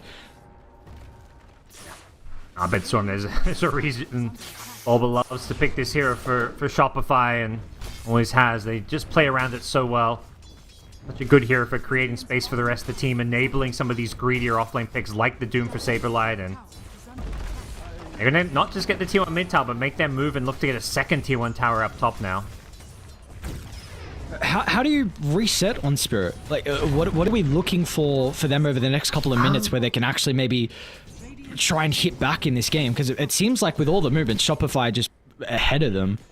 Yeah, I mean, I think Dota 101 is, like, play around your strongest hero, which is obviously the Underlord right now. So I think sending supports to go play around him, or he needs to go join up with his team. Maybe this is the opportunity. Yep. I'll try and rift onto Mr. Saberlight, who turns around with the Doom, using it onto Collapso. So, I mean, the Underlord is perfectly okay, and Saberlight's still going to go down. They're setting up bottom, though, maybe anticipating them to go through the rift, coming but back? No one does. He canceled. So. He thought about going back, but that would have been his own death. And now they get fly as well. Glimpse back thanks to Maposhka. So another kill to add to the tally here from Team Spirit. A great movement from them. And I mean, you caught it, Parker, trying to play around the Underlord. And they use... Are they going to get fly? No, come on. You got to get it. They should have, but... bit awkward. Yeah. I guess the thanks. I think he knows he should not have lived there, but... gets away with his life somehow. Look at this roaming duo here, Abed and Crit. Crit's already got a Veil completed, so he's going to further buff up the damage in the Storm, and anyone they catch out, they're dead. It's just going to be way too much damage between the duo, and what a perfect angle for the wraparound as well. They got a double damage rune to utilize. Easy kill onto the Shadow Demon, but they're going to be able to chase down Maposhka as well. TP is still on cooldown for a little bit. It won't even matter. With all the heroes that are in the neighborhood for Shopify Rebellion, it's going to be a secondary kill onto the support. This is just the beauty of having, won this mid lane and controlling, a lot of the river, is that Storm's getting every power rune right now, it feels. He's, making these early rotations and, like you say, buffed up damage with a Veil. This Storm just, is two-shotting these supports, it feels like. And playing very active. They TP down bottom. Not sure Collapse is reading this one. They've still got double damage on Storm for a couple seconds. With Arteezy nearby as well. I mean, they're even going to drop the Freezing Field. Why not? Every single spell they need to be able to bring down with a Bit Lord. And collapse that. That's really that big hero. That's off to a good start from Spirit. So to slow him down and make this early game much, much easier. They're going to try and glimpse back into the Requiem play. Let's see if they'll have the damage between Lao. I mean, lands a couple of raises, but the Frostbite's going to hold them down. Arteezy will still tick out to the Shadow Poison, but now Lao, he may have stepped a little bit too far forward, but the bombs are flying out. Going to try and get some distance back to the tower. Abed with his remaining mana can zip on forward. Another big kill onto Lyle's SF, and now with the rest of the supports, they're scrambling away. But still the glimpse is going to be there. Saberlight deep under the tier 1 tower. Collapse should be able to get a return kill, and especially with Yotaro leaping to the middle. They're not even done. Alright, a Fiendscape trying to block off the path. They should be able to catch up to Fly. Maybe? Glimpse up surely. Do they have the vision? They do. Alright, they'll drag him back. Looks like Spirit going to be able to add another kill, and probably with everyone nearby, they'll also get the tier 1 tower. In fact, Crit, he's been caught out. He's going to be able to blow up the Shadow Demon. Arteezy's back here as well. A beautiful double stun. Turns for the God Strength, but the kinetic field holds him in place. That's a huge boundless. Yatora gets all the lifesteal he needs to stand strong. But now you got a different beast. Abed glimpsed away. He'll still get the kill. I've got no idea what the hell is going on down bottom, but seems like Spirit going to be pretty happy with the trades.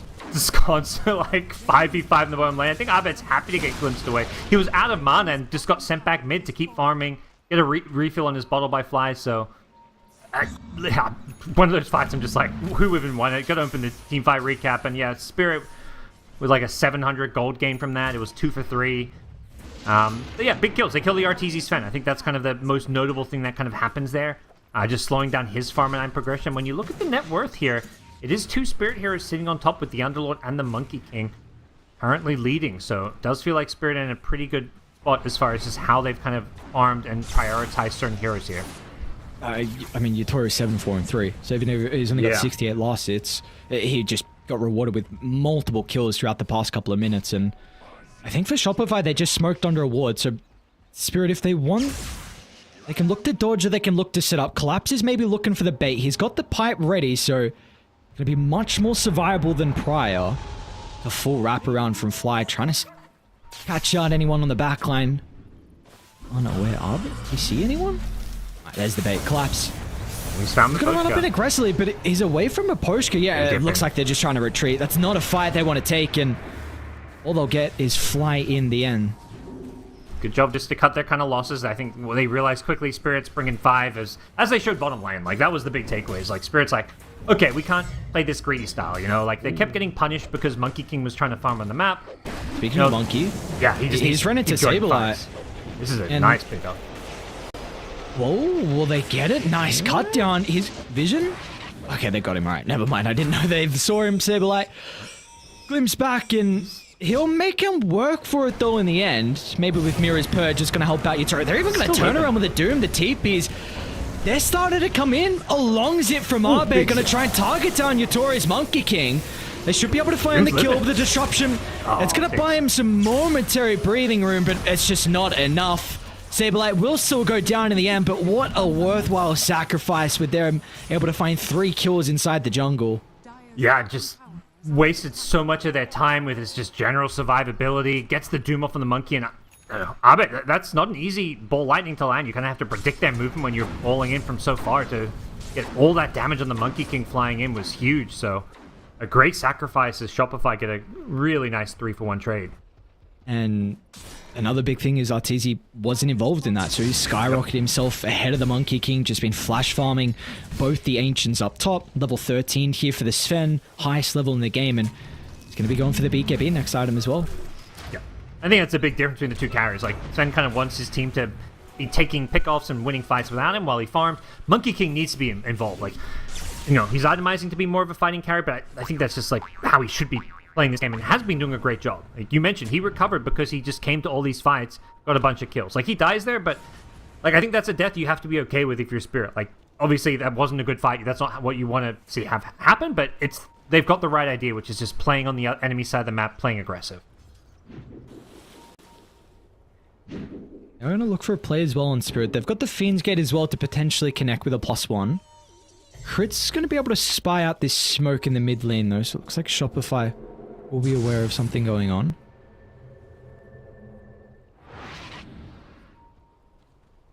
Easy narrowly avoids a lot of heroes who are kind of closing in on his position, and he's just back to farming. Finds himself, probably loving the new patch. You've got more Ancients to farm, more Neutrals to farm.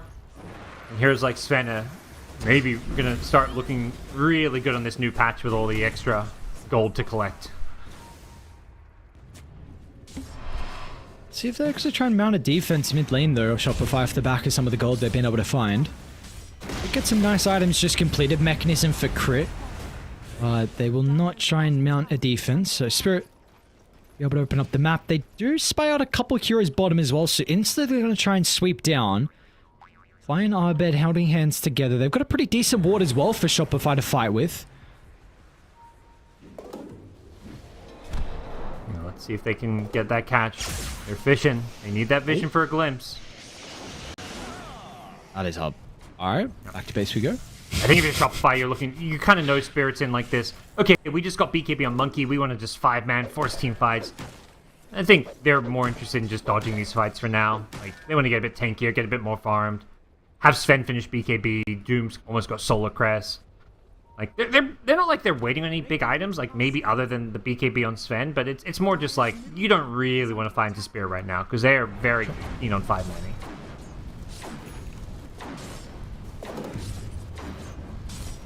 They're doing a pretty good job at the moment to be able to avoid some of the fights. We had a very action-packed early game, but this one slowed down a little bit. Both sides trying to find their farm, work towards these next set of items. They could even be considering about a Roche. Or are they going to rift bottom? What's the call? Yeah, it's probably a little risky with where some of these dire heroes are on the map, but we'll see. They're near that Twin Gate to get up there. And yeah, they've been scanned here, so they know what's going on. Using Field to try and expedite, but here come Team Spirit. They want to contest this. And they with the gate, though. They're grouping up on Collapse's location, but Roche is falling incredibly fast. Maposhu's going to try and find an angle for the Static Storm. They'll lay down the Wukongs, but look at the cleave damage. Arteezy just rips them apart. Age is picked up from Arbed as well, and this fight, maybe Toro's able to turn around. The Wukongs giving them a lot of control inside the fight. Lao's going to try and find the angle for the Requiem as well. They get the fear, but the damage, it's just too early. And Arbed zipping back and forth, left and right, trying to juke and jive. The Shadow Fiend should end up going down. Saberlight, he'll tank up the Force, and in the end, I mean, Spirit was a hell of a play to potentially turn around with the Wukongs, but it just was not enough. The second life coming in clutch for Shopify Rebellion, and they should be able to find Maposhka hiding out in the tree line as well. Wow, what an insane fight. Like, just complete balls of steel from Shopify to go for that Roshan, and then for Spirit to just be like, we're just going to Dark Rift right on top of the entire 5-man enemy team. The fact they didn't have Freezing Field, they already used it for Roche was huge. There was a lot of damage that Shopify just kind of lacked a little bit there. But that was like a meat grinder. They just got cleaved up by the Sven until all of a sudden, Monkey King started life stealing with the Wukongs. SF was on the high ground just right-clicking away, so if they show up like a second sooner and get there before Storm gets Aegis, they just win that fight. Mira's hunting Saber bottom. Both sides are starting to TP some members in. Looks like Arbed's going to be the first one to connect, and that kind of off the mark. He'll look to reset. So, Parker, now after that big fight, what the hell do we have in store for us? It feels like, is the game going to continue to slow down? Do we get another crazy fight like that coming up shortly? It was like all this build-up for first Roshan. Roshan happens and they lose Aegis during the fight, so it's like, okay, so is it next Rosh or... yeah, I think both teams will play more of that, farming efficiency game. You're going to see, Arteezy farming his triangle, the double ancients, Saberlight's, he's playing Doom, wants to kind of keep farming as well. The pressure is much more on Spirit, I think, to force these plays. So I think we could see Spirit go for some kind of 3-4-man smoke, use the Dark Rift to kind of connect as well. Because they're the ones who maybe want to force some action. But yeah, Alright. First things first, Tormentors. Yeah, get the Tormentors up. We just saw Shopify take their own. I think that was given over to CM, and now you've got one on Mira as well. So let's see what's a Cleanse able to do this game. Pretty nice versus Crystal Maiden. Not a whole lot you're able to look to utilize with it. Yeah. Yes. It's like an okay cleanse game. It's like not doing it's not doing anything like incredible that you're like, oh wow, just that's gonna make this hero's life miserable. But it's it's solid. Like there's disables, there's slows that you feel pretty good about, protecting your teammate from. Or at this clifford, they're well aware of the monkey's positioning. They're gonna see tipping the outpost as well. Yatoro's not gonna react though. It's a potential bait, but the banishment, it stops the blast off damage. Can he activate the BKB? Yatoro's gonna be able to stand strong, tries to turn to Abed. The remaining Mena's gonna be able to get him out of danger. Arteezy's gonna have some difficulty with running inside the Wukongs. That's where the Raccoon's able to come into play to send them away, but Spirit, they used a lot early on inside the team fight, and now Arteezy has nothing to fear with the BKB activated. He's going to be able to chunk down Lyle Shadow Fiend. No concerns at all. The Shopify, they baited out the first round of spells, and they could easily go back in afterwards, as they'll even catch up to Collapse at the mouth of the pit. Yeah. Great recognition that, initially it looked like they did a good job baiting the Storm in with the Sag Storm, but Storm is just so damn tanky with the Kai and Sanj, and doesn't actually go down there. Plus they had the heroes rotating in, taking that fight near the Twin Gate. They had, I think it was Arteezy and his Sven just kind of teeping in from top lane, so it looked like Shopify only had like 2 heroes there, but then all of a sudden there's like all 5 are there. So they did a good job recognizing and utilizing the different tools on the map to make sure they could get there and take a 5v5 fight.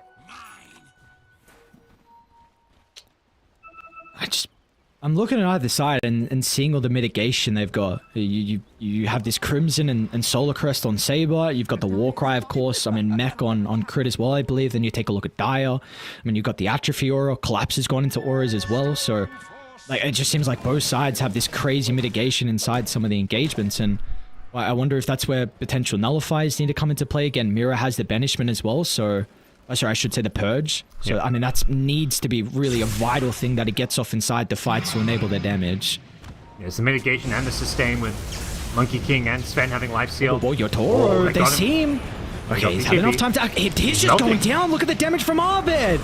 All the right clicks thanks to the DD. If they got the detection, though, Yotoro able to slip away into the tree line, jumps out as well, back inside the base. They're not going to be able to get the kill, but they can turn their attention over some of the other members. Arteezy's completely isolated, though, and as a result, Spirit, they'll be able to find the Sven, and there's going to be a +1 as well as Abed limps back. They're going to be able to fresh him up a little bit with the TP out. Stuns.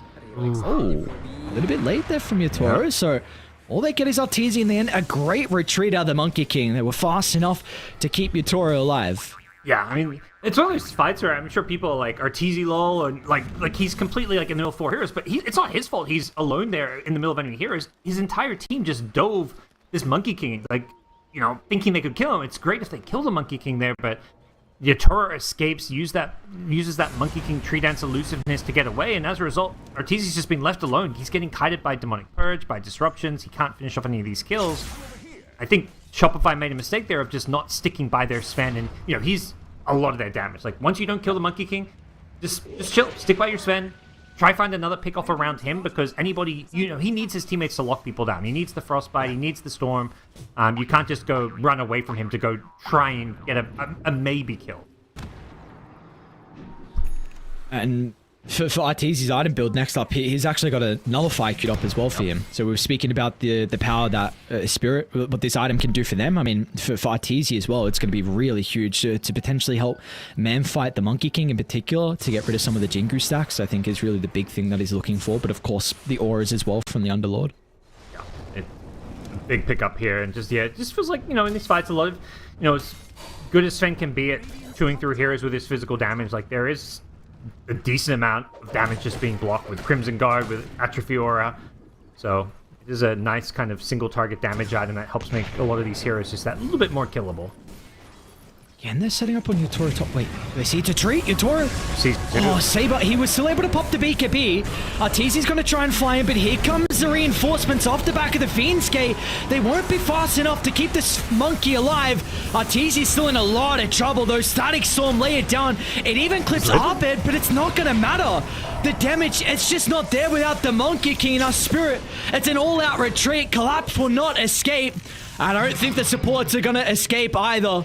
Saber should have to blink up in a couple of seconds, but the kinetic field slow them down. Nonetheless, though, Shopify once again able to just edge out the trade. Yeah, the glimpse back on Abed kept the supports alive, but the damage was already done. just getting that jump on the Monkey King. You know, you can see what the Doom brings to the table here. Even against a hero like Monkey King, you just want to stop him getting off his Wukongs, getting off, you know, his his items. I guess he did get BKB off there, but whatever you can do to just make sure you get a Doom on someone here. You don't really care even if it's a Monkey King or an SF. You just gotta find a target and Doom them. This is really interesting. I wonder if Techies is going to rise in popularity just because of this control over the Twins gate. I mean, we see Crit is starting to set up some of the proximity mines, and we've got Roche up in a couple of seconds as well. So I don't know how good the Scepter is as well, but just, you know, thinking of extra control in like these choke point areas, because we know how important the gate section is, and along with Roche. So it's not going to be easy for Spirit to be able to contest this now. Yep. I really like it. Like this, it's so hard to, like you say, playing around this Roshan just feels damn near impossible. They've got the mines, they've got the observer wards, they know they've dewarded Spirit's vision, so you know they may get swept out, like if Spirit bring 5 heroes up here, but you can always use that to force a fight, especially once Doom is back up. You know, if they come to deward it, you've got that Blink Doom, but they're gonna have to wait for it. All goes in. Obs is out of range. They might think there's no observer, and it's going to catch them off guard as Sableye, he finds the initiation, but the Static Storm, it's going to be there before the Doom. It doesn't matter though. Arteezy cleans up the backline. Mira will be able to escape under the cover of the night. Crit's going to look for the finishing blow. Lala's still trying to charge up the Requiem, but the ultimates don't really provide them anything on Spirit. Arteezy again! Another double stun from the Sen. He'll turn now to Yatoro as well. The Monkey King, the sole survivor, but not for long. Arteezy is dancing in front of Yatoro, and Abed, he'll be rewarded with the ultra kill. What a team fight once again from Shopify around the pit. Yeah, just playing around vision. Like this is, you know, being, again, Dota 101, like, you know, you got ward somewhere on the high ground, you take that fight. Like, the reason, you know, Arteezy looks amazing that fight, but the reason he can jump the backline, stun 2 heroes, cleave through 3, is because they see them. They have a ward there. They see everybody on Spirit in their positioning, so it's a very, you know, straightforward initiation, and you can win a fight. They had no Doom. They just take that fight, just, you know, off of Arteezy getting a blink stun on like 2 or 3 heroes, and Abed following it up. Dude, that's so sad for Spirit. If they watch the replay back, they'll see how close that sentry was to the obs. And who knows how different that fight would have been. Who knows how different that fight would have been if they actually killed the observer to start. Yeah. Like, that's... oh, like, come on. Yeah. You've got to... I mean, we're seeing this be a pretty common ward spot, though. I think you need those sentries to cover, like, the entire high ground by the Twin Gate. So, I think definitely something, you know, obviously, new patch, like, teams and players are still learning, and you know it makes sense that they'd want the observer on the right side of the output of the gate. But such a small thing, but such a big impact on this game. Because I mean, we see the net worth lead is just blown wide out here for Shopify. 13,000 lead. Abed with the second life. You got the cheese on Crit as well, and of course we saw Spirit in that previous game with the Disruptor and Naga combo. Maposhka went into the Static Storm. Well, the Scepter. Maposhka this game, he's opted for the Solar Crescent. Well, speaking about him, should be an easy kill for Abed, but it does, because the previous game we had the opportunity to speak about, like, for Spirit, you could potentially scale with the Storm, as actually hold that thought. Abed again, another long zip in. He's out of mana. He's got some backup. They're just going to completely obliterate Lal Shadow Fiend.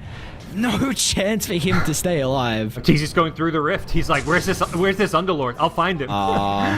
Collapse used the rift to try and come help out, but unfortunately Arteezy doesn't find him in the trees. Well, it's a monkey ultimate expender. Crit might not even die with the halberd.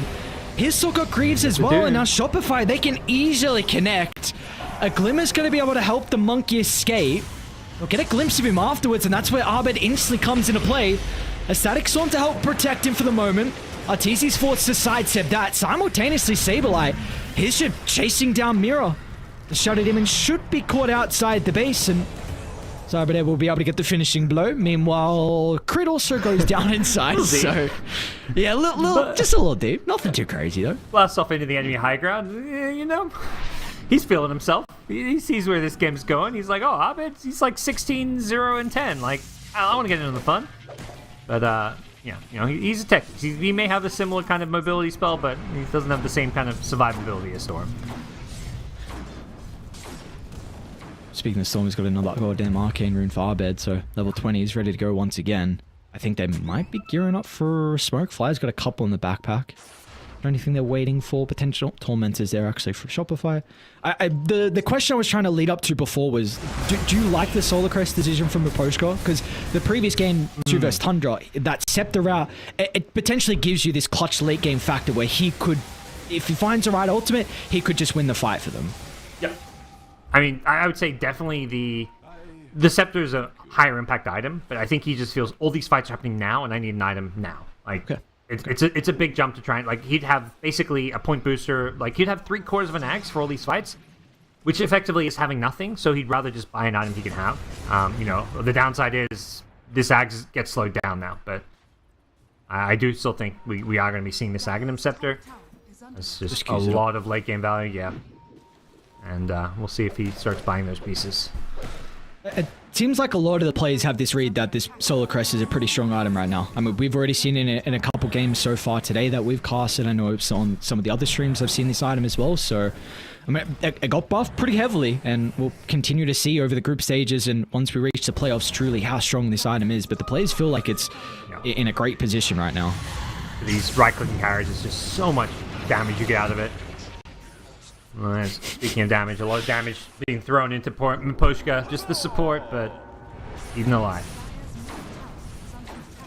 Speaking of some of the Scepters though, Mira actually just completed his. He had that Philosopher's Stone as well. So let's see what he's going to be able to do with it. It did get nerfed, I believe, a little bit. I think the charges, went down from 3 to 2. Yeah, having the cleanse and the purge with double charges.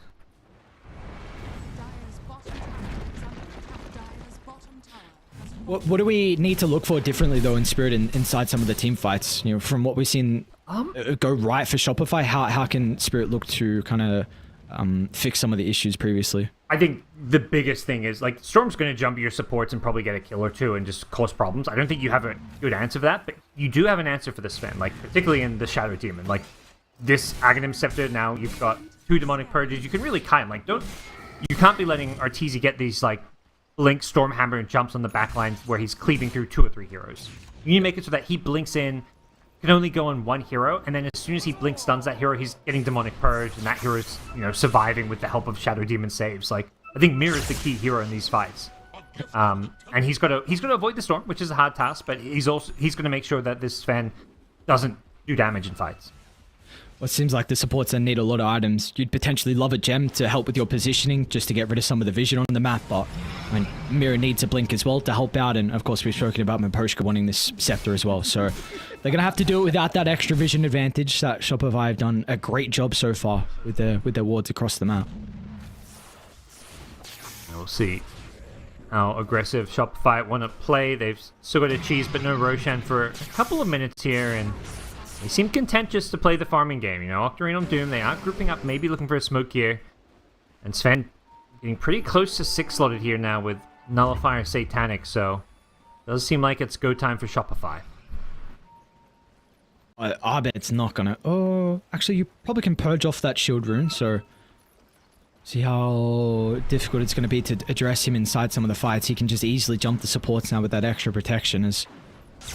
Both sides, they're trailing each other. Shopify going to have the high ground, though, potentially. This could be disastrous for Spirit. They're going to look to avoid. They may have got a glimpse of them, though. I think they did. Arteezy pinged out Miposhka. Zipping him. Oh, we spoke about the supports. They needed to not be caught off first. Arbet's got no mana, though, so... it's a bit of an issue.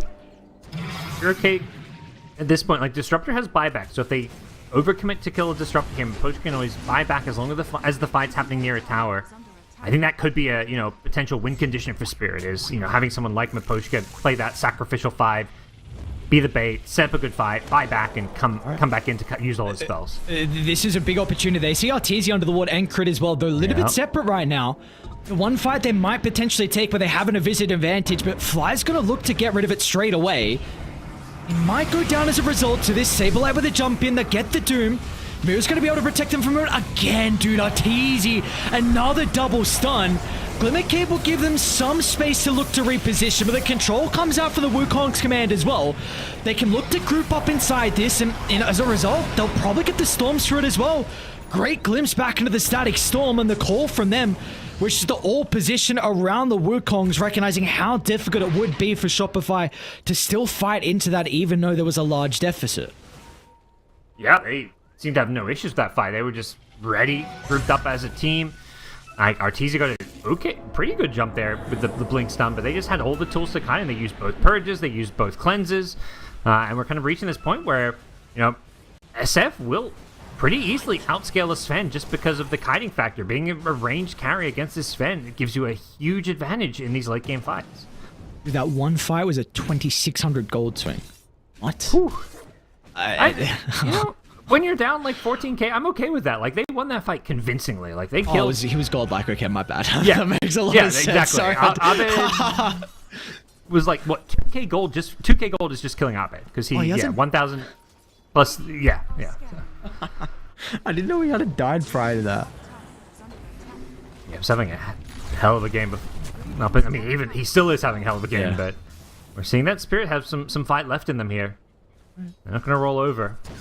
I was got a rapier queued up. I like this. I like this. I like this. It's a big balls play. You need to go for it when you're this far behind, and let's see if they're going to be able to find it though. And also prior, these Roche fights have not been working out for them. It looks like one thing different this time is that they will have control of the area before Shopify get there. Yeah, they were hoping for like a fast Roshu spawn. Underlord was camping it out, hoping that'd come back, but it's not to be. They're still camping it out, and Shopify just hoping that it hasn't respawned yet and that's not being killed. And unfortunately for them, they're going to get an opportunity to get this smoke wrap around. But they've got to be ready because, you know, you've got to expect that Spirit around that area grouped up as 5. They are set up first. That is the big thing. Ruto on the front to pop the smoke. Let's see how he can control the fight off the back of the Wukong's command. They're going to be able to get on the high ground with the Rift. Instantly scouted out, though. A jump in from Saberlight, but the Static Storm's going to be there to respond. Charge up the Requiem as well. Saberlight's in a lot of trouble. He's going to go down before any spells are casted. He's going to buy back, though, and he's going to look to use it instantly. Re-engage here. Who else are they caught? Fly? He's going to be expended between him and Lal. Meanwhile, Arteezy may have found a window.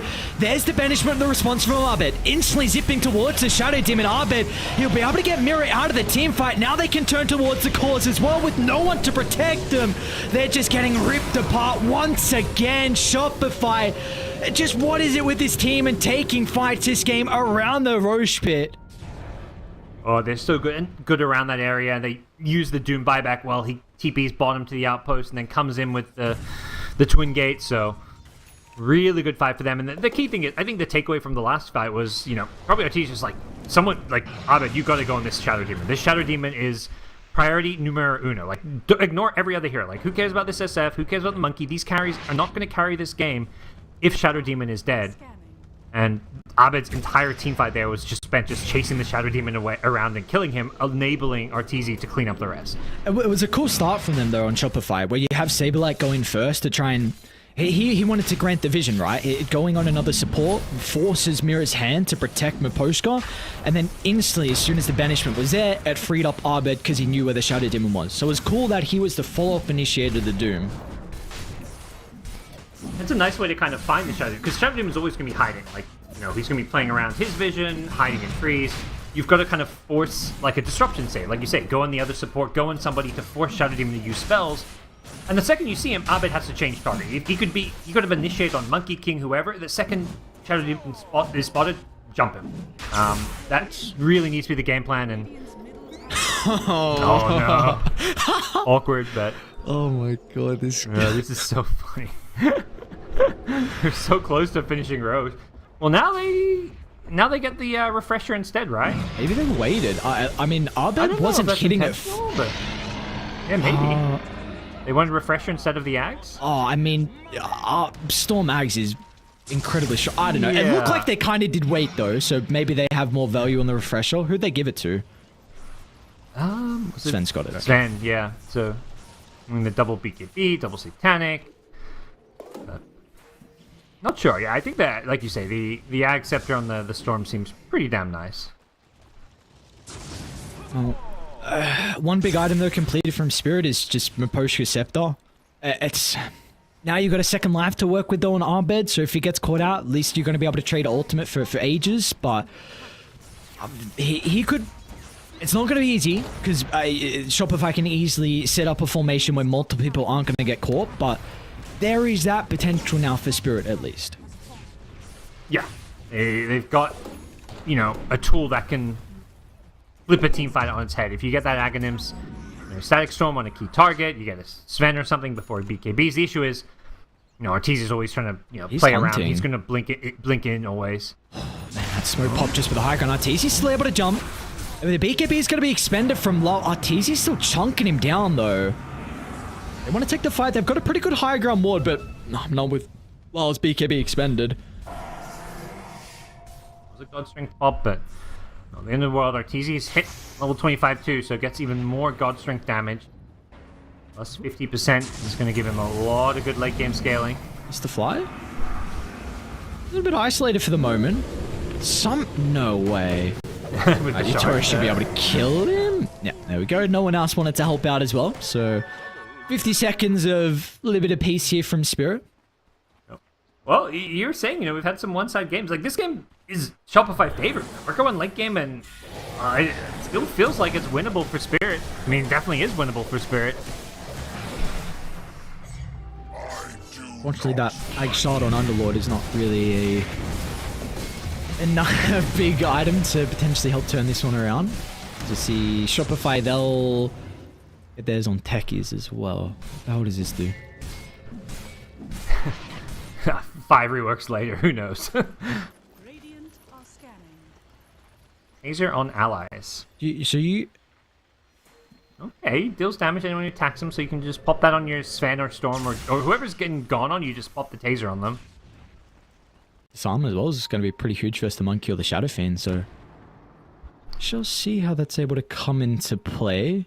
Still 2 minutes left on the Aegis here from Shopify, so that slight kill, so time a little bit wasted there with that fly death, but they've still got plenty of time to look to work with.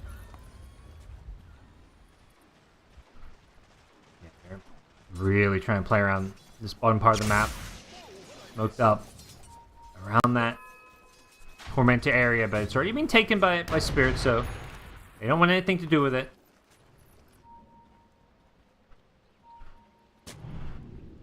They're just hoping to maybe stall out this Aegis. A minute and a half where they just have to play a little bit more carefully and passively in their own base. And stick as 5. But once that Aegis expires, you could very well see Spirit look to make their next big move. They've got some pretty good wards across the map on Spirit still. Critty's holding that gem, but there's a ward underneath the mid lane that's kind of next to the river that could give them a lot of information for a potential fight. Looks like Crit's probably going to be able to de-ward it shortly with his position though. Okay, so never mind. They won't have... Hello? Game? What? Okay, never mind. Yeah. I mean, Vision's everything now at this stage of the game. Initiation, protect the supports.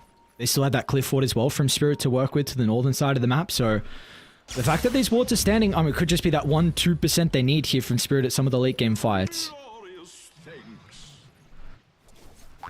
Having that bit of extra vision, helping your Shadow Demon position that a little bit better. Speaking of Shadow Demon, just getting more and more late game items. The Aether Lens, the Glimmer Cave for survivability. Mirror's absolutely easy. massive. That's a big... Whoa, okay. Miposhka with the use of the Trickster's Cloak that forces out an early BKB, but they're going to be on top of Lal. Banish from Mirror protects him. This is looking like a pretty good start to the fight for Spirit. Requiem, everything dropped onto Saberlight. That's his dieback from prior as well for dead for 110 seconds, and they're hunting for more. Still another 15 seconds for the Aegis to help. It comes up before the BKB, and look at the kiting. It's perfect from Spirit. They can go back in afterwards. The Aghanim Scepter from Miposhka onto 2. Utori's pummeling into the Sven.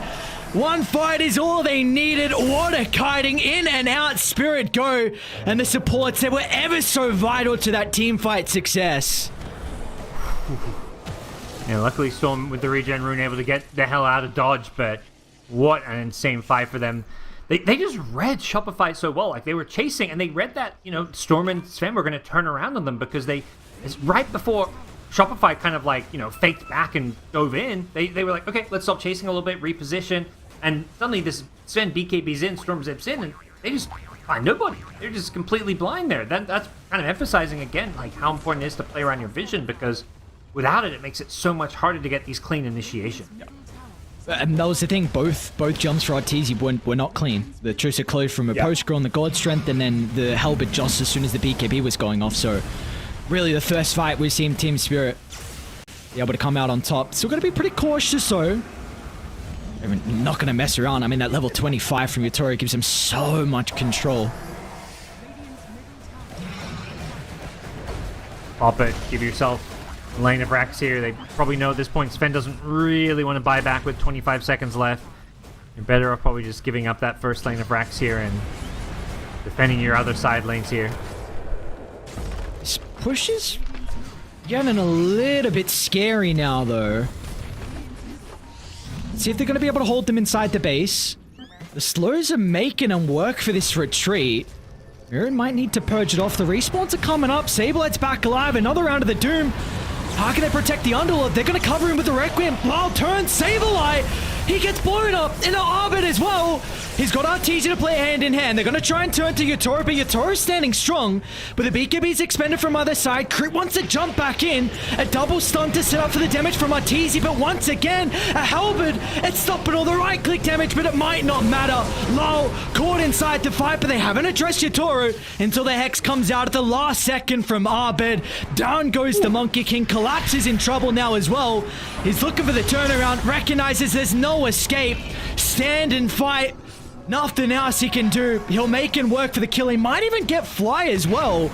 It's a lot of damage out of the Underlord, but it's not enough to bring some of the Shopify members into the grave with him. What a fight. Such a back and forth roller coaster of a game. Spirit get the racks, but get heavily punished for it. Getting chased down there.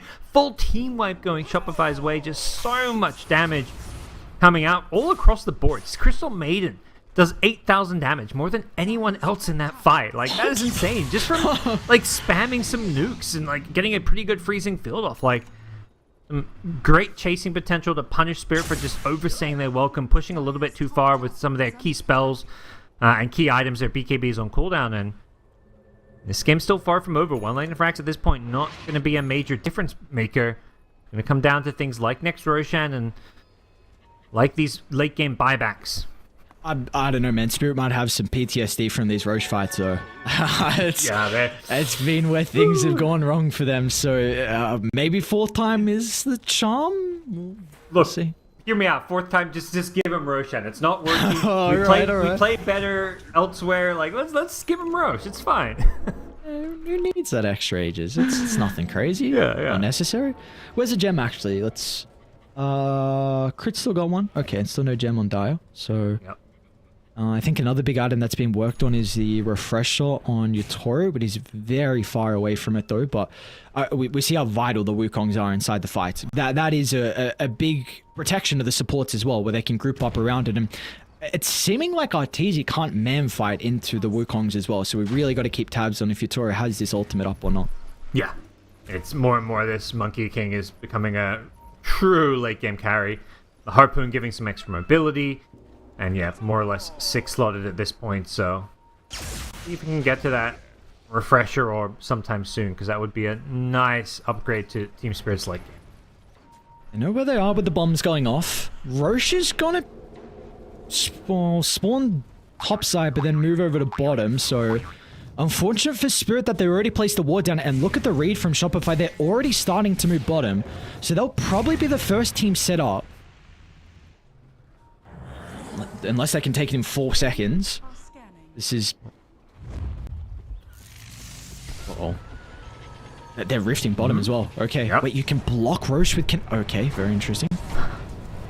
They're under vision, though, with the creeps.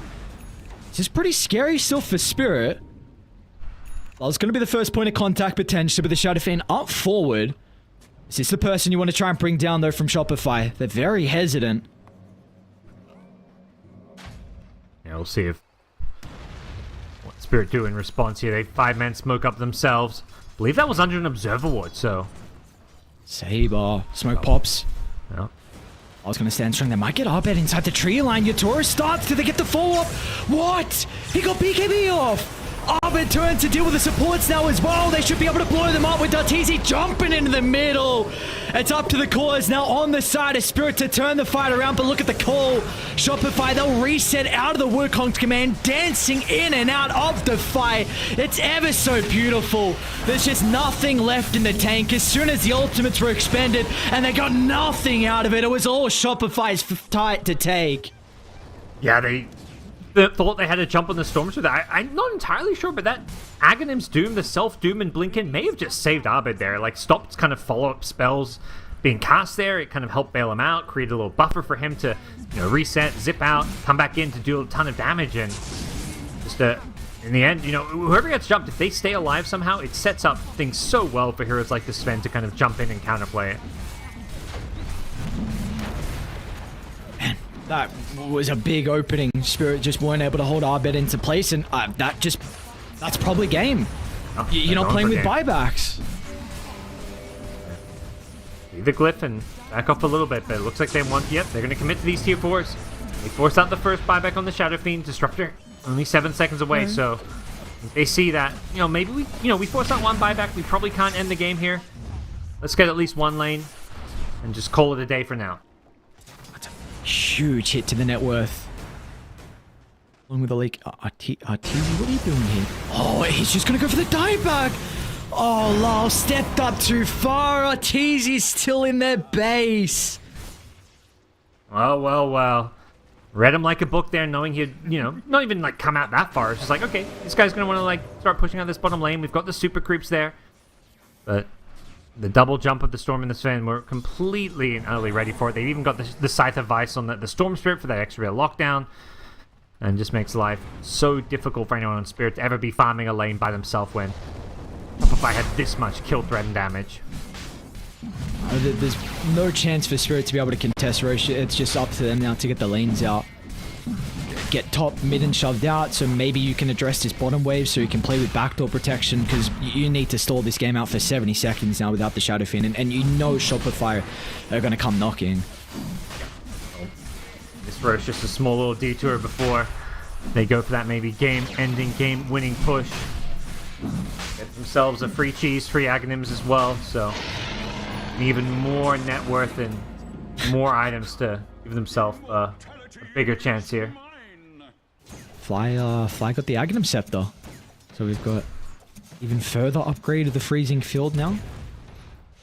She's level 23 as well. It's, we've seen this more and more. Late game supports and they're scaling. Both Radiant supports ahead of the Underlord, who was the #1 net worth hero in the early game, but at some point in the ability... Again. Yeah. Oh no. Come on, no, Maposhka. Alright. Use of the Trickster's Cloak. Aggressive jump in from Arbed, and look who he caught! Monkey as well inside the Doom. There's going to be no Wukongs to keep him alive, but that's where the banishment's able to come into play. Can he get back to safety though? Yotoro trying to reposition on the outskirts. He'll have an opportunity to try and play around with the Wukong's command. They should be able to get the kill onto Sableye as a result to this, but Arbed is going to go back in. Activates the refresher. Another round of the BKB. Arbed's fallen pretty low though. It's going to be forced to retreat, but Artizi doesn't want to jump out. Requiem charged up on top of the Static Storm. Lyle's trying to stand strong, but they're just too far behind. Thrones exposed. Only a couple of buybacks to work with. Spirit, it's 3v5. Are they going to be able to do it without their ultimates as well? The creeps beating onto the base, but the heroes are falling low inside the Firestorm crit. Might go down. Yotoro's going to jump on forward, but he misses the Boundless. Crit's able to reposition. And another jump in. Crit is you toying with him right now. The calls aren't there. Crit is, boys, we're outside the base. What are we doing? They can buy back. They'll go again. Yeah, I think they're just going to go for the throne even. It's at half health here. 2 heroes dead, including the SF. They may want to make a little detour for this mid lane, but yeah, committing all these buybacks does put them in a position where, key heroes die here without buyback. The game could swing, which is where they'll probably play things pretty cautiously here, but 5v3 for a potential throne should be game over. Let's see. Wukong's is really the big thing. That's what you're looking for out of Monkey King. He's got to back up. Oh, it is this. Oh, Sableye, another jump. Mira's going to be on the outskirts to potentially protect him. Wukong's as well lay it down from Yotoro as well. They're going to try and help the Doom get out of range. It's a great Static Storm off to the right side. but no one's there to follow up. Static Storm to no avail. And now once again, with the ultimates all on cooldown, Artesia's just going to go for the throne. With the BKB and the God Strength activated, there's nothing they can do to pull his attention away from the buildings, is there? Banished for a second, but it's not going to matter. The creeps inside the base, and I mean, they made one hell of a game out of this one for Team Spirit, but in the end, 56 minutes in, it's going to be Shopify that take game one. Yeah, hell of a fight being put up. This match absolutely delivered. Like, you know, at some point it did look like Shopify were pulling ahead, and there wasn't, you know, the best comeback potential with how well heroes like Storm and Sven were scaling. Not to mention the supports. Like, you had a 25k net worth Crystal Maiden basically at the end, as well as Techie, so they were getting so much utility, so many big items from those supports, but just made these late games fights insanely chaotic and just yeah, fantastic game one. Absolutely loved it. Yeah, this is what we were hoping for out of the two caliber of teams that we have for our final series. Of course, so far a lot of the games have been very, very one-sided, but for Shopify, this is back-to-back games now where they get a crazy thrill. Again, we mentioned against IG was kind of the rapier dropped and then walking it down mid, defending, and then them end up being able to take this game, and then well, this game as well had, you know, potential signs of it getting a little bit scary for them in the end, but regardless, they're able to close it out. It's another game as well where Abed Storm Spirit goes incredibly untouched in this game in particular. I think again in their opener versus IG, he went over 20 kills. This game 24 and 1 for Abed. So it doesn't matter what patch it is, Abed Storm Spirit is still something to fear. Well, for Shopify, they're going to be able to take this thriller of the game one. Let's see what we have in store for us though after the break.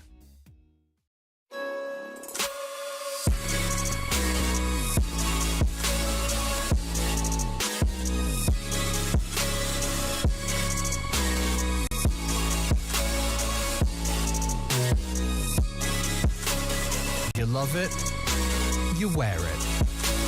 What's your style? Get your merch at shop.eslgaming.com.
am I wasting time?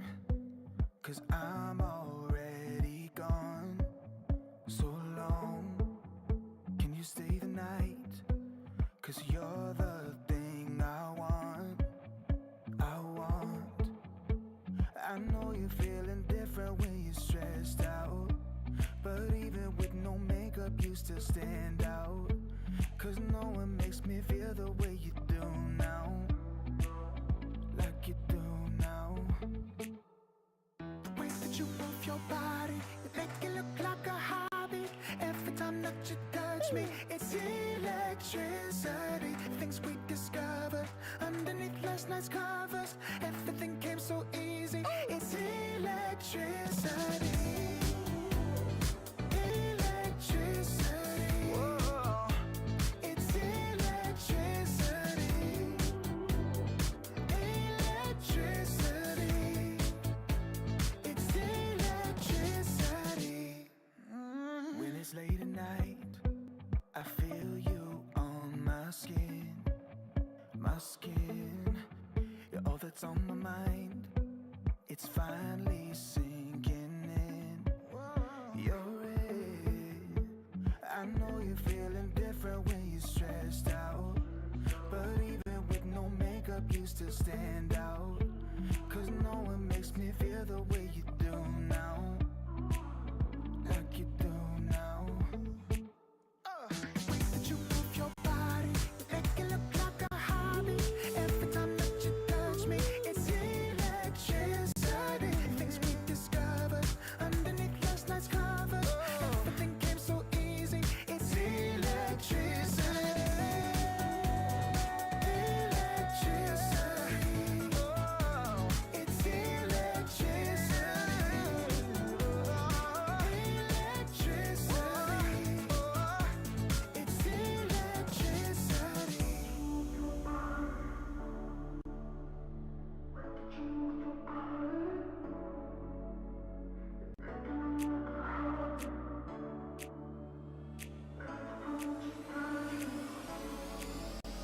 The way that you move your body, you make it look like a hobby. Every time that you touch me, it's electricity. Things we discovered underneath last night's covers. Everything came so easy. It's electricity. Electricity. It's electricity. You move your body. Electricity. You move your body. It's electricity.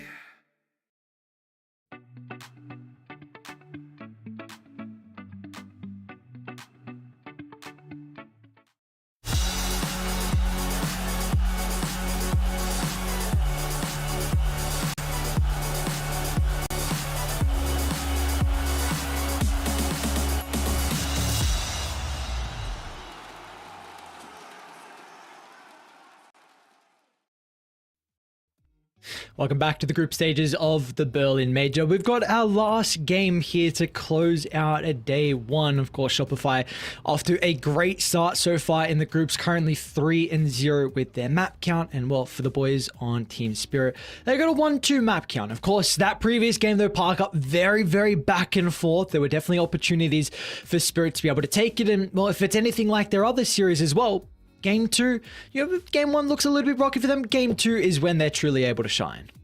Yeah, they seem like a good bounce back team. They're not phased by a loss. I mean, that's always been Spirit. You go back to TI or whatnot. They're not a team that's going to get phased when they're down, when they're in a lower bracket or facing elimination. So for this Spirit squad, bit of a shaky game 1, but I think they played well. End of the day, I think both teams. It was just a good game of Dota, back and forth.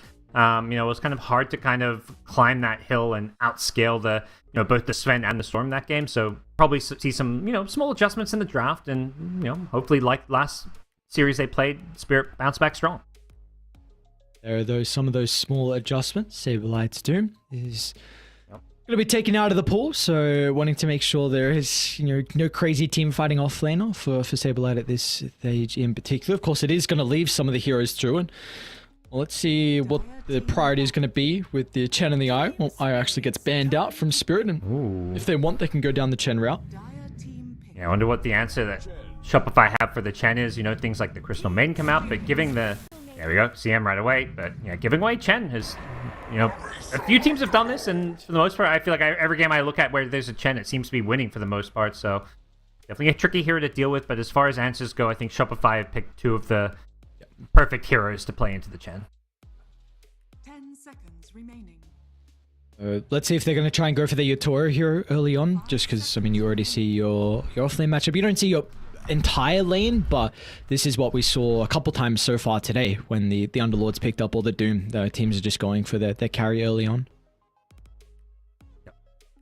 Yeah, we'll see if, the Slark didn't work out too well earlier today, but we're going to see Spirit give it a go themselves. They managed to beat the Slark with an Underlord, but perhaps feeling that the matchup can work. I think that game was less about the Slark. It wasn't like, oh, Slark's bad against Underlord that game. It was very much like Slark had no team fight, had no playmaking around him. So I think you just need to build a less greedy draft around the Slark to kind of make the hero work, because it is a good answer to the Underlord. Yeah, once you're able to get a couple levels inside the lane for Spirit, they could definitely get aggressive. Chen early on has some difficulties, like level 1 to 3, but maybe once you have some extra creeps and that penitence, Slark is one of the best users of the penitence, so extra attack speed, a little bit of slow as well is always can be nice inside the lane to be able to get some stacks. 10 seconds remaining. Yeah, it'd be a nice option there as far as, we're still seeing, as much as this patch does emphasize, fighting a bit more, going for kills, there's still like this in between, and on your way to these kills, you want to get that farming efficiency. Teams are still stacking a lot of camps, they're still picking heroes that farm ancients, that farm neutral camps, because there is a lot of farm on the map, particularly neutrals. Like the creep gold scaling is worse, so I think killing creeps is not quite as good as it used to be, but as far as killing neutrals go, there's a ton of gold to be had. Which means there's a lot of fun for the supports as well, with their playmaking potential as the game goes on. It's not only just for the cause. We've seen so far supports have been a pivotal reason in all the victories that we've seen. As the Bloodseeker ban with the Naga, so two of the heroes that are better answers to the Slark. I think Spirit should just ban the Storm, to be honest. Like, Shopify and Abed specifically have shown just how much you can do on that hero. Now, his second game today playing the Storm, it's worth a ban. It's also a hero that I feel like overall is pretty good against the Slark. Chen doesn't have the best answers for. You can kind of just out-tank him with like magic resistance and stuff, but I think Storm just is a problem. And also, speaking about Arbed, this is one of the few games that Shopify don't even first phase his hero. So far in 3 out of 3 games, they've gone for his hero to the Storm on the Lesh, and now this game, that is not going to be the case, so he's probably going to get priority much later on, maybe an 18th or 24th pick. We already see what Arbed can do when on his comfortable heroes. This time he's going to have a counter matchup, more than likely. Yeah, so I just looked at the stats. Chen is 6-1 so far over 7 games. One of the, looks like basically the highest win rate of any hero picked more than 5 times. There's a couple heroes with 100% win rate with 5 picks, Bloodseeker being one of them. But Wait, yeah, 5 picks, he's won all 5 of them? games. Bloodseeker, yeah. Yeah, it's crazy because there's all these games going on. So I'm just like, I feel like we haven't seen any Bloodseeker, but it's winning elsewhere. The Slark, 3-2. We saw one of those losses, but I think Slark's a decent hero right now. But yeah, at least, it's still very early, small sample size, but Beastmaster, another big winner so far, 5-1 record. Other than that, I think nothing too notable. The Doom's been struggling, 3 wins, 6 losses. But I think when you're first phasing a hero, it is susceptible to being kind of countered. But the fact that so many teams are willing to first pick, I think the hero is still very strong. Yeah, definitely without a doubt. Going to get the Dragon Knight banned out last, so a little bit of priority put onto Lol's hero pool with the Batrider, Pango, and of course the DK man himself. Really, they're going to pick a Storm here, maybe before going into that last ban stage on the pick 18. It feels like they've set themselves up. They banned the DK, who's one of those point-and-click stuns that can cause Storm problems, but if you're Spirit, you got to be thinking, okay, they're going to Storm. We either need to lockpick it and take it for ourselves, or we need to preemptively get heroes that deal with the Storm, because, to me at least, I just don't see any reason why Shopify wouldn't pick Storm here. Yeah. They did ban out some of the better matchups that Storm can play into, though, with the Pango and the Batrider, so... That's true. See, maybe there's something else they're a little bit concerned about. We go back into the techies, though, Parker. I don't know what's going on. Shopify 2 games in a row now, huh? All right. Yeah. Crit. Crit.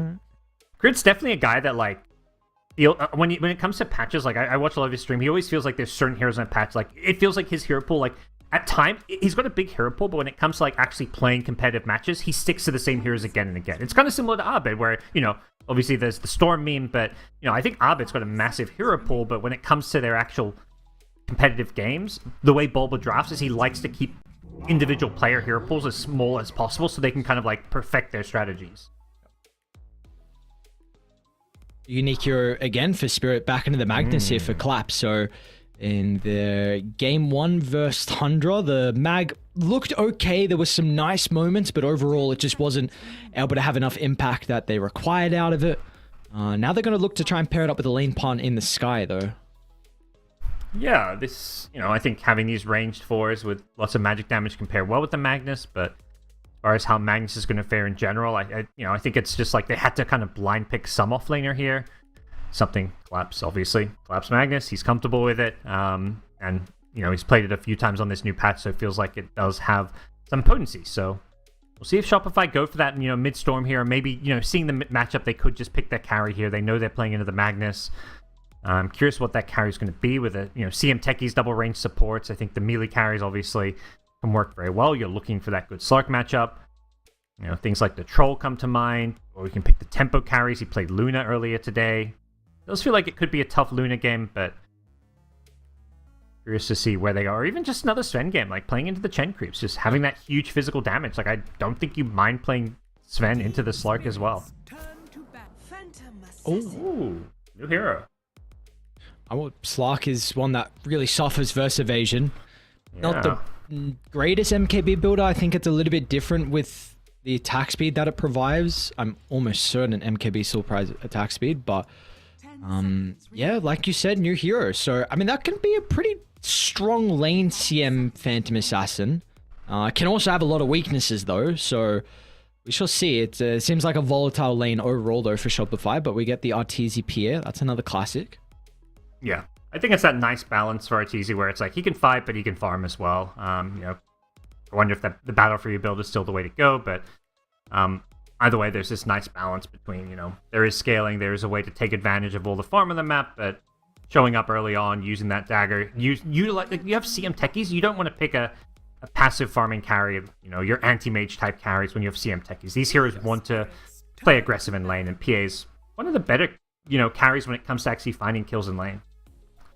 Yeah, we could see the Orb Corrosion being built up to help the lane, your potential treads as well, just looking to get very active here for Arteezy for quiet in regards to those early items, but looks like for either side, Spirit, they've got a little bit of flex. I think it's pretty guaranteed Collapse is going to be playing Mag. I know some people are trying to attempt the Skyath Mage mid lane, so they can stretch it. I don't think it's going to happen, though. I do think more than likely we are still looking for a lower hero. So what do you feel like they're lacking on Spirit that they currently need to cover with the 23rd? I think it's, they want to get, they're picking, I guess, their matchup line. I was thinking like earlier today, they look pretty good with the mid Viper going for the Boots of Travel and just having that global potential. But I think it's a bit trickier to pick stuff like that when you don't know your matchup. So often you're just picking like a kind of stable mid, like your Pengo type heroes here that, don't have any horrible matchups. Even the losing matchups, you can still have an impact. Pengo banned here, of course. So it does feel like options are a little bit more limited. Shadow Fiend again, don't hate it. Could see something like an Invoker working as well. You've got some good setup in the mid to late game with the Magnus. Yep. You've got some rotating potential with, Class Wex with a Vessel, but not sure. It does feel like they may have some damage issues in the early to mid game where it's really just Skywrath doing damage. Yeah. I wonder if they're considering about a hero that's going to be able to help set up for the Sky, because, that's another thing we see often, like, sometimes Sky's paired with, like, a Clockwork, so you've got a roaming support duo, like a Legion Axe in your offlane, for example, so maybe they need another active hero mid to just help set up for the Mystic Flare so they can get pretty aggressive in Shopify's phase. And I suppose that's where the... I kind of like Leshrac here. Okay. They don't have the best objective taking, like Slark Magnus, like, these are heroes that scale pretty well. Maybe it's a little greedy going Lesh, but and you don't have that, like, save or that you've got Chen, which is lots of heals and potential auras from Magnus, so I think there's enough for Leshrac to work. But They're tiny on Spirit. I do like their tiny. That's a hero that really gives them a ton of tempo and playmaking. Yeah, and with Magnus Slark, that's maybe something you feel like you need. It's a nice empower target as well, so he can definitely scale. Helps him with that sky jump as well, potentially. Maybe you're worried about picking Tiny without seeing some of your matchups. Let's see. All right. Ooh, yeah, the mid Ricky. I assume it's the mid Ricky. Yeah, I imagine it would be. So, I mean, these invis heroes are rising in popularity right now with the reduction of the sentries across the map. We're seeing a lot of Ricky, a lot of Nyx, a lot of Bounty as well. 10 seconds remaining. There were some tweaks to Ricky on the B patch. The shard armor reduction decreased from 7 to 6. The slow duration was rescaled, so it's flat 0.4 seconds. So there is a less track, but it's not on the team I expected. It's going to be Abed playing it. His Storm was, of course, banned out in the last phase, as you'd expect, but obviously Shopify happy to put Abed on other heroes, just prioritizing. You want to pick the hero. You see the Magnus, you don't want to pick your mid laner when you don't know the matchup. That just gives Spirit information to help them with their draft. So it always made sense to not pick Abed Storm there and wait for last pick to pick his hero, even if it means Storm gets banned. I mean, you're going to be pretty happy though with the Lesh overall. He's got a very good matchup versus the Slark. I mean, the way you address him often is just AoE damage, AoE magic damage, and I mean, those counters might be even worse now with the nerf to the BKB. So, I mean, Ori was a pretty bad matchup. I can't imagine it's going to get any better now with BKB not being a great way to address it. And earlier in the day, I also did see this less Ricky matchup. It was, I think, EG versus Gaming Gladiators Game 2, and it looked incredible. It was, man, who was playing it? It was Chris Luck on the Lesh versus Nine's Ricky, and they got, no, not Nine, sorry, Quinn's Ricky, and they got nothing out of it. So earlier in the day, it looked very Lesh favored. Let's see if that's going to be the case once again in this game in particular for Shopify. Yeah, I think Abed very mechanically sound. Like he's a guy where you give him a 1v1 mid matchup where his hero is like 60-40 favored or 70-30 favored. He'll make sure he gets that like 70% advantage over the opponent, or sometimes even more. So he's not someone who will, sometimes not quite play to the expectations of the hero matchup mid. How do we feel about this one, Parker? Because, again, I'm regardless hoping we get another very exciting game. Firstly, do we feel like we're going to get another exciting game too? And secondly, who do you think will eventually come out on top? Yeah, I'm seeing a lot of aggression. I'm seeing a lot of heroes that want to fight. Definitely being a fun new flavor to this patch with all the bonuses to the hero kill gold. Definitely have the same question marks and doubts about this mid lane matchup, like how's Ricky going to do, but it does look like a good Ricky game. There's a lot of squishy heroes to go on. The smoke can cause the PA problem, so, I like Spirit's draft a little more, but that's pending how well this mid lane goes for them, which probably is not going to be great. Well,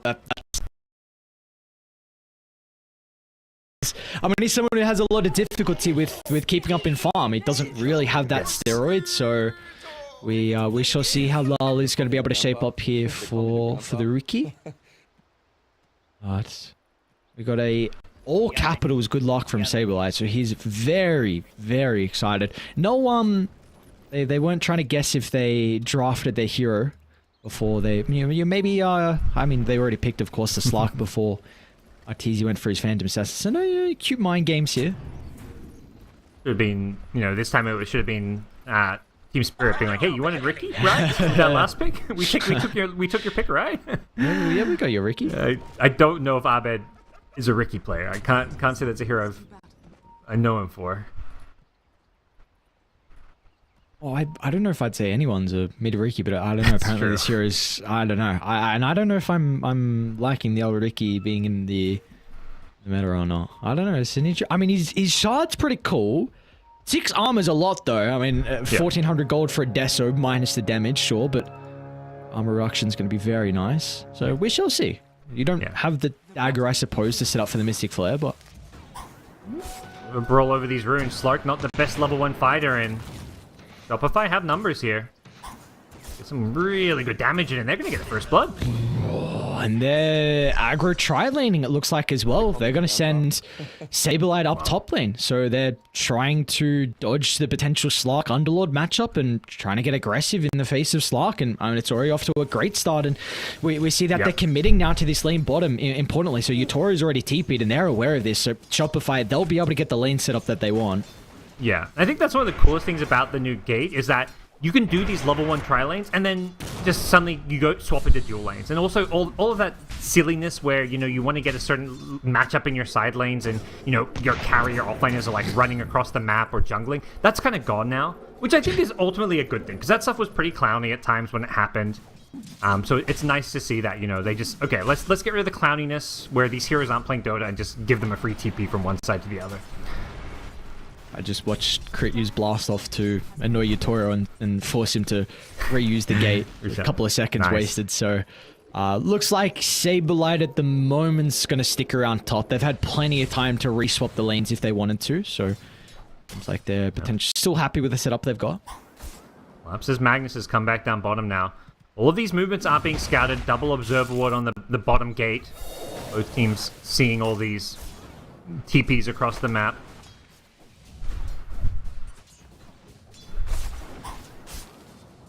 And they have 3 heroes down bottom. Potentially, if Collapse steps up too far, they are going to go for this kill. He's still level 1, so no points in the skewer. Means he's definitely a potential kill if they can get, like, level 2 on CM. Yeah, they got level 2 CM now. Crit just left, though, so maybe without the techies, they might not be able to play too aggressive for Shopify. But yeah, the one lane that's static right now, it's mid. It's a Ricky versus the Lesh. Looks like, honestly, to start, it's pretty solid for Lowell. He's got a bunch of creeps going under the tower as well, so if he's able to CS accordingly, should be ahead of Arbed, but it's a early ring of health for Lowell, which I do believe I actually saw Quinn go earlier on as well to play versus the Lesh, so maybe it's just this in particular thing in this matchup. It makes sense. You're not really a good bottle hero, so this is just over the course of like the first 10 minutes of the game, you get more health regen from a ring of health than you do a bottle. It can build into some nice things later on, so good early sustain, and basically what you have to get as a Ricky here. I mean, he's playing around. He's got 14 health regen. Like, Ricky's base health regen is already pretty insane, so you combine him with a ring of health, and that's how you can actually play as a mid laner. So, who do you feel like is really happy with the setup that we got in the side lanes? Like, even though that the Underlord's matching up into the Slark, is it going to be a little bit different? The fact that Saberlight is he actually going to go down? What's going on? Nice jump out from Itoro. Going to be able to dodge the blast off, and meanwhile Mira is just freely being able to spell cast on the left side. He will still go down, but of course you get the kill into Saberlight before your death. We're going to pick himself up a little Lotus for his efforts, but I don't think it favors anyone necessarily. I think it's going to come down to, like, you know, the outplays in these lanes. Like, plays like that up top. Like, you know, both sides have kill threat up there. You know, Slark is getting the matchup he wants as far as playing to the Underlord, but it's still a very tough lane. Techie's Underlord with the AoE spam. Until Slark gets his level 6, like, he's just going to be in for a rough time. You can see he's just instantly getting nuked down to less than 100 health here. Yeah, Crit's even trying to find the angle for the blast off as well inside the tree line. And they're just chasing him under the tower, so we can't freely CS. Sable, like, we'll feed his Cory away, but Mira's probably going to go down regardless. One more swipe. Hey. Another easy kill. They did all that without even drawing tower aggro. That was the crazy thing. They were just playing around that tower aggro absolutely perfectly with the creeps there, and get themselves basically a free Skywrath kill. So he's going to be he's got no TP when he respawns, so he's going to walk to lane 30 seconds before TP's back, which means Utoro is just completely alone. But I guess to go back to your question, it seems that, you know, Shopify are happy with the lane setup for now.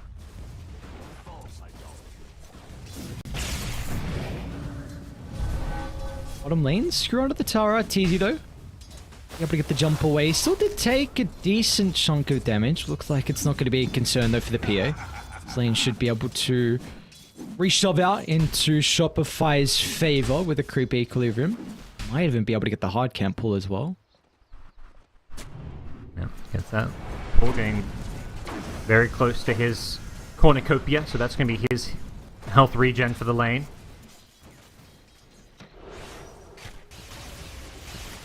Do you rate this name as a new item? The name, no. But No, you don't like it? Really? no, that is the first time I've Alright. ever said cornucopia as a Dota caster. I never thought that's a word that I would ever use in my vernacular. All right. I'm a hater. I mean, that's a big word you use in the vernacular. Cornucopia is added Yeah, as yeah. well. I don't know. That's what Dota's doing to me. It's making me all freaking elegant and ugh. Oh, I thought Diadem going is with the age, you other get new elegant one, in you know? general. Ugh.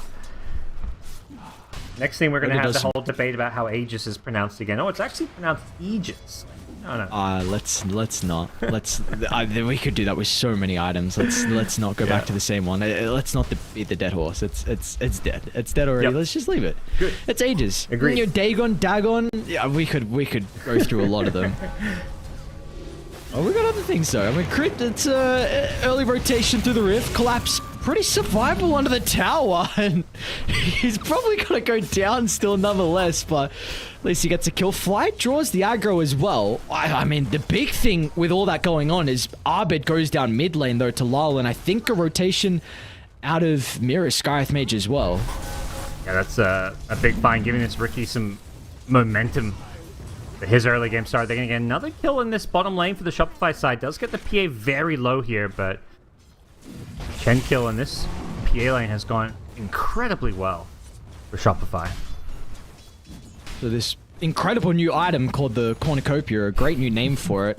The damage in lane, I really wonder if we're going to start seeing people just go for it first instead of some others. Like, sometimes there's value in, like, say, Troll with the Battle-Free build-up. You like the Perseverance prior because of the mana to be able to save for your axes. Sometimes you see people, they need the damage with the Broadsword or the Claymore, but I wonder how the Cornucopia is going to be prioritized over some of the other ones, as we do see Arbed.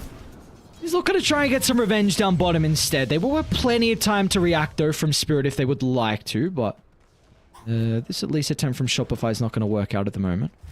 It does feel like, it's a decent buff to Battle Fury, just like, a bit of a cheaper build-up. Like, it's basically a better Perseverance. The only downside is, like, Ring of Health in the past, like, it's a cheaper item, so you can get that regen earlier, so you have to survive to get getting 1,200 gold is a lot harder than getting that, 900 gold. But once you get there, you're really happy with the stats it gives you. Whoa, what's this? Is deep behind the tower. Collapse. He's okay. They're probably going to turn to Miposhka, though. With the blast off, it's plenty of damage to secure with a kill, and now Mira's in some trouble as well. But maybe Lau can look to clean up. He's used all his Blink Strike charges. How is he going to escape from this?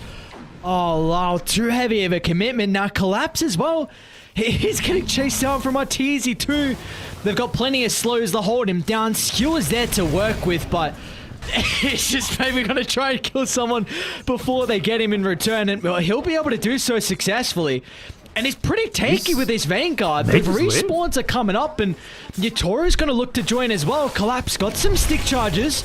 Can he survive long enough for the skew up? That'll not be the case, but the cleanup queue has arrived. Yatoro getting some much needed essence. I don't know if he wins the man fight versus the Underlord though. Shadow Dance going to be activated. They're fighting on top of the Firestorm, and as soon as the dance expires, Yatoro won't be able to stick around. I'm definitely getting punished though for sticking around a bit too long, chasing too long, really wanting that Magnus kill, but he quickly learned that, hey, Vanguard is a pretty good item right now. Get him. Definitely something that has to be respected there. The PA, not hitting hard enough, basically tickling into the Vanguard, and they lose the techies and a bit more, even though they do end up bringing down the Magnus. Just not really worth it, given that, that was a 5-hero commitment. It started off well, but they just kind of, took a bit too long to get that extra kill and lost a bit of farm because of it.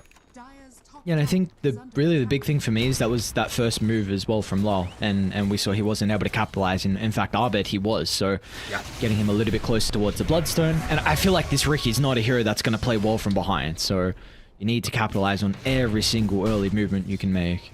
Yeah, I think the big thing there is, like, both mid laners, like, rotate in at, like, similar times, but Shopify is able to get their top laner, the Underlord, in instantly because of Dark Rift, whereas Slark, he slowly shows up a bit later for some cleanup. It's also just not really Slark's job to show up to these early fights. So if Shopify want to bring 5 heroes to take a fight, I think Spirit just have to, like, cut their losses. Like, it's like, okay, we can't really be taking 5v5s. We definitely don't want to take, like, 3v5s, 4v5s. Like, we just need to wait for our Slark to at least finish an Echo Saber, get that wine item, then we can consider bringing him to these fights where Shopify, like, overcommit a bit. Oh. Looks like tower is going to end up going down. Yatoro Are scanning. is a little bit alone. The team is starting to smoke towards him. Very nice scan though from Dai. Great read from Shopify. We're trying to see what they could do as far as maybe killing a Slark, but you quickly think better of it. Still in the neighborhood here.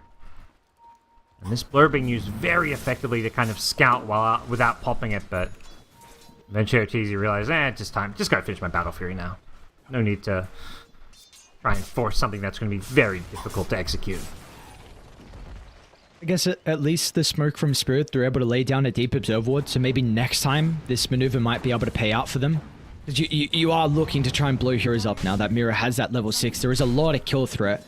Yep. And they might be gearing towards Arbed mid, but Sablelight's going to try and TP, and they'll bring some extra numbers as well. Fly's isolated. Spirit, they're going to be able to get the easy kill into the Crystal Maiden. They'll Delta split away as well. Arbed should be able to easily catch up to Mira. So another trade of supports. Alright, they just feed a Cory away. Really, both teams posturing for these ancient stacks that have been made for Arteezy. That's why Spirit wanted to get in that deep ward and really contest this. But pretty hard to kind of fight early on into, I think, Shopify's lineup. Like, all you need is, like, Unlord to be there. He just acts as this big, beefy wall, drops the Firestorm down. You can't really fight into it. You're forced to disengage, and PA can pretty easily just take the ancient stacks as a result. This is a very interesting build from Collapse. I just want to hold that thought. Are they gearing off the Saberlight? I don't know, dude. He's so difficult to kill. Mira doesn't have the Mystic Flare as well. They're going to try and TP Collapse in, though. RP is at the ready. He's going to try and find an angle for it. It's just onto one. It looks like Crit's going to try and disrupt them as well. Saberlight's still alive enough. Fly. Oh, man. Look at the freezing field damage. Fly. Not enough. Collapse might still go down to the Sticky Bomb. Just survives 40 health. Collapse is okay with the Strength Threads. Ultis like that, I feel like Fly's robbed. Like, come on, you should at least get one kill. He just did, like, 2k plus damage just with that one freezing field, and they're going to rift away. Heading back to Fountain just to heal up. Okay, just using it for a quick little Fountain trip. I mean, that's the thing. There's so much different utility and ways to use this ultimate, and even just for a quick little Fountain trip to really force the issue around this mid lane to come back healthy. And they know while doing this, by being healthy, they're creating all this space and room for Arteezy just to free farm away in the jungle. Whoa, whoa, whoa. That's a lot of damage. Yeah. Okay, and now Lal's already jumping for another. Should be able to slow down Fly and catch up to him in the end. Some much needed gold is going to be given over to Lal to getting closer to the Fusel. Now Crit, he popped out of the tree line. So more perma agi as well for Yatoro. And I mean, the previous fight looked pretty decent with Shopify being able to reset away from the RP. But the three heroes just bleeding their lives mid lane. Spirit are very happy with that. Yeah, and it wasn't like it was any kind of surprise maneuver or anything like that. It was just Shopify getting a bit overconfident about how strong specifically their Underlord is. It was like, okay, we rift back to base, we come back, we're full health, I can just kind of put myself on the high ground and nuke down some waves, but bring everybody, including the Slark. That's the big thing there, is like, you know, with just this Echo Saber, the Yatoro showing up to these fights is well worth it. And Arteezy finishing off some good farm in the jungle while all that was going on. That's kind of the trade-off there. But definitely a fight that I think Shopify were probably thinking, yeah, we probably didn't need to force that. Not without our PA. Both sides are making a move across the map. It's going to be mid that the first fight will break out. So simultaneously back to the right side, Arteezy. Great use of the blur.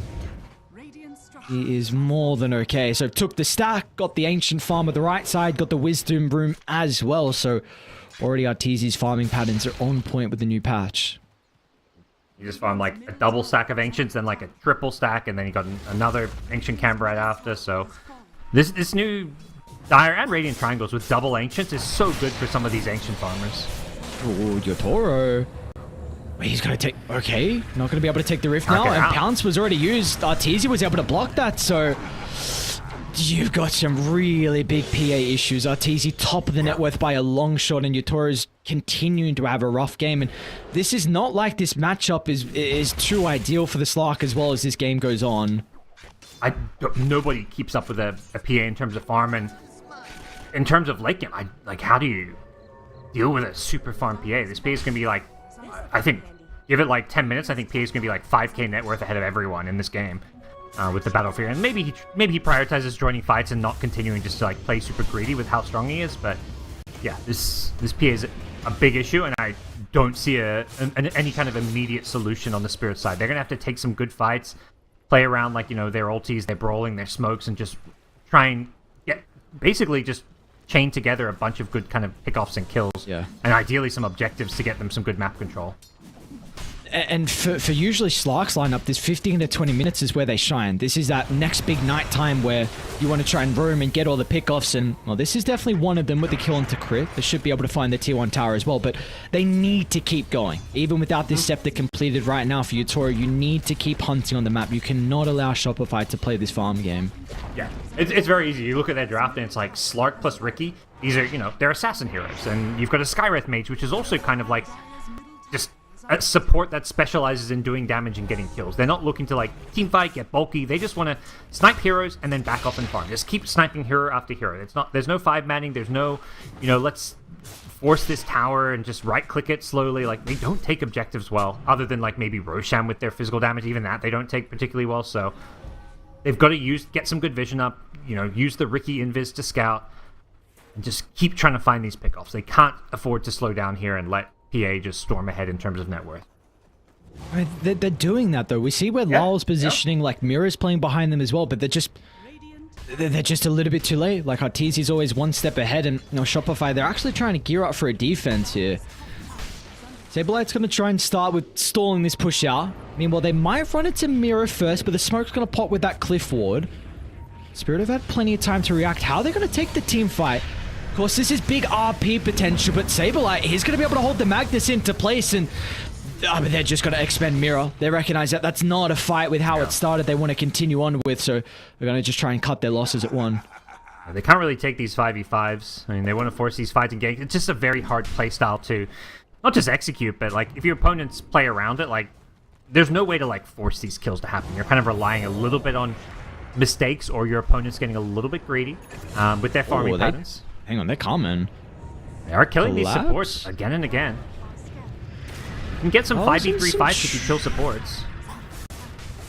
Might not have Lalo for this further fight. Freeze. Whoa. I'm going to be able to kill him off. Simultaneously though, Utoro. Not to crit, but even just with the two, they're going to struggle. Utoro does have the scepter now. So let's see what he's able to do off the back of that. RP's still at the ready as well, but looks like with the 5v4 that Shopify have now, they're just splitting away. Or still hunting. He's going to be able to catch out crit inside the tree line. Nothing really much Arteezy is able to do, but Utoro is thinking twice about making this attempt. It wasn't clean. He wasn't able to get the kill and get out before the rest of the reinforcements showed up. See how tough of a game this is for the Shopify supports. They're kind of like playing into Slark and Ricky. This is like a support nightmare. Two of the worst heroes, especially if you ask, Wait, they're new players. They're making a go. Arteezy? Whoa, he just got deleted. Alright, I mean, that's the Mystic Flare damage. They've been waiting for an opportunity to use that the entirety of the game, and finally, they're able to bring down Arteezy, his first death of the game. I mean, he went that Desolator out, so didn't have the BKB to play with.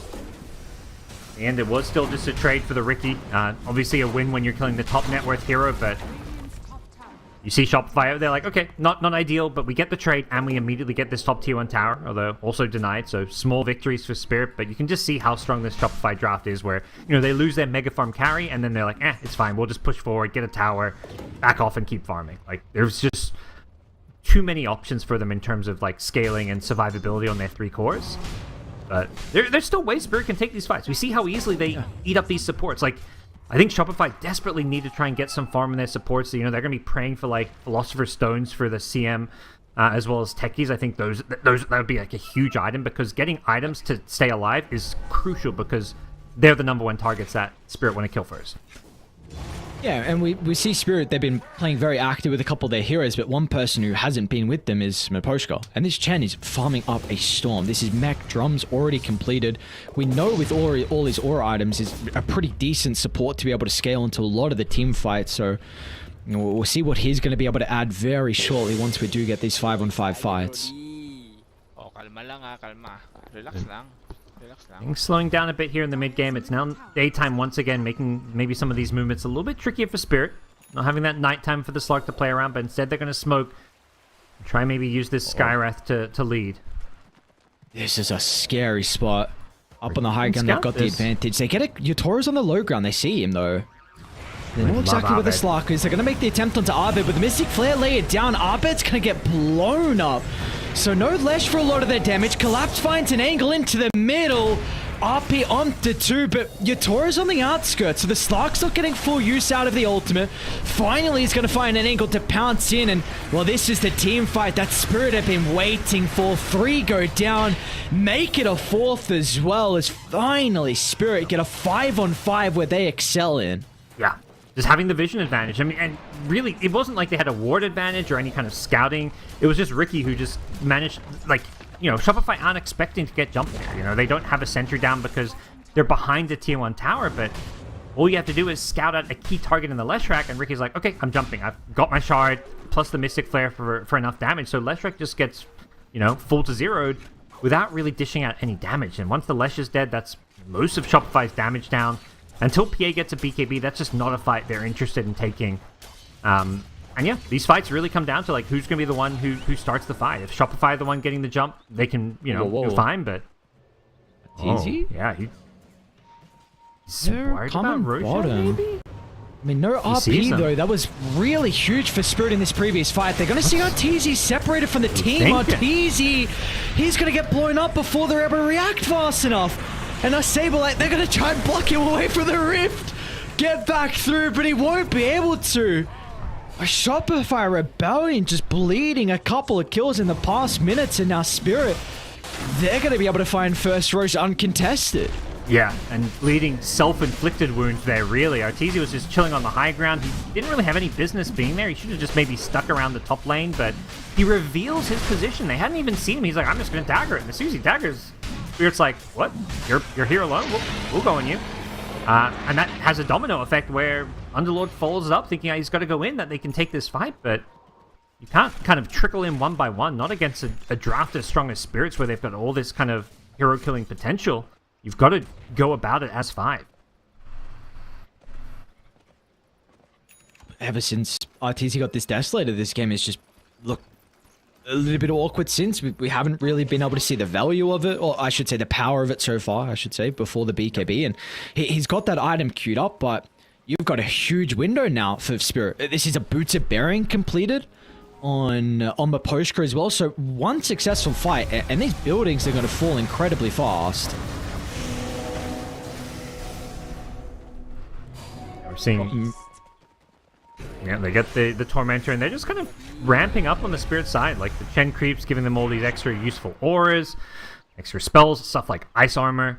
You know, against the PA can even be useful from the Ogre Frost Mage. So there's just a lot of useful utility things that Spirit, you know, it doesn't look like they have much teamfight outside the Magnus, but, you know, with the Chen having all these items and, you know, these creeps getting upgraded as time goes on, there is some pretty good, like, teamfighting potential now, particularly with an Aegis in hand. What to keep in mind too is Shopify, they've already got a 4-star on Fly, and there's one getting queued up for crit as well, but if you're going on the cause, you're not going to be able to use these inside the smoke cloud on low. So yes, they'll be great for your own individual purposes, but if cores are caught out inside this smoke cloud, they will be killed off.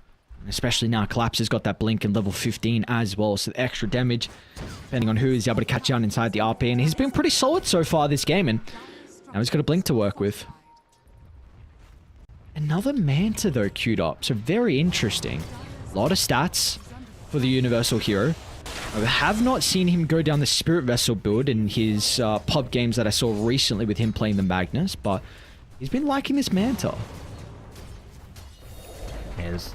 I mean, that seems to be the way most of these Universal Heroes are played, where you're, you know, if you're not like a full-on support, you want to get as much stats as possible, since you're getting damage from all stats, you know?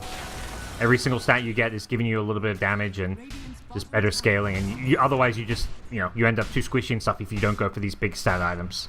Oh, this is huge. They got BKB and double damage room bottom, but look at Lyle's positioning. Yeah. Does actually clip him. Okay. He's got BKB to work with. He's going to try and activate it. Oh, Collapse! over the top of the tree line. RP on 3, but where's the follow-up? They're going to be a little bit too late to get full usage out of the RP. And Lol, he's caught out as well. Blink's still up and ready to work with. Tries to get some separation, but Arteezy jumps further behind the tier 2 tower. PA knows no way to stop. Cleans up 2 members instantly. And now he's going to be looking for some more valuable targets as well as Mira. The sky is going to fall along with his fellow brethren. So not even done just yet. Arteezy, another jump onto the high ground. The crits are raining down as Collapse, he too will be a result of the double damage rune. What a perfect timing to Shopify to get this power rune along with the BKB on the Phantom Assassin. Yeah, just absolute dream timing. Spirit didn't see it coming, and even with, like, Magus shows up, gets a decent RP, but they don't have the numbers or the follow-up, so it kind of slows down Shopify there. But as soon as that RP stun wears off, PA is just going in, chasing even further, almost kills the Slark there with a crit cleave that gets him down to like 150-ish health. Just the perfect timing, and you know, that's about as good as it gets. So they win that big fight. The game is still very tricky for Shopify, but a 4,000 gold swing just off of that one fight.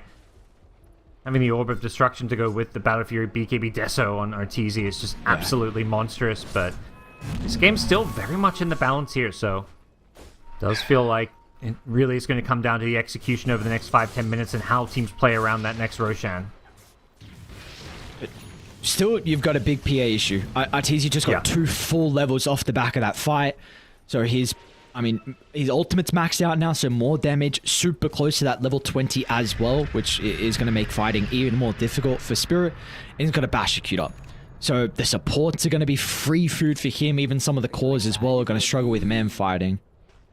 Maybe this could be the item. Your has gone for the Silver's Edge, so maybe this is going to be something that can potentially enable them to kill Arteezy in the fights. Yeah, and it's not like a great hero to build MKB on, so I actually really like the Silver Edge pick up here. It's just much better stats, 52 damage, 35 attack speed. Gives you like an yeah, they're kind of doubling and now tripling down on invis and whatnot. Like, so, you know, Sentries and Gem have insane value, but you know, you lose a gem and suddenly you can't buy a new one. It's pretty hard to maintain vision at all times, not to mention Slark is like one of the best heroes to de-ward with, so puts pressure on the Shopify side to always have that detection. Common. They want another fight here from Shopify. They're going to try and charge up towards the triangle though. Spirit were there a couple of seconds ago. They look to vacate away from the area. They're moving down towards the bottom outpost area of the map. They might be there in time though for this Wisdom Rune. Seems to be something they're thinking of snagging. They're bringing their own. We'll see who ends up taking it.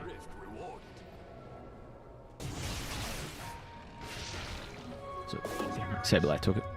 Thought maybe Arteezy would to get closer towards the 20. But they ripped Dark Rift for the other, just for the Wisdom Rune. Who gets it this time? They're all out. Yeah. There's a... What they had to address as well, but no, they're good to go here. They've kind of controlled both those Wisdom Runes, but while that was going on, they were kind of sticking as 5. Spirit were just kind of elsewhere farming the map, getting like maybe 1,000 more gold in terms of their lead, so it wasn't like a, you know, bit of XP going the way of the Underlord, but overall, they're just thinking about that next team fight.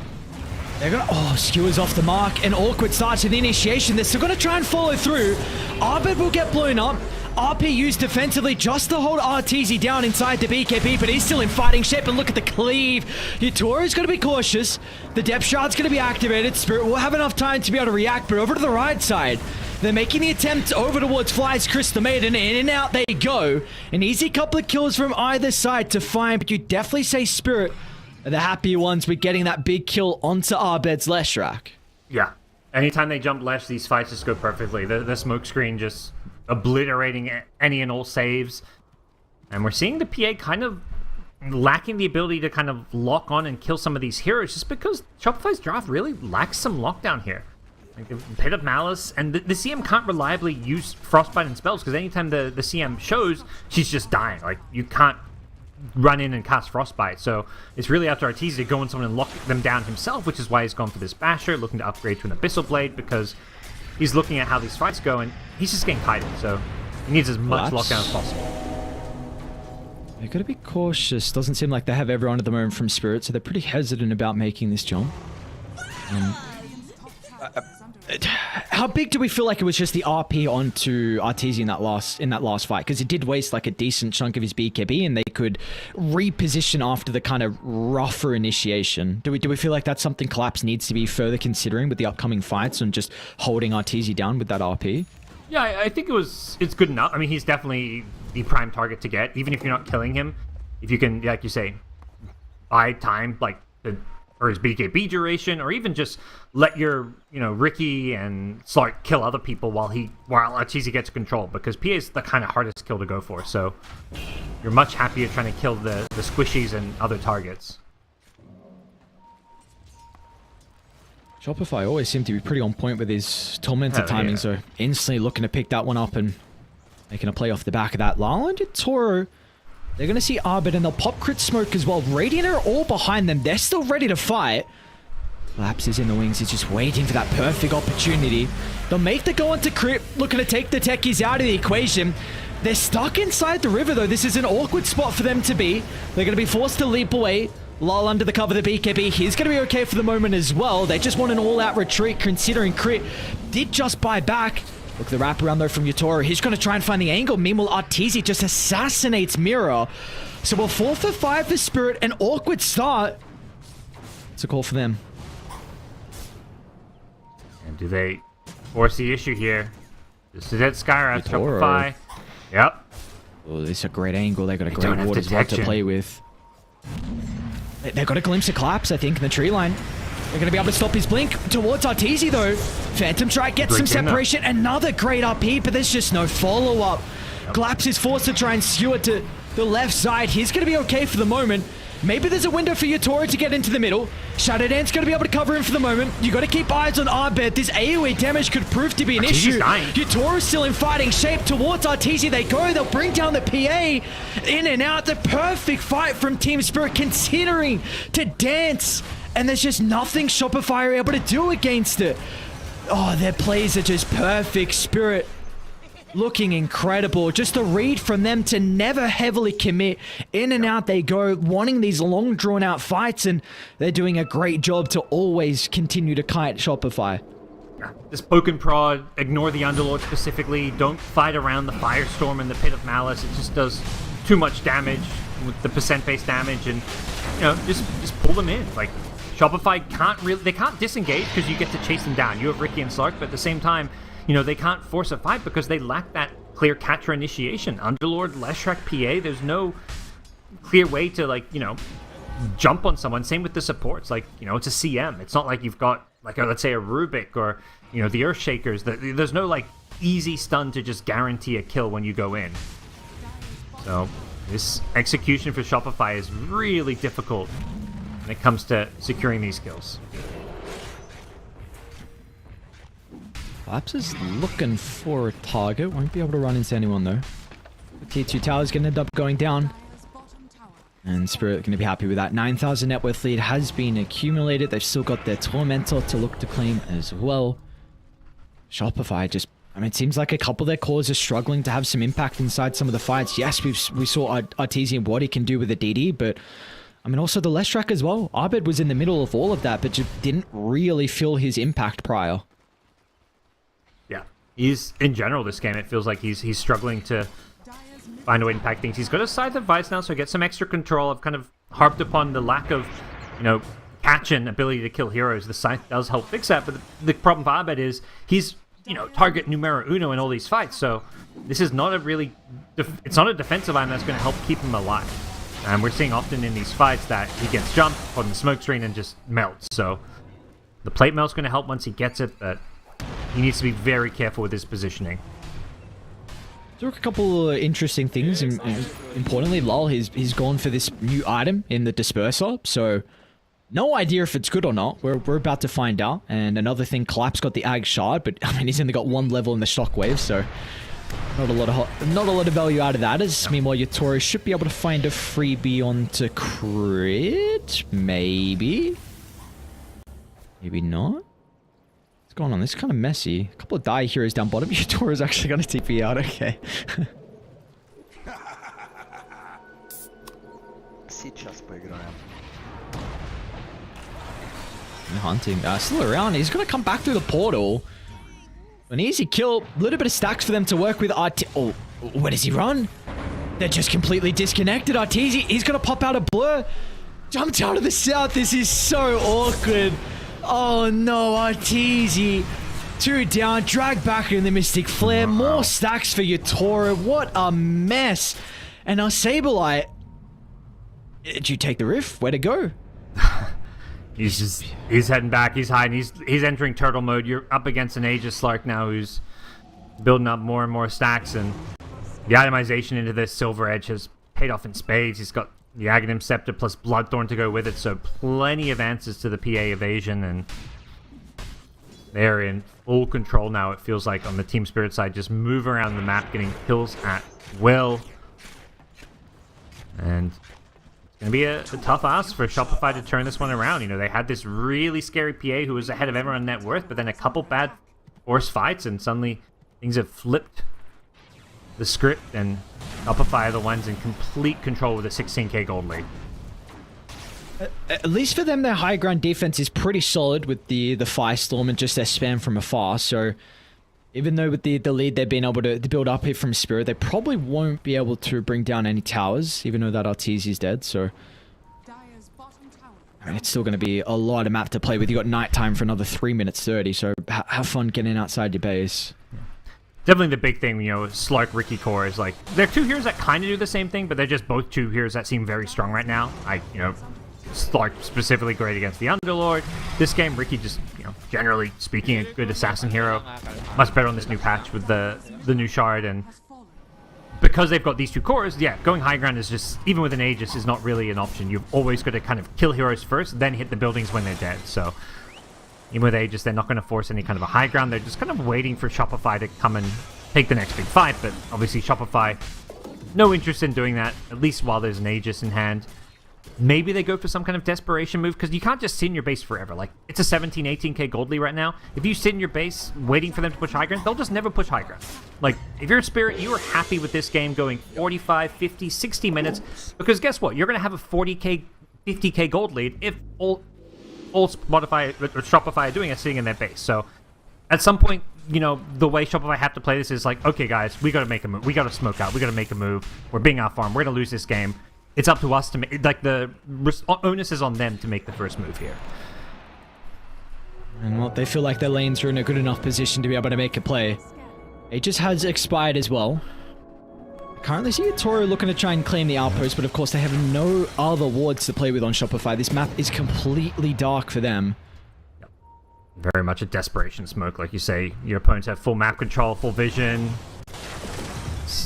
and you're just hoping that you find the right target with this 5-man smoke, and it's very telegraphed too. If you're Spirit, you're like, huh, no one's farming this mid-wave that's at the tier 3 tower. Like, what's going on? We don't see a single enemy hero, and you also know the only way your opponents get back into this game is by going for these 5-man desperation smoke. So, you know, any Dota player worth their salt is going to see this coming, and it's just whether or not, you know, how you play around it, and so far, so good for them. This is the classic fly thing, though. Just stand on a high ground on top of your ward. Arteezy's going to run to the low ground, though, so it is kind of not following the job. Toro's going to try and poke, get some reactions out. They're going to get confirmation of where Shopify are playing. They see Lull, but of course it's very awkward for Shopify to start with their heroes.